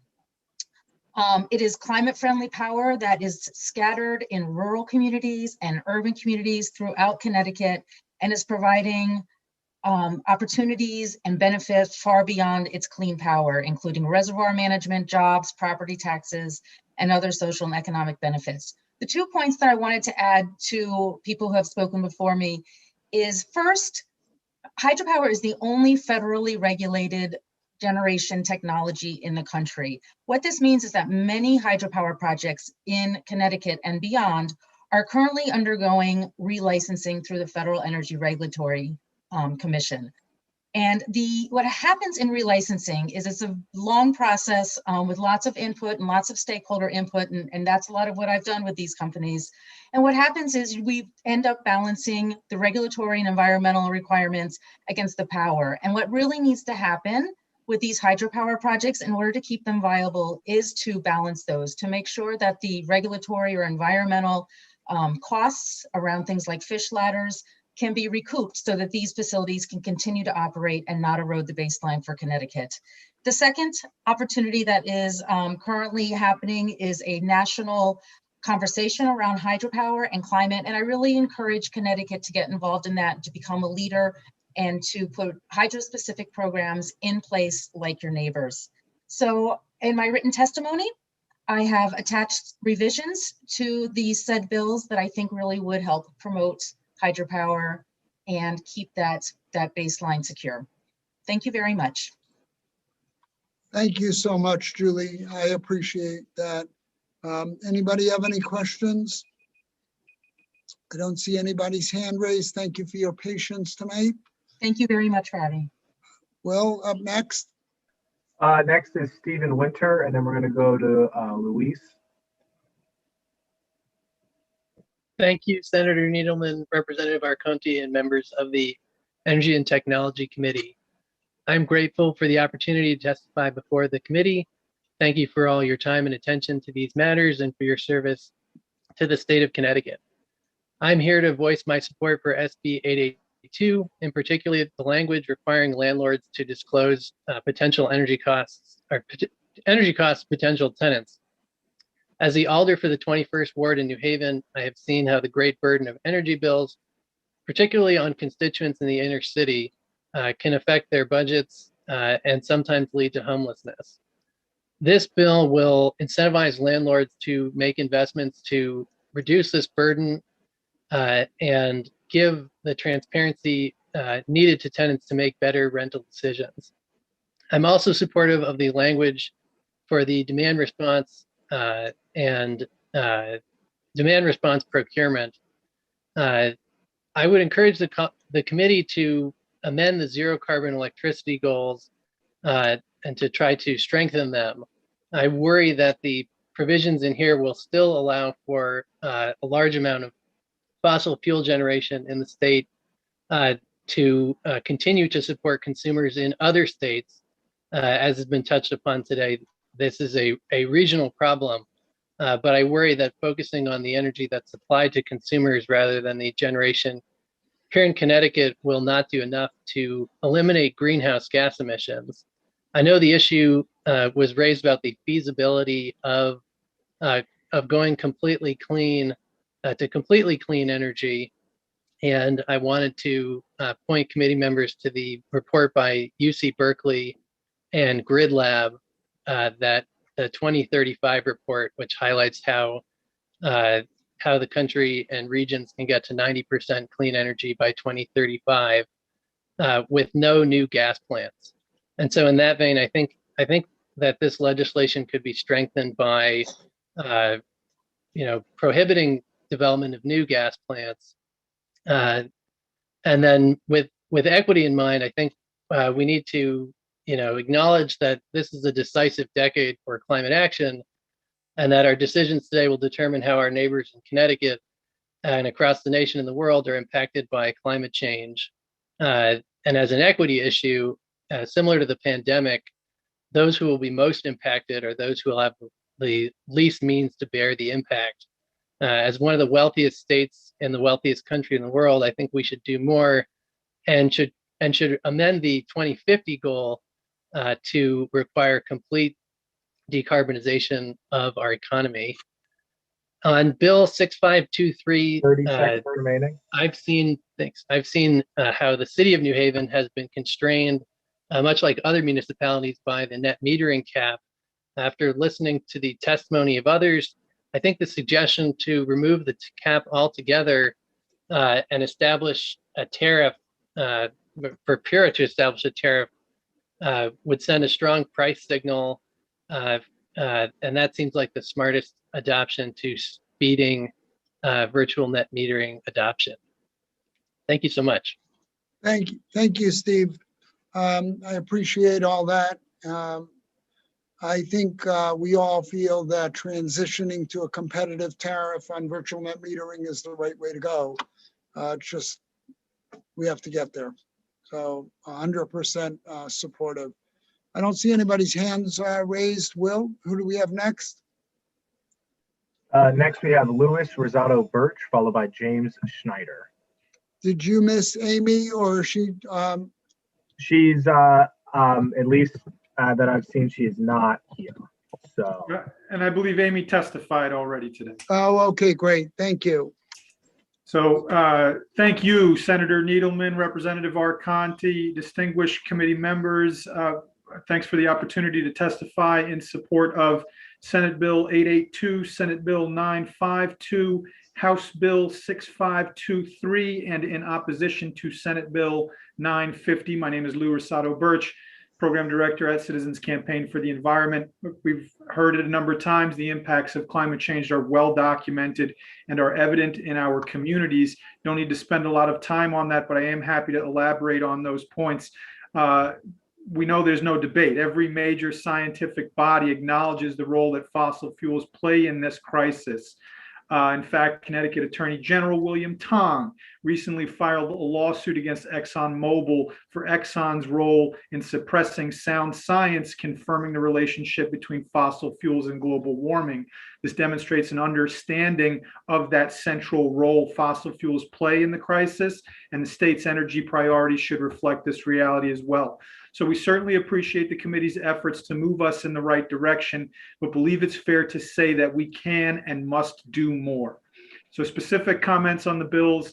CCE supports Senate Bill 882. We need to move forward with codifying the governor's 100% carbon-free goals, but this requirement must apply to electric supply and generation as written. The bill only limits carbon emissions from electricity supplied to electric customers in the state. This does nothing to reduce harmful air emissions from fossil fuels burned in our state, does little to promote meaningful reduction in greenhouse gas emissions across our region. CCE also strongly supports efforts to promote responsible solar development. This is critical, in particular, to advance distributed energy solutions, which promote job creation and improve resilience across our electric grid. It's critical, however, that these benefits are made available equitably to all ratepayers and not just a handful of large generators. Happy to expand on that as well. We also support House Bill 6523. We urgently need to increase community access to virtual net metering credits, particularly in distressed municipalities. However, simply adding new participants without raising the cap puts ratepayers in direct competition with municipalities for those credits. The committee should pass 6523 and eliminate the cap on virtual net metering at the same time, to ensure fair and equitable access to these programs. We also oppose Senate Bill 950 for all the reasons that a number of municipal tree wardens have already laid out in their testimony. This also undoes years of advocacy from citizen activists who have worked to ensure transparency and oversight in tree trimming in our state. Finally, I want to just take the last few seconds to point out that there has been a groundswell of support recently for a moratorium on fossil fuel infrastructure projects in our state. Wrapping up, we cannot meet our clean energy goals or make meaningful progress on combating climate change if we continue to build large fossil fuel burning power plants. We know the committee has received several hundred calls and emails asking you to bring forward Senate Bill 718 to establish a moratorium on fossil fuel infrastructure. We believe that concept deserves robust debate before the committee and respectfully ask committee leadership to bring this bill forward for a public hearing. With that, I will conclude my comments and happy to answer any questions that committee members may have. Thank you. Thank you, Louis. I don't see anybody with their hand raised. I really appreciate your testimony tonight. Much appreciated. Thank you, Senator. Everyone have a good night. Thank you. Will, are all the Kimberly-Clark people going to speak at the same time? I guess we can, so James Schneider is up next, who is from Kimberly-Clark. You guys want to do it all at the same time? Yes, please. James? Yes, please. Okay, so we'll let 58, 59, James, Susan, and Bruce. Susan, Bruce, and Bruce Parker. That's great. Thank you, Senator. And as you know, my name is Jim Schneider with Kimberly-Clark, and with me tonight is Susan Bruce, our Energy Counsel, and Bruce Parker, our Finance Manager. We're really not seeing you, James. We're just seeing like a little bit of your head. Oh. The tilt of your camera. There you go. Is that better? Yeah. I can't see myself. Sorry about that. I know. I understand. I've done that also. Okay. So as you know, our mill employs more than 350 highly skilled workers to produce an essential product, Kleenex facial tissue. We appreciate the opportunity to address the committee tonight in support of HB 6527, which proposes to increase Connecticut's Class 3 RPS from 4 to 5%. The bill's recognition of Connecticut's Class 3 supply-demand imbalance is timely, although we do suggest a targeted modification to the proposed sunset provision.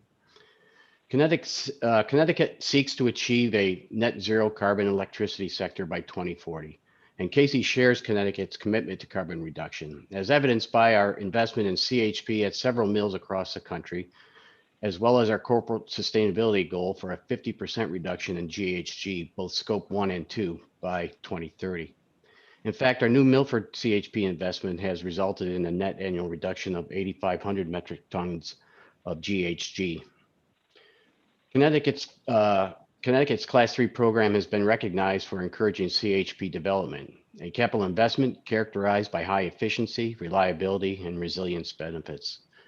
Class 3 REC revenue is also vital to us to defray the CHP's ongoing costs. However, Connecticut's successful program, plus a static 4% Class 3 RPS requirement, has resulted in a saturated Class 3 program. Class 3 RECs currently trade at the floor price of $10, if they can be sold at all. Reasonable forecasts indicate to us that the Class 3 oversupply will not improve anytime soon. In fact, this dynamic could be amplified if Senate Bill 882 is enacted, because it appears that would further exacerbate the supply-demand imbalance without modifications to the RPS. So we believe increasing the Class 3 RPS from 4 to 5% brings a 15-year-old incentive current in a measured way that should result in a more balanced REC market.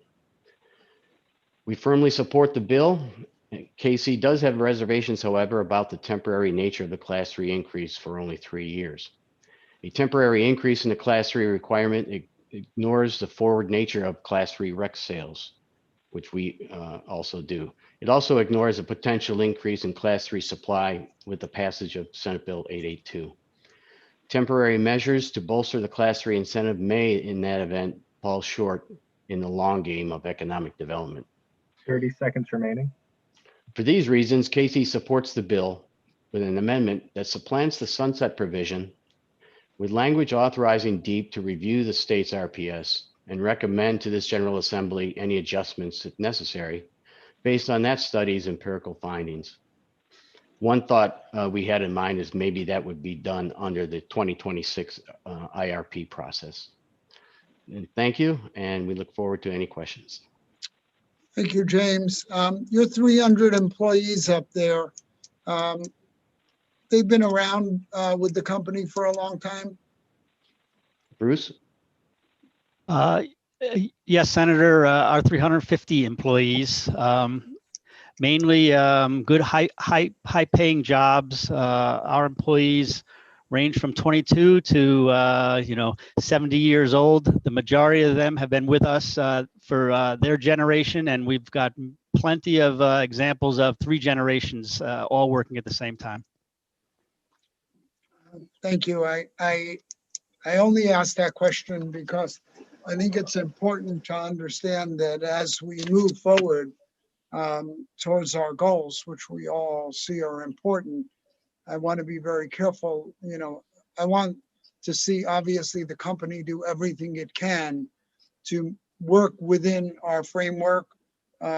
We obviously know that Kimberly-Clark is a large public company with options, but we want to see you guys work together with us to meet our goals and your goals and keep those jobs in Connecticut.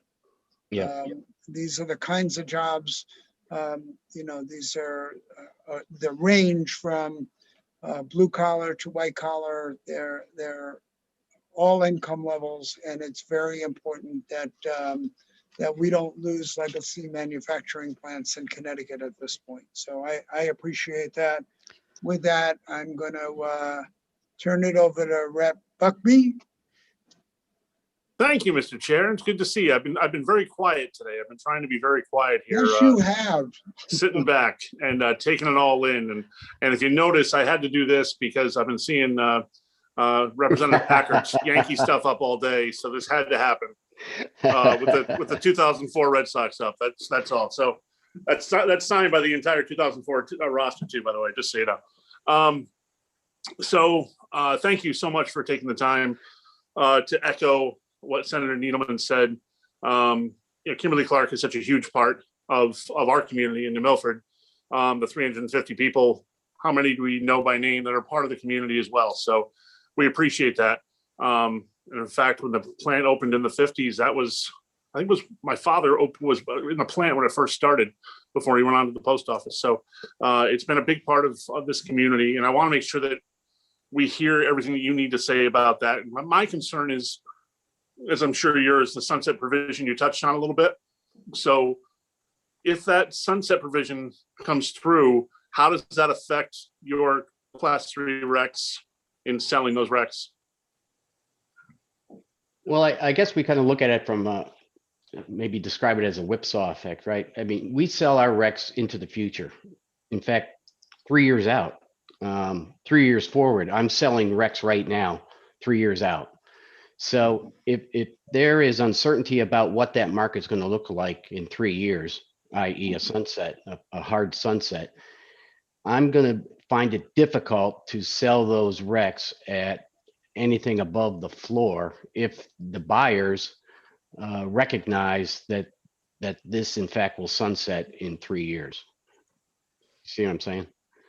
Yeah, absolutely. I think I like the idea of reviewing it as well down the road. I mean, we're all predicting the future here. It's tough to know what's going to happen in 3 years, 4 years. Yes. If that does happen, how does that affect the New Milford facility and the future of that if it's not balanced out more on the on the RECs that you can sell? Yeah, and Bruce can speak to that as far as how that affects our Senator Buckby, I can take that one. It is no secret that Connecticut manufacturers face a very challenging energy cost environment. Several years ago, Kimberly-Clark made a real significant investment in CHP. It was also an investment in our awesome paper makers, those jobs. And that allowed us to level the playing field with our sister sites that produce paper in states that have far lower costs. Right. Without a balanced market with predictable results, the class 3 market, there really isn't a viable business case for future CHP development. And for existing operators like ourselves, we've sort of find ourselves once again right back to where we were before we made our big investment. And that is that we're struggling to stay competitive, really because of a very high energy cost environment. So it's why we're so adamant about doing everything we can to get the market back balanced and the way it was designed to be operating when it was established.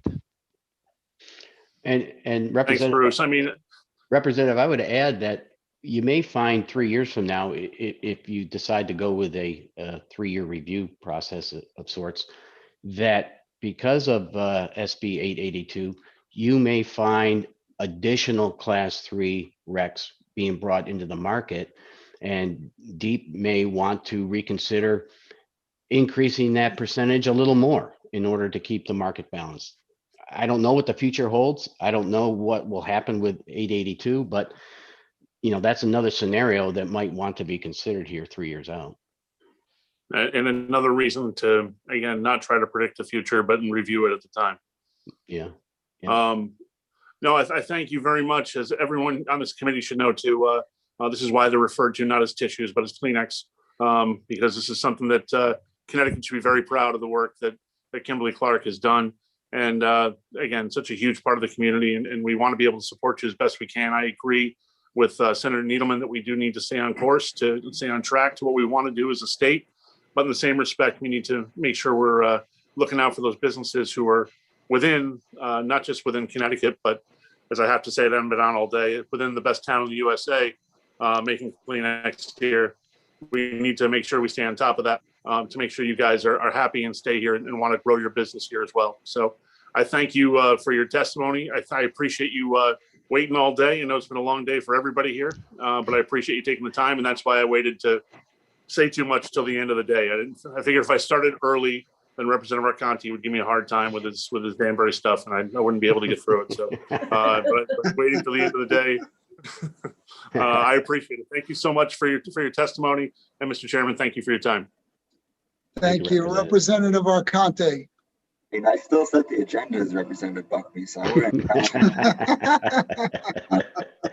It's a valid point, sir. It's a valid point, and I'll be happy to join you down at TK so we can discuss it. How's that? Is that fair? Sounds good. No, thanks for sticking around, guys, and thanks for your testimony. I want to align my comments and thoughts with Senator Needleman, and just some comments. The thought process of the 3-year increase in the Class 3 rec as a temporary increase, right, to support the investments that Kimberly Clark and others have made in the Class 3.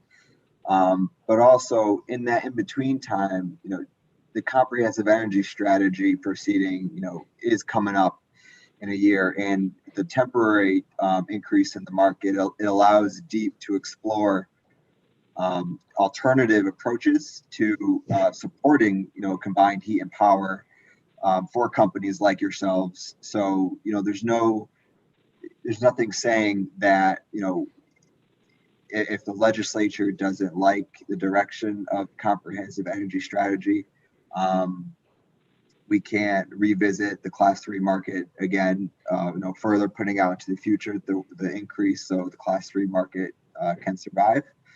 But also, companies, Kimberly Clark may love an alternative approach that's more sustainable that DEEP could come up with in the comprehensive energy strategy. So that's also, part of the rationale behind the temporary increase, at least, is to give an opportunity for all those discussions to happen and to get your input, not only Kimberly Clark, but to get all the, hospitals and other manufacturers who use combined heat and power input as well. So that's it for me, Mr. Chair. Thank you. Thank you, Mr. Chair. And I just see Senator Formica had put his hand up also. Thank you, Mr. Chair. I just would like to align my comments with both the chairman and certainly the good Representative Buckby in support of this great business and of trying to move forward to make it more viable, because you seem to be doing everything you need to do to take advantage of the opportunities to control your costs. I don't have specific questions, but I want to make sure that you, after waiting all day, have said everything that you would like to say. If there's any other thing you'd like to add that you think it'd be important for the committee to consider, Representative Buckby did a good job asking some questions. But is there anything else that you think we should consider in terms of anything, timing or whatever? I don't have anything directly related. I would just commend you all for, I heard a lot of comments today about the evolution of hydrogen as a fuel. And I would just mention to you all that as part of our overall sustainability goals, Kimberly Clark is looking at talking to some of our suppliers, CHP providers, tissue machine providers, at how the evolution of hydrogen could supplant the use of natural gas in whole or in part. And that's a long journey. We see it as a long journey. It's not going to happen in the next 5 years, but we're encouraged by what we've seen to date with the development of green hydrogen and look forward to analyzing that further. All right, well, I thank you very much. I know you have some great advocates up there in your neck of the woods with Representative Buckby and Senator Minor, and we will do whatever we can to make sure that you're continued to be viable. So we just have Kleenex all over the state of Connecticut here. That's what we need and beyond. So thank you, Mr. Chairman. I appreciate it. Thank you, everyone. Will, who's up next? Oh, up next is Mike Trahan, followed by Sheila Burney.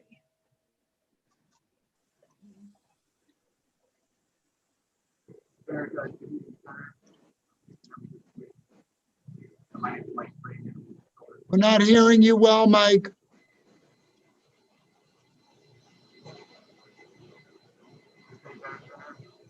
Not great.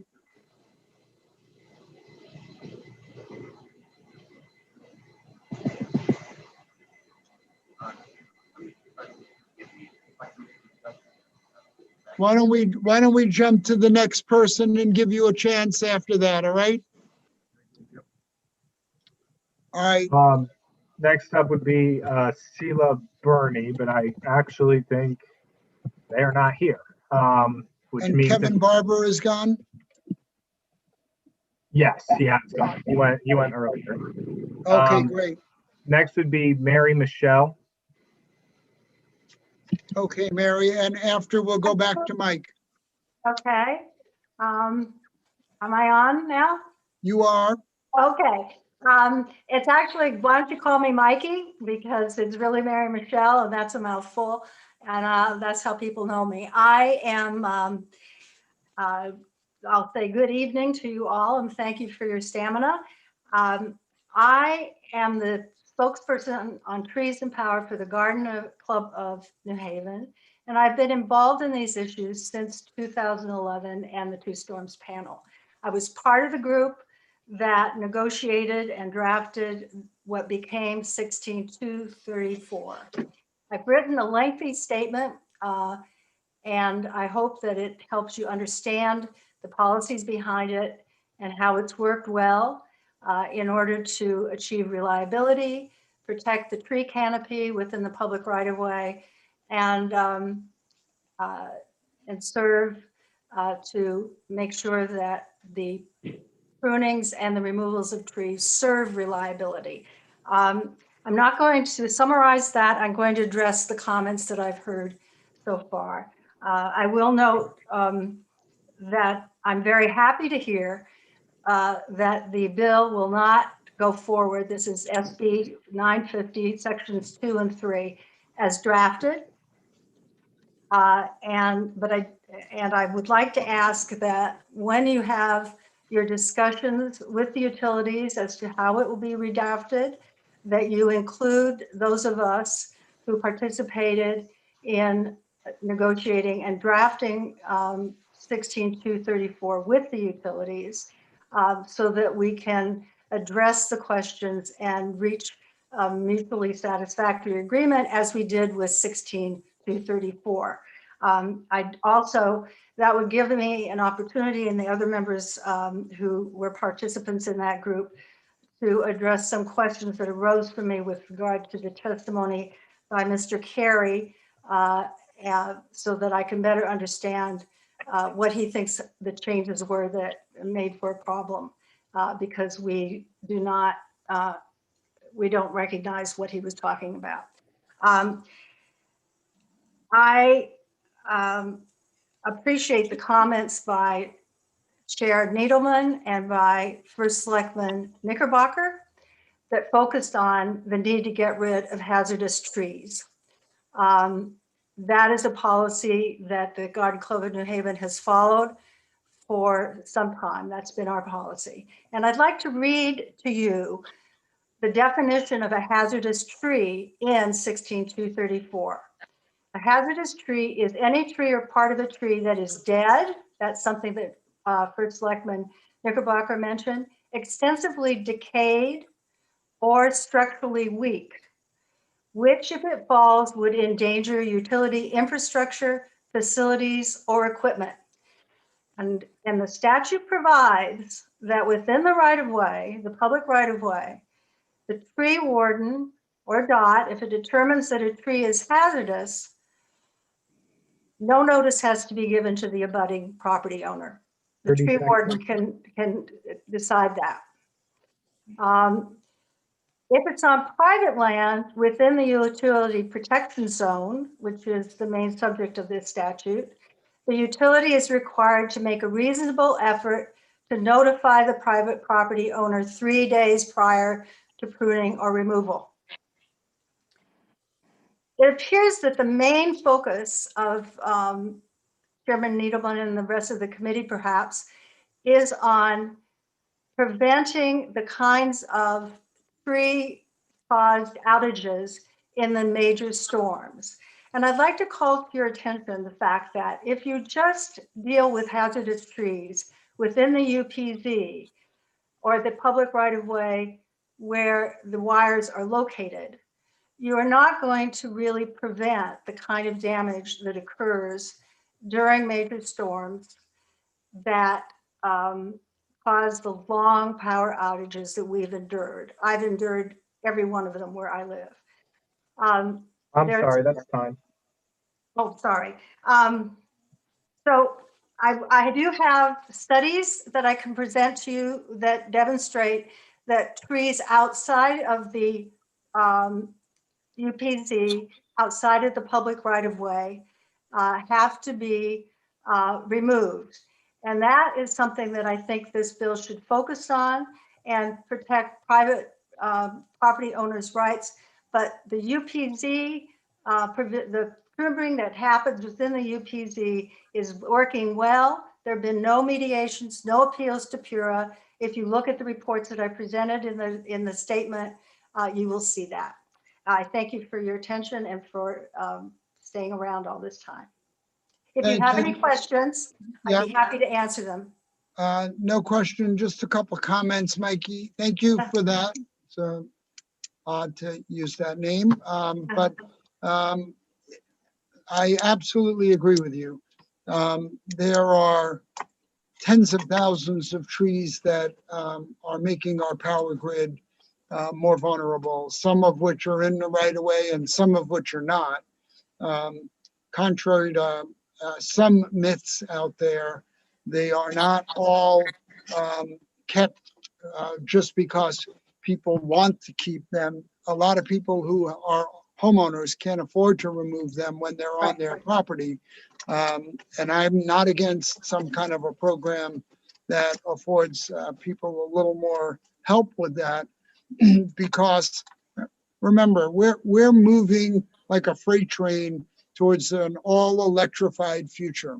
Yes. And if you drive over Connecticut today, unlike in 1938 when we had the last Category 3 hurricane, we were largely grazing land in 1938. These forests are all mature.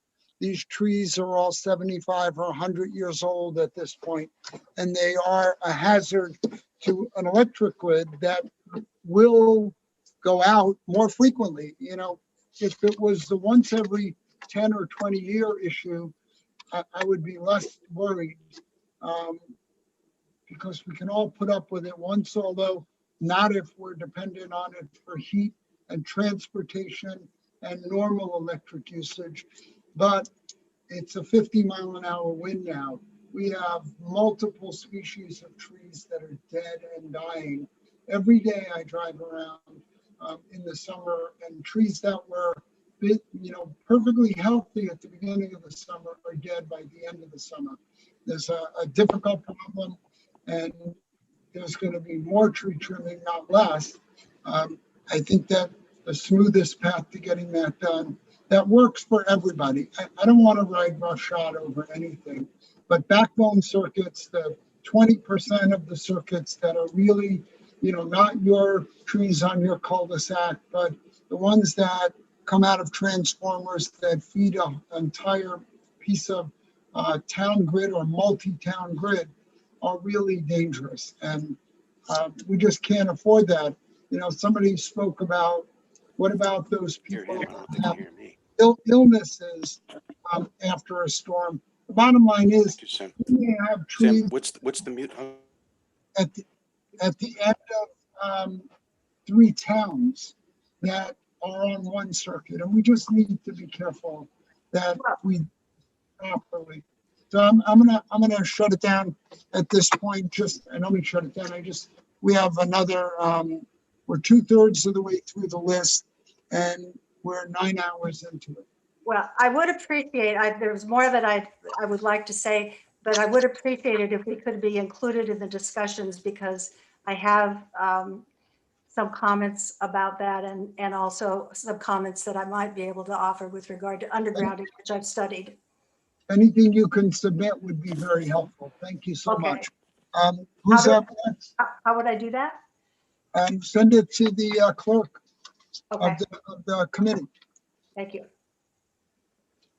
So why don't we try Mike, try We'll on go again? back to Mike. Yeah, Yep, a little better, Senator. Is this better? much better, Mike. Terrific. Thanks for your time. Senator, members of the committee, I'm Mike Trahan with Solar Connecticut, the solar industry business group in the state. Some of our members sell solar door to door. Some of our members are very much involved in the virtual net metering program here. So I'm here to testify first on Senate Bill 951. You've heard from 3 of our members who sell door to door. SunPower will speak later tonight. They'll all be presenting testimony that they play by the rules in the cities where they work. We're not aware of any widespread issues, although we are happy to sit with the drafters of the bill to correct some of the deficiencies there. I think the best thing, if it's okay with the committee, is we pull some of our members together and sit with the bill drafters and see if we can come up with some language that the committee might entertain. If that's okay with you, we're happy to get involved in that process. On Senate Bill 952, you've heard from a lot of developers, from municipal officials. All have asked for the cap to be lifted. You've seen the list of cities and towns in my testimony. All of those who've asked for credits over the last year or so, none of them are really going to be in line to get a credit this year unless the bill is changed from its current form. We support equal access for credits. Solar Connecticut is proposing a 3-year lifting of the cap with a PURA docket ordered in year 2. In fact, you've heard from Noel Lafayette earlier. He discussed that our organization has talked about perhaps sending this issue over to PURA and let their rate-making experts deal with this one. I could understand certainly the hesitation that the committee has had in previous years in lifting the cap. There was no value of DER at that time, but there is now. And that DER study showed that the more solar you put on the grid through virtual net metering, the more customers benefit. That's not us saying that. That's the value of the DER study that this committee ordered a couple of years ago. It's a bipartisan issue. There's 6 legislators from both parties who filed bills in virtual net metering this year. We feel the time has come to lift the cap. At the end of my testimony, I've included a number of news clips that speak to successful virtual net metering relationships between cities and towns and developers. In Section 5 of the bill, the EDC's ownership of solar, I don't think you've heard much in the way of support for the concept. I won't provide any. In Section 8 and 10 contain both vague language, we think, on consolidating the solar energy programs in the state and expediting solar permitting on farmland. I'd ask the committee respectfully to consider fleshing out the language here so we can provide helpful and educated comment. I would offer our members to any member of the committee who wishes to better understand some of the issues that we brought up today on pricing as far as virtual net metering goes, or the value of the DER study, how it was done, what's still left to do. We also support Bill 6523, but feel that adding another participant to a crowded virtual net metering pool doesn't do anyone any good. Under the current bill, only a quarter of those companies in the queue really have a shot at getting a virtual net metering credit this year. I would like to make a play if I could. The virtual net metering bill hasn't made a public hearing yet for Energy Committee. We'll hopeful that the chairs decide to do so. The program's going to shut down in 60 days. It would be the first time that we've shut down solar sales in the state since the program started 10 years ago. We'd love to work with the committee to find a connector. Representative Arcanti mentioned earlier had an interest in a bill language that provides property tax revenue to virtual net metering project hosts, municipalities. Such a bill has kind of bounced around the Planning and Development Committee the last couple of years. It's back again this year. I'm happy to forward that language to the committee if that's helpful. Thank you, Mike. Appreciate it. I am aware of that bill. I think it's a little different. Senator Austin has proposed a bill in multiple committees because there are projects from Western Connecticut that are located in Eastern Connecticut, and the developers have kept the megawatts below 5 in order to avoid property tax. And she's pretty adamant, and I tend to agree with her that any project that is a grid scale project that is not being used on site primarily should pay property tax at some rate. And I don't think you guys are opposed to that. No, in fact, we proposed language to Senator Austin. That's it's how it's done in Rhode Island. It's called the uniform capacity tax. It is an arrangement that actually works better for everybody. Developers know ahead of time what that payment's going to be before a pilot payment in lieu of taxes is discussed later on. So we'll be as helpful as we can whenever you need us. I think we would do it for installations that are in aggregate 5 megawatts or less. At over 5 megawatts, the assessor has, the deciding factor. And we don't want to put our finger on that scale. It's just for the ones where it appears that some of the developers have figured out a way to game it and put 3 1 megawatt or 3 1.5 megawatt installations on adjoining lots or on the same lot and meter them separately. And that's just not okay. So thank you with that. I don't know. Representative Eckert has his hand raised. Thank you, Mr. Chair, and Mike, good to see you. Just a quick question. I just read your testimony here in part, and you talk about the energy savings by the municipalities of being in the $1 to $2 million range. Is that obviously something that would definitely benefit the property taxpayers in the state in those communities, correct? Well, you're right. The property owners, the taxpayers in town pay the electric bill. I think you mentioned that earlier, Representative. So anytime you're passing, cost savings on to a municipality, if you reduce their municipal electric bill, that bill gets paid obviously by the local taxpayers. So they're benefiting on that as well. You muted my Tim. You muted. Oh, there you go. There we go. I muted myself. I try to keep off screen. I try to mute as much as possible. So not too much this time. So no, I just wanted to back that up and just say that my community, I know we have, I think 3 projects in the queue waiting, going nowhere.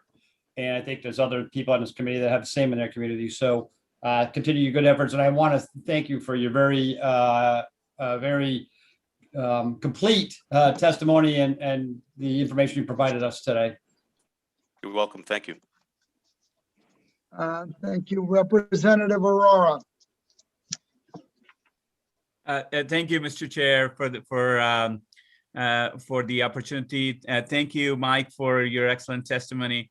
I just had a quick question, which is that, the virtual net metering has been quite a success in terms of getting a lot of interest from developers. And we heard from a specific one developer who was here earlier that, perhaps if we unconstrain the megawatts and perhaps even, the discussion was around pretty close to unsubsidized numbers of 10 or 11 cents, we could get, quite a large build out perhaps 1,000 to 1,500 megawatts. Now, can you work with several, you represent and work with several developers in the industry. Could you talk to the exciting possibility that if we did such an unconstrained program, perhaps how much development we could get, and that too maybe at very aggressive or very compelling cost for the state or for the payer?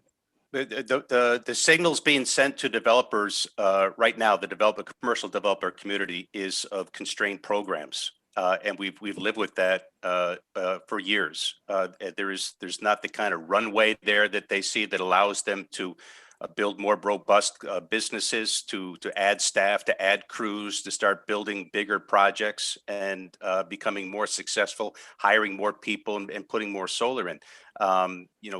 We have argued for lifting caps in certain programs, and I tell you, we're not very encouraged by DEEP's IRP that says that our high point, our high water mark over the last couple of years should be what our future goal is 5 years from now.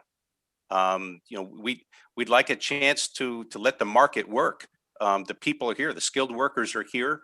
The demand is certainly there. The private capital is parked at the border waiting to come in. All we need is the green light from the legislature to take the handcuffs off our programs and let us get moving faster and bigger.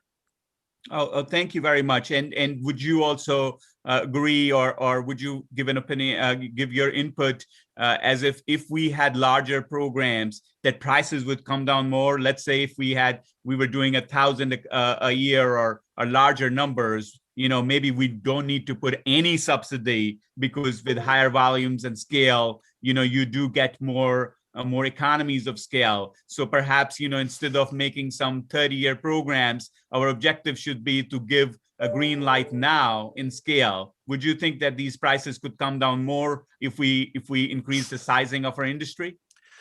Our members are building, in comparison, small and medium-sized projects. Our members are not the ones who are doing, the 50 megawatt type projects or 100 megawatt type projects.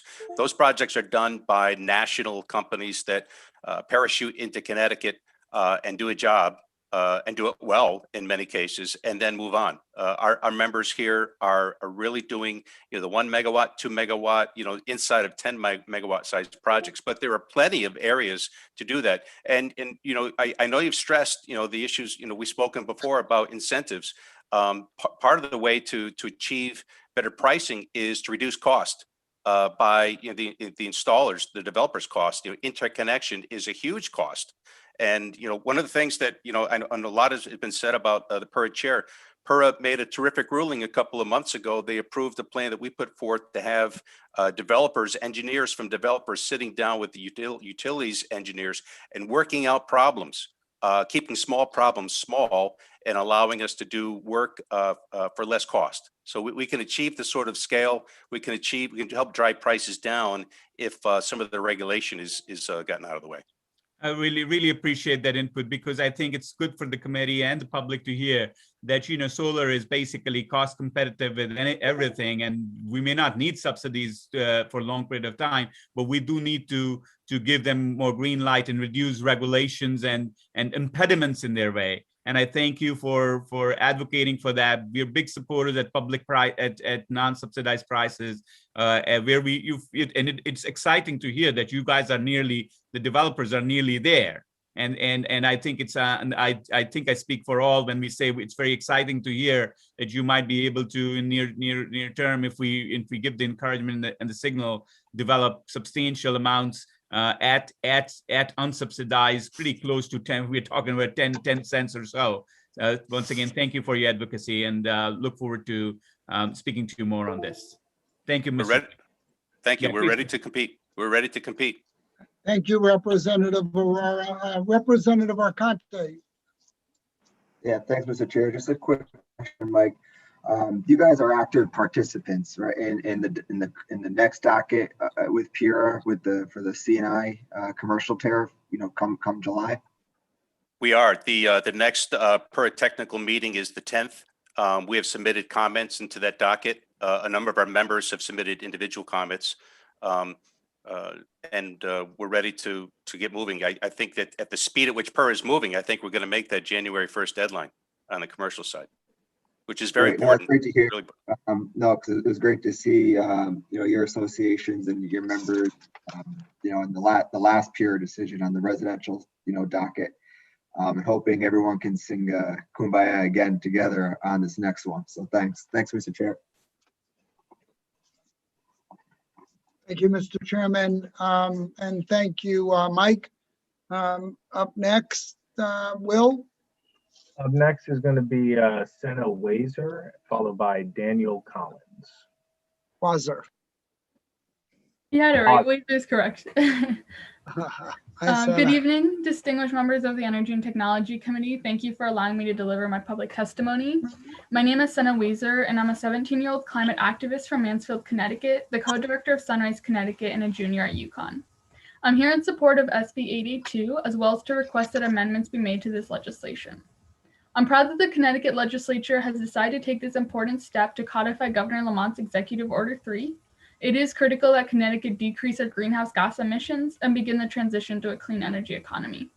However, there are some loopholes that need to be addressed so we act at the scale of the climate crisis. First, this bill requires that 100% of electricity consumed but not produced in the state of Connecticut be carbon neutral by 2040, which means that Connecticut can continue to build fossil fuel infrastructure and export it to other states while claiming to have met our climate targets. Not only is this deceitful to constituents who assume that the governor and Connecticut legislature were truly trying to reduce our greenhouse gas emissions, but it also shows a lack of global thinking. It doesn't matter where electricity is being consumed, the greenhouse gases are still contributing to global warming. Next, although I appreciate that the governor has laid out a timeline for these changes, it is not fast enough.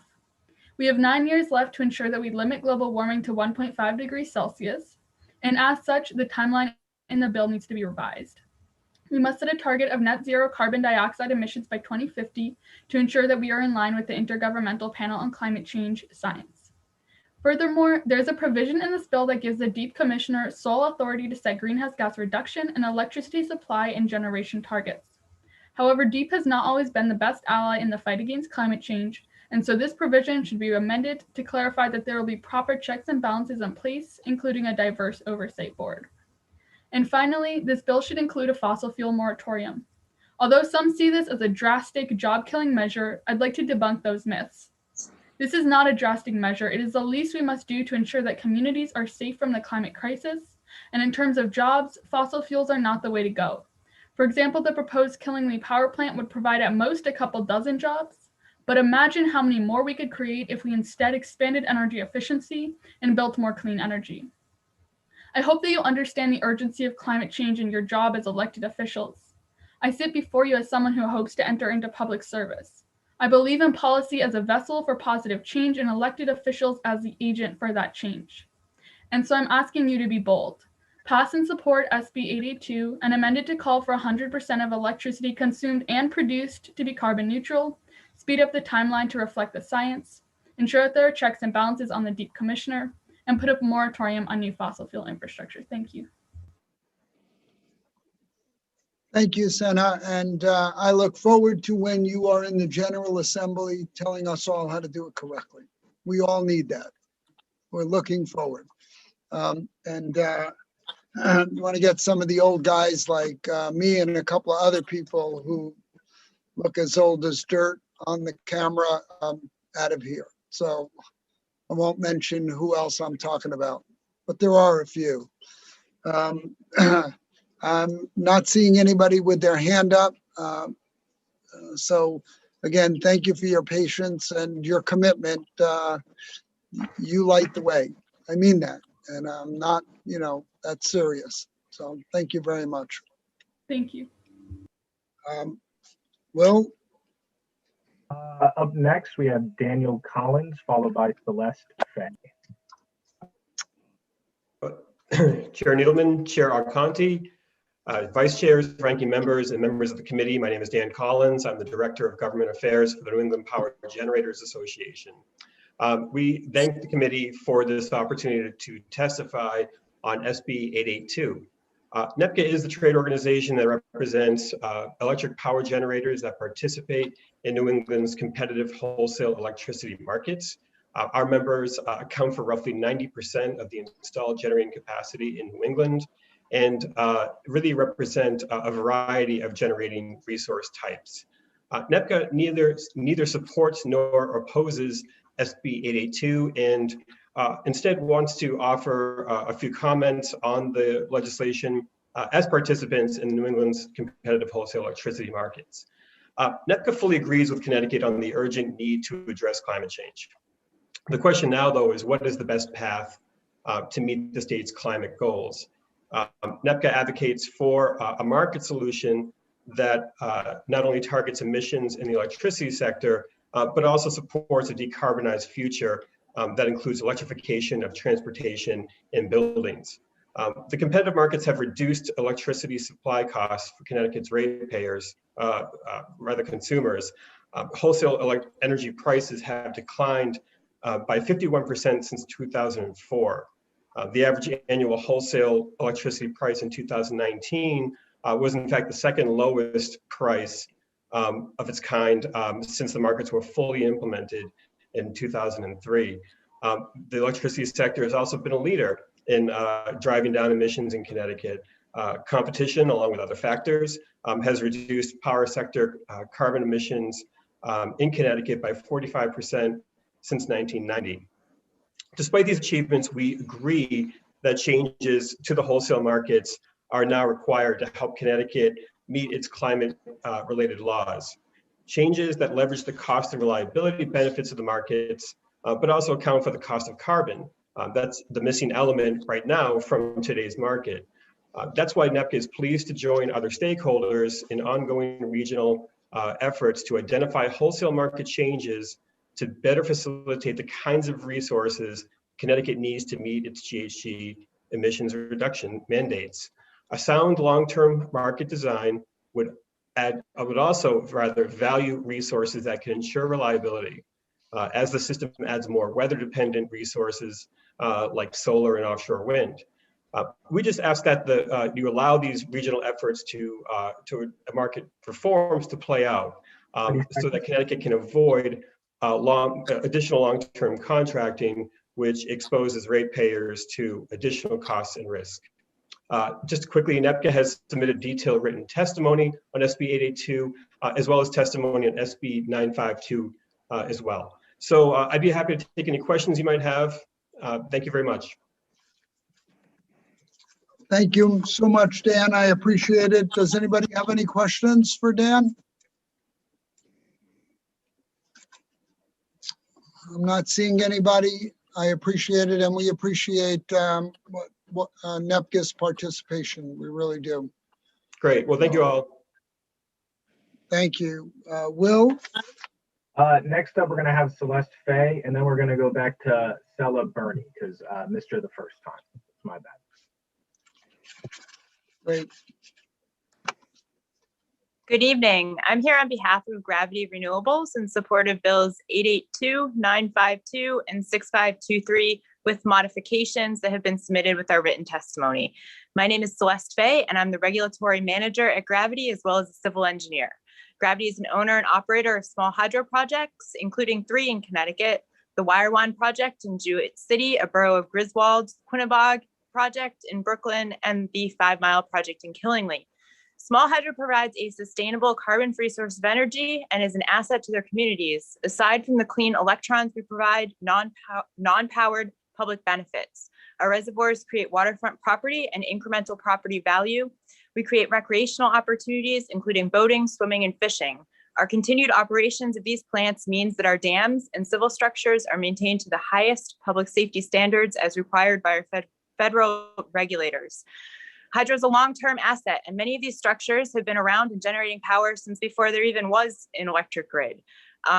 With continued investment, they will continue to operate indefinitely into the future. However, keeping them going, making sure that they continue to be compatible with changing environmental standards and doing upgrades for modernization takes a lot of investment. Most New England states have hydro-specific programs that recognize the value and challenges of this existing hydro fleet. Connecticut does not. There are programs in Connecticut such as Class 1, however, they exclude projects that predate 2003, effectively precluding most of Connecticut's fleet. One important aspect here is not just the low rates. The open market 2 to 3 cent rates have been mentioned a couple times today, but also that they're unreliable and not bankable. So in the near future, Gravity will be investing around $10 million at those 3 projects that we have in Connecticut just to meet new regulatory requirements. But it's very difficult to go to a bank and get a $10 million loan when you're not really sure what the value of your energy might be in the future. So to maintain viability, small hydro needs a pathway to recognize these benefits and with appropriate value recognition, such as that potentially provided by Connecticut's virtual net metering program, these assets can continue to provide decades of safe service. We've provided written testimony with specific language suggestions to the virtual net metering program that would create an environment to recognize the value and support continued operation in Connecticut. Thank you for your consideration in this matter, and I'm happy to answer any questions that you might have. Thank you so much, Celeste. I'm not sure if I see anybody who wants to share, have any questions for you, but I appreciate you and the other person who came from Gravity Renewables. Thank you very much. Thank you. Will. So now we're going back to Sella Burney, and then it's going to be Brendan Sharkey in Diane Burkhart's place. Thank you. Hi, everybody. Chairman Needleman, Representative Arconti, and the members of the E&T committee. My name is Cheda Burney. I'm the managing partner of Citrine Power, LLC, a 100% certified, women-owned, and Connecticut-based commercial solar developer and investor. We've been investing in Connecticut since 2018, and I've been investing in renewable energy since 2007. We're providing testimony today on behalf of my company regarding SB 952. We support this bill with modifications like many other developers like Jamie from Lodestar and Verigy, et cetera. I will not make it long. I will just reiterate briefly. We ask SB 952 to clean the existing virtual net metering queue as a bridge, as a transition, while DEEP and PURA are working on the successor program. Bridging existing programs is a common practice we witness in all other states we work in, New York, New Jersey, and Massachusetts, while rulemakers are working on successor programs. Connecticut is the only state we participate in the Northeast that we witness long rulemaking pauses. And it just doesn't make for a very good continuous business practice. And as everybody has said, the number chosen to increase the virtual net metering cap in the bill is just not enough to account for the high demand from Connecticut municipalities. I also wanted to offer, like everybody else, through NECEC or us individually, I'm happy to sit down with anyone to show the economics, because I think there's still a lot of confusion about the rate, how much of it goes to the municipalities, how much of it comes to us, how much of it do the EDCs take, because they do recover costs through the virtual net metering rate as well. So we're happy to discuss all the economics. We also asked PURA and DEEP to expedite the rulemaking and the RFP timeline for the successor program and seek more active participation from renewable energy industry like us. We participate in multiple states, and we're engineers, investors. We operate these plants practically, and we participate in many of these programs, so we can actually offer a lot of insights. And above all, we're Connecticut-based businesses, and we want to participate and expand our businesses. And so it behooves all of us to have a successful program. And lastly, for multiple reasons that everybody else have actually already said, we oppose the EDCs to own 150 megawatts of solar assets. They control the distribution assets, and them owning the generation assets as well, especially in the 1 to 5 megawatt range that we are talking about here, doesn't seem fair, especially when we get charged a lot of interconnection fees as part of our costs. Again, happy to talk about this more in our written testimony that we will submit. Thank you for listening to me. Thank you so much. Does anybody have any questions? Thank you for waiting around, and sorry we missed you before, Sela. No problem. Thank you. Well, So next up is going to be Brendan Sharkey, and then we're going to Eric Hammerling. Is Tom Malone, is Tom, I'm sorry, Mr. Speaker. Yeah. Is Tom Malone not here? Yeah, Senator, a bunch of people have had to drop. So now we're going to be skipping around a little bit toward the end. Okay, great. All right, well, not great. Okay. Sorry about that, Mr. Speaker. No, thank you, Senator.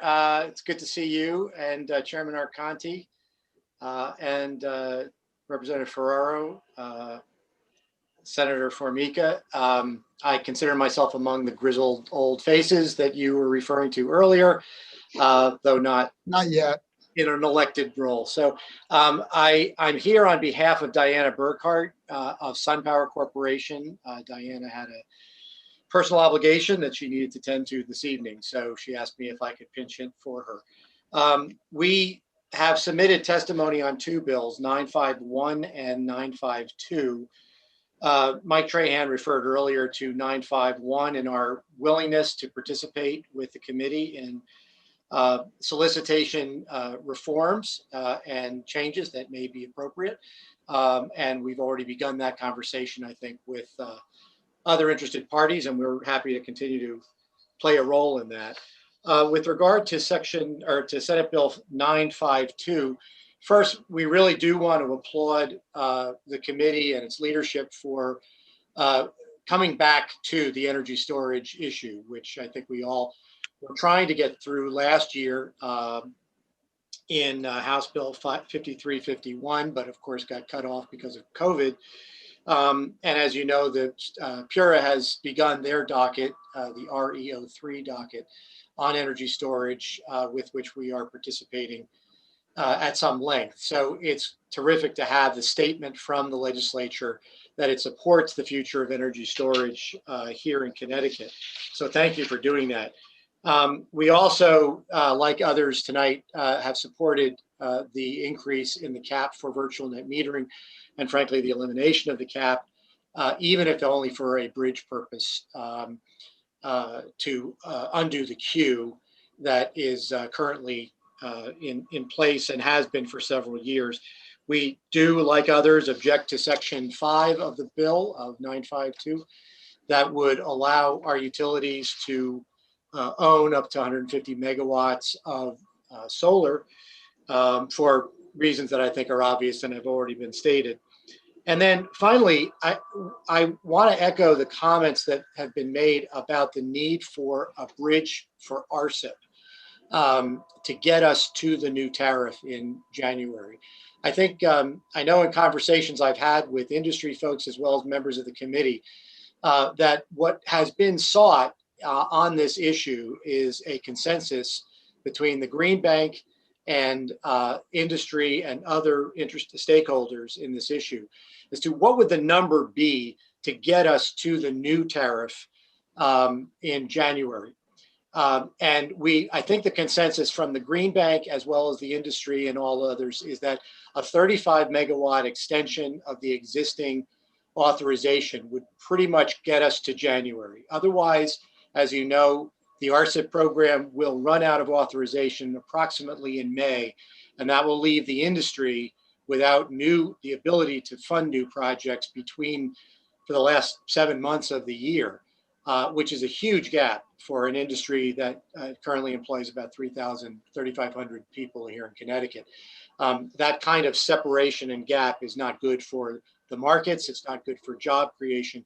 And I'm hoping that it can be added to this bill or to some other future legislation the committee is considering.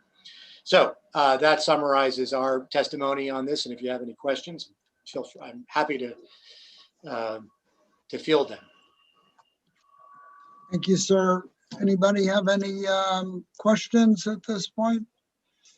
It being late at night. If I may, Mr. Chairman, I did want to just anticipate one question from Chairman Arconti, which is that yes, SunPower has been actively engaged in the C&I tariff design as well, having provided substantial written testimony.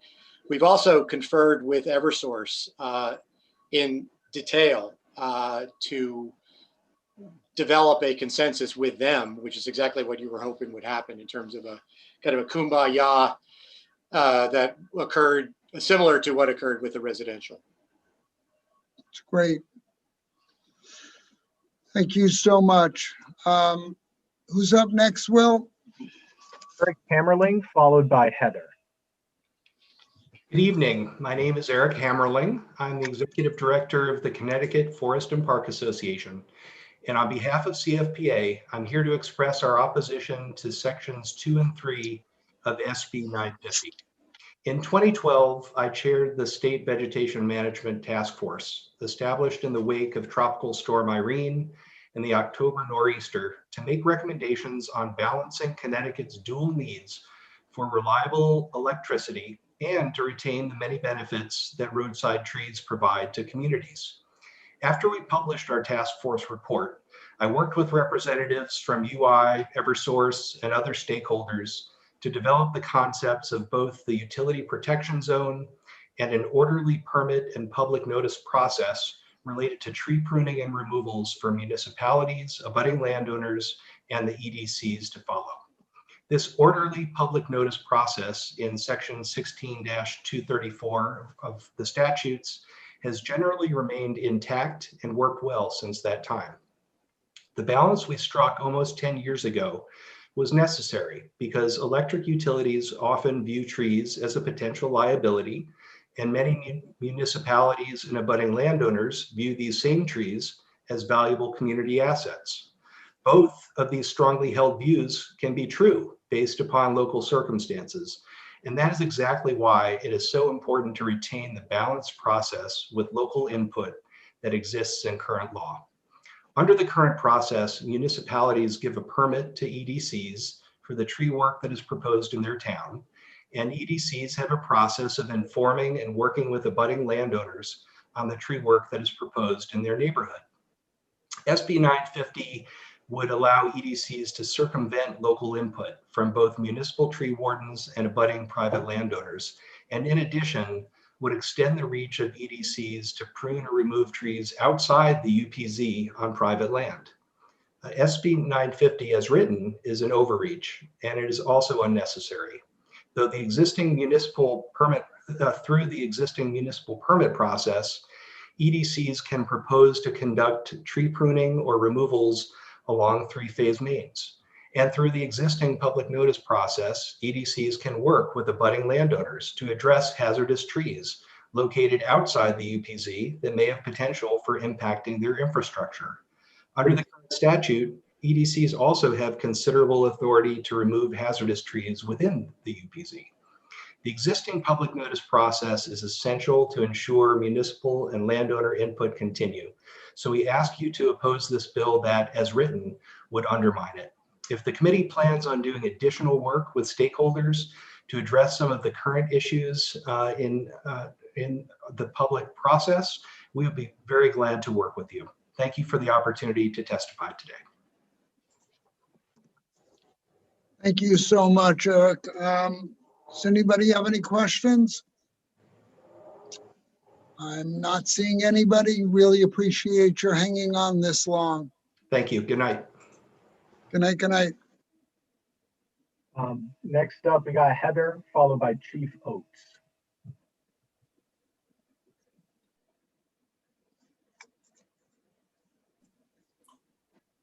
Good evening, everyone.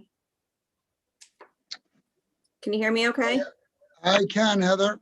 All right. Good evening, Chairman Needleman and Chairman Arconti and members of the Energy and Technology Committee. My name is Heather Dion, and I am Chair of the Connecticut Urban Forest Council. I am representing the voice of many professionals and organizations throughout the state who are in opposition to raise Bill number 950.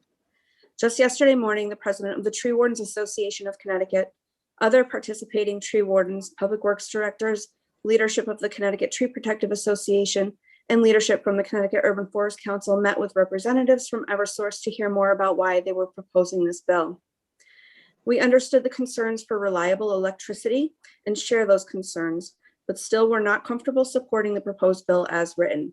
It would take away the authority from the tree warden and abutting property owners for 5% or less of customers that are resistant to Eversource conducting maintenance on their trees.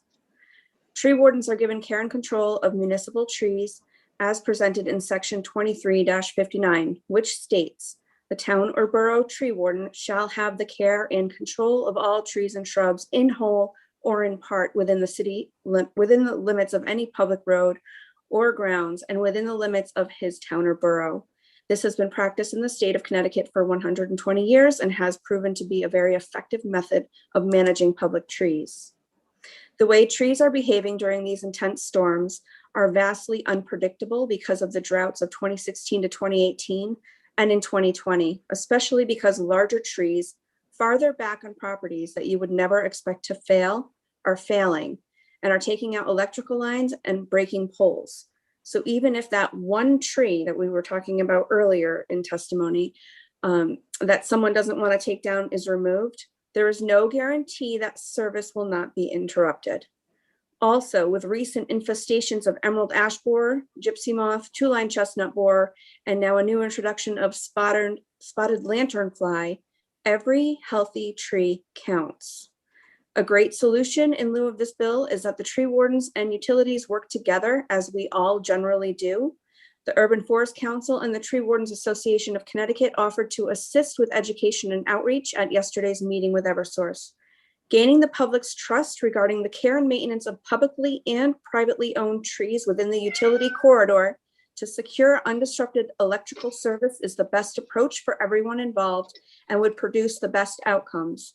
Creating a program that plants trees behind those that have been removed was also discussed and is a very critical component to gaining public trust as well as slowing the spread of climate change. Trees are the most cost-effective way to mitigate climate change, and when planted in the right location, offer countless benefits for sustainable urban forest canopy and a healthy Connecticut. There's a little bit more about selective pruning and maintenance that was discussed as well for mature trees, because they are our powerhouses in the environmental benefits. And they also withstand the significant storms that have been blowing through if done correctly through crown cleaning, reduction cuts, and crown thinning. So with that, I will wrap that up. And if anyone has questions, I'm happy to answer them. Thank you, Heather. I don't see anyone else with their hand raised, but I guess part of the goal here is not to have an individual tree issue in a town end up at PURA. Are you okay with the tree wardens being the final adjudicators of these issues? Yes. Okay, that's helpful. It's just more time and more money to get these issues to PURA. I have more faith in my tree warden than I have in most of the people that work for the town. He's very diligent. He doesn't make a lot of money, but he loves what he does. And he mediates between things quite carefully. So that's actually quite good to know, and I appreciate it. With that, I'm going to thank you, and I'm going to turn the meeting over to Representative Arconte. Thanks, Nora. Mr. Clerk.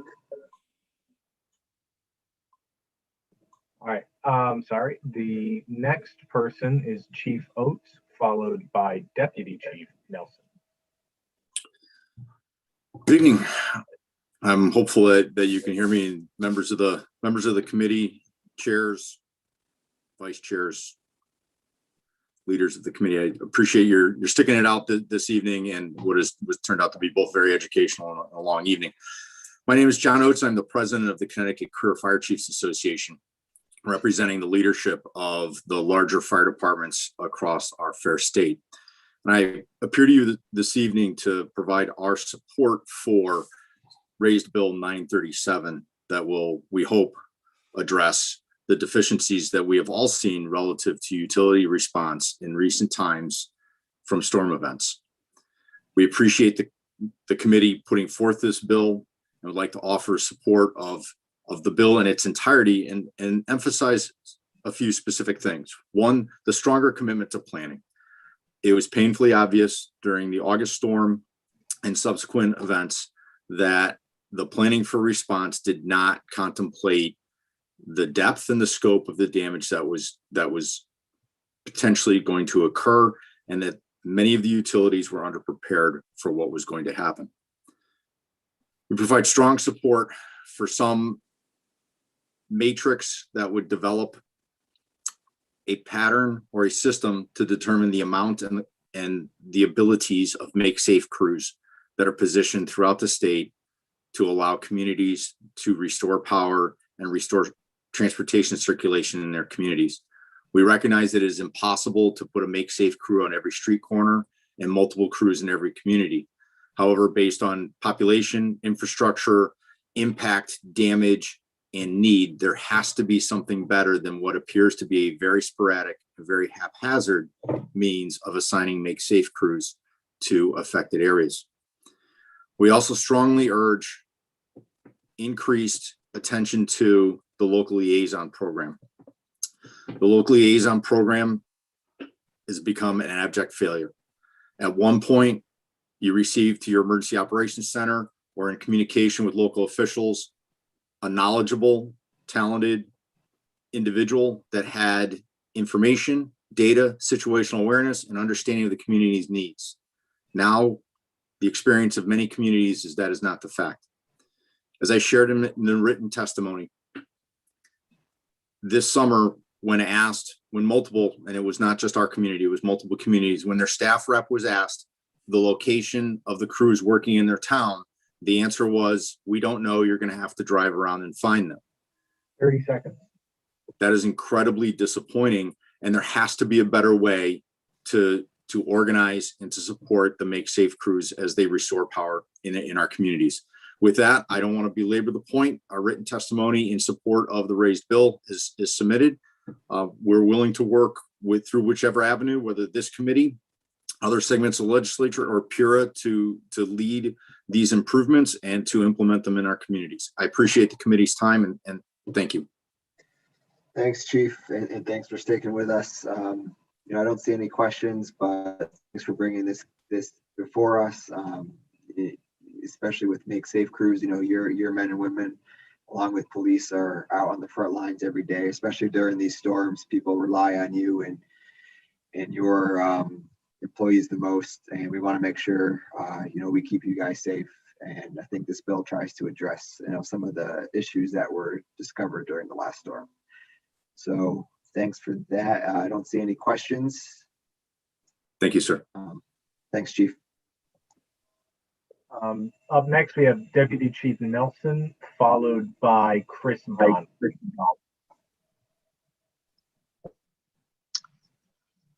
Good evening, Representative Arcani, Senator Needleman, and distinguished members of the Energy and Technology Committee.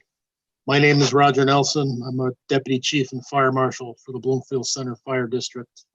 I serve on the Board of Directors of the Connecticut Fire Marshals Association. Thank you for the opportunity to testify before the committee in support of Senate Bill 937. I've been lucky enough to follow Chief Oates' testimony in the past couple times, so I'll keep this very short, just going on a couple of points. Just reiterating to what he has said in regards to the Make Safe crews, establishing these Make Safe crews, which should consist of one utility line bucket truck and one tree service bucket truck. And if the crews work in conjunction with local DPW crews, they'll be able to efficiently open block roads or assist in life safety measures. Secondly, the dedicated liaison program for each municipality will allow for a single point of contact, allowing communication to be that much more effective.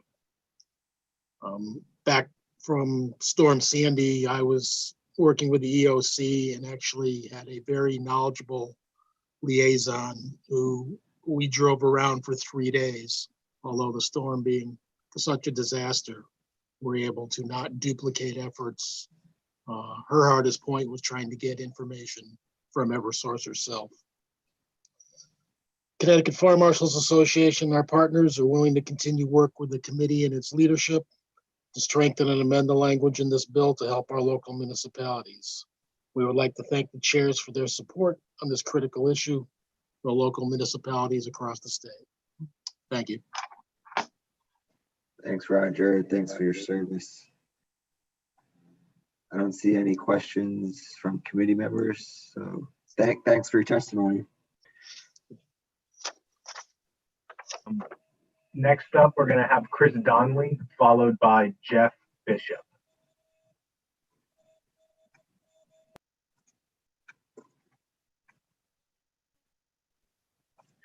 Good evening, members of the committee, and thank you for this opportunity. I have to admit I learned a lot today, and it has been an interesting day.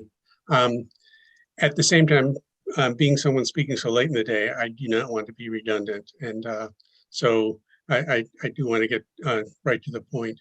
I am recently retired as Urban Forestry Coordinator with this Connecticut DEP. And like Eric Kammerling and Kevin Kelly, I was part of the State Vegetation Management Task Force back in 2012. And along with Eric, Kevin, Mikey, and others, helped work out the language that became PA 13298, and after that part of 16-234. The reason I stuck around so long today is because I wanted to stand up for the work that that group did, as well as for the excellent work that the tree wardens do. However, at this point in the day, I really don't have much to add to the eloquent comments that you've already heard from Heather Dion, from Eric Kammerling, from Mikey Hershoff, and Kevin Kelly earlier in the day. The only thing I'd like to add is that we have to avoid seeking simple solutions to complex problems. The issues with trees are very complex in Connecticut. Just as we are, they're dealing with the changes coming from climate change, invasive insects, and so on.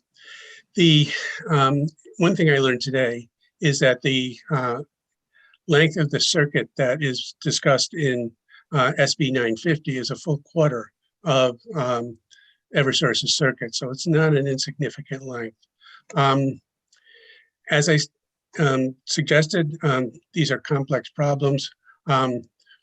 Many of us continue to work very hard. I'm heartened by Senator Needleman's words or suggestion that tree wardens should play a very key role in resolving issues with local trees. I'm a strong supporter of the expertise of individuals at the local level, and I will leave it there. Thanks, Chris. I don't see any questions. So thanks for your testimony. Thanks for sticking with us late into the night. Up next is Jeff Bishop, followed by Robert Bassett.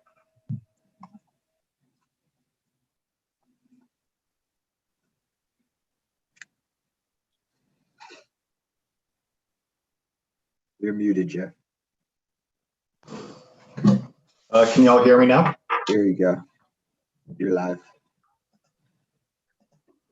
Just to confirm, can you all hear? Yep, we can hear you. Great, thank you. So first of all, thank you for this very long day, and echoing other speakers, I'll cut right to the point. My name is Jeff Bishop. I am founder and CEO of Key Capture Energy. 4 years ago, decided to start a battery storage development company where we develop, construct, own, and operate standalone battery storage projects. We had two main markets initially, New York and Connecticut, because they had the same basic fundamentals of the entire economy was rapidly decarbonizing, and the states really needed to find a way to make sure that ratepayers are protected while moving over towards more wind and solar. And so that's a perfect spot for battery storage projects to be. Since then, we've built out our team to 48 people in the last 4 years. We're the largest owner and operator of battery storage projects in New York. We are the second largest owner operator down in Texas. And we currently have under operations or in construction about 254 megawatts total. And I'm here to testify in support of Connecticut Senate Bill 952 with respect to the energy storage provisions. Three real key things on the energy storage side. First of all, an energy storage target gives a very clear runway for developers like me to invest capital. Since we started developing projects in Connecticut 4 years ago, we've spent about $1.5 million so far on 3 projects in Putnam, Bloomfield, and down in Groton. They're near shovel ready at this point, and we're looking for a market so that we can actually build these things out and put a lot of money to work. The second part is after the energy storage target, the real key part about having an RFP to potentially do a procurement. With an RFP, always I ask, don't mandate that you actually have to procure, just mandate that you have the RFP. Utilities and public utility commissions all across the US have determined that energy storage alone is very cost effective for the ratepayers. And as such, you know, if we can go through an RFP and just show our price and what we can do, you know, I'm confident that we can win it. And the third part is that in any new technology, new industry, there's going to be some really wonky technical stuff that needs fixed. And so there's weird, you know, relationships on demand charges where batteries can basically be charged a lot whenever they're actually providing grid services. And so we will be needing some fixes on demand charges just to put us at parity with everybody else. Thank you. Thanks, Jeff. Thanks for your testimony. You know, the whole genesis of the storage part of the bill was to get the attention of storage companies like yourselves. So we're happy to have you testify tonight. I don't see any questions, but thanks for your time. Thank you. Next up is Robert Bassett, followed by Samantha Danowski. Good evening, Chairman Arconti and Chairman Needleman and members of the Energy and Technology Committee. My name is Robert Bassett. I'm the Director of Compliance and Regulatory Affairs at Starion Energy. I appreciate your time and the opportunity to speak with you this evening regarding HB 6526, an act concerning electric suppliers. Just to give you a brief background, Starion is a competitive electricity supplier. We are based here in Connecticut, and we've been serving Connecticut homes and businesses for more than 10 years now. And we currently serve approximately 17,000 customers here in the state. We offer competitive fixed price plans to consumers in Connecticut, including a voluntary green plan, which is sourced exclusively from New England-based renewable generation. Starion Energy opposes the provision in Section 4 of HB 6526 that would propose the elimination of automatic contract renewals. We believe this legislation would be harmful to the consumers who have taken the step to make a choice in their energy provider. As a company, our primary goal is to build long-lasting relationships with our customers, honoring their choice to shop and choose Starion Energy as their preferred provider. And the way that we do this is by working to deliver value to our customers. There was some discussion earlier about the incentives that suppliers have when serving customers in Connecticut. And I'd just like to add that that is Starion's incentive, and that is to build a long-lasting partnership with our customers. And we can only do so by delivering value to them during the entire time that they are with us as a customer, not just during the initial contract term. As a result of the robust consumer protections that have been implemented by this committee and PURA in recent years, we believe customers are made aware of the price terms that occur after contract renewal. Customers can then review those terms and decide whether or not to opt out if they do not find them satisfactory. At Starion, we are constantly attentive to the feedback we receive from our customers, and we have not received any complaints suggesting that there's an issue regarding automatic renewals in recent years. Earlier this evening, Representative Acker asked if the rules and statutes implemented over the years by this committee and by PURA have made a difference. Starion believes they have. In the past decade, personally working in this industry, I have seen the market improvements in Connecticut, but I won't ask you to take my word for it. The complaint statistics posted on PURA's website will clearly show that there's been a 94% decrease in complaints against electric suppliers since 2014. In contrast, Starion believes the language in the bill regarding the elimination of legacy variable rate contracts will largely address the concerns regarding pricing that have been raised here today. 30 seconds. And with that, I thank you for your time this evening. Appreciate the opportunity to comment before the committee. Happy to answer any questions you may have. Thanks. Thanks, Robert. Rep. Acker. Thank you, Mr. Bassett, for being here and testifying and staying late with us. Just a question. What is it, just if you can, you may not know this off the top of your head, but what is the standard length that a customer is with you when you give them, provide them your services? What's the, I know that there's usually a short duration for kind of the introductory offer. Well, what is an overall standard timeframe that a customer is with you for a contract? So for a fixed price term contract, we offer a various number of contract lengths. It depends on the time of the year. Our ultimate goal is to offer the best price possible to our customers. So generally no more than 12 months though. In Connecticut, it could be as little as 6 months. It just depends. In terms of the full life cycle of our customer relationship though, we have a number of customers that we've served for several years. Those customers would come to us, enroll in a fixed price plan, and then continue with us. Whether some customers choose to call in and see if they have, if they may want to hear more about green rates, they may want to see if we have any other offers. We certainly have customers that, when their contract is renewing, they're going to call in and see if they can get the best possible deal, similar to what you might do when your cable subscription is coming up for renewal or other services similar to that. But generally, yes, we have a lot of customers that we've served for several years, and some of those are through automatic renewal. And some jump in. I used to do this more often. I would jump in and look at a low rate because I was all electric at one time, and I would look and there's another customer for another low rate. And so I was one of those ones that bounced around in the past. But shopping, I guess shopping, right? So if you had, and that you probably, like I said, you said some are short term, for the first duration to maybe a year, but then some are longer terms, right? So there are those that play the market, sort of say. Yeah, and that's a benefit of the Energize-CT rate board that Connecticut has put together.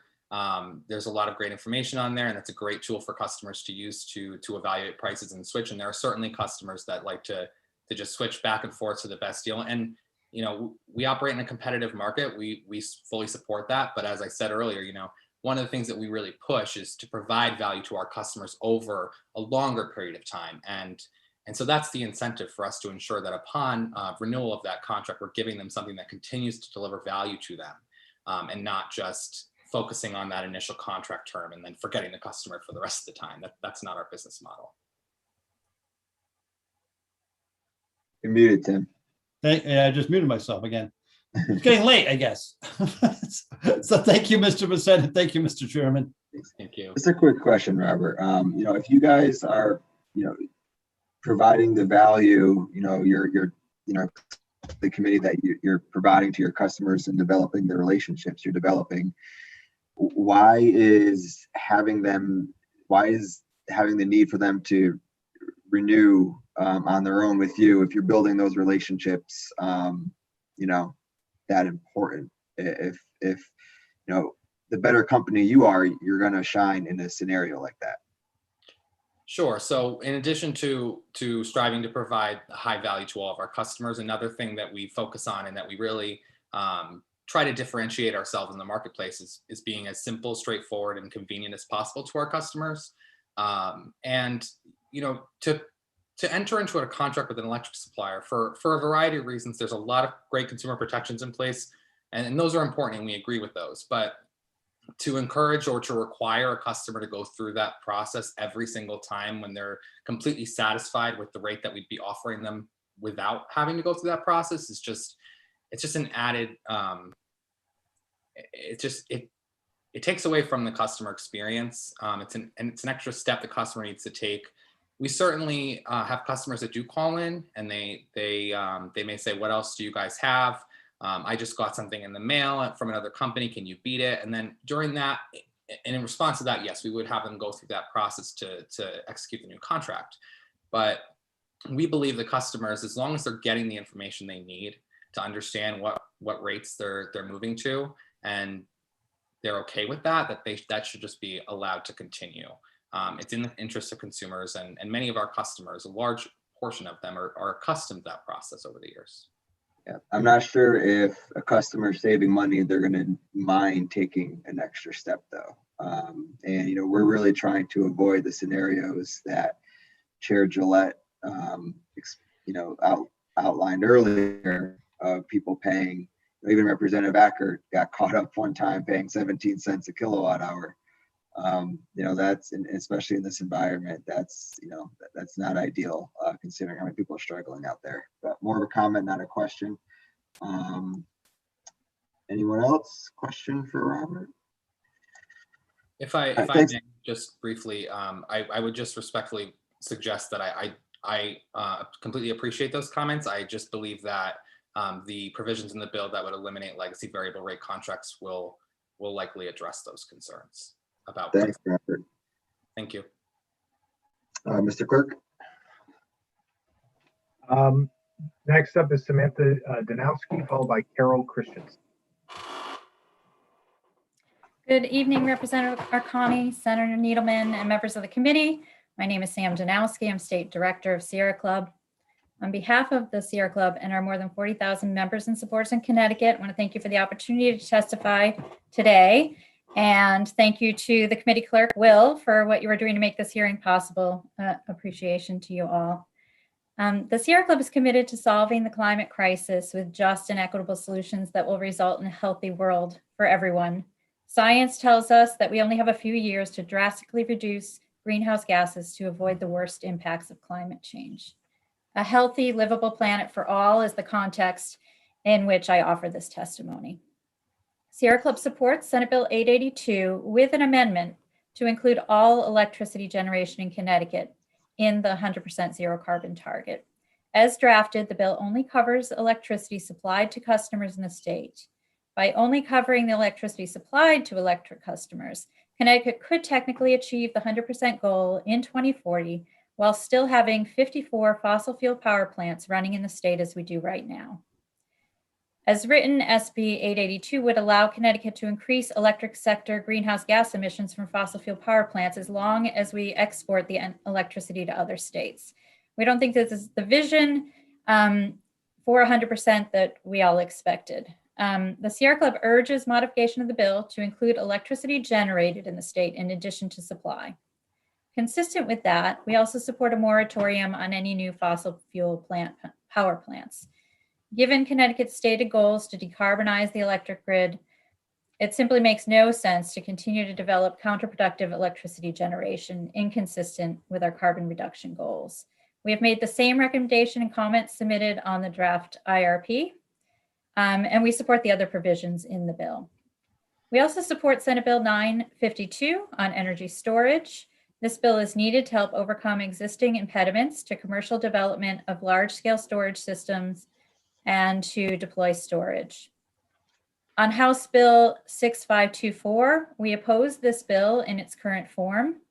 At this time in the climate crisis, Connecticut should not be subsidizing or further enabling fossil fuels. The Sierra Club opposes the bill unless it is amended to ensure subsidies are only given to fuel cells using renewable sources and not fossil gas as a feedstock. Thank you for consideration of our testimony. Thanks, Samantha. And you're right.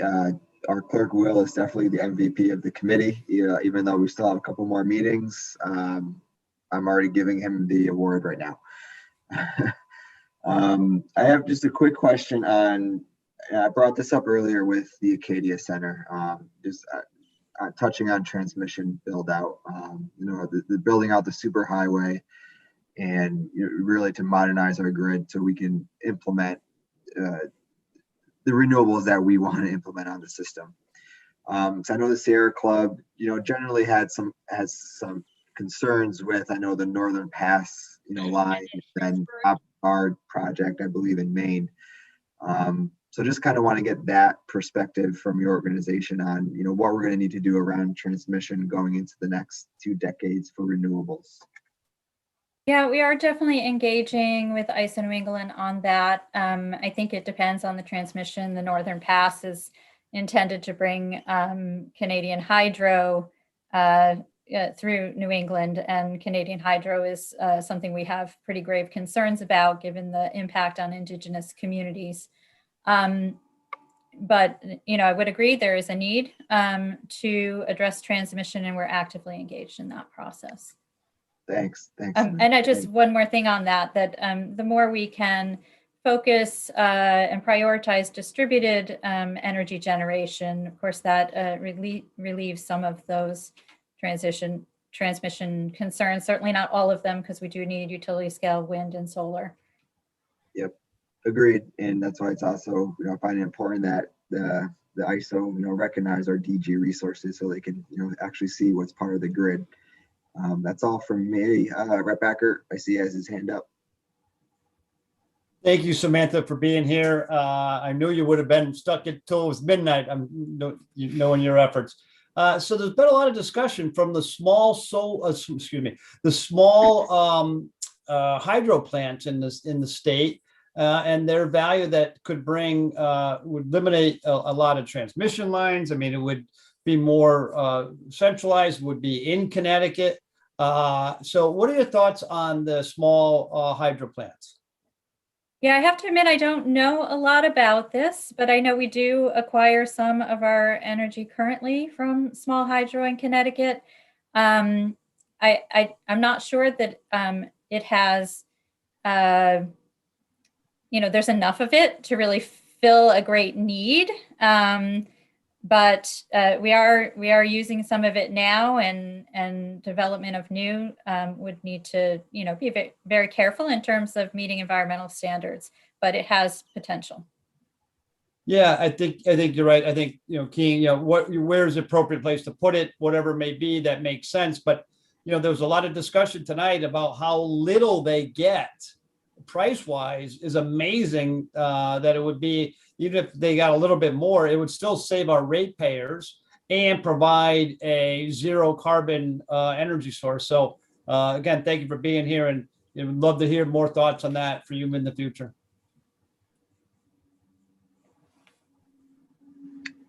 All right.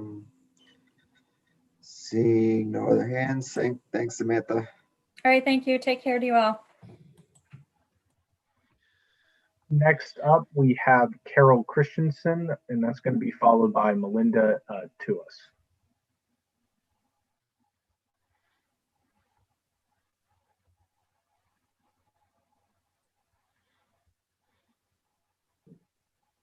Good evening, Senator Needleman and distinguished members of the Energy and Technology Committee. Thank you for allowing me to testify this evening. My name is Carol Christensen, and I'm the 2021 president of the Connecticut Association of Realtors, which I'll refer to as CTR. CTR submits this testimony in opposition of SB 882, an act concerning climate change mitigation and home energy affordability. CTR represents over 17,800 members involved in all aspects of real estate in Connecticut. CTR's members work directly with thousands of buyers, sellers, landlords, and tenants annually. CTR recently had discussions with the proponents of this bill.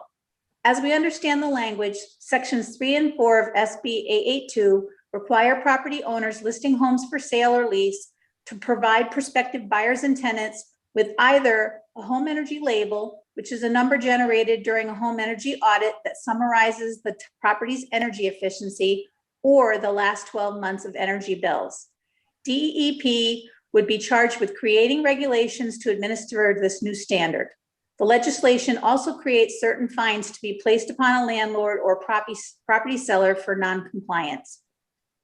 CTR believes that this new mandate would have the unintentional consequences of providing the opposite of transparency to the consumer by providing false expectations to consumers about energy bills that are only reflective of energy use of a prior owner and not the potential energy use of a future owner. Tenants may reject units based on a high utility bill that would not be the same as their own potentially lower energy use and costs, or they may vastly underestimate an energy cost relying on those prior bills that may be significantly lower than their own cost and may be based on their own use and circumstances. Examples are provided in our submitted written testimony. In addition, the types of heating used in a property may be affordable one year and expensive the next year. Again, giving a consumer false information for what to expect instead of transparency. Energy audits are already voluntarily available for any prospective tenant or property purchaser who may wish to rent or buy a home. These audits are also available to any property owner who is not planning to move but wishes to have options identified. These audits also provide specific recommendations on what may be done and at what point in time to improve efficiency, which then the consumer has the option to include or not include. Energy scoring is recognized to further stigmatize older housing that cannot be as efficient as a newer property. Properties with energy efficiencies often widely advertise that fact. Again, anyone wishing to learn more about a property can get an energy audit. If there's an expectation that a new cost and additional time to be added to every rental or purchase transaction in order to proceed, that will impact the very real problem that Connecticut has right now, with costs that will end up being passed on to tenants or buyers. CTR believes SB 882 is the wrong direction if the goal is climate change mitigation and encouraging improved efficiencies. There are much better ways to encourage increased energy efficiency in our homes and increased spending for improvements. A tax credit or other incentives for energy efficient changes would achieve better results without creating a new mandate on landlord and property sellers that will most likely not result in either improved information or improved efficiency. To conclude, SB 882 would create a whole new obstacle in the real estate marketplace. CTR requests your rejection as drafted of SB 882, but we hope to continue discussions with the proponents of the bill. Thank you very much for your time and attention to this important matter. Representative Mushinski. Thank you, Mr. Chairman. I wanted to ask, if someone wanted to get the energy audit and they're considering buying the house, are they able to do that, or can only the seller, the owner of the house, get the energy audit? I believe that if you were getting into a transaction with a seller, that you could ask that of the seller on your behalf. I'm not actually sure. I can't answer that question, whether a buyer could order one on a house that they didn't own without the seller's permission. But that could be part of the negotiations in a sale or a rent. Okay, thank you. Representative Foster. Hi, I'm sorry. I was surprised actually by your opposition. So I wanted to ask, so I asked for, in my recent, several years ago, purchase of our home for past energy visits. So I'm confused by you feel like people will get the information and misinterpret it to be like directly congruous to their own costs. You don't think that the average consumer will understand that? We believe that if you're asking for energy costs for 12 months, that depending on the size of your family and the family coming in, it could be a great discrepancy in the actual costs for you. If it's a family of 4 now and then a single person's moving in, those bills aren't going to help the single person decide how much those costs really are going to be. And then with the changes in costs in electric, gas, and oil, you can go in saying, there's always been people have said sometimes they think that electric heat is not the thing, and then another year it's oil's not the thing, gas isn't the thing. It can change from year to year. So we're just afraid, we really don't want it mandated. People ask all the time now in real estate, can you get the bills for me? Can you get the oil bills? Can you get and those are actually a really pretty easy thing to do in a transaction. Our opposition more is that if it being mandated, it's going to add a lot of extra time onto a transaction. But how often are people already asking for and have, so if it's something that's commonly asked for and easily obtained, I guess I understand the concern about increased burden, but I feel like if it's something that's easily obtained and commonly asked for and beneficial, because often people are asking for it, you don't feel like the bills are what are normally asked for. People I don't think I've ever had anybody actually ask for an energy audit. I think a lot of homeowners, I can use myself for an example. I'm going to be selling my own home. And I recently called to get a home energy audit. Just being a realtor, you want your house to be, the tip top. And it was going to take 3.5 months to even get an appointment. So, those are some of the concerns that we have with that. But it's either or. You don't feel like people would be able to share one or the other? I think that people do ask for energy bills now, and in most cases, it's not a problem to get them. But the energy scoring thing, I think, is something that would be a concern. But I think in general, we're not looking for it to be mandated. It's part of what we do now as far as getting the bills, because it's an either or an or. So the or is getting the bills, and we pretty much can do that now without it being mandated. Okay, well, I appreciate your answer. Thanks so much. Senator Haskell. Thank you so much, Mr. Chair, and thank you, Carol, for your time and for your testimony. Appreciate your patience. It's been a long day for the committee, so I will just ask one very brief question. Your colleagues or equivalents in other states that have tried this, Connecticut wouldn't be the first, obviously. I think there are maybe 6 states that already require some level of transparency in terms of energy costs. Have any of the fears that you or the concerns that you laid out actually come to fruition in those other states? I'm afraid I don't think I can answer that question because I'm not really sure about that. But other states sometimes do real estate differently.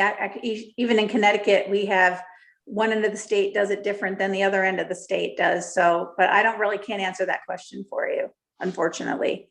No problem at all. I'll look into it, and thank you for your testimony. I guess, yeah, you know what, Mr. Chair, I will out of respect for the rest of the committee, I'll limit myself to one question, but thank you so much. Thanks. Representative D'Amico. Thank you, Mr. Chair.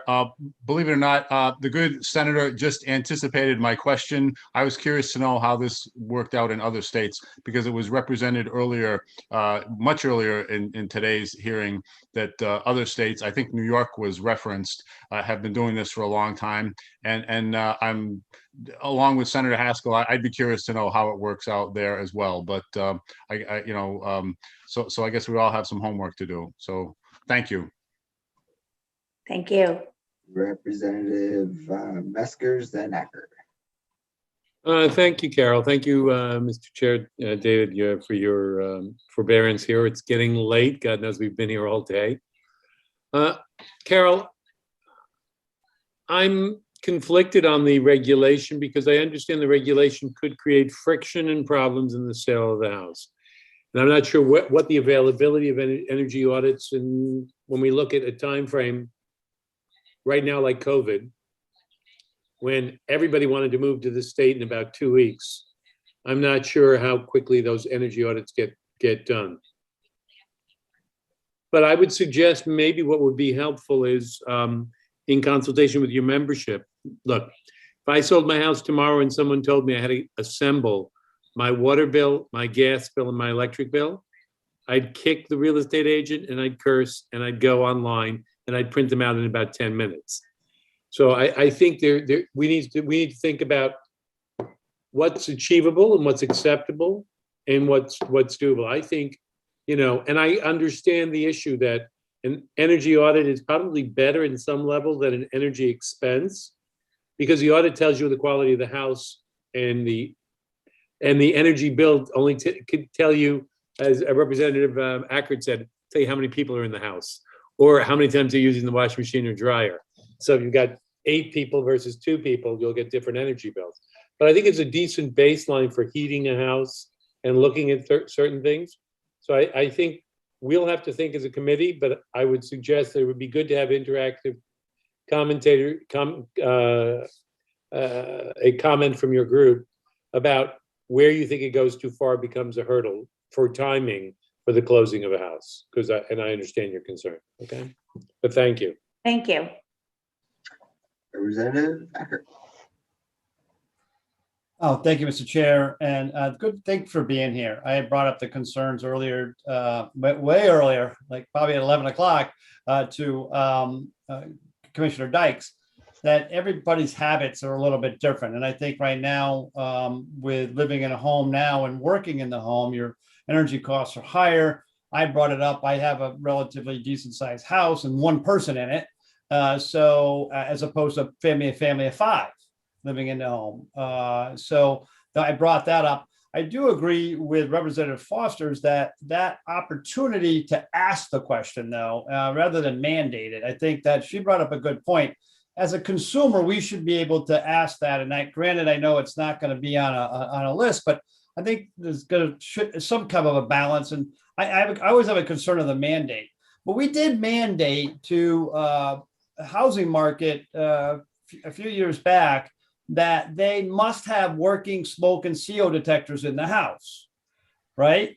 And Carol, that's a question to you, that we've mandated that we would mandate smoke detectors in houses and CO detectors. And if they weren't up, they would just give money back to the buyer, $250.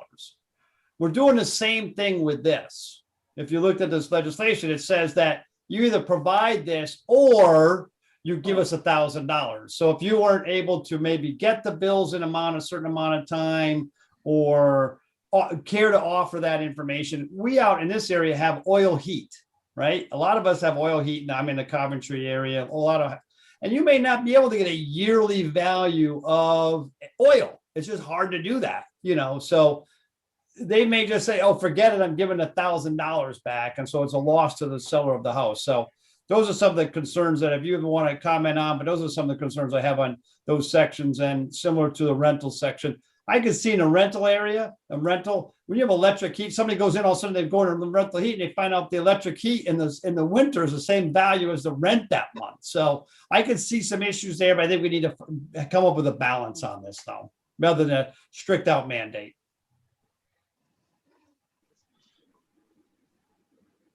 You're welcome to say you're crazy accurate or you're right up.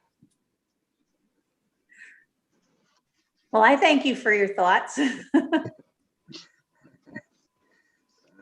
Thank you, Mr. Chairman. Thank you, Representative. Senator Needleman, batting cleanup. Thank you, Mr. Chairman. Carol, I want to thank you. You've stayed with it and you've made your case.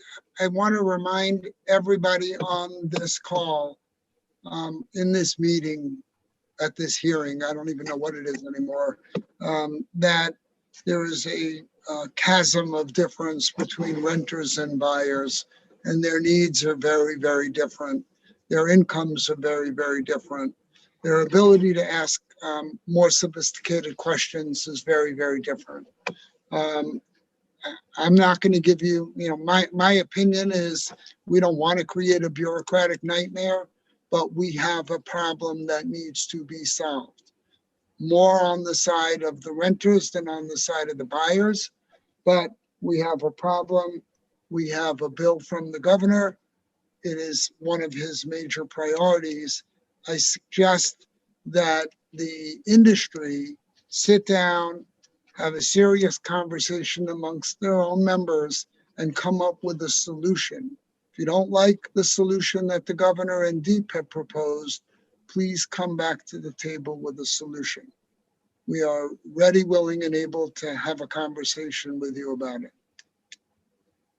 Okay, and the energy audit, the energy audit is not it because it does take months.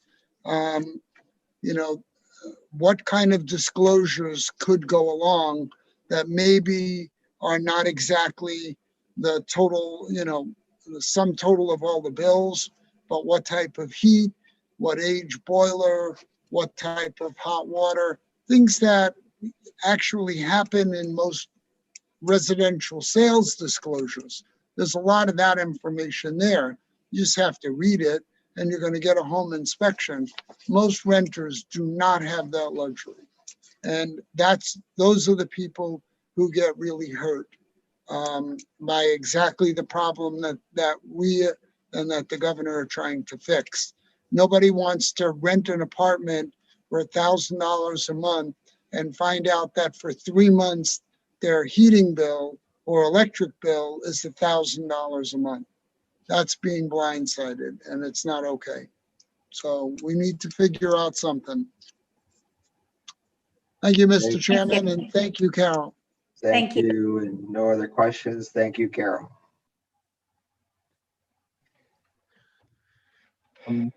So next up is Melinda, and it's going to be followed by Rick.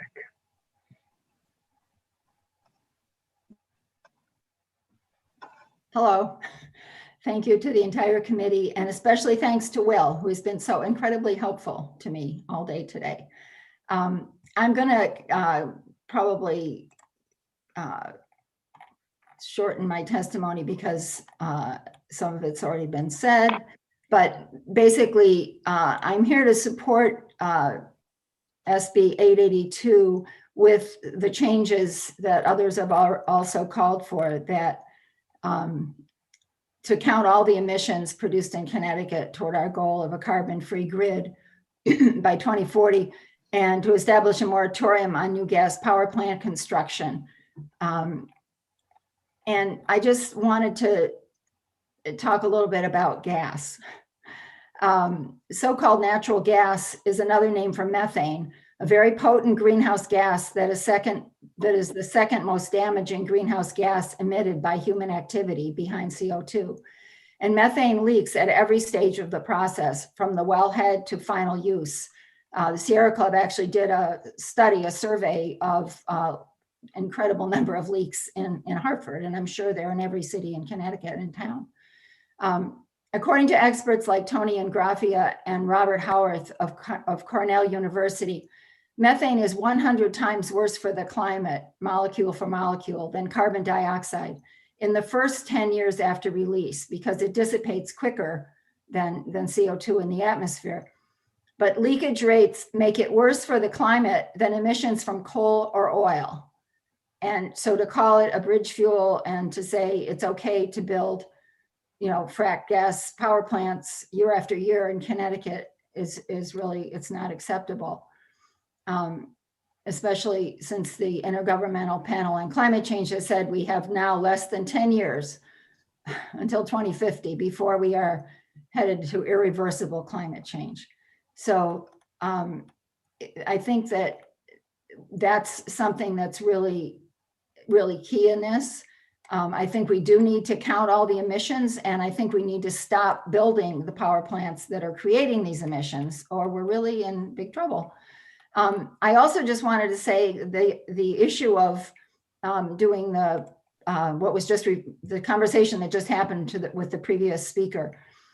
There's a little bit different perspective that I had after a conversation with Leticia Colon de Mejia about owners who are low income and aren't able to, make their house energy efficient, are actually at a disadvantage. And so I think if this is to be, if we're going to pass this, there should be funding allocated to those households that they can access to make the energy efficiency improvements, which would make things better for everybody. The only last thing I wanted to say with one sentence is for SB 950, I oppose it. And I feel like it's been an end, to pass it would be an end run around the very recent PURA decision, which kind of went in the other direction. So thank you for the opportunity to speak to you tonight. Thank you, Melinda, and thanks for your testimony. Thanks for sticking with us late into the night. I thought it was going to be midnight, so it actually feels not so bad. All right. I thought that at one point too. It's okay. Seeing no questions, thank you so much. Thank you. All right. Next up, we have Rick, and then it's going to be Mary after that.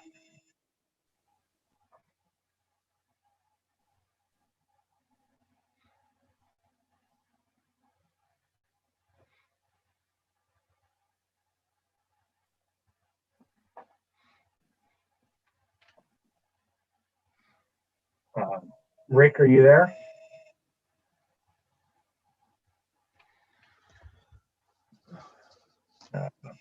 Okay. We may be having some technical difficulties, so we'll come back to him next, see if he can come. Next up is going to be Mary. Yeah, it's going to be Mary. Great. Thanks, Will. Can you hear me okay? Yep. Great. Good evening, Chairman Needleman and Arconti, ranking members Formica and Ferraro, and distinguished members of the Energy and Technology Committee. My name is Weezy Nuara. I am Dominion Energy State Policy Director for New England. I actually joined Dominion last March after the Capitol complex closed down. So it's great to meet many of you for the first time, albeit virtually. I'm here today to offer testimony in support of Senate Bill 882, an act concerning climate change mitigation and home energy affordability, and Senate Bill 952, an act concerning certain solar energy projects. As many of you know, Dominion Energy is owner and operator of Millstone Nuclear Power Station in Waterford, Connecticut, one of the largest generating stations in New England and the largest source of carbon-free electricity in the region. For that reason, we are the clean energy hub of Connecticut and New England, and we are excited about the possibilities and opportunities to do more. Dominion Energy supports Senate Bill 882, specifically its provision codifying Governor Lamont's goal to achieve a 100% zero carbon electric sector by 2040. The governor called on the Department of Energy and Environmental Protection to analyze pathways to achieve that goal through its integrated resources plan. The draft IRP was issued in December, as Commissioner Dykes noted earlier today, and we were pleased to see the results of that analysis. First of all, the draft report highlights the significant progress Connecticut has already made towards decarbonizing its electricity supplies, particularly through preservation of Millstone. The draft report also makes clear that continued operation of Millstone through 2040 allows Connecticut to achieve its zero carbon electric sector goal in the most cost-effective way possible. The scenario that models Millstone's continued operation through 2040 reveals significant benefits for Connecticut, including $5 billion in total ratepayer savings, given Millstone's low-cost energy, and more than 8,000 megawatts of fossil fuel retirements across the region, compared to other scenarios that assume Millstone retires in 2029. In our view, the Millstone extension scenario is an important pathway for policymakers to consider. It supports continued operation of Millstone, an economic driver for the state, and it puts Connecticut ratepayers first in the state's pursuit of a zero carbon electric sector. And quickly, Dominion Energy also supports Senate Bill 952, calling for the deployment of 1,000 megawatts of energy storage. A robust energy storage program can help facilitate several state policy goals, including increased resilience and reliability, as well as reduced greenhouse gas emissions, particularly when you pair storage systems with zero carbon resources like nuclear, wind, or solar. Dominion Energy stands ready to partner with the state on not only extending the life of Millstone, but also exploring the potential for other clean energy technologies like storage to expand Millstone's role as the clean energy hub of Connecticut and New England. And with that, I will close and refer you to my written testimony for more detailed information. Thank you so much. Thanks, Mary, and thanks for your testimony. And, I do believe the pathway that's laid out in the IRP is probably the best pathway going into 2040 with keeping Millstone online. But I do believe, in a post-2029 world, it needs to be a regional solution, at that point, going into the future. So my question to you and Dominion, I guess, is have those conversations, I know it's still 8 years away, but it's not that far away, in energy lifespan. Are you having those conversations with, the grid operator ISO and the other, states in the ISO region? Yes, it's a great question. And, we are open to a regional solution that values and preserves Millstone's, reliability benefits and carbon-free attributes after the current contracts expire. We've said that we'll work with all stakeholders, state level, regional level, even the federal level, to find a path forward for Millstone, whether that's a regional mechanism like the forward clean energy market or the integrated clean capacity market, of which are being discussed in the New England Energy Vision process, or whether that's an extension of the power purchase agreements that are in place right now. I think what's important is that Millstone is just absolutely imperative to meeting our carbon reduction goals, and we'd like to extend the economic, emissions, and reliability benefits of that station. And I appreciate those comments. I do think it's needed reliability, and I just like to see that regional solution when it comes time to reform those markets. Rep. Cheeseman. Thank you, Mr. Chairman. Good to see you, Wheezy. You as You well. mentioned that under the Millstone extension scenario, we could see $5 billion in ratepayer savings. Can you elaborate on that? Where do those savings come from? And what's the genesis of that? Absolutely. So as I said, we were pleased to see the results of DEEP's analysis, particularly with regard to the Millstone extension scenario, which, as we've said, shows $5 billion in total ratepayer savings compared to other scenarios that assume Millstone retires in 2029. And that's mainly because Millstone's continued operation would mean that it would basically reduce the need for the state to go out and procure new carbon-free resources to not only fill the gap of Millstone if it were to retire, but then to also get to the 100% zero carbon electricity goal. And I think what's really key here is that Millstone's energy and 100% of the plant's environmental attributes have been locked in at a low fixed price of 4.99 cents a kilowatt hour. At 4.99 cents a kilowatt hour, Millstone procurement continues to be one of the lowest cost grid scale resources that Connecticut has procured to date. There's actually an appendix 6 to the IRP that lists all of the state's procurements and their associated pricing going all the way back to 2011, 60 projects in total. Millstone is one of the lowest cost resources on that list. It's the third lowest cost resource. There's another nuclear facility up in New Hampshire that is a bit lower, and a small scale wind project in Massachusetts that's a bit lower. So I guess you could say Millstone is the lowest cost resource on that list for Connecticut, an in-state Connecticut resource. Yeah, I mean, you did share that appendix with me, and I was fascinated and horrified at some of the levels. And we talk about the $49.99, and I think I looked at the day ahead costs, and we're looking at what, $85.39. I mean, they're significantly higher than that $49.99. So I am confident, certainly in the long run. When your oil company comes to you and says, hey, do you want to, cap your price for the year ahead going forward, you may pay a little bit of a premium, but then you know that you're always going to be at that rate. And particularly as we've seen in the past month, gasoline prices go up 30 cents, sometimes having that security, and particularly over a 10-year period of knowing that we have that fixed rate is great. And thank you for your answers. Thank you, Mr. Chair. And I hope we see you sometime in the flesh, Wheezy. I hope so too. Thank you, Representative. Thank you. Thank you. Thank you. But I have a chance to jump in. I was the previous speaker. Yeah, Rick, we'll circle back to you after Mary is finished with testimony. Thanks. Okay, thank you. All right. Are there any other questions or comments for Mary? I have one really quick question, Mr. Chairman. Is there any potential for building out additional capacity there? It's a great question, and as I mentioned in my remarks, we're looking to expand Millstone as the clean energy hub of Connecticut and New England. So, it's a 550 acre site, and the protected area where the station sits is only 50 acres.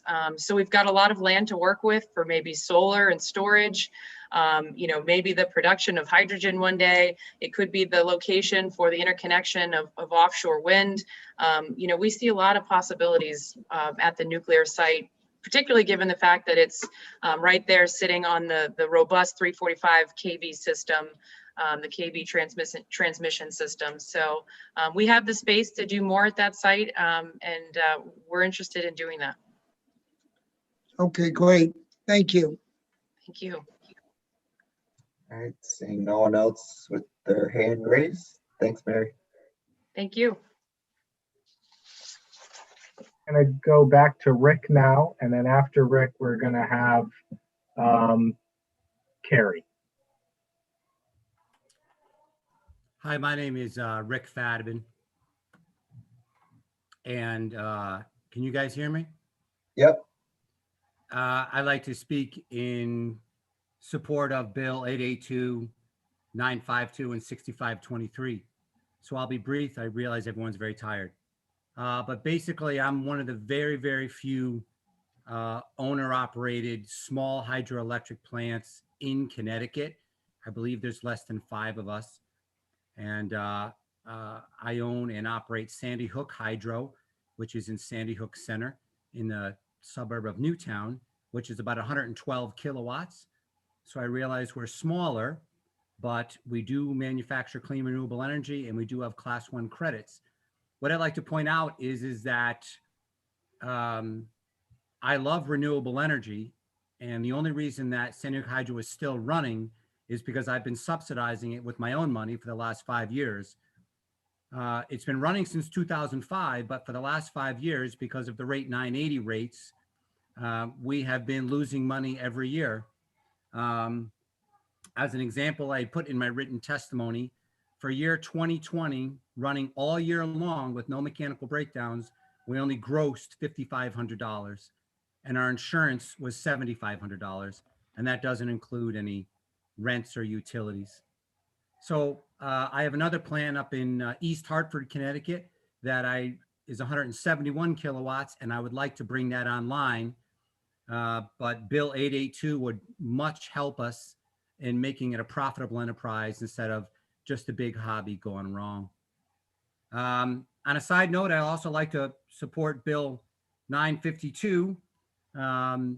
Burnside Hydro is located in East Hartford, Connecticut, which is an economic development zone, and it is an underserved community. And we are within a quarter of a mile of 2 schools. One is a magnet school, which is about 1,000 feet. And then I'd also like to support Bill 6523. Obviously in East Hartford, Connecticut, it's a lot of manufacturing. We have 2 manufacturing facilities inside the building where we plan to reopen Burnside Hydro. And there's a large cellular tissue company, which is about 1,000 feet away. And that was all I really had to say. And I really appreciate your time. Thanks, Rick. Thanks for your testimony. Thanks for sticking with it. You're very welcome. I don't see any hands raised, so thank you. Thank you very much. Next up is Carrie, and then we're going to have Charles.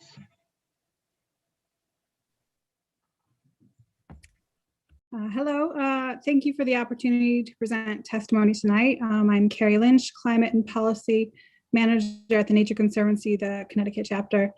We would like to provide testimony in support of proposed House Bill 952.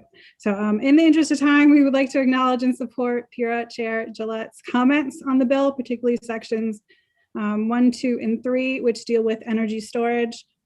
We would also like to support section 5 of this bill, which allows for EDCs to purchase and aggregate multiple solar projects. This aggregation is beneficial and that would allow for better management of smaller solar projects across the state. It is also well advised in advance of ISO New England's implementing FERC Order 2222, which would allow aggregated distributed energy resources like solar to be offered into auction as an energy source in regional energy markets. We do have certain concerns about this bill. We are concerned about section 6 regarding municipalities completing their own annual emission inventory reports. As someone who is familiar with emission inventories, accurate sector-wide emission calculations are not easily done. This will require DEEP as the organizing body to create a model for all municipalities to follow. In addition, a justification of factors used in such a model, being that there's no set standard by which states conduct their emissions inventory, this can be especially problematic when estimation is done at the municipal level. So beyond just establishing the methodology, data collection can also be extremely difficult and may present issues of quality control and privacy violations. Additionally, the administrative burden from the production of such a report can be significant. For these reasons, we would suggest eliminating the deadline for compliance or removing the mandatory obligation for municipalities. And then finally, we are concerned about section 10, which is about expediting the permitting process of solar projects on farmland. There's very little detail in this section, so it is unclear if this fast tracking would be for farmland conversion to grid scale or co-location of solar energy. So we would humbly request much more information be given regarding this section. And that concludes my verbal testimony. Thank you for the opportunity to present testimony tonight regarding House Bill 952. Thank you. Thanks, Gary. Brett Mushinsky. Carrie, aren't some municipalities doing the inventory already in other states? Sure, but I mean, again, if we're using it to justify our annual goals, I mean, there has to be a set methodology, there has to be a set type of data collection, quality control. It's very difficult to do. Municipalities that actually go about this process, I can't speak to them, but actually having done it for the state for the last couple of years, it is not an easy process. And you have to justify your use of certain emission factors, data collection, where you're getting the sources, how you're doing it. It's not an easy process. So, I mean, kudos to those that do. I would just not recommend it to be mandatory for every municipality or town or what have you in the state of Connecticut. Well, how about a simpler version? They would just report on what they're doing to reduce fossil fuel use in their municipality or something like that. Yeah, I would be for that. I mean, that would help, keep each municipality on track for whatever their particular goals would be. But to make it mandatory and reporting to the state as far as, data collection on how the state's doing, I just don't see how that is beneficial. Okay, but some of the towns have no goals at all. Sure, but the state does. Make them at least think about, what they're doing for the good of the whole community of Connecticut. Because everybody has to do their part, of course. Sure. Okay, thank you. Thanks. I don't know, Senator Needleman, do you have a question?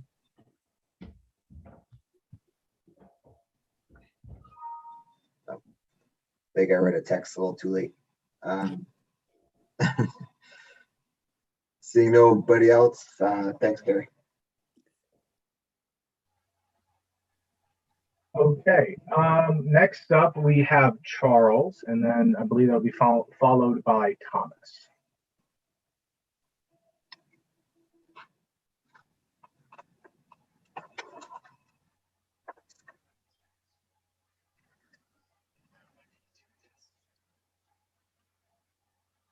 You're good to go, Charles. Am I on? Yep. My name is Charlie Rosenfield. I operate Putnam Hydropower in Putnam, and I'm here speaking in support of bills 882, 952, and 6523, which with the modifications attached to my written testimony would support a small hydro like this one and would be sound policy. This is a 650 kilowatt hydro plant located in Putnam. We've increased its equipment and capacity from 250 kilowatts back in the 1980s to 650 kilowatts today. And as mentioned by others, for several months in the last year, we received less than 2 cents a kilowatt hour. And rates have been generally declining for several years. So these plants like this are not sustainable at that kind of price, which doesn't reflect either its value to the grid, its value to the economy, or value to the environment. And the virtual net metering program with some modifications could accept small hydro projects and be beneficial. Even though this project is located in Connecticut, it is not eligible for the Connecticut RPS, the Renewable Portfolio Standard. Older projects like this have been excluded, even though they're obviously renewable and obviously in Connecticut. And the program modifications to these bills would be beneficial for policy overall. Thanks, Charles. Rep. Eckert. I didn't want to go ahead of our good ranking member, but in lieu of time here, Charles, this whole issue is driving me crazy that you are 2 cents. You're getting paid and you're 650 kilowatt, 650 kW. I can't even imagine how many people you're serving with that plant. What is a sustainable number to stay in business and obviously make a little profit for and upgrades for a hydro plant like yours? That's not a simple answer. I mean, the 2 cents is approaching the marginal cost of operation. These things are capital intensive and the expenses come in large chunks. Yeah. To develop a new hydro plant is, on the order of, $4 or $5 million a megawatt.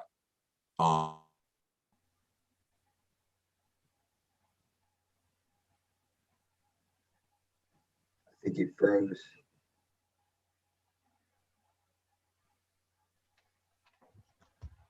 Frozen solid. Water freezes at a certain temperature. But it's like 30 degrees out, froze. But I just we just need to address this issue. I think somehow the chairs of this committee that 2 cents a kilowatt hour, is, and these are plants. So anyways, I'll stop. Charles will hopefully come back, but thank you to the chairs of this committee. Thanks, Rep. Acker. Representative Ferraro, do you want to make a comment or do you want to try to wait for Charles to come back? I'll just make a quick comment. Okay. To Charles and all the, I call them the hydro warriors who have testified today.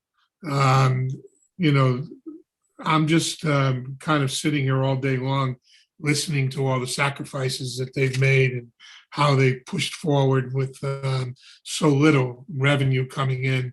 I know that we don't have a consensus among leadership, but I am looking forward to conversations that could be had if there's something we can do to help this industry along.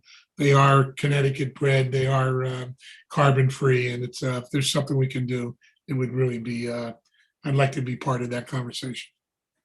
That's it. Thanks, Representative. All right, well, why don't we move on to the next person? If Charles comes back to us, we'll give him the time to answer Rep. Acker and Rep. Ferraro's question. Yes. Next up is actually going to be Nathan, and that's going to be followed by Thomas.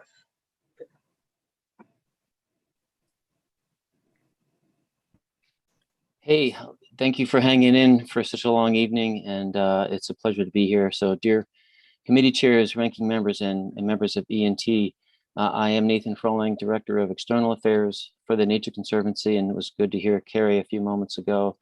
I'm here to testify on behalf of Senate Bill 882, and I'll be very quick. First, we strongly support 882 and the provision for 100% zero carbon electricity by 2040.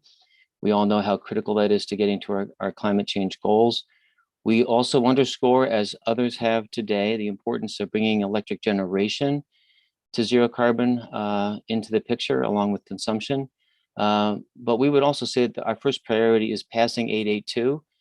We have a lot of work to do to bring in the generation side, but we must do that work, but let's make sure we get 882 passed. Secondly, we support the amendments to the CLNM plan program and feel very positively about the amendments there. Again, I won't go into a lot of detail, but just to say we're very, very strongly in support of that set of provisions. Thirdly, we also support the amendment that creates a system of accountability for EDCs when procuring Class 3 energy sources. Given that Connecticut ratepayers pay for their programs offered by Energize Connecticut, it is certainly warranted that profits from the sale of energy efficiency credits be used to reinvest or reduce the ratepayer burden of paying for such programs. So strong support for that. And finally, we express support, somewhat conditional support for the home energy label sections. This is important for both consumers and meeting the challenge of climate change by making financial benefit of energy efficiency a normal part of how we do business. It is easier for buyers to make decisions for the planet while they're also making better decisions for themselves. And we want to make sure that the details of implementation and penalties are reasonable and support the conversation we heard today, exploring those questions. In the end, it is most important, as I said at the beginning, that we pass 882. Hopefully we can work through some of these questions about the home energy affordability provisions, but let's make sure we get this bill across the finish line, and I'll leave it at that. Thank you so much, and I'm happy to answer any questions if you have any. Thanks, Nathan. I don't see any questions. Thanks for your testimony.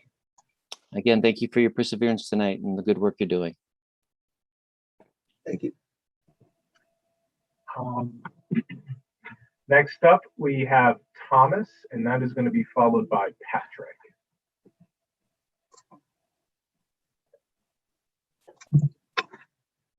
Good evening. Thank you so much. I know it's getting late, but I really appreciate the opportunity to provide testimony on House Bill 6527, an act increasing the total output of Class 3 sources. I'm Thomas Jacobson, co-founder of Blue Delta Energy. We're headquartered in New Haven, and we've served as a Class 3 rec manager since the inception of the program in 2008. Blue Delta represents several combined heat and power projects in Connecticut, including those owned and operated by the Mashantucket Pequot tribe, so Foxwoods Casino, Danbury Hospital, Norwalk Hospital, Middlesex Hospital, Fairfield University, Frito-Lay in Killingly, Rand Whitney Container Board, and Medtronic. So Blue Delta, we are supportive of House Bill 6527, and there's really three main points I want to bring to your attention. First, and I know we heard from Kimberly Clark, we know that the effectiveness of the Class 3 program, it's challenged right now. There's an oversupply of Class 3 recs, and demand in this program has been capped at 4% of load for over a decade. We estimate that the market is currently at least 20% oversupplied, which means that the CHP project owners are now in a position of vulnerability as the Class 3 recs struggle to be sold at the $10 price floor. And also, as we heard from Kimberly Clark, a lot of these recs are now going unsold. So under these market conditions, any new CHP projects on the horizon in Connecticut will be unable to include revenues associated with Class 3 recs in their project financing. And the second point I want to make is our client CHP units, along with all of those operating in Connecticut, provide critical, consistent sources of power and thermal energy around the clock. So these projects help Connecticut businesses decarbonize the building and industrial sectors. And as we all know, we're living in an era where climate change is leading to grid disruption and emergency situations. Just look at what happened in Texas. Along these lines, I want to highlight the Superstorm Sandy experience of one of our clients, Danbury Hospital. Because of its on-site CHP unit, the hospital had the power needed to keep it up and running. And unlike in New York, no patients had to be evacuated. So what we're seeing is that there's also a large role for CHP in the clean microgrid of the future. And we know Connecticut has a microgrid. I think the first microgrid is in Middletown. That's a CHP project with solar as a part of Wesleyan University. But we can see here that clean energy technologies can operate alongside CHP for critical infrastructure.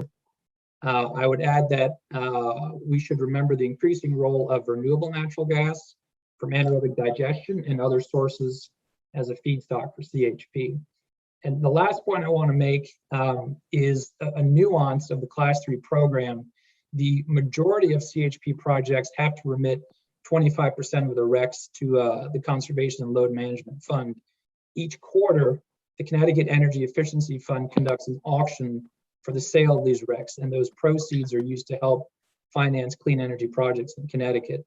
But because of the oversupply situation we're in, the most recent REC auctions have generated little interest from Class 3 REC buyers. What this means is that those RECs are going unsold, and we have lost dollars to the state. There's no longer, these funds are no longer available to support new investment in our clean energy economy. So I'm done, but the final point I want to make is, 6527 is providing a solution that starts to reflect the structure of RPS programs in a lot of different states around the country, and even the Class 1 tier in Connecticut, right? Where demand for renewables escalates over time. The one thing, and again, Kimberly Clark brought this up earlier, that I'd like to address, or that should be flagged, is that sunset in 2025. And I guess I would echo the suggestion to include some sort of provision that allows for a program review prior to 2025 with the possibility for an adjustment to the sunset. So that's it. I certainly appreciate your time, and I'll take any questions if there are any. Thanks, Thomas. Don't see any questions from the committee. Thanks for the testimony. Thank you. As an update to the committee, Charles Rosenfield lost power in the middle of his testimony and is currently trying to get his generator, so he may be back on. It's ironic, but the next person up is Patrick, and that'll be followed by Tom. Good evening, Senator Needleman, Representative Arconti, members of the committee. Thank you so much for hanging in there tonight and giving me the opportunity to testify. I'm from UIL, I think as many of you know, and I'm here tonight to testify on a number of bills, but in the interest of time, you've got my written testimony and I'm just gonna go through and hit the highlights because I know it's a late hour. First, I'd like to talk about Senate Bill 882, an act concerning climate change mitigation and home energy affordability. We support Connecticut's decarbonization goals. We think that's an important step for Connecticut. We also support the concepts embodied in the bill around providing consumers information about energy consumption in buildings. I spent a lot of time working on that, on the energy efficiency programs. I think it's important to put that in the hands of the consumers. The one issue with the bill we see is the incremental procurements of energy efficiency demand response. We think those are important tools for Connecticut. We think the current network functions very well. And we're concerned about deep additional procurement from the perspective that it could be a very significant ratepayer investment if DEEP were to move forward with that. Depending on how they constructed the procurement, it could be somewhere in the neighborhood of 150 to 250 million a year in ratepayer expense. And I would suggest the committee would want to establish some cost thresholds to put in place in that provision of the bill. Next up is an act concerning electric generator reimbursement program. Requiring shareholders to fund such a program would violate the traditional cost of service principles and should be avoided.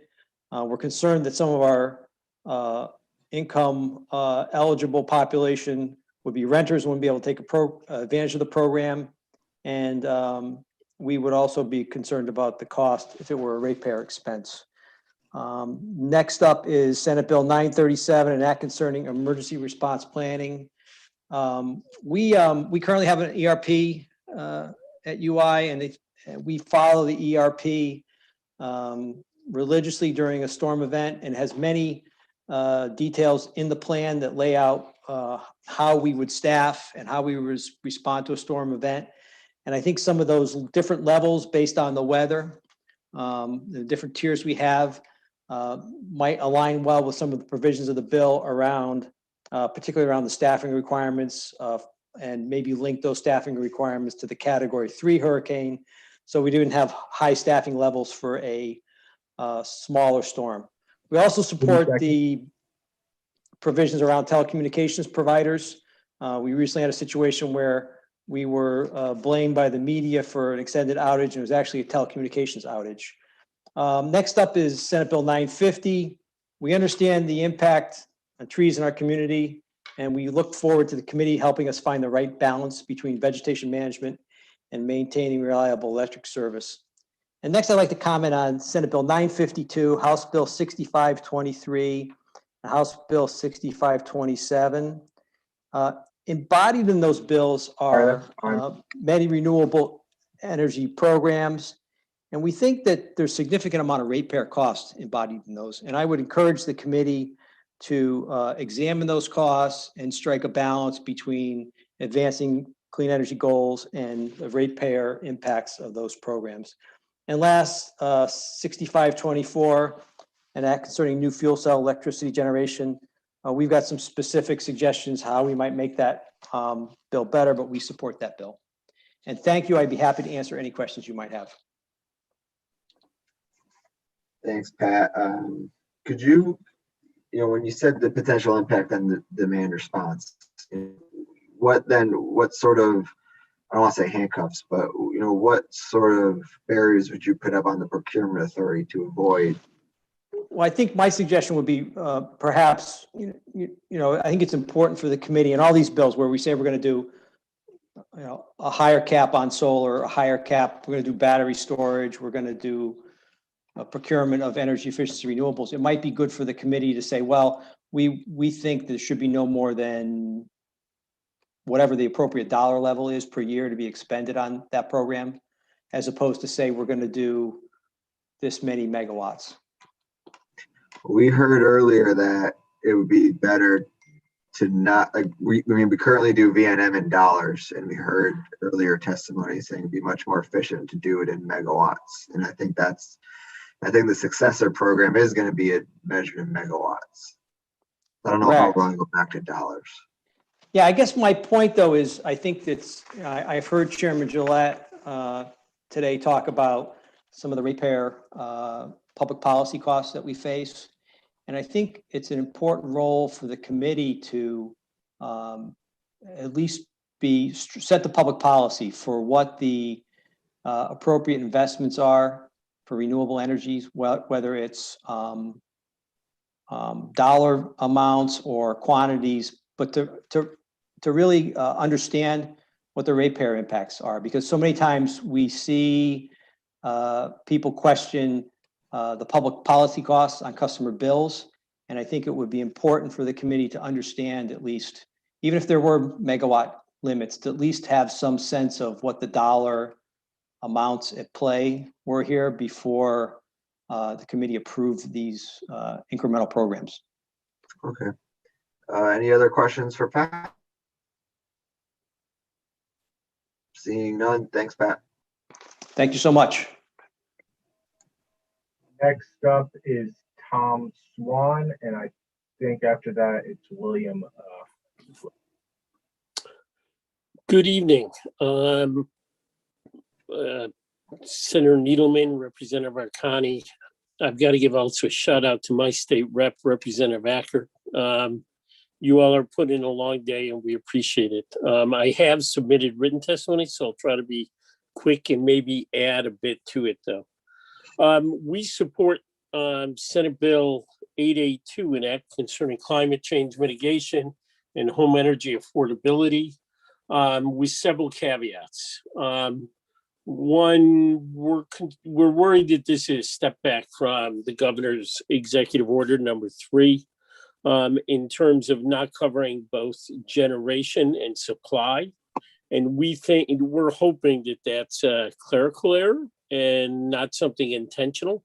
We should not be having our communities subject to fossil fuel plants that then is exported to other states. It doesn't make any sense if we're really going to be meeting our climate change.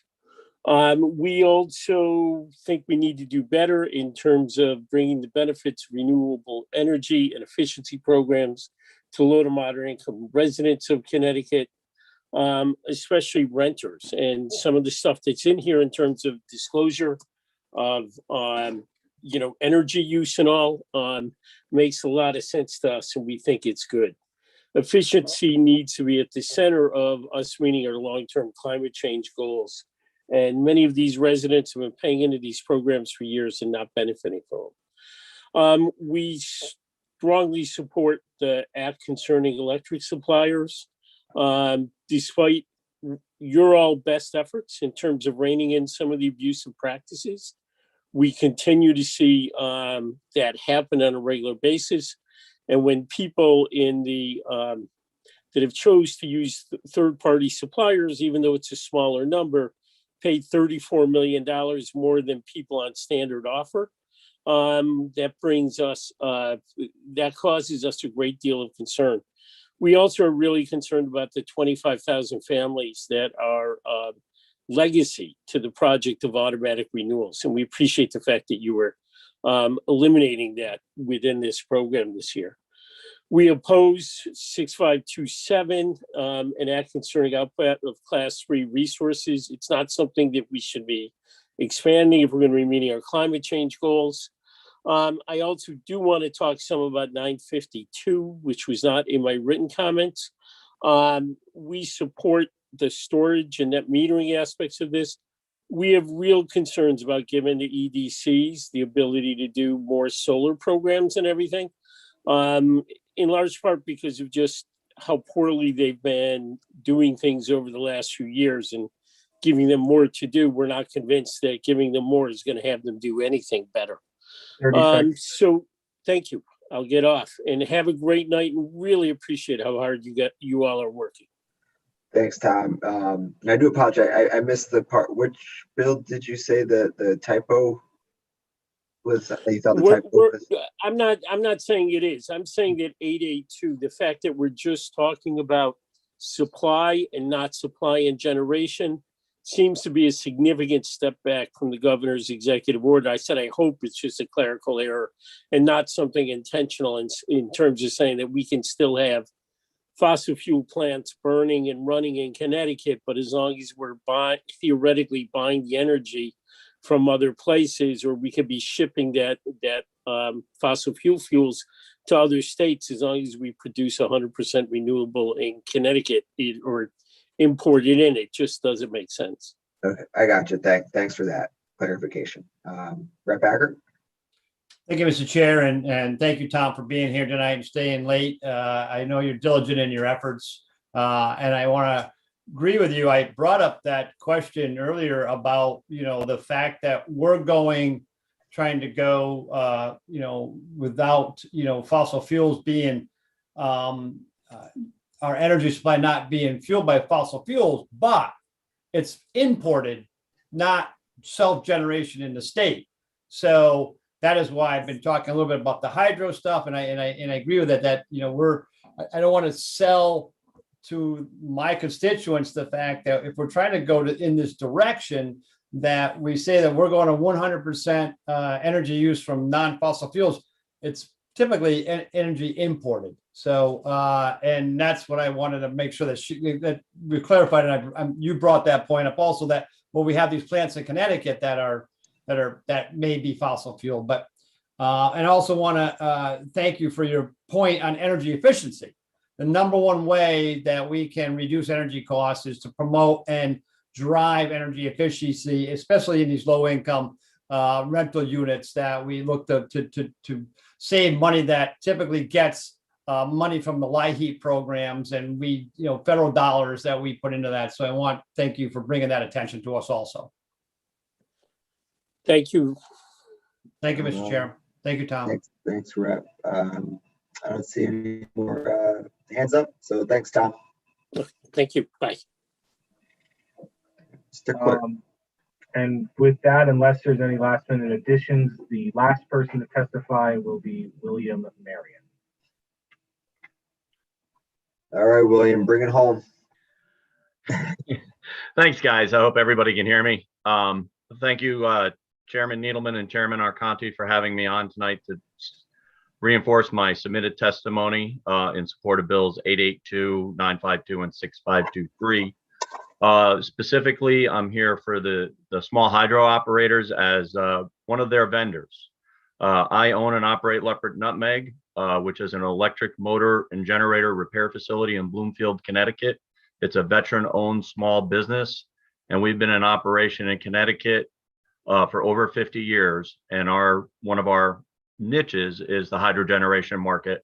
And although we serve all these generation stations in Connecticut, we also serve New England, and it's hard to see sometimes the fact that these owner operators that work so hard to keep their units up cannot make the improvements, cannot afford to make the improvements they need. Our company was instrumental in Charlie Rosenfeld, who you heard earlier, increasing his output and capacity from a couple hundred kilowatts to 650 kilowatts. The technology has improved so much in turbine and generators that all these stations that have fixed flows are eligible and capable of increasing their capacities. The turbines are much more fish friendly. So for environmental concerns, they are really coming up to speed. They understand the importance of the environmental concerns on top of just generating the power. These are very dedicated individuals. And their sites support a lot of other businesses other than just mine in Connecticut. And they create jobs, and they give electricians and painters and millwrights and carpenters and a lot of other people opportunities to work at their sites and support their utility. And it kind of makes me feel a little bit sad as a Connecticut resident and taxpayer that I work in all these New England states, and Mass and Maine and Vermont and New Hampshire are very, very supportive of their hydro generation and these hydro operators. And Connecticut, they're kind of like the forgotten stepchild. Yeah, they're there. They'll have to make it work. So I just wanted to, my submitted testimony, and to let you know that I think that these guys are critical to the overall renewable grid in Connecticut. You know, a lot of these sites can start back up by themselves on a power outage. So if the state goes down, they can turn themselves on without any outside power in many cases and get power back to the grid. And I think that consideration should be given those sites too. So you know, Renewable talked about being able to put $10 million into the Connecticut economy if they just had some rates that would support their continual operation. And so I see that as a win-win situation for the state of Connecticut. So I thank you for the appreciation for letting me testify tonight. And I learned a lot, and I was glad to hear so many people taking the renewable energy as an important factor in the state of Connecticut. Thank you. Thanks, William. Yeah, thanks for your testimony. I don't see anyone, any questions. So thanks and have a good night. Is that, was that it, Mr. Clerk? That is it, Mr. Chair. All right. I want to thank everybody for participating. And as a quick reminder, we have the coffee hour with PURA tomorrow at 10 a.m. If you're able to jump on, I look forward to seeing everybody again bright and early. Other than that, you know, for next week, we will have our last public hearing on Tuesday morning. And I'm going to try to do a committee meeting Thursday morning to put together a small agenda to vote a couple bills out. And then, you know, again, our bigger meetings will be the 18th and the 23rd to JF some of the bigger concepts. So good night, everybody. Stay safe. Public hearing is officially adjourned. Thank you very much. Great job. Have a good day.